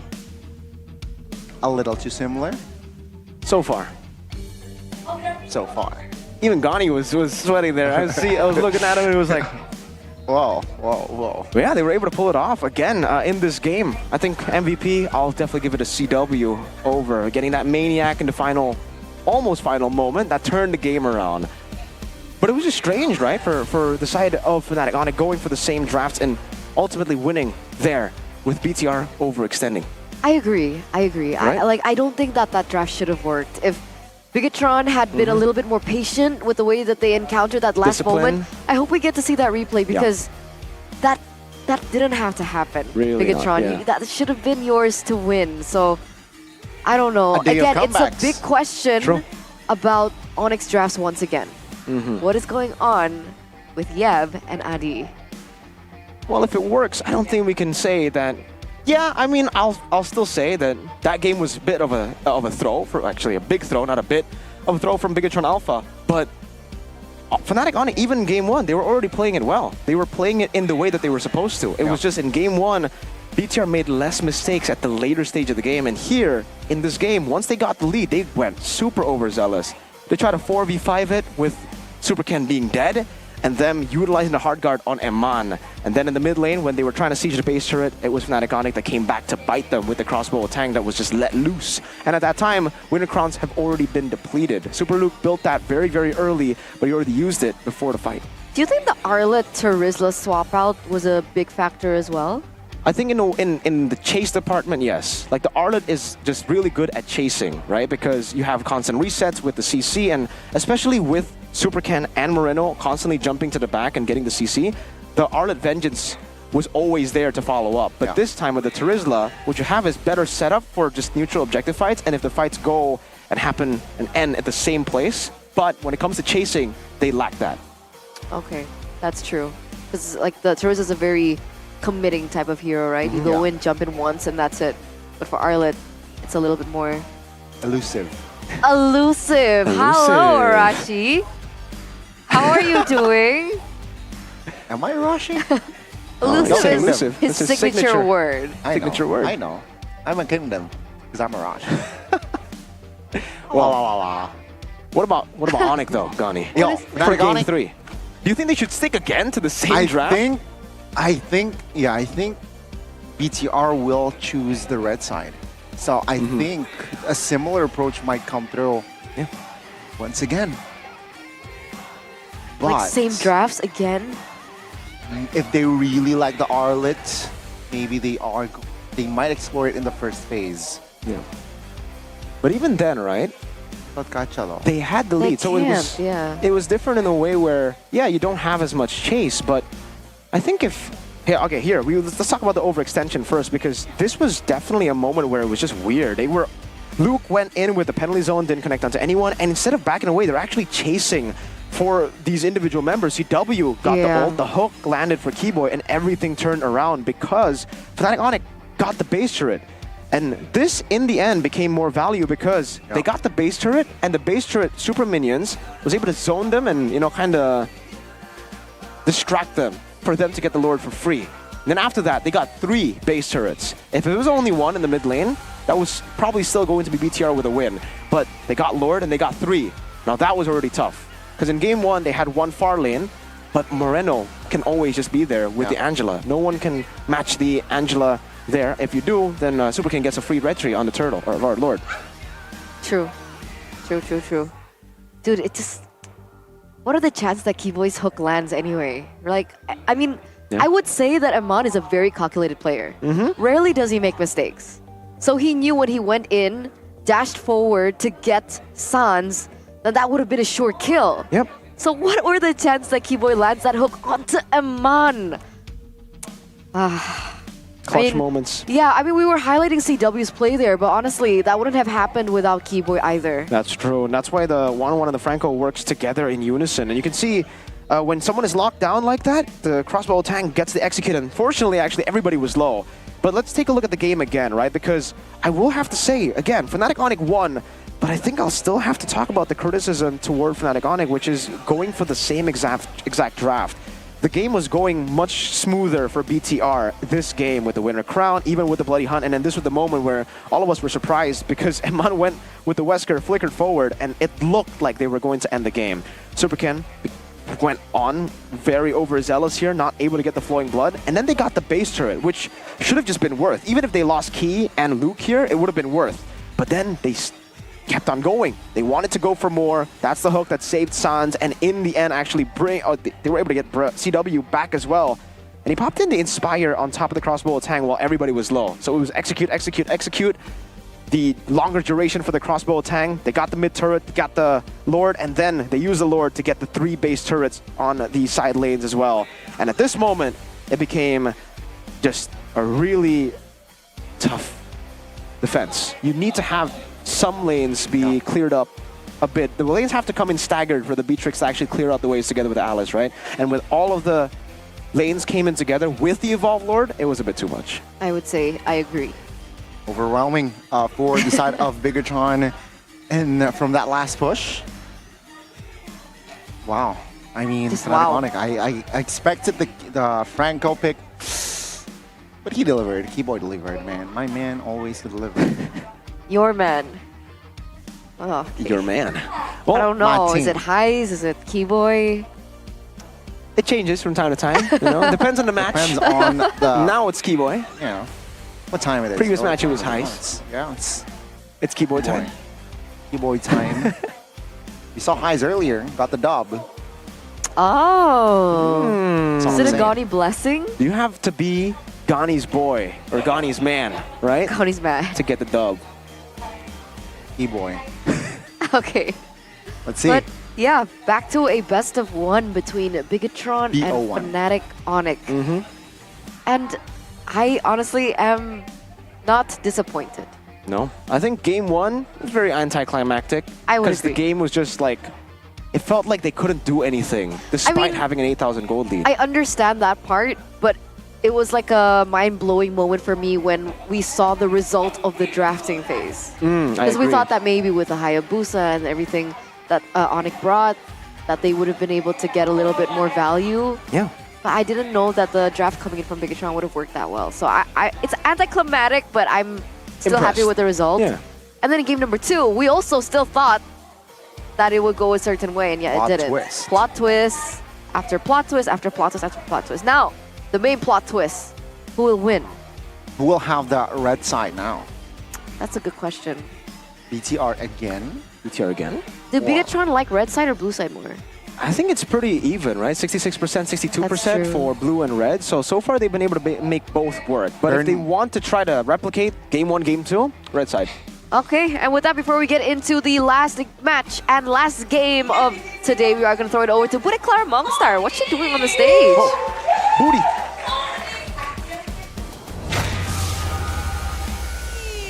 Di leg yang kedua. Telurnya udah pecah, Bude. Menang yang belum nih. Oh, menang yang, tapi kan alon-alon hasil kelakon gak sih? Atau kalian pengen ngebut, Bude. Oh, pengen ngebut? Pengen ngebut, Bude. Ini tuh Sonic udah pada nabung duit buat ke Bandung, Bude. Widih, Ya kan? keren. Tapi Onyxnya nih belum nabung poin nih. Makanya ayo dong realisasikan Sonic ini mau ke Bandung. Asik. Jadi kalian udah gak sabar ke Bandung ya. Ini Tuh, posisinya lagi di posisi 6 ya, bener loh. Kalian menyangka gak sih di season 14 ini, The 4P Champions, Fnatic Onyx, biasanya upper bracket selalu dari season 7. Terus di season ini, gedumbreng. Ya namanya juga tim ya, Bude ya. Buat mempertahankan aja sulit ya, Bude ya. Apalagi udah 4 kali nih, ya kan. Menurut aku, kalau misal ini emang kalian mulai lelah, bosen gitu ya kan, burnout atau gimana, ini asal kalian tahu nih untuk player Onyx nih, dukungan Sonic nih nggak pernah kendor nih. Mau kalian di posisi berapapun kami tetap hadir. Jadi semoga kelelahan, burnout itu ataupun apapun itu bisa kembali lagi untuk semangat. Betul, Bude. Oh, sama satu lagi nih, Bude. Apa tuh? Kalau sini. Oke. Kalau misalnya ngerasa api kalian udah mulai padam nih, semoga dengan rentetan kekalahan ini bisa ngebangkitin api kalian lagi. Gitu. Gitu. Tapi memang sih kita ngelihat bahwa permainan hari ini juga kayaknya beda gak sih? Kamu ngerasa gak? Minggu 8 ini, apalagi tadi game 1, game kedua, Onyx terlihat lebih solid kah? Atau kamu ngeliatnya gimana sih untuk minggu ke-8 ini? Sebenarnya nih ditimbang minggu yang kemarin ya, Bude ya. Ini start yang lumayan oke lah. Walaupun belum selesai kan, tapi kita bisa dapat poin 1. Itu udah alhamdulillah sebenarnya juga. Ya semoga kita bisa nutup pertandingan ini dengan kemenangan sih, Bude. Harapan terbesar pastinya untuk Sonic memecahkan lose streak 4 kali di leg yang kedua. Tapi pada saat kemarin tuh ya 2-0 di grup kalian gimana? Ngobrolnya apa? Kita share-share menu olahan telur sih, Bude. Oh, oke. Betul, kita ada telur dadar, telur balado, telur gulung, telur mata sapi. Ya itu, Bude. Jadi memang karena ngedapetin telur 4 kali. Udah, betul itu. Hari ini kan udah pecah telur. Ya udah. Responnya gimana tuh mulai? Alhamdulillah sih, Bude, syukurin aja dulu. Alhamdulillah. Ya. Mas dan doa biar kita bisa nutup kemenangan kan, Bude, di match ini. Tapi Sonic ini kan ngelihat posisi ke-6, kejar-kejaran masih terjadi untuk securing tiket playoff. Dari Sonic sendiri, kalian percaya nggak sih kepada Fnatic Onyx masih bisa nih ke playoff dengan mulus? Percaya sih, Bude. Dengan hadirnya Sonic di sini, kasih dukungan buat kalian, itu tandanya kita juga masih percaya, Bude. Masih percaya, tapi ada nggak dari Sonic mungkin sebuah ide-ide nih untuk Fnatic Onyx yang kalian bisa berikan? Oh ini, Bude. Apa kan tadi kan Keyboy pakai Franco 2 kali kan, Bude. Itu skinnya sih, Bude. Coba Keyboy pakai skin Master Chef. Itu karena kita udah ngolah-ngolah telur terus nih kan, kita balik kita yang masak gitu, Bude. Kita yang memasak, Bude. Dari skinnya? Dari skinnya. Itu nambah 99% akurasi hooknya, Bude. Well, iya, Bude. Semoga nanti kalau nggak di-ban ya, pakainya koki. Ya betul, itu Master Chef itu terbaik. Oke, tapi ini kita akan melanjutkan ya. Game yang ketiga, game penentuan. Ada yang mau disampaikan mungkin? Semangat aja sih main nothing tulus lah, Bude. Gak usah terbebani sama klasemen gitu, Bude. Yang penting Yang perlu kalian tahu, kita Sonic selalu dukung kalian, apapun keadaannya, apapun hasilnya. Yang kita minta cuma kalian biar main lepas lah. Udah. Main lepas. Goniknya mana nih? Go! Onyx! Go! Onyx! It's Onyx time! It's Onyx time! Dan inilah dia support dari Fnatic Onyx sudah didapatkan. Tapi Big Cat Troopers jangan mau kalah. Tulis dukungan kalian dan mari kita bersama-sama masuk ke dalam game ketiga, game penentuan antara Big Cat Alpha dan juga Fnatic Onyx. Let's go, Caster!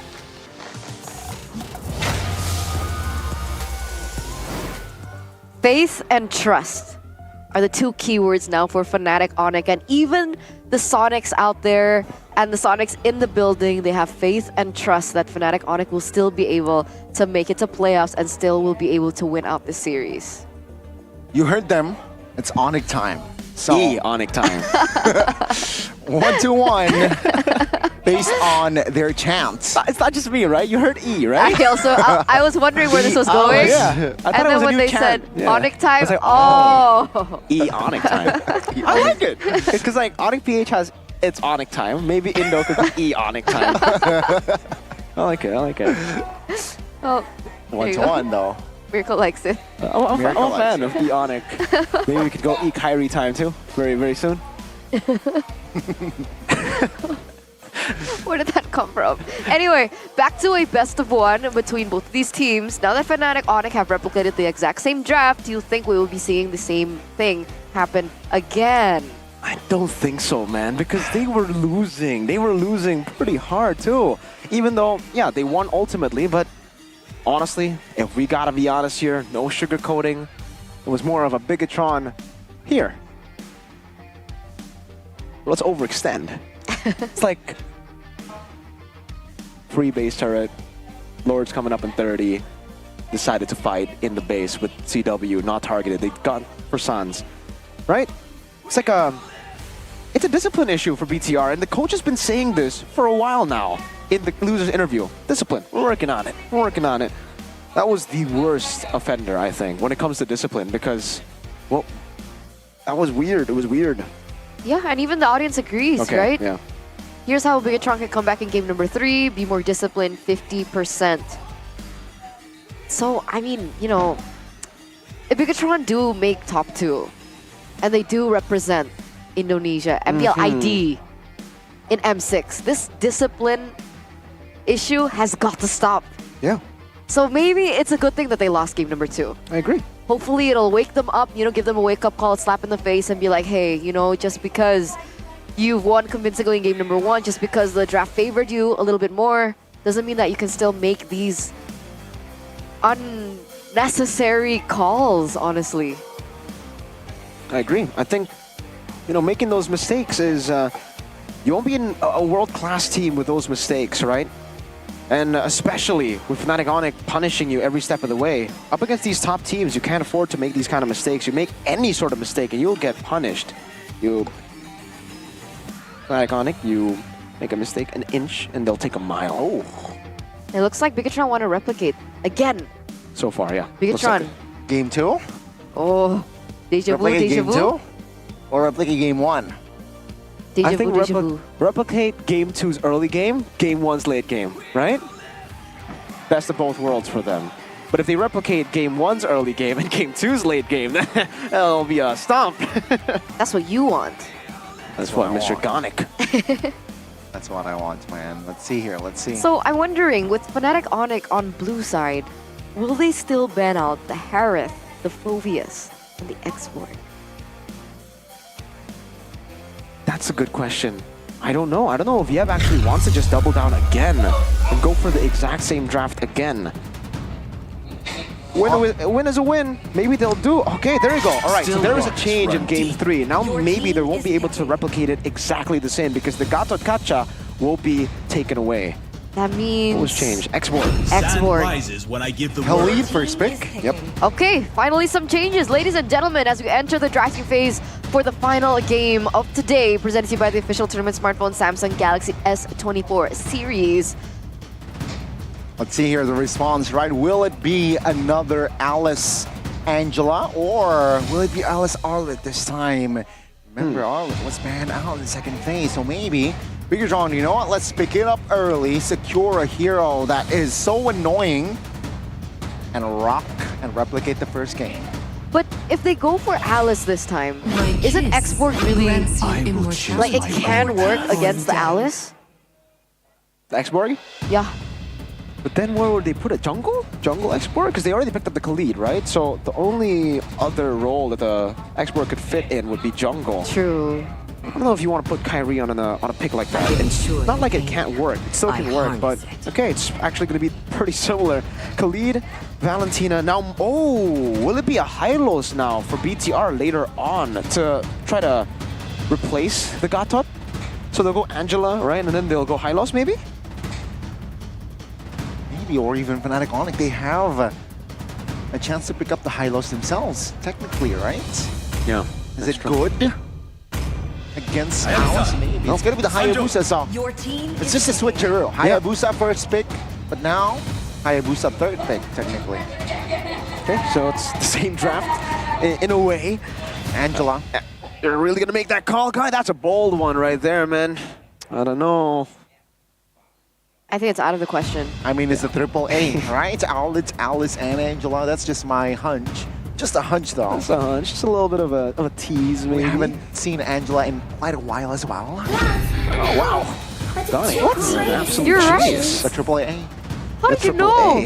I'm Arashi. Because he's also a Rashi. Oh, Arashi? Alice, Arlet, Angela. I love the smell of There you go. So they brought Key Boy. Hold up. They banned out the Claude and the carry in game 1 and 2. I think leaving the carry open and even the Claude would be kind of scary, no? For who?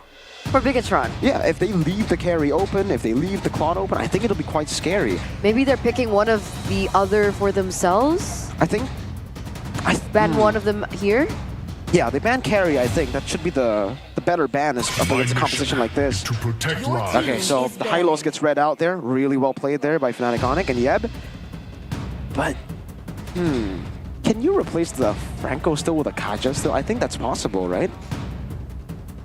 You don't have the hook, but you still have the suppression. I think if a Bigatron goes like Beatrix fourth pick again, Atlas. Second time this game today. Atlas. I am the power of light and climate. So they go for the Kaja ban, which means the carry is open, but there won't be anyone to really combo it together with. So no Franco, no Kaja with the carry. Is it an Alice Gold? Still can be. Because that's why the first pick is an Alice, right? Because in a way, it's flex, and that's why we saw Alpha and Nolan always banned out by Fnatic Onyx, but now it's different. They ban out the Hylos, which means the Nolan is open, and they can go for Alice Gold. Okay, now it gets way more interesting, because we don't know what's next. The best two teams in the league going at it again. Gani spot on there. evil gods. Layers upon layers. Yeah. Okay, Bigatron. Do they just leave it open first? Do they go for a roamer first? What would be a Ruby? Ruby? I was a fan of the Ruby pick, honestly, last game, right? But but that was with the Gatot Kacha. I don't think Ruby will be tanky enough with the Arlet. They need someone really tanky. Last game they tried to replace the Gatot with a Terizla. Didn't work out. Oh no, they replaced the other one. Not What's that. this? Okay. Oh, Moscow. Oh, hey, this is the draft that they utilized in Leg 2 against Fnatic Onyx last season. I said, with the Alice, Angela, and then the Moskov in the gold lane for Eman. So that's why they didn't ban the Claude. But I still think the carry could it be an answer? I think so. Yeah. They can honestly still go 1-1, but against the Moskov, anyone with a blink does pretty well against the 1-1 because you can just escape from that first skill. It'll be very hard to get the weakness point at the back. See, the response from inside of Fnatic Onyx here. I'm thinking other options though, but with this they open the cards. Alice Jungle confirmed. They need body Oh, Tigreal and 1-1. So they have the setup for the Tigreal this time with the Franco and the Kaja being banned out. But 1-1 against the Moskov in the gold lane. You said that the Moskov has a little bit of an edge because of his dashes. You just escape. I don't think it's a winning lane. It's not a winning matchup. It's a non-lane because Moskov can escape. Okay. But in terms of poke, 1-1 is pretty good there. It's a skill matchup. I think Okay. the easiest way to put it is it's a skill matchup. So now, do Bigatron want to commit with Angela in the mid lane still, or do they want to flex it? I mean, in the roam still, yeah. It's still flexible. It can be a roamer or it could be a mid laner. Yep. They need a tankier front line here. I don't think Arlet and Alice with Angela alone is enough. Okay, so they go Grok. That's another frontliner. That's another lockdown CC type of hero that can initiate too. And it's pretty good against the Tigreal, right? You can go and re-engage, stop the implosion as well with the wild charge. Yeah. It's also able to facilitate the Angela in the mid lane because of his clear. So it kind of levels things out, hopefully, so they can have a little bit more control and anchor in the early game. Looking at the draft, I honestly think it's more 50-50 this time around, but I was also confused by Game 1's draft. So we'll just have to see. This is some new tech that we're seeing now. We saw the same tech from Game 1, Game 2, but Game 3, it's a completely different draft in a way, because it's a Grok instead of a Gatot Kacha, and it is no longer the Beatrix, it's Moskov. They finally have Purify. Remember, faith and trust. All right. Faith and trust is what Onyx are banking on right now. Ladies and gentlemen, as we get into the final game in this best of 3 series, our highlighted match of the day. Can Bigatron find their comeback? Can Bigatron find their revenge from leg number 1 against Fnatic Onyx? Or will Fnatic's Onyx blue streak continue here and make a questionable chance and opportunity for them to make it to the playoffs? Let's head it over into the Land of Dawn. Let's get it. Let's get it indeed. Moreno with the Angela and Key with the Grok, the power of nature. In the mid lane, they were actually already winning with the Gatot Kacha, but it was through trade. Whoa! Luke is so low. Rez winning on that trade. Wow, I didn't expect that damage, actually. Crazy damage as Rez is already invading Ken early on. Retry still intact for Super Kendo. This is going to be a challenge here for the side of Bigatron, but it seems like he is covering his jungler very well. But that's going to be an invade here for that camp. Fnatic Onyx here winning the early trade. Small wins for Kyrie. Slowly but surely just building that lead. And here it is CW actually winning out the matchup quite well. Oh, he used the Inspire there to get the trade off of Iman. Now looking at the emblems, it's Tenacity and the Agility. Wilderness Blessing and the Agility there. Tenacity and Vitality for Eman. A lot of respect placed on towards CW with the Wanwan, who's been able to really do well in game number 2. Super Ken actually not level 4 just yet. Key. Shadow kill. Oh, perfectly timed flicker there from Key. Is able to escape from that shadow kill. So when did we see First Blood in game number 1? Do you guys remember roughly the timings of it? It was First after the turtle or before the turtle? I actually don't know. I forgot when First Blood was, but in game 1 I remember it was very early. Level 2 Eman on Beatrix. That was when it happened. And now it should be already much slower. I don't think Bigatron will contest for the neutral objective because now Rez also has the advantage over Luke up top with the Khalid. I don't think Super Ken is in a spot to actually go for it. Moreno bought already. It does make sense, right? Because Franco at level 1, you already have that potential with the hooks, but here they have to wait for level 4. Good opening, good watch hard, but Kyrie still manages to find the turtle in the back sides. Actually, Keyboy now caught in a 4-man gank. Keyboy will fall. First blood goes to Luke. There you go. Keyboy being able to get that level 4 was able to apprehend Super Ken to prevent him from getting that neutral objective. And so, very similar again to game number 1 and game number 2. Wait a second, it's 1v1. It's a solo almost by Super Luke. Good calculations by both EXP laners. Yeah, it's a trade kill for the turtle. That was a change in the Hayabusa. Now you can retry with the shadow kill. Now with the bait from Super Luke, but Rez still has the flicker. Retribution committed, and that will be Rez taken down with the help of Super Luke there. Great response. Down and out, very active, very aggressive now from Bigatron. They are looking for trades. They're not staying passive this time around. Yeah, it feels like BTR. Oh, there was a Spirit Destruction coming down. Key might be dead. Wild charge. Defensively, but the damage will come through for CW. That's extra gold for the gold laner. Good stuff. Flask of the Oasis already completed. Superken still able to get that jungle. So far, so good for both these teams. It's still equal. Fnatic Onyx unable to get the full snowball just yet, but hey, shoutouts to Fnatic Onyx talent or streamer. Maxi, MPL IDX streamer. It's always good to see the faces, the new faces, maybe for some of you to get to know a little bit more about the talents coming in from a lot of these teams. Rez? Don't think they know that. Oh, wait a second. 2v1. Slightly overcommitted there. That will be Bigatron just finding that kill. And this might be a free turtle, guys, because of that. Oh, wild charge ready defensively. That's info. Huge info. That will be the turtle up as well. With the resource gathered here, it seems like Fnatic Onyx will have a slight edge in the mid lane. Actually, Sans receiving a lot of damage. Ooh. Pops the wild charge to secure him to safety. But now it's going to be Keyboy waiting for that implosion play, potentially, but no. It's going to be Turtle, quite safe. Sacred Hammer, implosion, finds 4, and that will be the damage coming through. Red with the Raging Sandstorm, but Sans will deal enough damage to take Super Ken down. Now it's going to be final slash onto Brazil, but that's going to be the stun as well. But the damage will not be enough as Super Luke will fall. 1-for-2 trade there.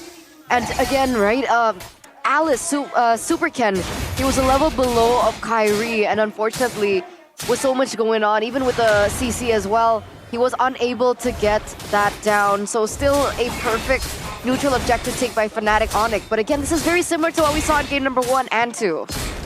Very similar indeed, but remember, this is different. They don't have the Gatot Kacha, so sustain is going to be much more of a problem. They're relying more on the CC and the initiation now over the sustain. You saw just earlier how Super Luke and Key weren't able to tank as much. Even Ken, actually, because the reason Ken was able to sustain was on top of the Angela and his own healing is the fact that they had Revitalize with Gatot Kacha. Now there's no Revitalize for Grok, so they will be much more vulnerable. That's why even if Fnatic Onyx are playing it slower this game, even if they don't have as big of a goal lead as they did in game 1 or even game 2, I think it's actually okay for Fnatic Onyx. But we might have to wait for mid-game for that, because the item power spikes for BTR may be able to cause a bit of confusion when it comes to the calculation of the sustain from the red robots. All right, there it is. It looks like now Fnatic Onyx, even though they are playing it patiently and disciplinedly, they are looking for this pick. Oh, some damage being traded in. CW picks up that DHS. Could this be different? Is this the power spike that CW needs? Oh. It's going to be Key here, actually, taking some damage, but will be able to get out with the power of nature. Rez spots Super Luke. No contact further. It's going to be the turtle spawning, so with the setup, Fnatic Onyx has a slight edge. I would say it's a pretty big edge right now. Again, Kyrie, even though he's 0-0-3, he has a lead over Super Ken. Rez walking up. See here again with the take. Retribution goes in the hands of Kyrie, and that's going to be a two-man stun with that implosion play. Super Ken will not be able to survive alongside Key. That's going to be the Moreno. That's a bonus kill for Fnatic Onyx. Yeah, that's a huge win. 3-0 in now. Kyrie versus Luke. Kyrie should be fine with Keyboy coming in. Doesn't necessarily get that pick onto Super Luke either, but there's Sans in the back line. Oh, the dive, the final slash connects, but now no damage whatsoever. Good, terrifying. But Bigatron, they're able to defend their mid base tier 1. But Fnatic Onyx pick up that tower in the bottom side. They got that turret, and they got the turtle. They got everything right now, and now it's looking like game 1. 4,000 gold lead. BTR, this game, again, they don't have as much sustain as they did in game 1 and game 2 with the Gatot Kachas revitalized, so the damage will start piling up, and Super Ken, who looked unkillable the last 2 games, is very, very vulnerable now in game number 2. They're going to have to play it really calculatively. And even then, if Fnatic Onyx get the first Lord and they're able to march down to get some of these turrets, it'll be much, away from Luke, much more difficult for them to defend. Because Beatrix, Ting Real, flicker implosion by Keyboy, finds Fury. And that will be Fnatic Onyx with the collapse, finding 2. Keyboy falls, Super 1 still favor the yellow Porcupine. Super Ken needs to reposition. Mid tier 2 now in trouble. Bigatron will not be able to defend this one as Super Ken jumps in looking for the outplay, but the damage will be enough. Kyrie secures the unstoppable. Did you see the follow-up though from Rez?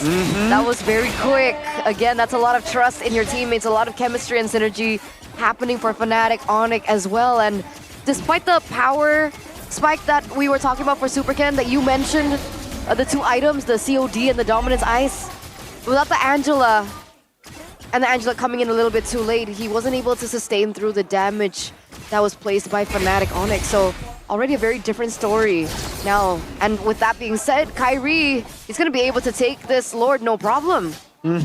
no problem at all. That is also, there might be a take on the purple buff. No, okay, it's still purple buff secured by Super Ken. 2 levels ahead, Kyrie. This time around, that's a Lord. If they're able to get a base turret here, I think it might just be I don't know how tough it is for BTR to actually come back, but it's unlikely here with Fnatic Onyx having the lead. And again, with BTR not having the same sustain as they did in the previous games. No Revitalized, no Gatot Kacha. Super Ken still quite far off from the winner crown too. He's gonna have to wait quite a bit. Okay. Key now trying to defend this. Oh, Kyrie! He steals it away! Just like that, man. Kyrie with the steals, and now, Sky Piercer! He didn't go for Sky Piercer game 1 or game 2. This time he decides to go for the Sky Piercer. 3-0-6. If he gets some of these executes, man, I'm interested to see a Shadow Kill. Oh, that's going to be the Raging Sandstorm under the turret, though. Rez taking heat. That's going to be the Flicker Implosion play. Finding 1. Super Luke in trouble. Gets taken down. And now, Sphere of Destruction committed. Bigatron looking to close the gap. Bigatron, will they be able to find Sante? They will. Keyboy is trying to provide cover, but it seems like with the Sacred Hammer, he is able to knock Super Ken up. But now with the crossbow of Tang, is actually not be able to find the kill. Moreno, though, stuck, and of course, he will be the sacrificial lamb. 3 members from side of Bigatron down. Man, luckily Alice was able to get out of that. Otherwise, that would have been a bigger trade for Fnatic Onyx. But regardless, Bigatron are still in the game. It looks like they saw that loophole, right? They saw that Fnatic Onyx, they utilized all their resources earlier on. Keyboy used his Implosion. We saw the Raging Sandstorm as well from Rez. The only big ultimate that we saw that wasn't popped in was CW with the Crossbow of Tang. So imagine if Bigatron are able to go into a team fight seeing that Fnatic Onyx, all their resources down and out. I think that's their window. That's their loophole that they can utilize against Onyx. Uh-oh, no orange buffs too this time. Everything taken away from them. Fnatic Onyx, yeah, they're just going to shove this and then freeze, right? Leave BTR with nothing. I think that's the plan, because if they give BTR farm, this composition can actually be a threat in the later stage of the game. If they don't, if they freeze the lane and only leave the mid lane to push, because that is the base turret lane, so it's automatically going to push in, then BTR will still struggle when it comes to scaling. Winter Crown already done this time for Super Ken. It's also Wind of Nature. That will be way later compared to the Beatrix Wind of Nature. Beatrix, you only need 2 items, and then you can go Wind of Nature. For the Moskov, you need the 3 items to get the Wind of Nature, because you need the Holy Trinity of the attack speed build. It's also very different for Moreno. Last game, Fleeting Time, Flask of the Oasis, he went straight to a Sky Piercer because of the Snowball. This game, he has to play it way more defensively, and I think BTR will have to give this away. They're going to have to tunnel in their own base and wait out. I see no angles, except for that SOD. Almost connects for that Lord, though, but now it's going to be, again, Bigatron tested with the Lord immediately spawning in the mid lane. Ah, look at that. They're actually holding the mid wave so that the Lord will just come into the mid lane. Fnatic Onyx won't be able to coordinate the waves as well as they wanted to, and BTR will be able to get at least a good start on this Lord defense. Let's see here, Fnatic Onic, will this be the final push as the bottom side will be theirs? Bigatron though will defend their top lane turret. Now to the warp charge from Sans. Good terrify. Super Loop taken down. Crossbow attack with a winner crown. Popped by Superkin. But the stun, the damage is coming through. Superkin falls one by one. They will fall. And this will mark FNOC ending their lose streak with a savage.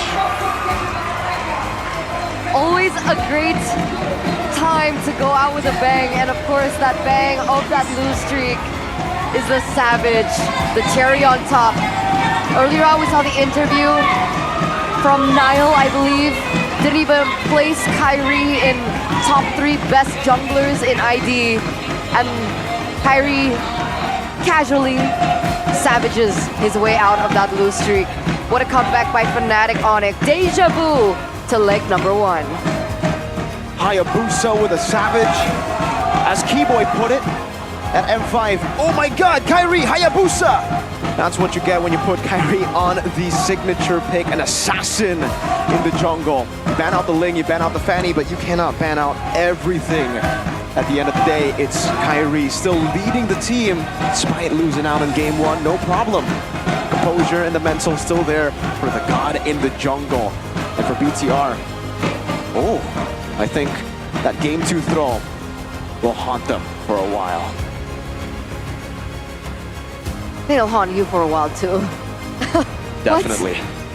Just really good stuff from Fnatic Onic, the way that they made their micro adjustments from the drafts and even in the game, right? Very different with the way that they approached it. It was super clean as well. Unfortunately for Bigatron, despite them making as minimal mistakes as they could, Fnatic Onic already had the tempo. So with that, ladies and gentlemen, we are going to throw it over to the victors, Fnatic Onic, with Budet Clara Mongstar up on the stage. Penantian Sonic dan juga Superfast akhirnya. Inilah dia kemenangan di leg kedua yang pertama untuk Fnatic Onic. Asik, kemenangan pertama speech dulu dong nih. Kemenangan yang dinantikan loh. Leg kedua. Akhirnya jaketnya Albert, ngomong-ngomong Budi tadi kaget nih. Res akhirnya menang. Ya. Bagaimana akhirnya ngedapetin kemenangan ini nih di leg yang kedua? Alhamdulillah. Alhamdulillah. Penantian kalian untuk kemenangan ini cukup panjang ya. Bagaimana kalian melalui hari-hari itu?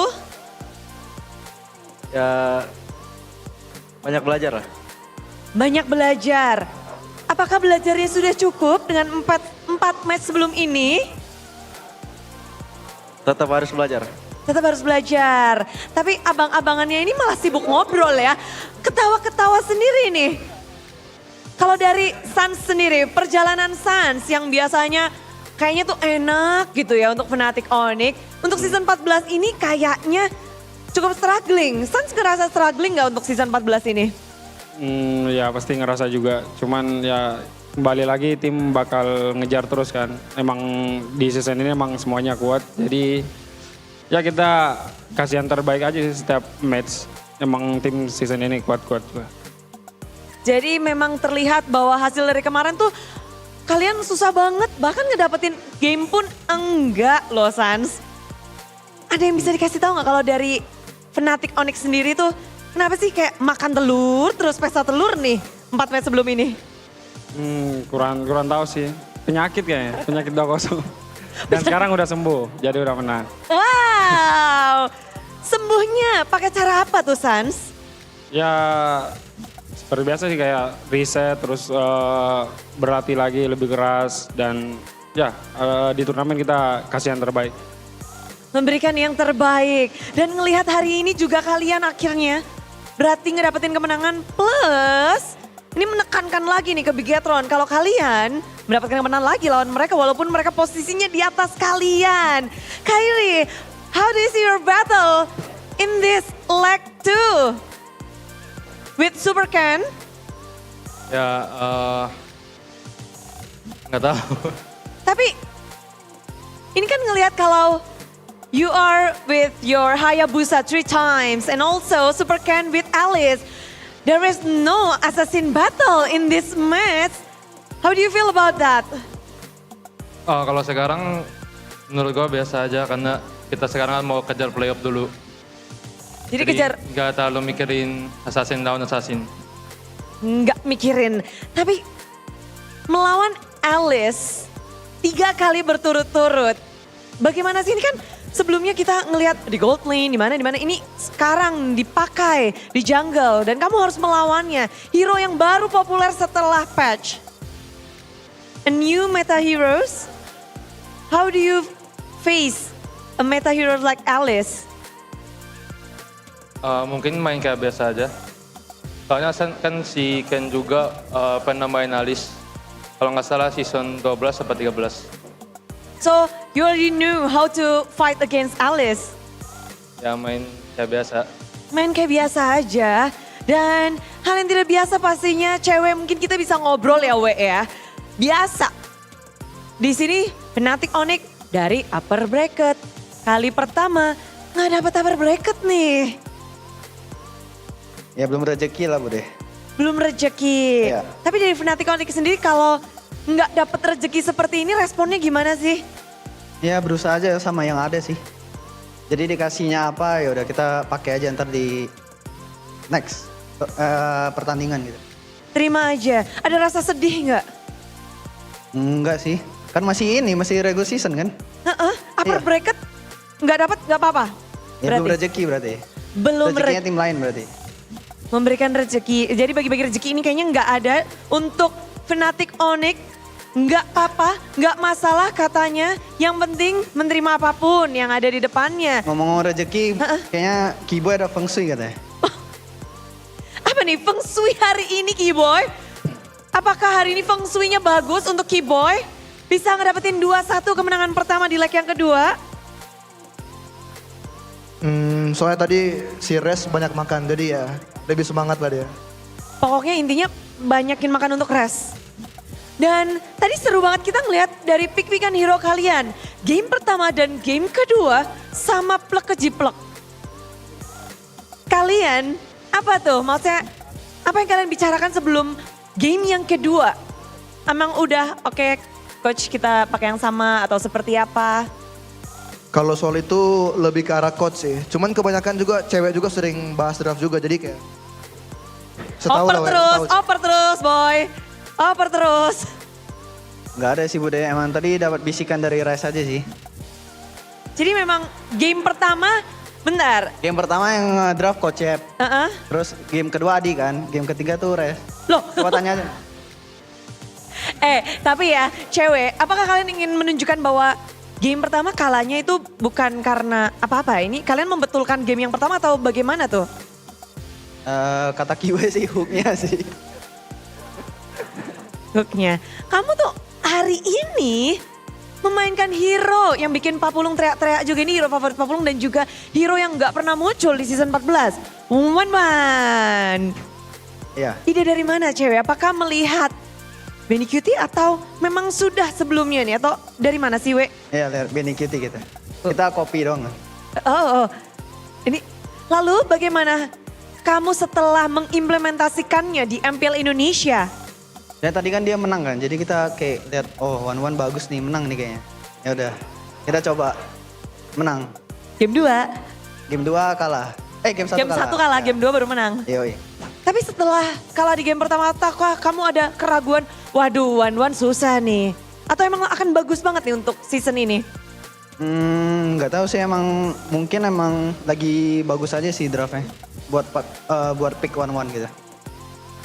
Jadi memang ini adalah untuk one time dari draftnya. Dan pada akhirnya ini adalah kemenangan untuk Fnatic Onyx. Perjalanan masih panjang. Ada mau kasih pesan katanya. Oke. Kasih tau lang. Kasih tau dong. Ini tahu gak sih? Sonic tuh udah kangen banget sama suara kalian di panggung loh. Iya kan? Kangen banget, kangen pantun, kangen segalanya. Silakan. Ya mungkin cuman mau berterima kasih dan minta maaf dengan minggu-minggu kemarin yang terjadi kita sempat lose streak juga. Kita mohon maaf dan semoga di minggu depan kita bisa kasih yang terbaik lagi. Sama besok juga kita masih ada match. Thank you. Betul, masih ada besok. Akankah tren positif dilanjutkan untuk besok? Yakinkah? Yakin, insya Allah. Onyx model apa nih sekarang Fnatic Onyx? Mode seperti biasa aja, nggak ada mode-mode. Nggak ada mode, inilah mode seperti biasa. Berarti biasanya Onyx apa yang harus kita nantikan? Tapi pada akhirnya ini adalah kemenangan Fnatic Onyx. Mari sambut kemenangan Fnatic Onyx. Thank you Fnatic Onyx. Dan kita melihat bahwa pertarungan yang begitu mendebarkan sudah terjadi di match penutupan di hari Sabtu ini. Malam minggu, malam yang begitu panjang. Tentunya untuk Bigetron, untuk Fnatic Onyx dan juga semua superfans. Namun, Bude ada sesuatu nih. Ini adalah saatnya atau waktunya BBG, bagi-bagi GoPay. Siapkan device kalian, siapkan Samsung kalian, buka aplikasi GoPay karena kita akan membagikan banyak sekali GoPay coin untuk kalian. Jadi inilah dia caranya untuk mengklaim GoPay coin. Ini bakal siapa cepat dia dapat nih. Caranya langsung aja buka aplikasi GoPay, klik cek semua promo. Udah. Selanjutnya pilih voucher. Ayo udah nemu? Udah. Bentar Bude. Tenang, Bude sabar kok di sini. Setelah itu, kalian bisa klik kolom punya kode promo. Udah dapet? Nanti kita akan bagikan kodenya. Nanti kalian tinggal klik tukar. Selanjutnya GoPay Coins pokoknya akan otomatis keterima. Pokoknya kalian langsung nih di poin keempat ya.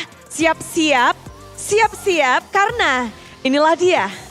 Bagi-bagi GoPay. 3, 2, 1. BBG, bagi-bagi GoPay. Inilah dia. Ayo, siapa cepat dia dapat. Buru-buru ya. Yes. Ini dompet andalan gamers. Tepat sekali, GoPay memang andalan kita semua. Jadi tunggu apa lagi? Ini tinggal kalian klaim aja. Udah pada dapat? Oh, udah bentar. Ayo dong. Weh, udah. Weh, ada yang dapat. Wah. Banyak banget nih GoPay coin yang sudah dibagikan. Ada yang di MPL Arena, ada yang di rumah juga absen yang dapat GoPay karena ini adalah match dari 2 tim yang didukung oleh GoPay. Jadi ada BBG. BBG selanjutnya kapan Bude? BBG selanjutnya pastikan ketika 2 tim yang bertanding adalah 2 tim yang didukung oleh GoPay.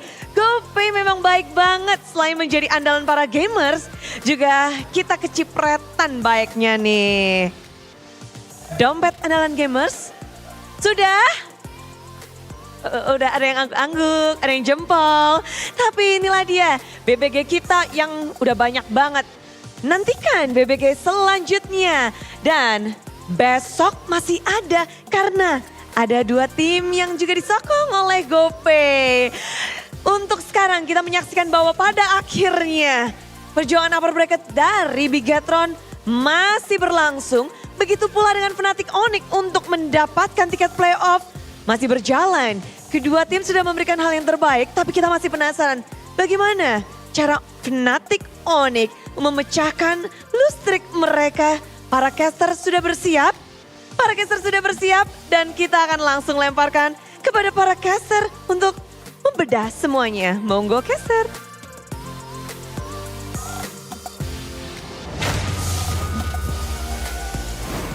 Thank you so much, Bude, Clara, Mongstar, for the GoPay. Did you guys get it? You guys at home. I saw Alright. someone try really hard in the audience. I think you guys saw him too. I really hope he got it because he deleted, he tried looking at the I really hope he got it, man, because he put a lot of effort. He was here too, no delay. He mistaken the A for a 4. No! Not all the A's are 4s. The second A is an A, not a 4. It's a fun mini game, you know? I got it. I didn't. it's okay. It's okay. And it's also okay for a Fnatic Onyx, right? It seems like they're still calm in their interview. They're still very confident and they're still very humble. They don't mind that they aren't able to get the upper brackets. Right? It's all good. It's all fine and dandy. It's all fine and dandy. And for Bigatron, does this mean their chance to upper brackets? I don't think it makes a difference for them, It's right? done, or is it just slimmer? I think it's slimmer, because if RQ and Liquid lose all their games, so all their matches, there's still a chance. Right. But it's very slim now with the loss against Fnatic Onyx, right? So it should be RQ and TLID. Yes, I think so. I think so. All right. Yeah, I guess we'll take a look at the game again. And this game, it was very different, Game 3. The sustain was just not there. The sustain that was there, that was present in Game 1, Game 2, with the Gatot-Kacha having the Revitalize on top of the Alice Angela.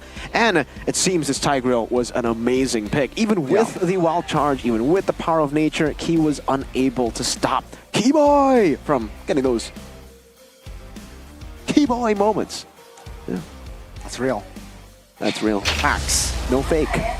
But our MVP presented to you by the official tournament smartphone by Samsung Galaxy S24 series is, how did you say it? Keyboy? Keyboy? Keyboy? That's not how I say it. That's how Poisey said it. How I said it was Keyboy, you know? MSC. Keyboy. The god of the roll. I'm just really sad, honestly. Not because Bigatron lost, but because we don't get to see Zetsuna, the god of the back rooms, say anything about, maybe he should do the winning interview, you know? No, Gani? All right, let's walk He's us a brother through from this another game. mother, man. Yeah, maybe in the future. Bigatron Alpha, very unfortunate stuff, or I honestly can't say unfortunate. BTR. I think it's very easy to just say that the kryptonite for BTR is Fnatic Onyx, right? Because Fnatic Onyx have always had their number for years now. I think the last time BTR beat Fnatic Onyx convincingly was Season 7, and that was in the playoffs. Knocked them down to the lower brackets, but that was a long time ago. Bigatron in Game 2 had such a massive lead with a composition that was unkillable, but then they threw it away. Fnatic Onyx were able to punish that, and again, you don't make these mistakes against Fnatic Onyx. Fnatic Onyx could have the same draft that we doubt, that everybody in the crowd can groan about, but if you make a mistake against them, they will destroy you. And here in this game, the amount of mistakes you can make is way less compared to Game 1, Game 2 when you had that super unkillable composition. This game was different. No Gatot-Kacha, no Revitalize. And we saw that they continuously just overcommitted in every single neutral objective and fought their way through. So let's take a look at the UBS golden moments. Aman. Itu flicker ya. Guys. Santai. Aman. Lebih santai. Nih, angkat tuh. Lebih santai. Pelan-pelan. Aman. Udah ada winter guys. Aman. Saling cover. Masih ada ulti kan, guys? Masih. Waduh, detik guys. Mati guys. Target ya. Ada winter nggak, guys? Masih. Mau dorong ya? Angkat tuh ya. Mati meme-nya tuh kayaknya. Nice. Ini Jangan dulu aja. Bobo, jangan kasih recall, Bul. Oke. Cari Bul. Keburu nggak tuh? Di panjang kayaknya. Nice, we. Udah balik kayaknya birunya aja, guys. Udah enak kok. Satu-satu aja dulu. Guys, download dulu ya, guys. Aman. Buka dulu nih, guys. Kalau mau gol tinggal ada rollnya. Boleh. Nih, lihat gue ya.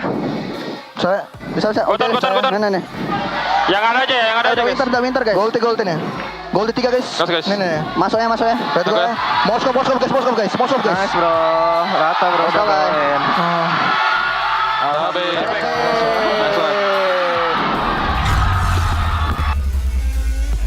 A double kill, a triple kill, a maniac, and then a savage. And he got the savage, and there was absolutely no emotions for the rest of the team. They were like, yeah, whatever. I don't think he even noticed he got a savage.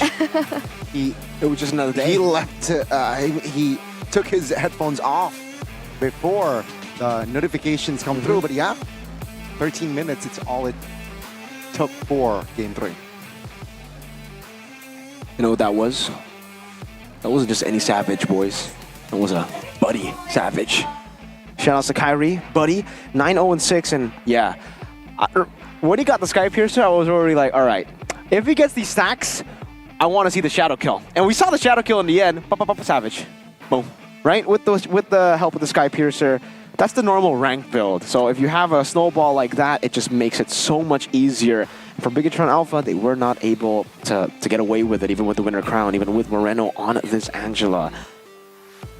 There's going to be a lot to work on for Bigatron Alpha. For Fnatic Onyx, even they said it in the interview, there's still a lot to work on from them because it wasn't like this was a spotless win. Game 1, it was shaky. Bigatron able to come back. Game 2 was not a win that was a stomp either, right? It was Bigatron throw, and in Game 3, they were proud of that matchup. So San said it, CW said it, they need to continue to improve because teams are catching up, and now they're the ones having to catch up to the rest. And I really love to see that mentality for a team like this who's been, what, how many times champions, Gani? I think I don't know. Remind me real quick. For Pete. +1. +1. Season 3. That's Season 3, that's 5, okay. The MSC, Season Snapdragon 8. Pro Series, Season 8, yeah. Okay, a lot of trophies. Let's, countless. They're still hungry. They're still, they still understand that they need to improve, that they're not #1. Maybe it is because of the losses, but hey, it takes a real man to understand what they have done wrong and to improve from it. Yeah, I agree. And I don't think that hunger will end until they get that M Series trophy, man. It's always the one that got away for Onyx. How many times have they been to the M Series? M3, and not M4, M5. So 3. 2 for Kyrie. M3, with Onyx. M4, M5. With Onyx. With Onyx PH, M3. Yeah, Finals. so 2 with... Yeah. 2 with Onyx ID, Onyx ID. 1 with Onyx PH. Okay.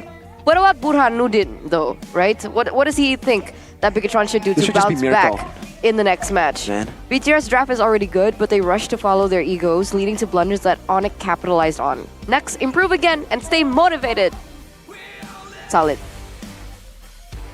With that tone as well. Stay motivated, Bigatron. I mean, yeah, this is regular season. They locked in for playoffs as well. That should be their, playground now. Question is, just like Onyx last season, is Alice Angela brought too early? Honestly, I don't think so, especially considering teams have already brought up the Alice. It's just like an addition to it, right? Alice and Angela. And it wasn't like an auto win anyways in Game 3. You needed the Gato too. So, I don't know, maybe they just wanted some wins. They wanted the upper brackets too. But this is the Kadia play of the day. Ooh. And it's gonna come from Niall. Guys, remember. Iconic member, man. Remember. Oh, that's true. Remember, whenever this play comes out, we all shut up. Just let it. So we had a Maniac today, and then a Savage. But Niles is still the play of the day. Yeah, I would say that Maniac was more impressive than the Savage, unfortunately. Because that was 1v5, 1v4, 1v4. True. Facts.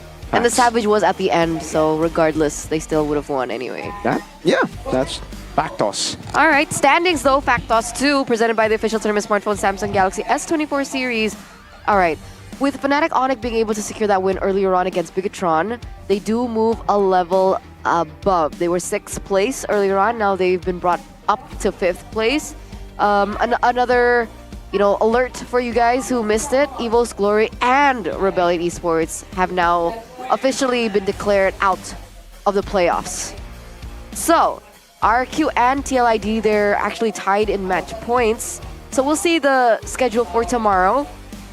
All right, TLID have the opportunity to actually secure #1. No, they can't, right? TLID, head-to-head, who won it? They can. If they win here and then they beat RRQ next week, then they can take RRQ's spot. But if TLID lose this, remember, Alter Ego just beat RRQ, then it'll be different. That's true.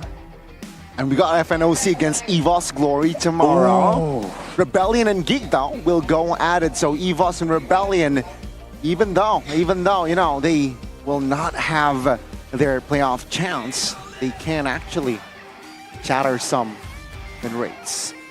Well, because of that, Onyx are safe, right? They got 7 wins now, so they're above Alter Ego. They're not the again. gatekeeper anymore. Alter Ego can make them the gatekeeper again by winning, and then EVOS can try to drag Fnatic Onyx down with them, because they did it to Rebellion already. They dragged them down. That's true. Wait, you know what? You seem to be countered by blue teams. Rebellion? TL? Oh, what's with the color blue? And you always beat red teams. Well, as far as I'm concerned, I'm just heavy on delivery on Click Indomaret. Okay. 10 out of 10. We'll give it. I don't need no bridge, all right? He is the bridge. If you an guys island. want the ultimate bridge skills as well, free delivery from Click Indomart. Go ahead, check it out. Be ready to receive your groceries in as little as an hour? Nah, I mean, they say an hour, but honestly, that's false advertising, Indomart, because you send your deliveries actually way faster than that. She got it, what, 30 minutes, you said? 30 minutes. 30 minutes, so it's as fast as that. Take care of your groceries with Click Indomart. Just a simple click of a button, and you will be able to just sit at home and not touch grass, not wait in lines, and not touch anything. You can just wait and wait for food, wait for everything, wait for Yummy Choice even. Touch grass, breathe some air. Click Indomaret is the way to go. And with that, Click, right? click, click. We also have an option here. Yummy Choice. Exactly. So the Yummy Choice. It's yummy. Yummy. Yummy. While we're watching the game, there's a delicious, quick to serve, that's QTS for you. Very quick to and serve. Easy to enjoy meals from Yummy Choice. We recommend the Nusantara menu. That's delicious and ready in a short time as well. So make your MPL ID Season 14 experience taste more yummy with Yummy Choice. Yummy. Yummy, yummy. Just like that JB song. Yeah, you get that yummy, yummy, yummy, yummy. Now all the songs have different meanings, you know. Now I'm scared. I'm a little scared too, honestly. But Yummy Choice doesn't have any other meaning except for delicious. So, and fast, actually. There's Quick. a lot of meanings. Fast, delicious, Easy. quick, easy, Efficient. practical. Oh, pronto, yeah. Pronto. Oh, that's Italian. It's Italian. Are you Italian? You're Italian? And Rashi. Why does he keep And he's going Suyo. back? And he's Suyo. No, Just No Limit is Suyo. Oh, that's true. Come on, man. Just No Limit is Suyo. He Right. was Suyo, and Siska Siska Cole Cole, his was- wife, was Kadita. Kadita. Yeah. Yeah, right, Kadita. Cosplays. Yeah. I love him. And you guys would also love this new hero. Have you checked it out just yet, guys? I have. You have? I have not. They've always just banned it. Like, it's 100% banned. The rank games, no ban. I always ban. I never pick it. Well, you guys can definitely check it out because it's a new hero that is already out now for 69 diamonds in the first week. All right, so yeah, good numbers indeed. And also the skin is only available for 51 diamonds. Also a good number for the first 14 days. So there's still a chance. Suyo, Duo Master from Kadia Riverlands. Kadia? Wait, he's from Kadia? He's from Kadia Riverlands. Kadia. Oh, Katie. Oh, I thought, you know, the destination for gaming and esports. That would be cool. He's from Kadia Riverlands. That's what I said. Kadia Riverlands, who can surely freely switch between two forms in battle. Using the power of Immortal, you can transform into an assassin, fighter, anything you want. Because with your imagination. Why are you laughing? And with your imagination, ladies and gentlemen, please support MLBB because MLBB has been nominated for 5 categories at the Mobies Awards. Whoa. So you guys can actually support MLBB with these categories by voting at mobileawards.com/vote/. Mobile Sorry, Game of the Year. I needed to squint my eyes a little bit because I'm not wearing my Saturday's glasses. Exactly. But Mobile Facts. Game of the Year, Mobile Strategy Game of the Year, Mobile Competitive Game of the Year, Developer of the Year, and Live Event of the Year. Can you imagine 5 categories? That's amazing. That's more than 4. That's less than 6. Exactly. That's a lot. Exactly. Support. Right. All right. We got it last time, you know, the award thing. No, that was a different one. That was the esports award. I know. We got I it. know. But Oh, we got it. the Mobies last time, yeah? Was it the Mobies But last now year? it's the Mobies. Oh, I think we can go back to back if I'm not mistaken. Like Onyx. B2B. Because MLBB already got it last year. Best mobile game of the year, I believe, and mobile competitive game of the year. So, let's do it. Why Let's stop do it now? again. We own this. The Why only stop thing that now? can stop MLBB from not making it is you guys, because you guys are everything for us, man. We're Much addicted love. to the rush, so let's not stop. You said that twice now. If I had a penny for every time you said that, I would have 2 pennies. Yeah. It's not Is this a lot, like a but it's lyric weird of a that it happened song? twice. Or where'd you get this? No. Addicted to the rush.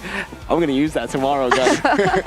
Addicted to the rush. Addicted to the rush, but Oh man, it's not an easy. I don't know. No, Let's man. hope Bigatron is addicted to the rush too, because they do have two Let's hope insane they're matches ahead not. of them. The rush killed them in game 2. That's actually Let's hope they're true. not. Okay. Please, man. That's true. Please, man. I mean, at this point, they're technically almost out of the upper bracket race, especially if TLID wins tomorrow. So, whatever. It's Nothing to playoff. lose. Maybe they have nothing to lose, but please, man, you're gonna have another 3 weeks. Gotta improve, man. Come on, playoffs. It's been since season 7. I've been waiting for a trophy. I'm hungry, man. Oh man, it's tough. It's tough as a BTR fan. And we're already wearing red to celebrate Bigatron. What happened? The rush. They're addicted The to rush the rush. happened. But we should be getting Fnatic Onyx now. Evos, Alter Ego, and Dewa. Okay.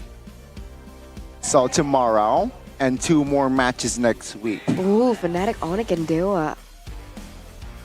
The battle for Interesting. playoffs. Depends on the... Even Onyx Alter Ego will be battle for playoffs in a That's way, true, right? that's true. So, interesting. So you guys don't want to miss out.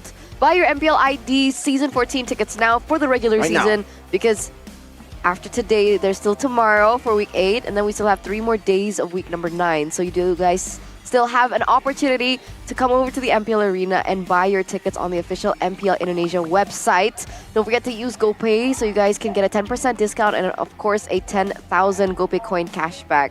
And remember, tickets start from 85K. 85. Super affordable. That's before the discounts, by the way. And speaking of the regular season, the playoff tickets are also now available. I mean, guys, Available. Bandung, all right, so it's not going to be in Jakarta. And this season will be even more spectacular. Free entry for all visitors. Don't miss the watch party at the main stage and experience teams performing with excitement and fun.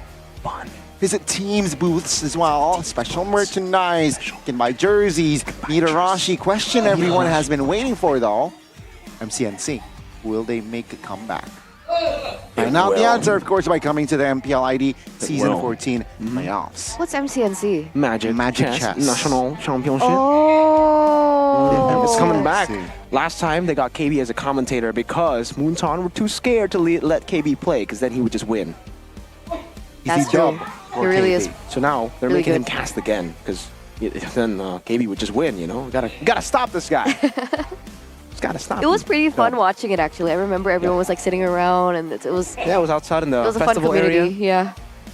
I'm excited to see it again. Oh, in Bandung.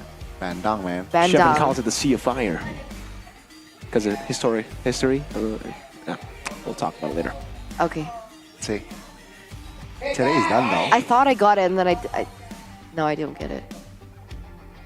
Bandung, ladies and gentlemen. Bandung, that's where I was born. Fun facts. Oh, you were? Yeah, I was born in Bandung. Oh, Oh. that's news. That's info. They didn't know that? That's item for me. Item? Yeah. It's an item. All right. It's an item. So winter crown, is it a winter crown? Is it an active item or passive item? And it's the end of the day. The end of the day. The end of the day, but For not the end of today. the week. We still have tomorrow on Sunday, ladies and gentlemen. So if you don't want to miss out on more MLBB action, remember, Don't miss out. so many stakes are on the line right now for most of these teams who have not secured their playoff ticket.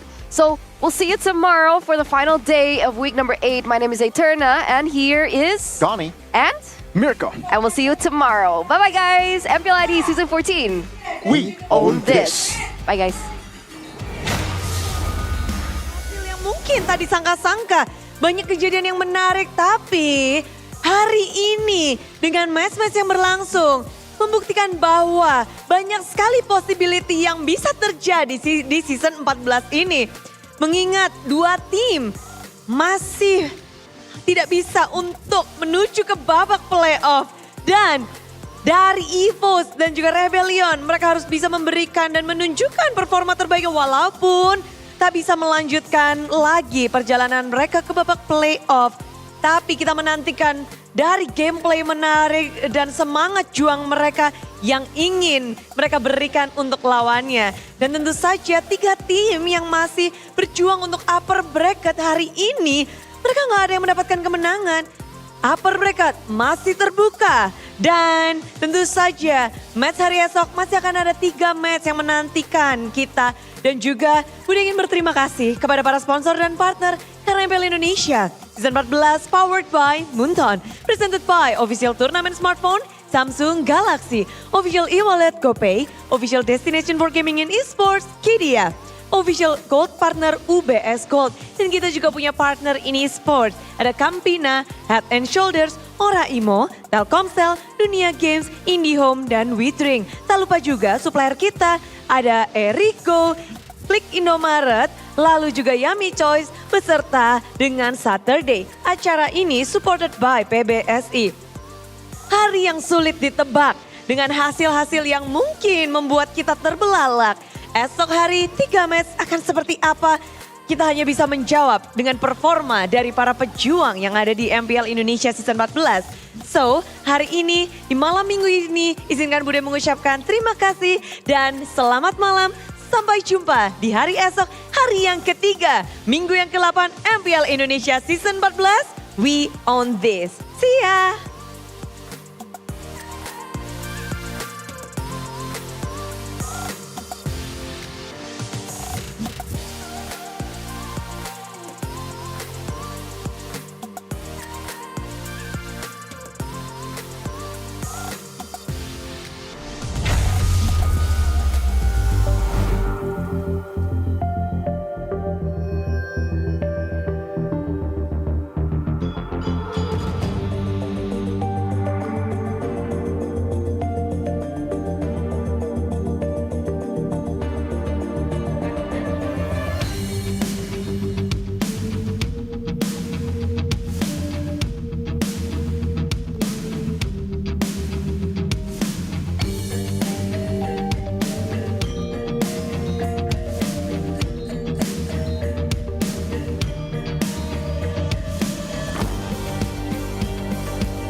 dan terus berlari, terus ke arah puncak tertinggi. Ku takkan berhenti, hanya sampai di sini. Kemenangan abadi menanti. You know we won't miss if we unite our focus. And if you haven't noticed, we all live. Nyalakan apimu, hadapi semua tantangan, hadang semua serangan, jatuh bukan halangan. Bakar semangatmu, janganlah engkau menyerah. Kita kan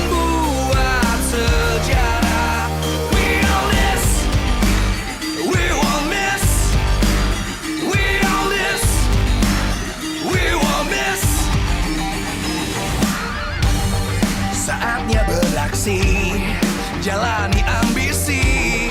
Aku kan menyawakan